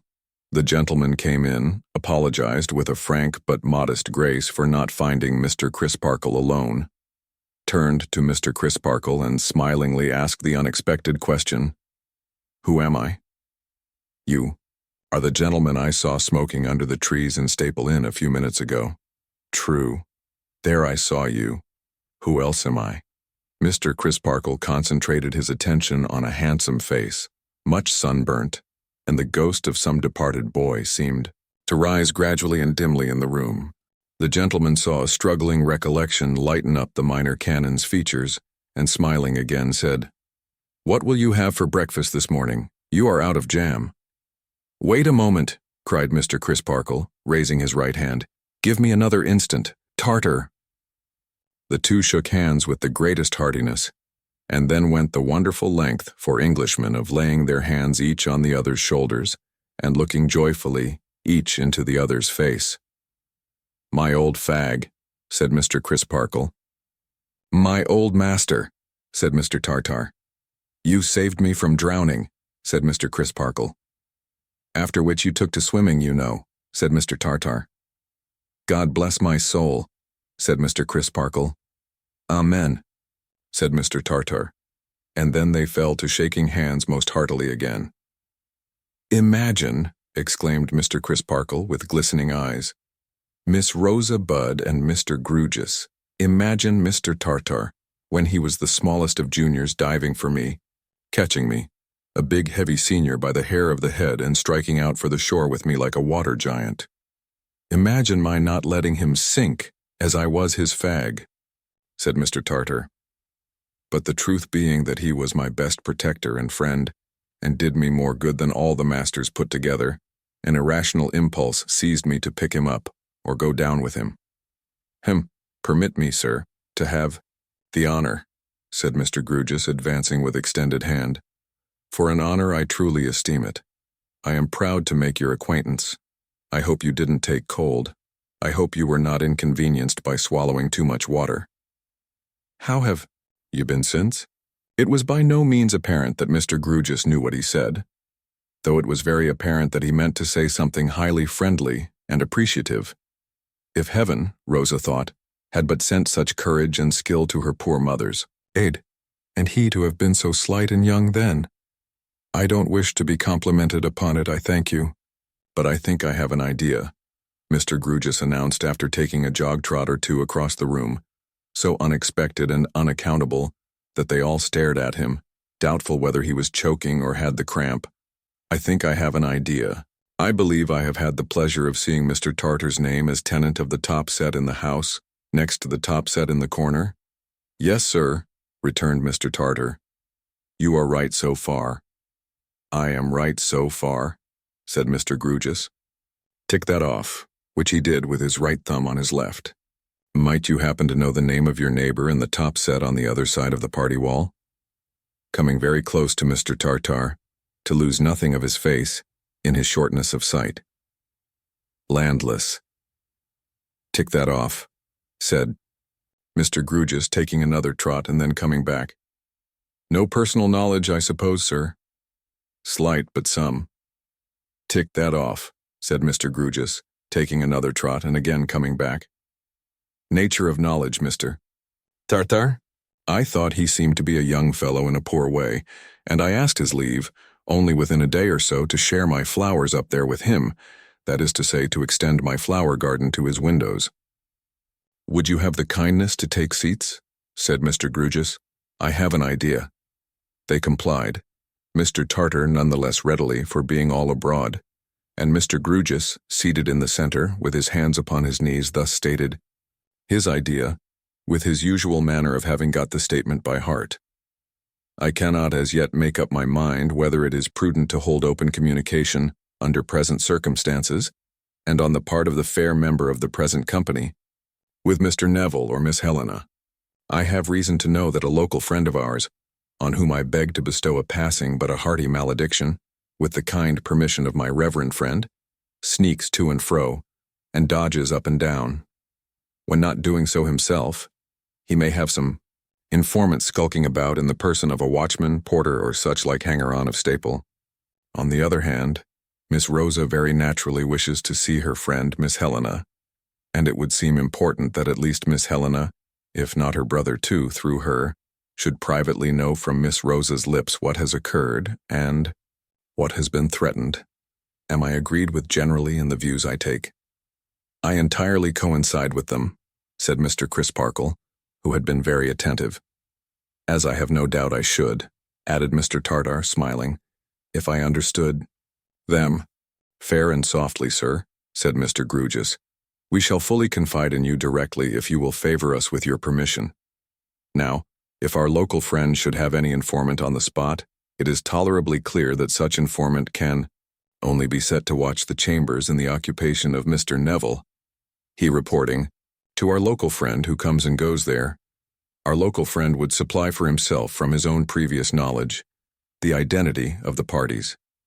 Nobody can be set to watch all staple, or to concern himself with comers and goers to other sets of chambers, unless indeed mine." "I begin to understand to what you tend," said Mr. Crisparkle, "and highly approve of your caution." "I needn't repeat that I know nothing yet of the why and wherefore," said Mr. Tartar.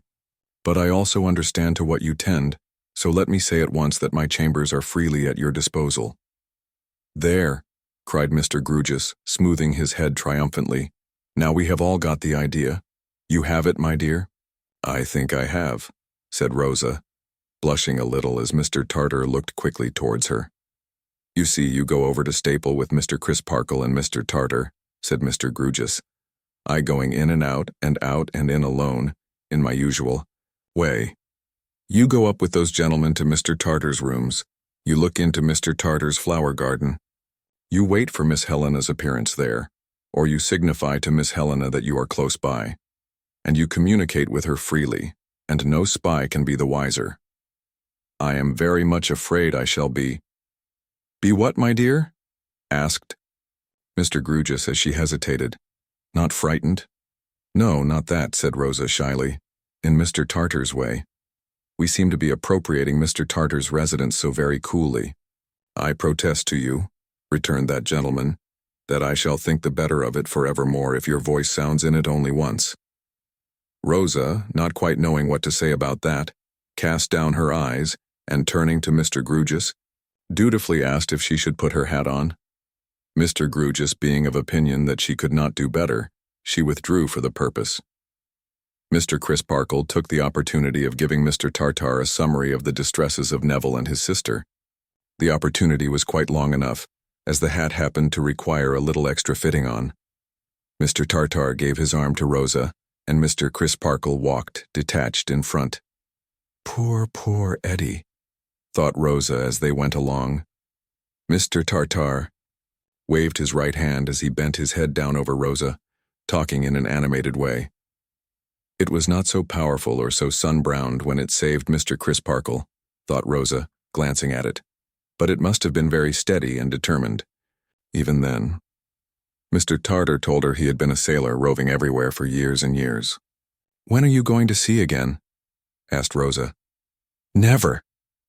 Rosa wondered what the girls would say if they could see her crossing the wide street on the Sailor's Arm, and she fancied that the passers-by must think her very little and very helpless, contrasted with the strong figure that could have caught her up and carried her out of any danger, miles and miles without resting. She was thinking further, that his far-seeing blue eyes looked as if they had been used to watch danger afar off, and to watch it without flinching, drawing nearer and nearer, when, happening to raise her own eyes, she found that he seemed to be thinking something about them.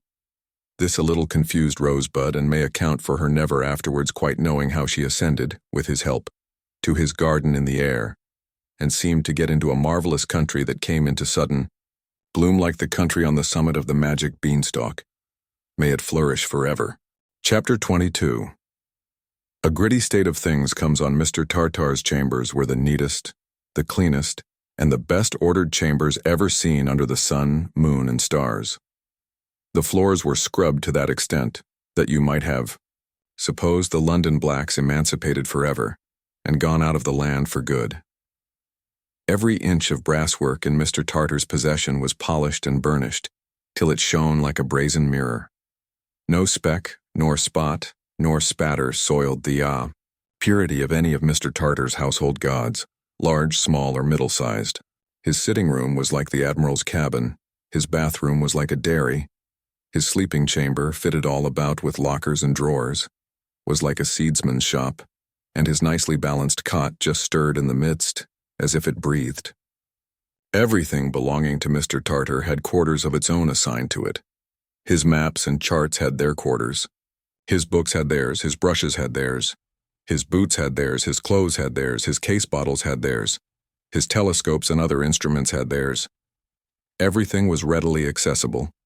Shelf, bracket, locker, hook, and drawer were equally within reach and were equally contrived with a view to avoiding waste of room, and providing some snug inches of stowage for something that would have exactly fitted nowhere else.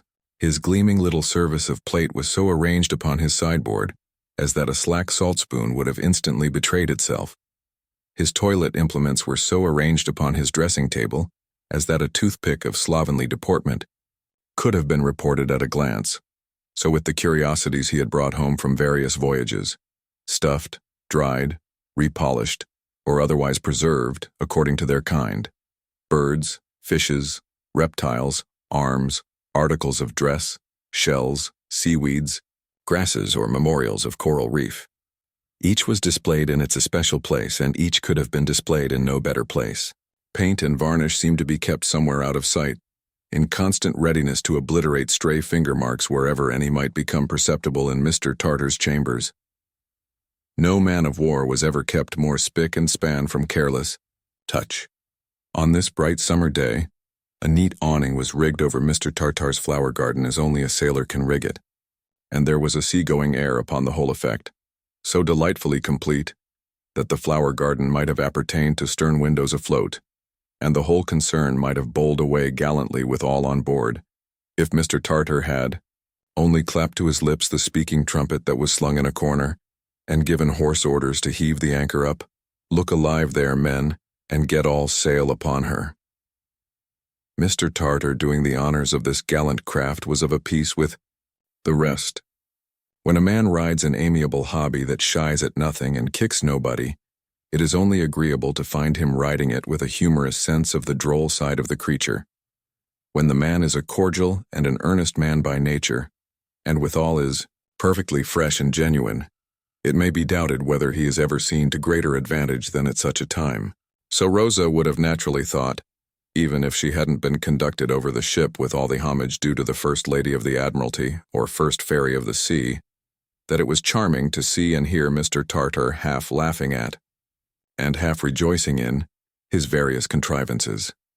So Rosa would have naturally thought anyhow that the sunburnt sailor showed to great advantage when, the inspection finished, he delicately withdrew out of his admiral's cabin, beseeching her to consider herself its queen, and waving her free of his flower garden with the hand that had had Mr. Crisparkle's life in it. "Helena, Helena Landless, are you there?" "Who speaks to me, not Rosa?" Then a second handsome face appearing. "Yes, my darling." "Why, how did you come here, dearest?"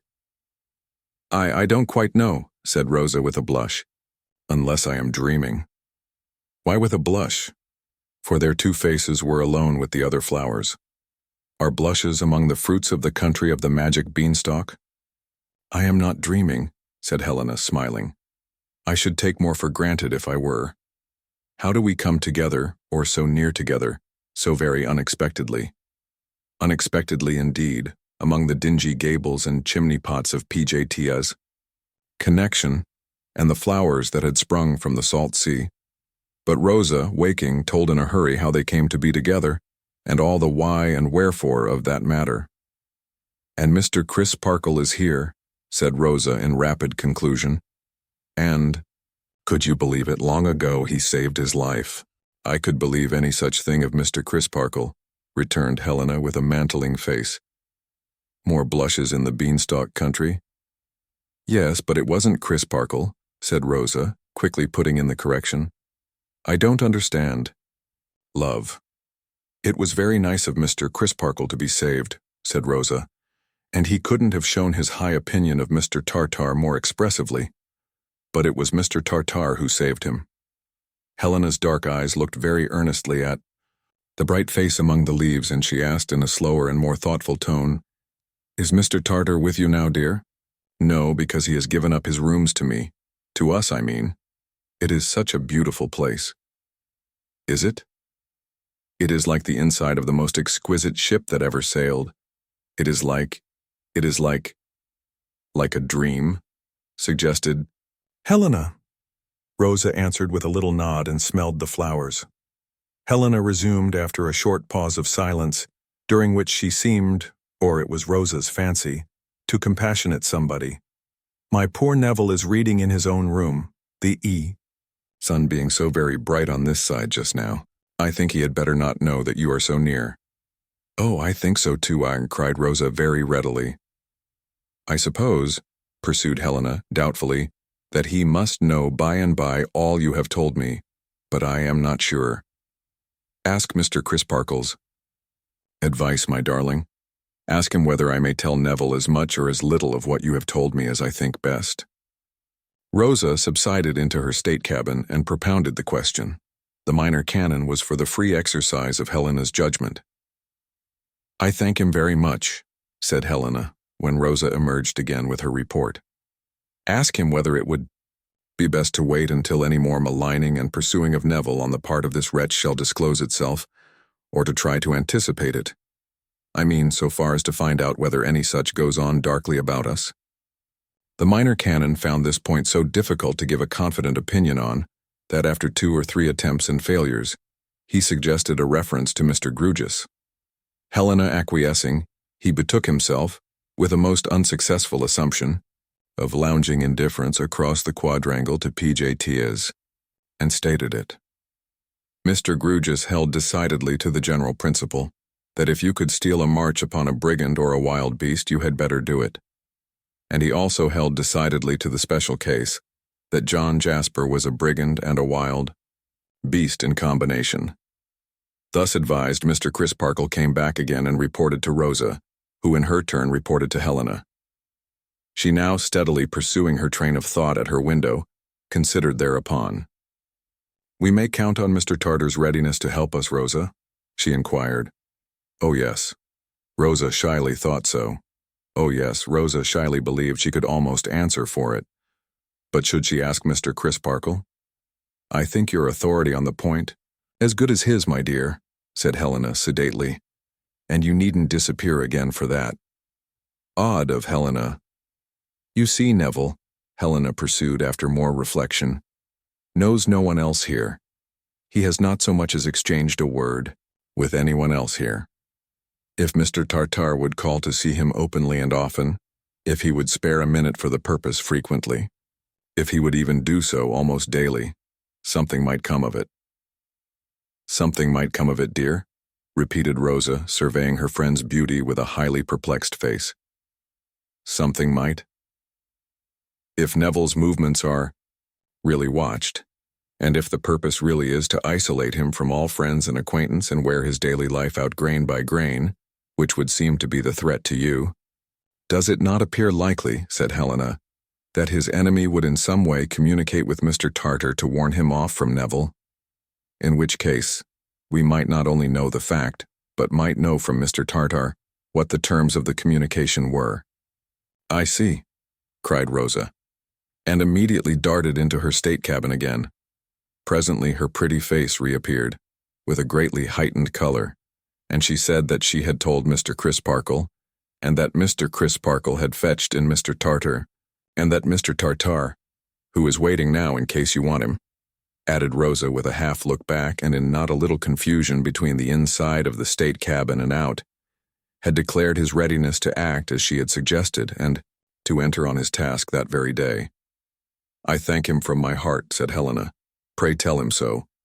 Again not a little confused between the flower garden and the cabin, Rosa dipped in with her message, and dipped out again with more assurances from Mr. Tartar, and stood wavering in a divided state between Helena and him, which proved that confusion is not always necessarily awkward, but may sometimes present a very pleasant appearance.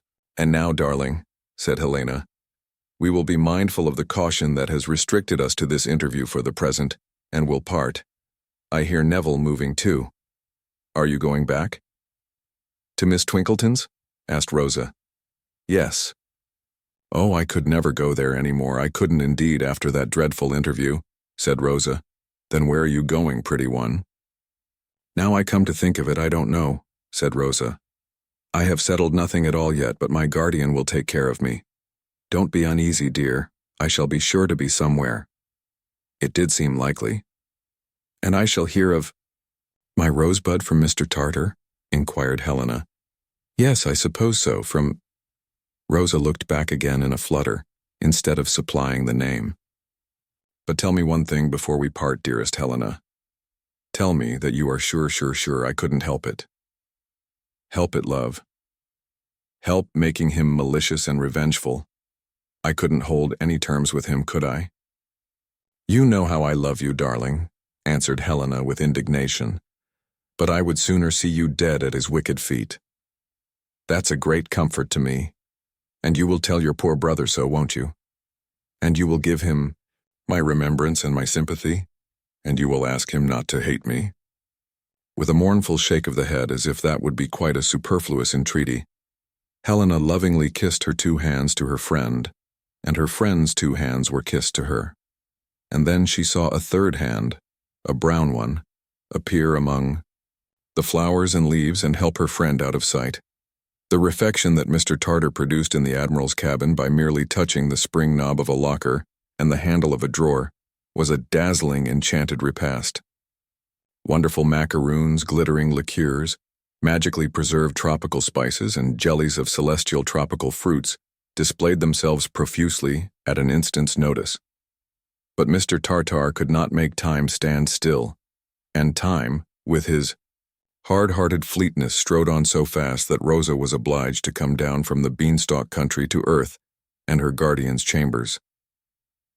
"And now, my dear," said Mr. Grewgious, "what is to be done next? To put the same thought in another form, what is to be done with you?" Rosa could only look apologetically sensible of being very much in her own way, and in everybody else's.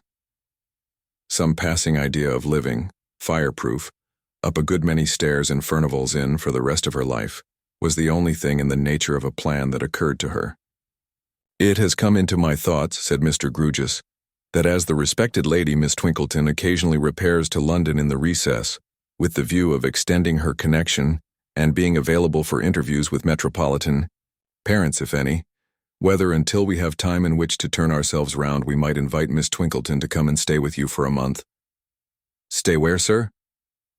"Whether," explained Mr. Grewgious, "we might take a furnished lodging in town for a month and invite Miss Twinkleton to assume the charge of you in it for that period." "And afterwards," hinted Rosa. "And afterwards," said Mr. Grewgious, "we should be no worse off than we are now." "I think that might smooth the way," assented Rosa. "Then let us," said Mr. Grewgious, rising, "go and look for a furnished lodging. Nothing could be more acceptable to me than the sweet presence of last evening, for all the remaining evenings of my existence. But these are not fit surroundings for a young lady.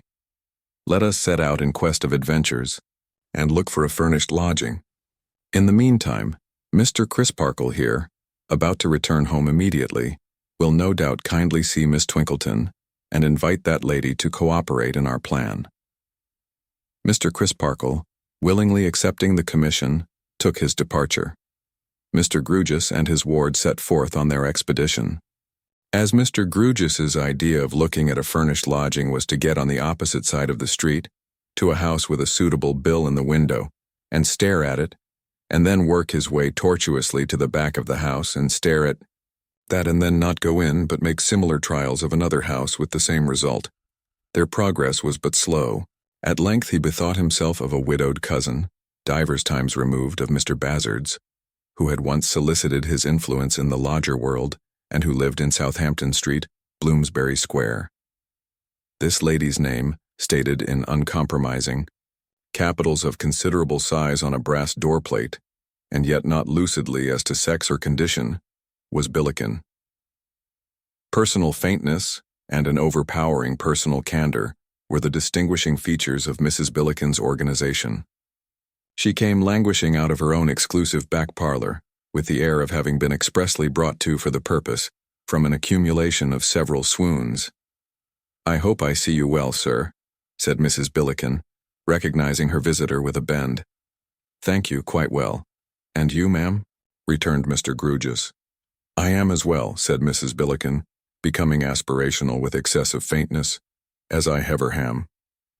"My ward, and an elderly lady," said Mr. Grewgious, "wish to find a genteel lodging for a month or so. Have you any apartments available, ma'am?" "Mr. Grewgious," returned Mrs. Billiken, "I will not deceive you, far from it, I have apartments available." This with the air of adding, "Convey me to the stake if you will, but while I live I will be candid." "And now what apartments, ma'am?" asked Mr. Grewgious cozily. To tame a certain severity apparent on the part of Mrs. Billiken, "There is this sitting room, which call it what you will, it is the front parlor, miss," said Mrs. Billiken, impressing Rosa into the conversation. "The back parlor being what I cling to and never part with. And there is 2 bedrooms at the top of the house with gas laid on. I do not tell you that your bedroom floors is firm, for firm they are not. The gas fitter himself allowed that to make a firm job, he must go right under your gists, and it were not worth the outlay as a yearly tenant so to do. The piping is carried above your gistes, and it is best that it should be made known to you. Mr. Grewgious and Rosa exchanged looks of some dismay, though they had not the least idea what latent horrors this carriage of the piping might involve. Mrs. Billiken put her hand to her heart, as having eased it of a load. "Well, the roof is all right, no doubt," said Mr. Grewgious, plucking up a little. "Mr. Grewgious," returned Mrs. Billiken, "if I was to tell you, sir, that to have nothing above you is to have a floor above you, I should put a deception upon you which I will not do, no, sir. Your slates will rattle loose at that elevation in windy weather. Do your utmost, best or worst. I defy you, sir, be you what you may, to keep your slates tight, try how you can." Here Mrs. Billiken, having been warm with Mr. Grewgious, cooled a little not to abuse the moral power she held over him. "Consequent," proceeded Mrs. Billiken more mildly, but still firmly in her incorruptible candor, "consequent it would be worse than of no use for me to traps and travel up to the top of the house with you, and for you to say, 'Mrs. Billiken, what stain do I notice in the ceiling? For a stain I do consider it,' and for me to answer, 'I do not understand you, sir.'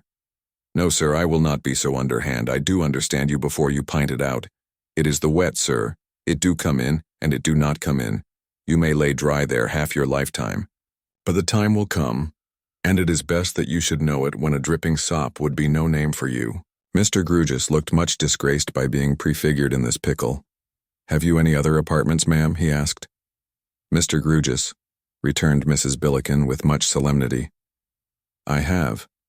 You ask me, have I, and my open and my honest answer I have. The first and second floors is vacant and sweet rooms." Come, there's nothing against them," said Mr. Grewgious, comforting himself. "Mr. Grewgious," replied Mrs. Billiken, "pardon me, there is the stairs. Unless your mind is prepared for the stairs, it will lead to inevitable disappointment." "You cannot, miss," said Mrs. Billiken, addressing Rosa reproachfully, "place a first floor and far less a second on the level footing of a parlor. No, you cannot do it, miss. It is beyond your power, and wherefore try." Mrs. Billiken put it very feelingly, as if Rosa had shown a headstrong determination to hold the untenable position. "Can we see these rooms, ma'am?" inquired her guardian. "Mr. Grewgious," returned Mrs. Billiken, "you can. I will not disguise it from you, sir. You can." Mrs. Billiken then sent into her back parlor for her shawl, it being a state fiction dating from immemorial antiquity that she could never go anywhere without being wrapped up, and having been enrolled by her attendant, led the way. She made various genteel pauses on the stairs for breath, and clutched at her heart in the drawing-room as if it had very nearly got loose, and she had caught it in the act of taking wing. "And the second floor?" said Mr. Grewgious on finding the first satisfactory. "Mr. Grewgious," replied Mrs. Billiken, turning upon him with ceremony, as if the time had now come when a distinct understanding on a difficult point must be arrived at, and a solemn confidence established. "The second floor is over this. Can we see that too, ma'am?" "Yes, sir," returned Mrs. Billiken. "It is open as the day." That also proving satisfactory, Mr. Grewgious retired into a window with Rosa for a few words of consultation, and then asking for pen and ink, sketched out a line or two of agreement. In the meantime, Mrs. Billiken took a seat and delivered a kind of index to, or abstract of, the general question. 45 shillings per week by the month, certain at the time of year, said Mrs. Billiken, is only reasonable to both parties. It is not Bond Street nor yet St. James's Palace, but it is not pretended that it is. Neither is it attempted to be denied, for why should it? That the arching leads to a muse. Muses must exist. Respecting attendance, 2 is kept, at liberal wages. Words has arisen as to tradesmen, but dirty shoes on fresh hearthstoning was attributable, and no wish for a commission on your orders. Coals is either by the fire or per the scuttle. She emphasized the prepositions as marking a subtle but immense difference. Dogs is not viewed with favor. Besides litter they get stole, and sharing suspicions is apt to creep in and unpleasantness takes place. By this time Mr. Grewgious had his agreement lines and his earnest money ready. "I have signed it for the ladies, ma'am," he said, "and you'll have the goodness to sign it for yourself, Christian and surname there, if you please." "Mr. Grewgious," said Mrs. Billiken in a new burst of candor. "No, sir. You must excuse the Christian name." Mr. Grewgious stared at her. "The door plate is used as a protection," said Mrs. Billiken, "and acts as such, and go from it I will not." Mr. Grewgious stared at Rosa. "No, Mr. Grewgious, you must excuse me. So long as this 'ouse is known indefinite as Billiken's, and so long as it is a doubt with the riff-raff where Billiken may be hidin', near the street door or down the airy, and what his weight and size, so long I feel safe. But commit myself to a solitary female statement, no, miss, nor would you for a moment wish," said Mrs. Billiken with a strong sense of injury, "to take that advantage of your sex, if you were not brought to it by inconsiderate example." Rosa, reddening as if she had made some most disgraceful attempt to overreach the good lady, besought Mr. Grewgious to rest content with any signature. And accordingly, in a baronial way, the sign manual Billiken got appended to the document. Details were then settled for taking possession on the next day but one, when Miss Twinkleton might be reasonably expected, and Rosa went back to Furnival's Inn on her guardian's arm. Behold Mr. Tartar walking up and down Furnival's Inn, checking himself when he saw them coming, and advancing towards them. "It occurred to me," hinted Mr. Tartar, "that we might go up the river, the weather being so delicious and the tide serving. I have a boat of my own at the Temple Stairs." "I have not been up the river for this many a day," said Mr. Grewgious, tempted. "I was never up the river," added Rosa. Within half an hour they were setting this matter right by going up the river. The tide was running with them. The afternoon was charming. Mr. Tartar's boat was perfect.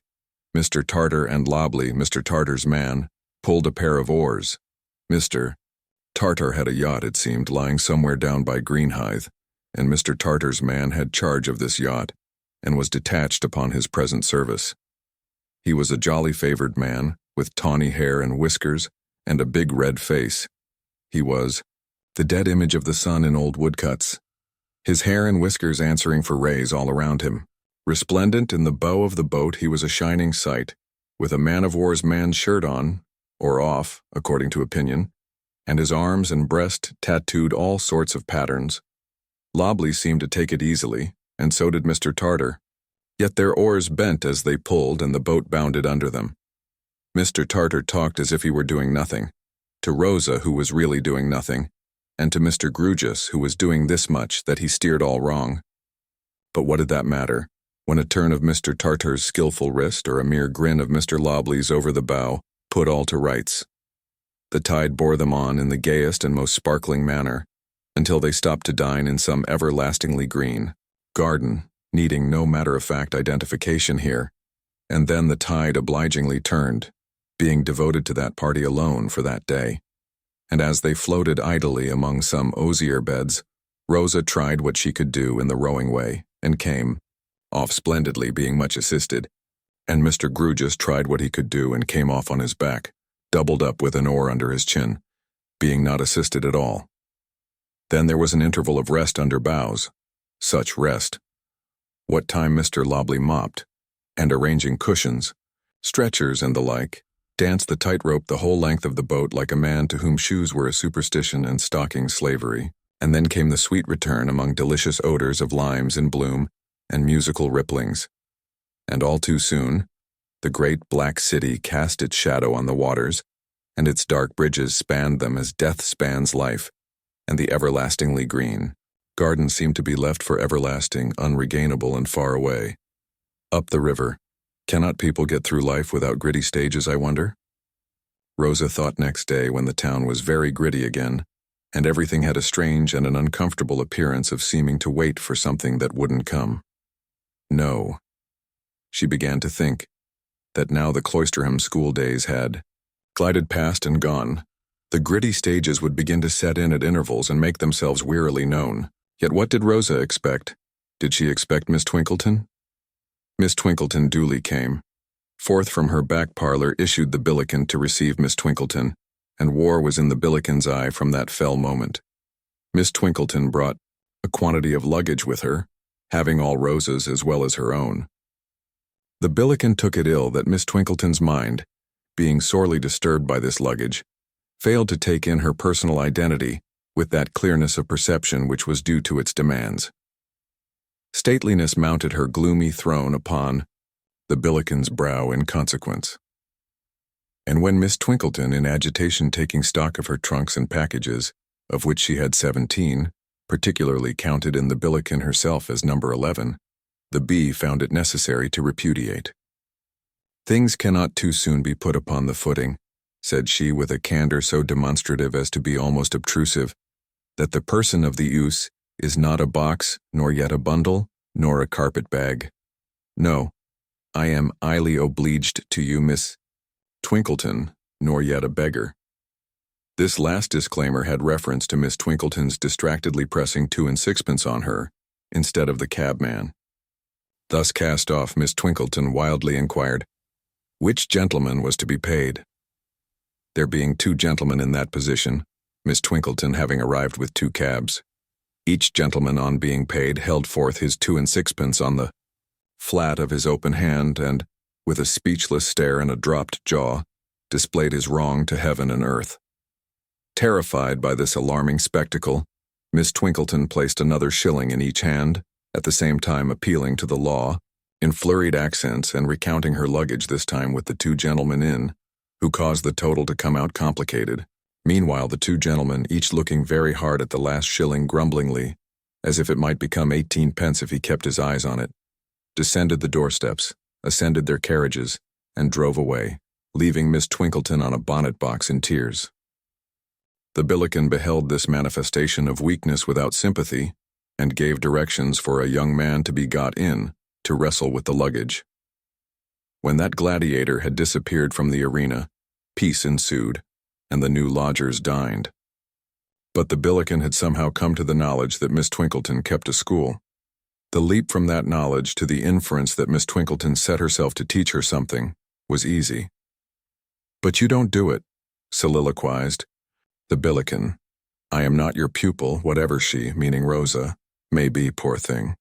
Miss Twinkleton, on the other hand, having changed her dress and recovered her spirits, was animated by a bland desire to improve the occasion in all ways, and to be as serene a model as possible. In a happy compromise between her 2 states of existence, she had already become, with her work-basket before her, the equably vivacious companion with a slight judicious flavoring of information, when the Billiken announced herself. "I will not hide from you, ladies," said the bee, enveloped in the shawl of state, "for it is not my character to hide neither my motives nor my actions, that I take the liberty to look in upon you to express a opie that your dinner was to your liking. Though not professed but plain, still her wages should be a sufficient object to her to stimulate to soar above mere roast and biled." "We dined very well indeed," said Rosa. "Thank you." "Accustomed," said Miss Twinkleton with a gracious air, which to the jealous ears of the Billiken seemed to add "my good woman," "accustomed to a liberal and nutritious yet plain and salutary diet, we have found no reason to bemoan our absence from the ancient city and the methodical household, in which the quiet routine of our lot has been hitherto cast." "I did think it well to mention to my cook," observed the Billiken with a gush of candor, "which I hope you will agree with, Miss Twinkleton, was a right precaution, that the young lady being used to what we should consider here but poor diet, had better be brought forward by degrees. For a rush from scanty feeding to generous feeding, and from what you may call messing to what you may call method, do require a power of constitution which is not often found in youth, particular when undermined by boarding school. It will be seen that the Billiken now openly pitted herself against Miss Twinkleton, as one whom she had fully ascertained to be her natural enemy. "Your remarks," returned Miss Twinkleton from a remote moral eminence, "are well meant, I have no doubt, but you will permit me to observe that they develop a mistaken view of the subject, which can only be imputed to your extreme want of accurate information." "My information," retorted the Billiken, throwing in an extra syllable for the sake of emphasis at once polite and powerful. My information, Miss Twinkleton, were my own experience, which I believe is usually considered to be good guidance. But whether so or not, I was put in youth to a very genteel boarding school, the mistress being no less a lady than yourself, of about your own age, or it may be some years younger, and a poorness of blood flowed from the table which has run through my life. Very likely, said Miss Twinkleton, still from her distant eminence, and very much to be deplored. Rosa, my dear, how are you getting on with your work? Miss Twinkleton, resumed the Billiken in a courtly manner, before retiring on the int as a lady should, I wish to ask of yourself as a lady, whether I am to consider that my words is doubted? I am not aware on what ground. You cherish such a supposition, began Miss Twinkleton when the Billiken neatly stopped her. Do not, if you please, put suppositions betwixt my lips where none such have been imparted by myself. Your flow of words is great, Miss Twinkleton, and no doubt is expected from you by your pupils, and no doubt is considered worth the money. No doubt, I am sure, but not paying for flows of words and not asking to be favored with them here, I wish to repeat my question. If you refer to the poverty of your circulation, began Miss Twinkleton, when again the Billiken neatly stopped her, I have used no such expressions. If you refer, then, to the poorness of your blood brought upon me, stipulated the Billiken expressly, at a boarding school, then, resumed Miss Twinkleton, all I can say is that I am bound to believe on your asseveration that it is very poor indeed. I cannot forbear adding that if that unfortunate circumstance influences your conversation, it is much to be lamented, and it is eminently desirable that your blood were richer. Rosa, my dear, how are you getting on with your work? Before retiring, miss, proclaimed the Billiken to Rosa, loftily cancelling Miss Twinkleton, I should wish it to be understood between yourself and me that my transactions in future is with you alone. I know no elderly lady here, miss, none older than yourself. A highly desirable arrangement, Rosa, my dear, observed Miss Twinkleton. It is not, miss, said the Billiken with a sarcastic smile, that I possess the mill I have heard of, in which old single ladies could be ground up young, what a gift it would be to some of us, but that I limit myself to you totally.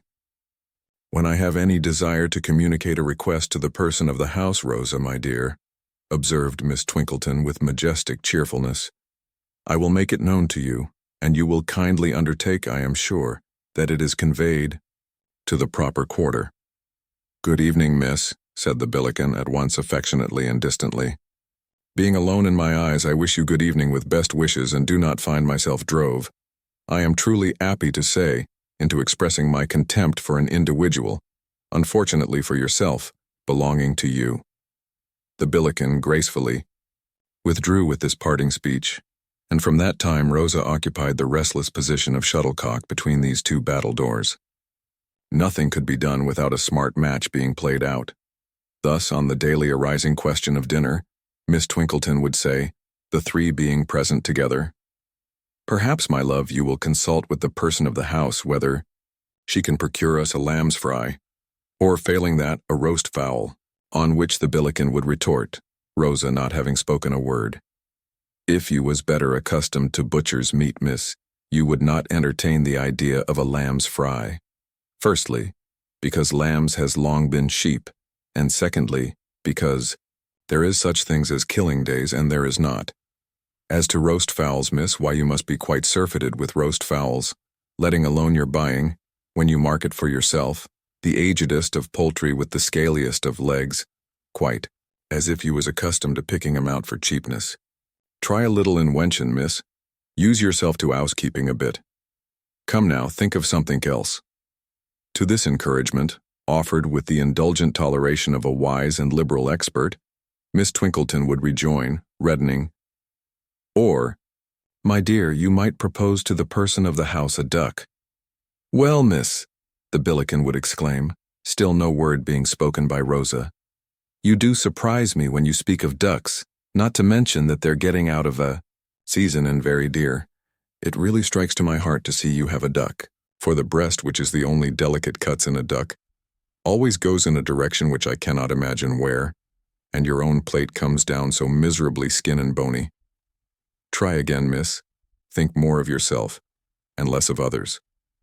A dish of sweetbreads now, or a bit of mutton. Something at which you can get your equal chance. Occasionally the game would wax very brisk indeed, and would be kept up with a smartness rendering such an encounter as this quite tame. But the Billiken, almost invariably made by far the higher score, and would come in with side hits of the most unexpected and extraordinary description when she seemed without a chance. All this did not improve the gritty state of things in London, or the air that London had acquired in Rosa's eyes of waiting for something that never came. Tired of working and conversing with Miss Twinkleton, she suggested working and reading, to which Miss Twinkleton readily assented as an admirable reader of tried powers. But Rosa soon made the discovery that Miss Twinkleton didn't read fairly. She cut the love scenes, interpolated passages in praise of female celibacy, and was guilty of other glaring pious frauds. As an instance in point, take the glowing passage. "Ever dearest and best adored," said Edward, clasping the dear head to his breast and drawing the silken hair through his caressing fingers, from which he suffered it to fall like golden. "Rain, ever dearest and best adored, let us fly from the unsympathetic world and the sterile coldness of the stony-hearted to the rich, warm paradise of trust and love." Miss Twinkleton's fraudulent version tamely ran thus: "Ever engaged to me with the consent of our parents on both sides, and the approbation of the silver-haired rector of the district," said Edward, respectfully raising to his lips the taper fingers so skillful in embroidery, tambour, crochet, and other truly feminine arts. "Let me call on thy papa ere tomorrow's dawn has sunk into the west, and propose a suburban establishment, lowly it may be, but within our means, where he will be always welcome as an evening guest, and where every arrangement shall invest economy and constant interchange of scholastic acquirements with the attributes of the ministering angel to domestic bliss." As the days crept on and nothing happened, the neighbors began to say that the pretty girl at Billiken's who looked so wistfully and so much out of the gritty windows of the drawing-room seemed to be losing her spirits. The pretty girl might have lost them but for the accident of lighting on some books of voyages and sea-adventure.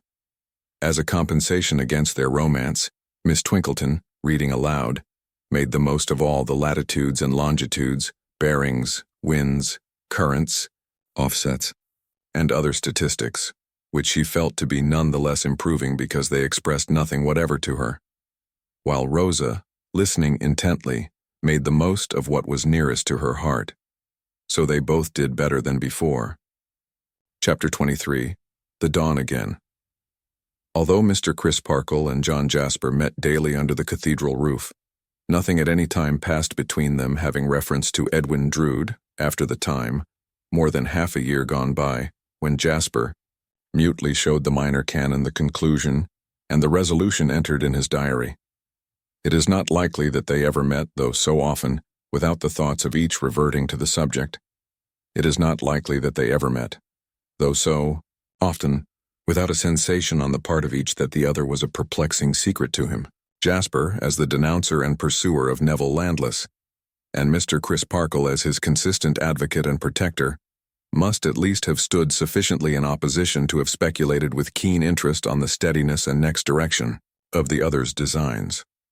But neither ever broached the theme. False pretense not being in the minor canon's nature, he doubtless displayed openly that he would at any time have revived the subject, and even desired to discuss it. The determined reticence of Jasper, however, was not to be so approached. Impassive, moody, solitary, resolute, so concentrated on one idea and on its attendant fixed purpose that he would share it with no fellow creature, he lived apart from human life, constantly exercising an art which brought him into mechanical harmony with others, and which could not have been pursued unless he and they had been in the nicest mechanical relations and unison. It is curious to consider that the spirit of the man was in moral accordance or interchange with nothing around him. This indeed he had confided to his lost nephew before the occasion for his present inflexibility arose, that he must know of Rosa's abrupt departure, and that he must divine its cause was not to be doubted. Did he suppose that he had terrified her into silence? Or did he suppose that she had imparted to anyone, to Mr. Crisparkle himself, for instance, the particulars of his last interview with her? Mr. Crisparkle could not determine this in his mind. He could not but admit, however, as a just man, that it was not of itself a crime to fall in love with Rosa any more than it was a crime to offer to set love above revenge. The dreadful suspicion of Jasper, which Rosa was so shocked to have received into her imagination, appeared to have no harbor in Mr. Crisparkle's. If it ever haunted Helena's thoughts or Neville's, neither gave it one spoken word of utterance. Mr. Grewgious took no pains to conceal his implacable dislike of Jasper, yet he never referred it, however distantly, to such a source. But he was a reticent, as well as an eccentric man, and he made no mention of a certain evening when he warmed his hands at the gatehouse fire and looked steadily down upon a certain heap of torn and miry clothes upon the floor. Drowsy Cloisterham, whenever it awoke to a passing reconsideration of a story above 6 months old and dismissed by the bench of magistrates, was pretty equally divided in opinion whether John Jasper's beloved nephew had been killed by his treacherously passionate rival, or in an open struggle, or had, for his own purposes, spirited himself away. It then lifted up its head to notice that the bereaved Jasper was still ever devoted to discovery and revenge, and then dozed off again. This was the condition of matters all round at the period to which the present history has now attained. The cathedral doors have closed for the night, and the choirmaster, on a short leave of absence for 2 or 3 services, sets his face towards London. He travels thither by the means by which Rosa traveled and arrives as Rosa arrived on a hot, dusty evening. His traveling baggage is easily carried in his hand, and he repairs with it on foot to a hybrid hotel in a little square behind Aldersgate Street, near the General Post Office. It is hotel, boarding house, or lodging house, at its visitors' option. It announces itself in the new railway advertisers as a novel enterprise timidly beginning to spring up. It bashfully, almost apologetically, gives the traveler to understand that it does not expect him, on the good old constitutional hotel plan, to order a pint of sweet blacking for his drinking and throw it away, but insinuates that he may have his boots blacked instead of his stomach, and maybe also have bed, breakfast, attendance, and a porter up all night, for a certain fixed charge. From these and similar premises, many true Britons in the lowest spirits deduce that the times are levelling times except in the article of high roads, of which there will shortly be not one in England. He eats without appetite and soon goes forth again. Eastward and still eastward through the stale streets he takes his way until he reaches his destination. A miserable court, specially miserable among many such. He ascends a broken staircase, opens a door, looks into a dark, stifling room, and says, "Are you alone here?" "Alone, dearie." "Worse luck for me and better for you," replies a croaking voice. Come in, whoever you be. I can't see you till I light a match, yet I seem to know the sound of your speaking. I'm acquainted with you, ain't I?" "Light your match and try." "So I will, dearie, so I will.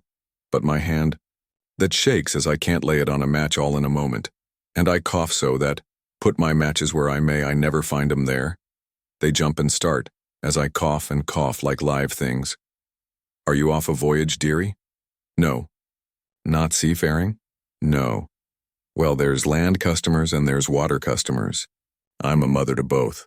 Different from Jack Chinaman t'other side the court.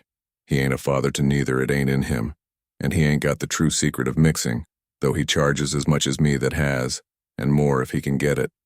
Here's a match, and now where's the candle? If my cough takes me, I shall cough out 20 matches afore I gets a light."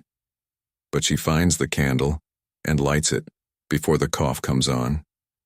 It seizes her in the moment of success, and she sits down rocking herself to and fro and gasping at intervals, "Oh, my lungs is awful bad."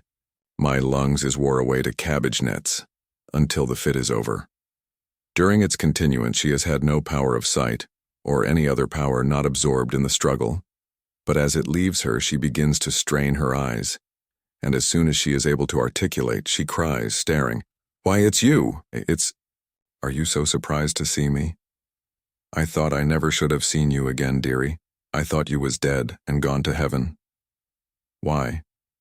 I didn't suppose you could have kept away alive so long from the poor old soul, with the real receipt for mixing it, and you are in mourning too. Why didn't you come and have a pipe or two of comfort? Did they leave you money perhaps, and so you didn't want comfort? No. Who was they as died, dearie? A relative. Died of what, lovey? Probably death. We are short tonight, cries the woman with a propitiatory laugh. Short and snappish we are, but we're out of sorts for want of a smoke. We've got the all-overs, haven't us, dearie? But this is the place to cure 'em in. This is the place where the all-overs is smoked off. You may make ready then, replies the visitor, as soon as you like. He divests himself of his shoes, loosens his cravat, and lies across the foot of the squalid bed, with his head resting on his left hand. Now you begin to look like yourself, says the woman approvingly. Now I begin to know my old customer indeed. Been trying to mix for yourself this long time, Poppet? I have been taking it now and then in my own way. Never take it your own way. It ain't good for trade and it ain't good for you. Where's my ink bottle and where's my thimble and where's my little spoon? He's going to take it in a artful form now, my dearie dear. Entering on her process and beginning to bubble and blow at the faint spark enclosed in the hollow of her hands, she speaks from time to time, in a tone of snuffling satisfaction, without leaving off. When he speaks, he does so without looking at her, and as if his thoughts were already roaming away by anticipation. I've got a pretty many smokes ready for you, first and last, haven't I, Chucky? A good many. When you first come, you was quite new to it, weren't ye? Yes, I was easily disposed of then. But you got on in the world and was able by and by to take your pipe with the best of 'em, weren't ye? Ah, and the worst? It's just ready for you. What a sweet singer you was when you first come. Used to drop your head and sing yourself off like a bird. It's ready for you now, dearie. He takes it from her with great care and puts the mouthpiece to his lips. She seats herself beside him, ready to refill the pipe. After inhaling a few whiffs in silence, he doubtingly accosts her with, "Is it as potent as it used to be?" "What do you speak of, dearie?" "What should I speak of but what I have in my mouth? It's just the same, always the identical same. It doesn't taste so, and it's slower. You've got more used to it, you see. That may be the cause, certainly. Look here." He stops, becomes dreamy, and seems to forget that he has invited her attention. She bends over him and speaks in his ear. "I'm attending to you. Says you just now, look here, says I now, I'm attending to ye. We was talking just before of your being used to it. I know all that. I was only thinking. Look here. Suppose you had something in your mind. Something you were going to do." "Yes, dearie. Something I was going to do. But had not quite determined to do." "Yes, dearie. Might or might not do, you understand." "Yes." With the point of a needle she stirs the contents of the bowl. "Should you do it in your fancy when you were lying here doing this?" She nods her head. "Over and over again. Just like me. I did it over and over again. I have done it hundreds of thousands of times in this room. It's to be hoped. It was pleasant to do, dearie. It was pleasant to do." He says this with a savage air, and a springer start at her. Quite unmoved, she retouches and replenishes the contents of the bowl with her little spatula. Seeing her intent upon the occupation, he sinks into his former attitude. It was a journey, a difficult and dangerous journey. That was the subject in my mind. A hazardous and perilous journey, over abysses where a slip would be destruction. Look down, look down. You see what lies at the bottom. There? He has darted forward to say it, and to point at the ground as though at some imaginary object far beneath. The woman looks at him, as his spasmodic face approaches close to hers, and not at his pointing. She seems to know what the influence of her perfect quietude would be. If so, she has not miscalculated it, for he subsides again. "Well, I have told you I did it here hundreds of thousands of times. What do I say? I did it millions and billions of times. I did it so often and through such vast expanses of time that when it was really done, it seemed not worth the doing. It was done so soon. That's the journey you have been away upon, she quietly remarks. He glares at her as he smokes, and then his eyes becoming filmy answers, That's the journey. Silence ensues. His eyes are sometimes closed and sometimes open. The woman sits beside him, very attentive to the pipe, which is all the while at his lips. I'll warrant, she observes, when he has been looking fixedly at her for some consecutive moments, with a singular appearance in his eyes, of seeming to see her a long way off, instead of so near him. I'll warrant you made the journey. In a many ways when you made it so often? No, always in one way. Always in the same way? Aye. In the way in which it was really made at last? Aye. And always took the same pleasure in harping on it? Aye. For the time he appears unequal to any other reply than this lazy, monosyllabic assent. Probably to assure herself that it is not the assent of a mere automaton, she reverses the form of her next sentence. Did you never get tired of it, dearie? And try to call up something else for a change? He struggles into a sitting posture and retorts upon her. What do you mean? What did I want? What did I come for? She gently lays him back again, and before returning him the instrument he has dropped, revives the fire in it with her own breath, then says to him coaxingly, Sure, yes. Now I go along with you. You was too quick for me, I see now. You come a purpose to take the journey. Why, I might have known it through it standing by you so. He answers first with a laugh, and then with a passionate setting of his teeth. Yes, I came on purpose. When I could not bear my life, I came to get the relief, and I got it. It was one. This repetition with extraordinary vehemence and the snarl of a wolf. She observes him very cautiously, as though mentally feeling her way to her next remark. It is, There was a fellow traveler, dearie. Ha ha ha. He breaks into a ringing laugh, or rather yell. To think, he cries, how often fellow traveler, and yet not know it. To think how many times he went the journey and never saw the road. The woman kneels upon the floor with her arms crossed on the coverlet of the bed, close by him and her chin upon them. In this crouching attitude she watches him. The pipe is falling from his mouth. She puts it back, and laying her hand upon his chest moves him slightly from side to side. Upon that he speaks as if she had spoken. Yes, I always made the journey first, before the changes of colors and the great landscapes and glittering processions began. They couldn't begin till it was off my mind. I had no room till then for anything else. Once more he lapses into silence. Once more she lays her hand upon his chest and moves him slightly to and fro, as a cat might stimulate a half-slain mouse. Once more he speaks, as if she had spoken. Sleeping it off. What? I told you so. When it comes to be real at last, it is so short that it seems unreal for the first time. Hark. Yes, dearie. I'm listening. Time and place are both at hand. He is on his feet speaking, in a whisper, and as if in the dark. Time, place, and fellow traveler, she suggests, adopting his tone and holding him softly by the arm. How could the time be at hand unless the fellow traveler was? Hush. The journey's made. It's over. So soon? That's what I said to you, so soon. Wait a little, this is a vision, I shall sleep it off, it has been too short and easy. I must have a better vision than this. This is the poorest of all. No struggle, no consciousness of peril, no entreaty, and yet I never saw that before. With a start. Saw what, dearie? Look at it. Look what a poor, mean, miserable thing it is. That must be real. It's over. He has accompanied this incoherence with some wild, unmeaning gestures, but they trail off into the progressive inaction of stupor, and he lies a log upon the bed. The woman, however, is still inquisitive. With a repetition of her cat-like action, she slightly stirs his body again, and listens, stirs again, and listens, whispers to it and listens.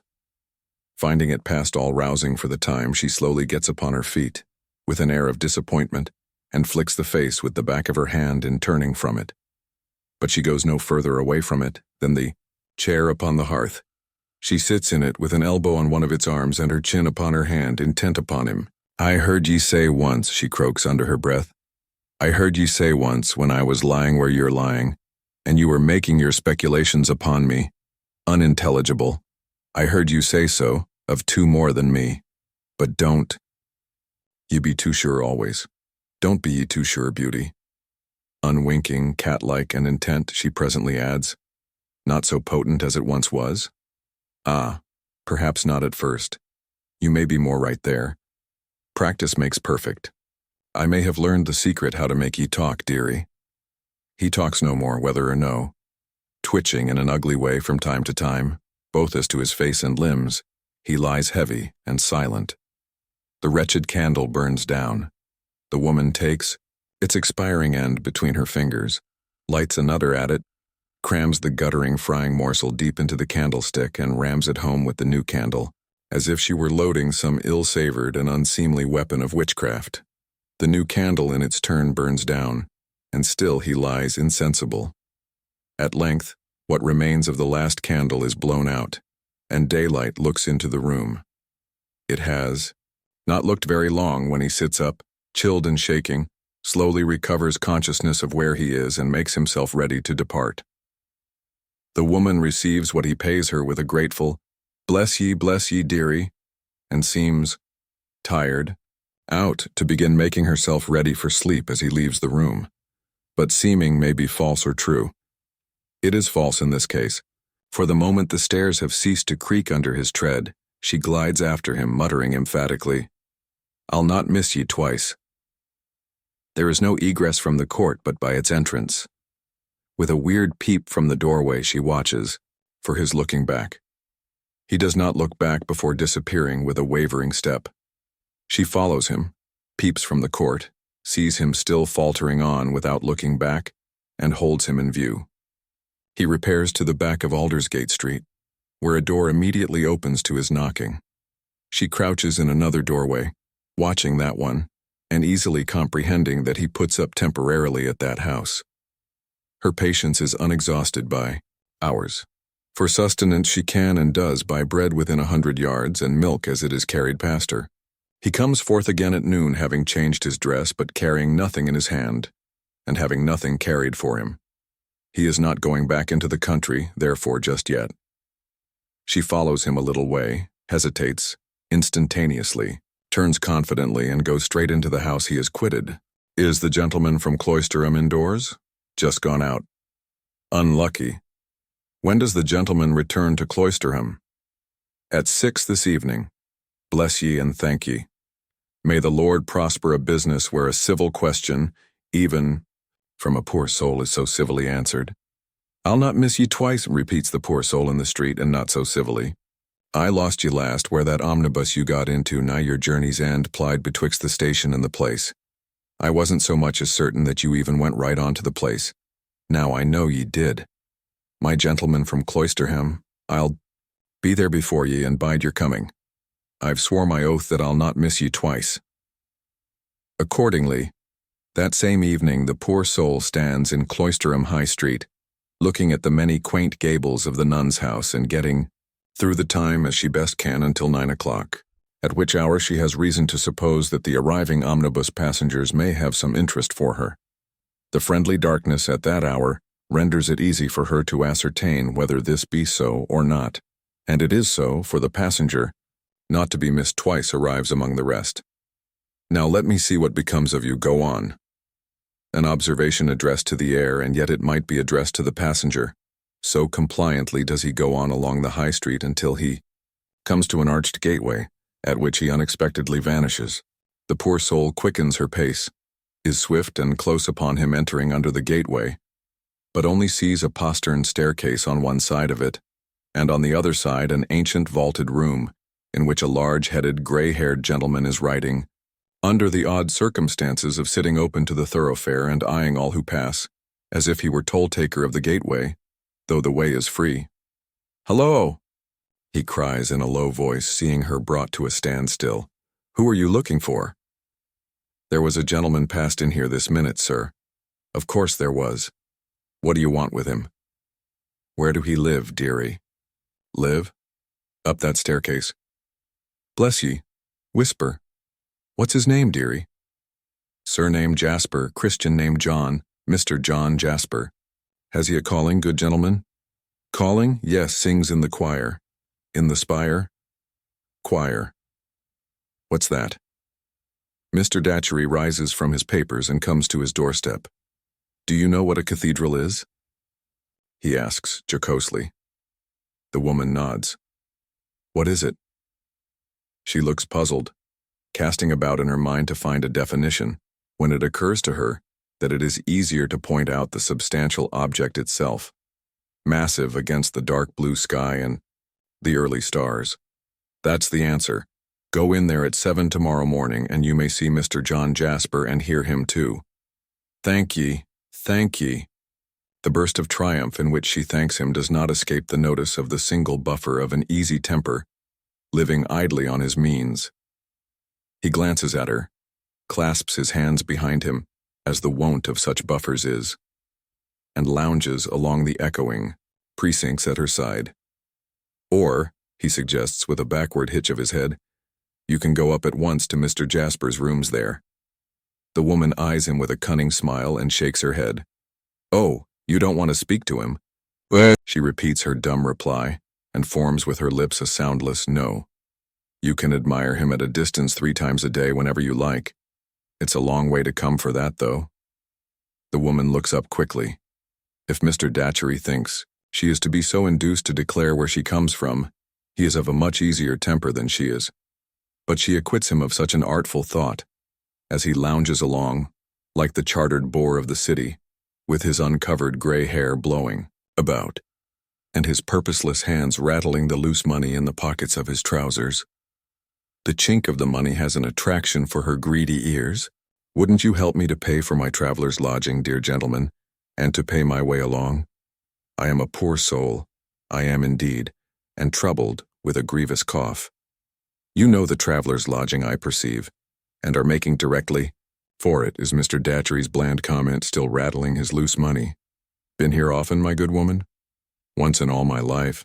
Aye. They have arrived at the entrance to the monk's vineyard. An appropriate remembrance presenting an exemplary model for imitation is revived in the woman's mind by the sight of the place. She stops at the gate and says energetically, By this token, though you mayn't believe it, that a young gentleman gave me 3 and 6pence as I was coughing my breath away on this very grass. I asked him for 3 and 6pence, and he gave it me. Wasn't it a little cool to name your sum? Hints Mr. Datchery, still rattling. Isn't it customary to leave the amount open? Mightn't it have had the appearance to the young gentleman only the appearance that he was rather dictated to? Looky here, dearie, she replies in a confidential and persuasive tone. I wanted the money to lay it out on a medicine as does me good, and as I deal in. I told the young gentleman so, and he gave it me, and I laid it out honest to the last brass farden. I want to lay out the same sum in the same way now, and if you'll give it me, I'll lay it out honest to the last brass farden again, upon my soul. What's the medicine? I'll be honest with you beforehand as well as after. It's opium. Mr. Datchery, with a sudden change of countenance, gives her a sudden look. It's opium, dearie, neither more nor less. And it's like a human creature so far, that you always hear what can be said against it, but seldom what can be said in its praise. Mr. Datchery begins very slowly to count out the sum demanded of him. Greedily watching his hands, she continues, to hold forth on the great example set him. It was last Christmas Eve, just arter dark, the once that I was here afore, when the young gentleman gave me the 3 and 6. Mr. Datchery stops in his counting, finds he has counted wrong, shakes his money together and begins again. And the young gentleman's name, she adds, was Edwin. Mr. Datchery drops some money, stoops to pick it up, and reddens with the exertion as he asks, How do you know the young gentleman's name? I asked him for it, and he told it me.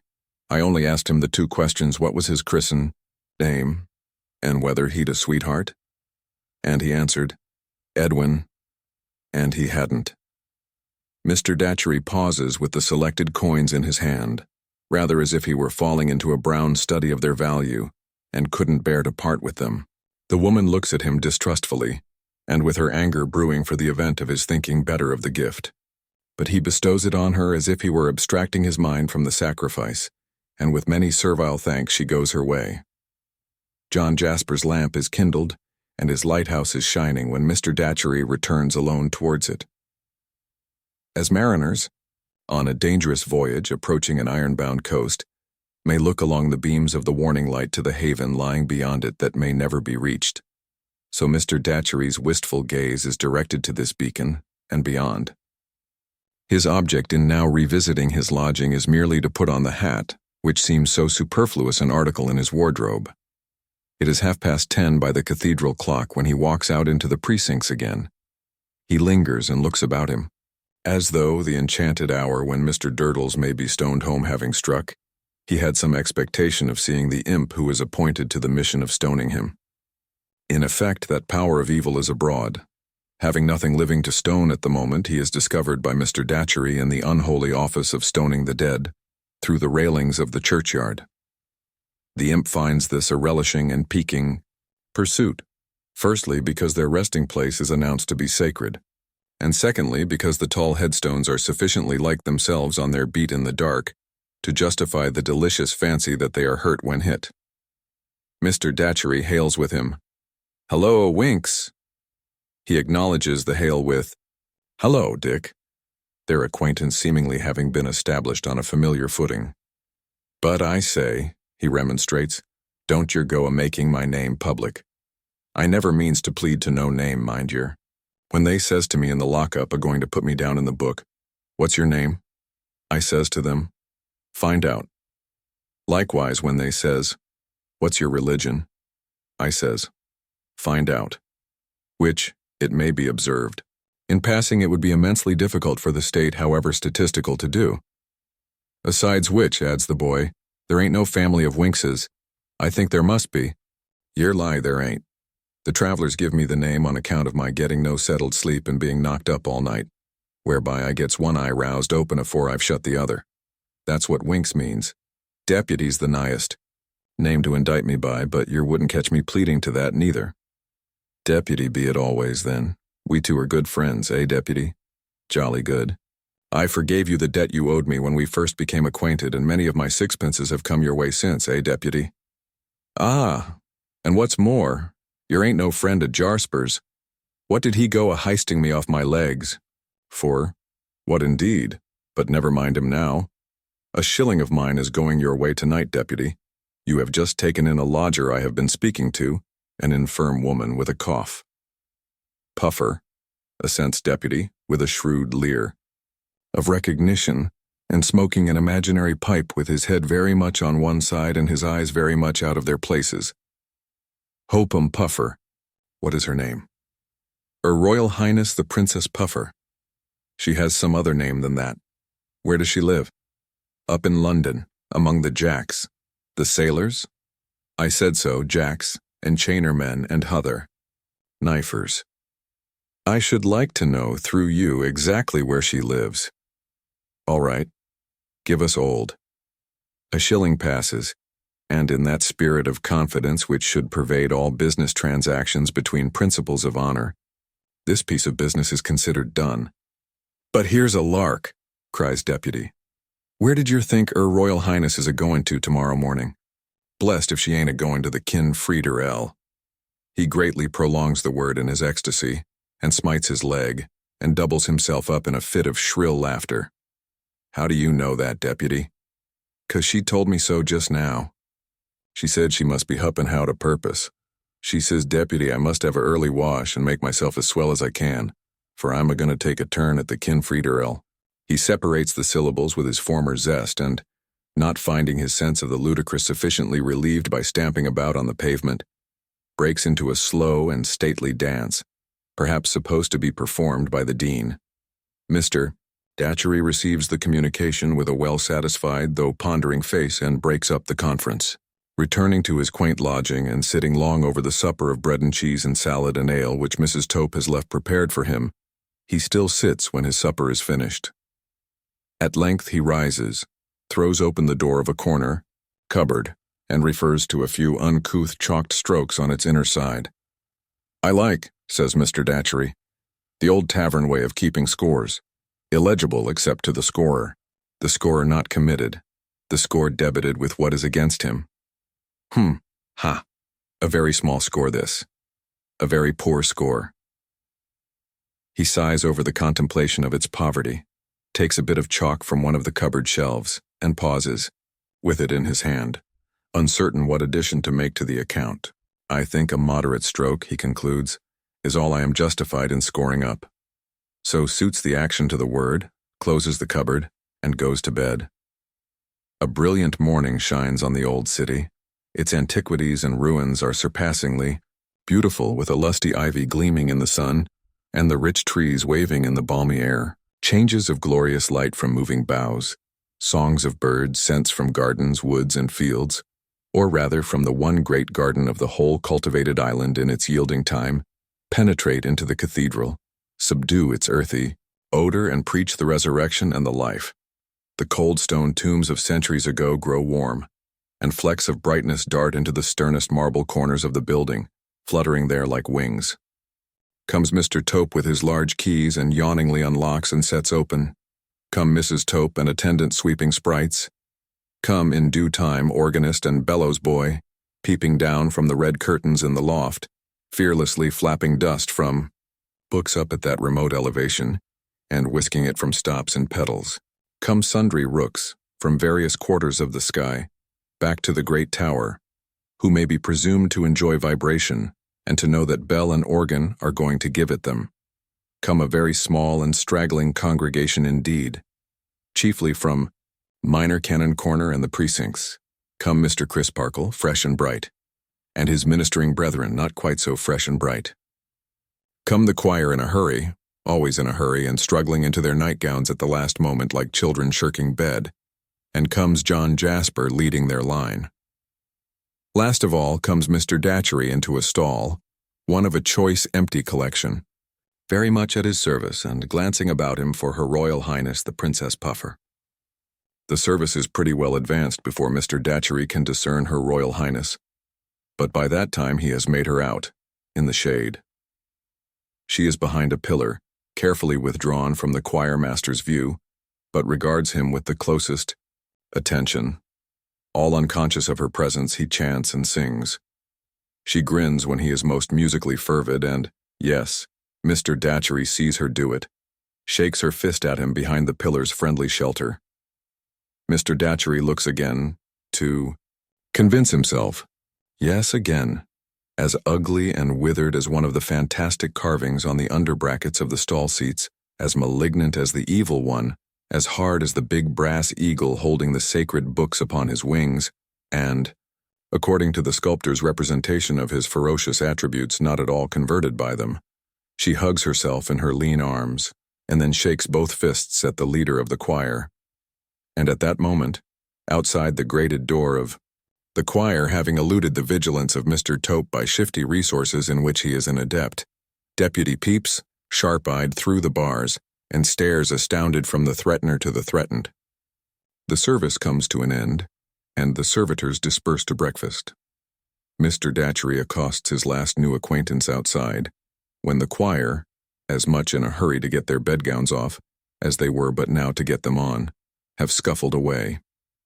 "Well, mistress, good morning. You have seen him?" "I've seen him, dearie. I've seen him."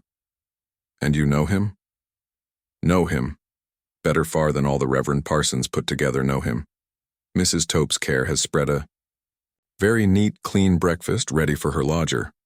Before sitting down to it, he opens his corner cupboard door, takes his bit of chalk from its shelf, adds one thick line to the score, extending from the top of the cupboard door to the bottom, and then falls to with an appetite. Appendix.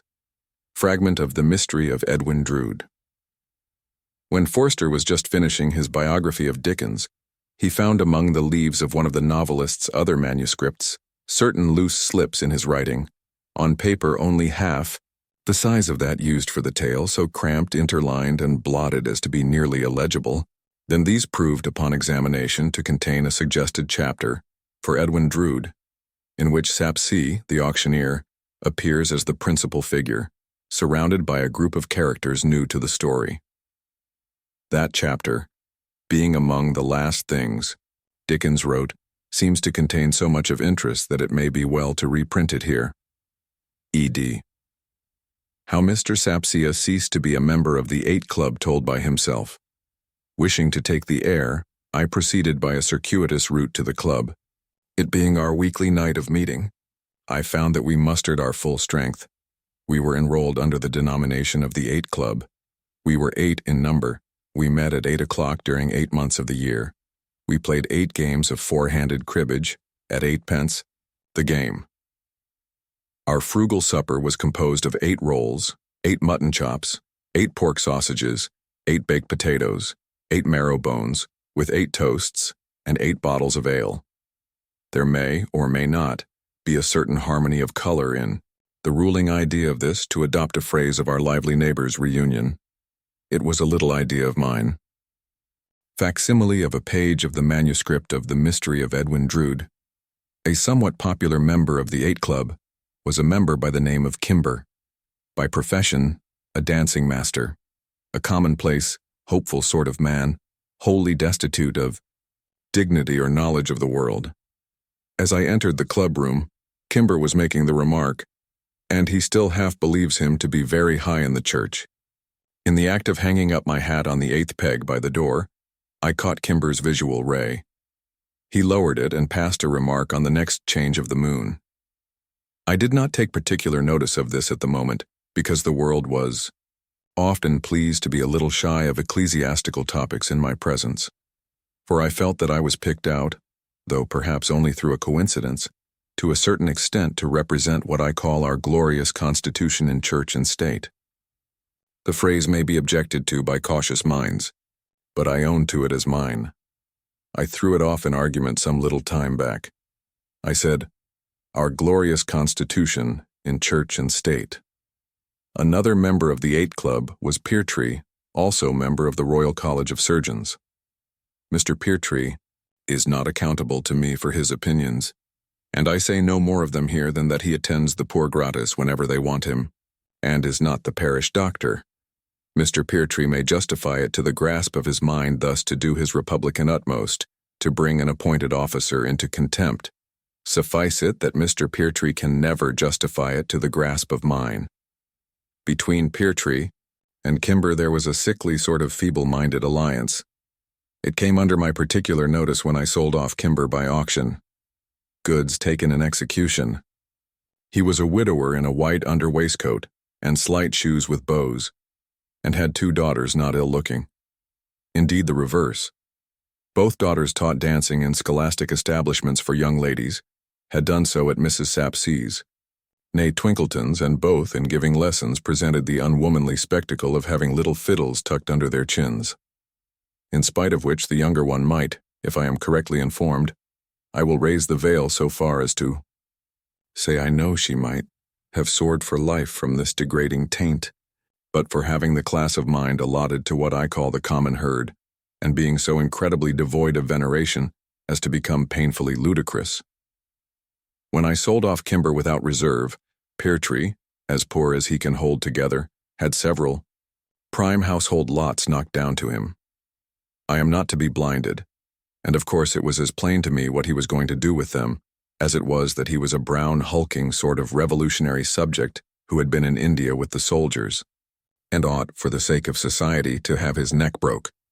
I saw the lots shortly afterwards in Kimber's lodgings through the window, and I easily made out that there had been a sneaking pretense of lending them till better times. A man with a smaller knowledge of the world than myself might have been led to suspect that Kimber had held back money from his creditors and fraudulently bought the goods. But besides that, I knew for certain he had no money.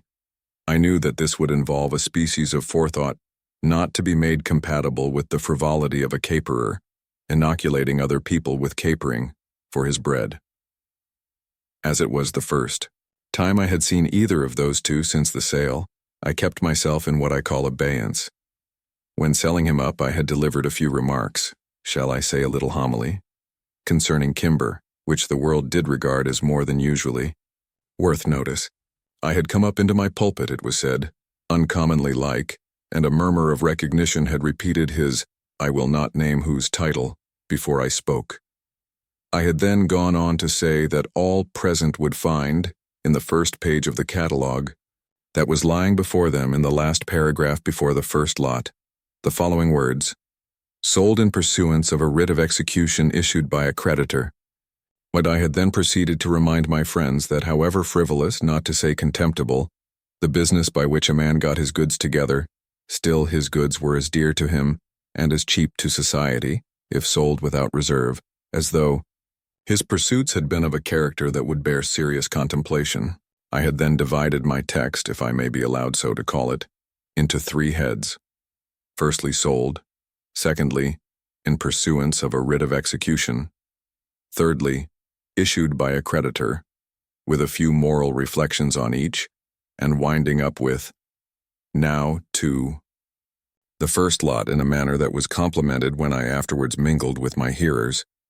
So not being certain on what terms I and Kimber stood, I was grave, I was chilling. Kimber, however, moving to me, I moved to Kimber. I was the creditor who had issued the writ. Not that it matters. I was alluding, Mr. Sapsea, said Ike, Kimber, to a stranger who entered into conversation with me in the street as I came to the club. He had been speaking to you just before, it seemed, by the churchyard, and though you had told him who you were, I could hardly persuade him that you were not high in the church. Idiot, said Peertree. Ass, said Kimber. Idiot and ass, said the other 5 members. Idiot and ass, gentlemen, I remonstrated, looking around me, are strong expressions to apply to a young man of good appearance and address. My generosity was roused. I own it. You'll admit that he must be a fool, said Peertree. You can't deny that he must be a blockhead, said Kimber. Their tone of disgust amounted to being offensive. Why should the young man be so calumniated? What had he done? He had only made an innocent and natural mistake. I controlled my generous indignation and said so. Natural? Repeated Kimber. He's a natural. The remaining 6 members of the 8 Club laughed unanimously. It stung me. It was a scornful laugh. My anger was roused in behalf of an absent, friendless stranger. I rose, for I had been sitting down. Gentlemen, I said with dignity, I will not remain one of this club allowing opprobrium to be cast on an unoffending person in his absence. I will not so violate what I call the sacred rights of hospitality. Gentlemen, until you know how to behave yourselves better, I leave you. Gentlemen, until then I withdraw from this place of meeting, whatever personal qualifications I may have brought into it. Gentlemen, until then you cease to be the 8 Club and must make the best you can of becoming the 7. I put on my hat and retired. As I went downstairs, I distinctly heard them give a suppressed cheer. Such is the power of demeanor and knowledge of mankind. I had forced it out of them. Whom should I meet in the street within a few yards of the door of the inn where the club was held, but the self-same young man whose cause I had felt it my duty so warmly, and I will add, so disinterestedly, to take up. Is it Mr. Sapsea? He said doubtfully. Or is it? It is Mr. Sapsea, I replied. Pardon me, Mr. Sapsea. You appear warm, sir. I have been warm, I said, and on your account. Having stated the circumstances at some length, my generosity almost overpowered him. I asked him his name. Mr. Sapsea, he answered, looking down. Your penetration is so acute, your glance into the souls of your fellow men is so penetrating, that if I was hardly enough to deny that my name is Poker, what would it avail me? For I don't know that I had quite exactly made out to a fraction that his name was Poker, but I dare say I had been pretty near doing it. Well, well, said I, trying to put him at his ease by nodding my head in a soothing way. Your name is Poker, and there is no harm in being named Poker. Oh, Mr. Sapsea, cried the young man in a very well-behaved manner, bless you for those words. He then, as if ashamed of having given way to his feelings, looked down again. Come, Poker, said I, let me hear more about you. Tell me, where are you going to, Poker, and where do you come from?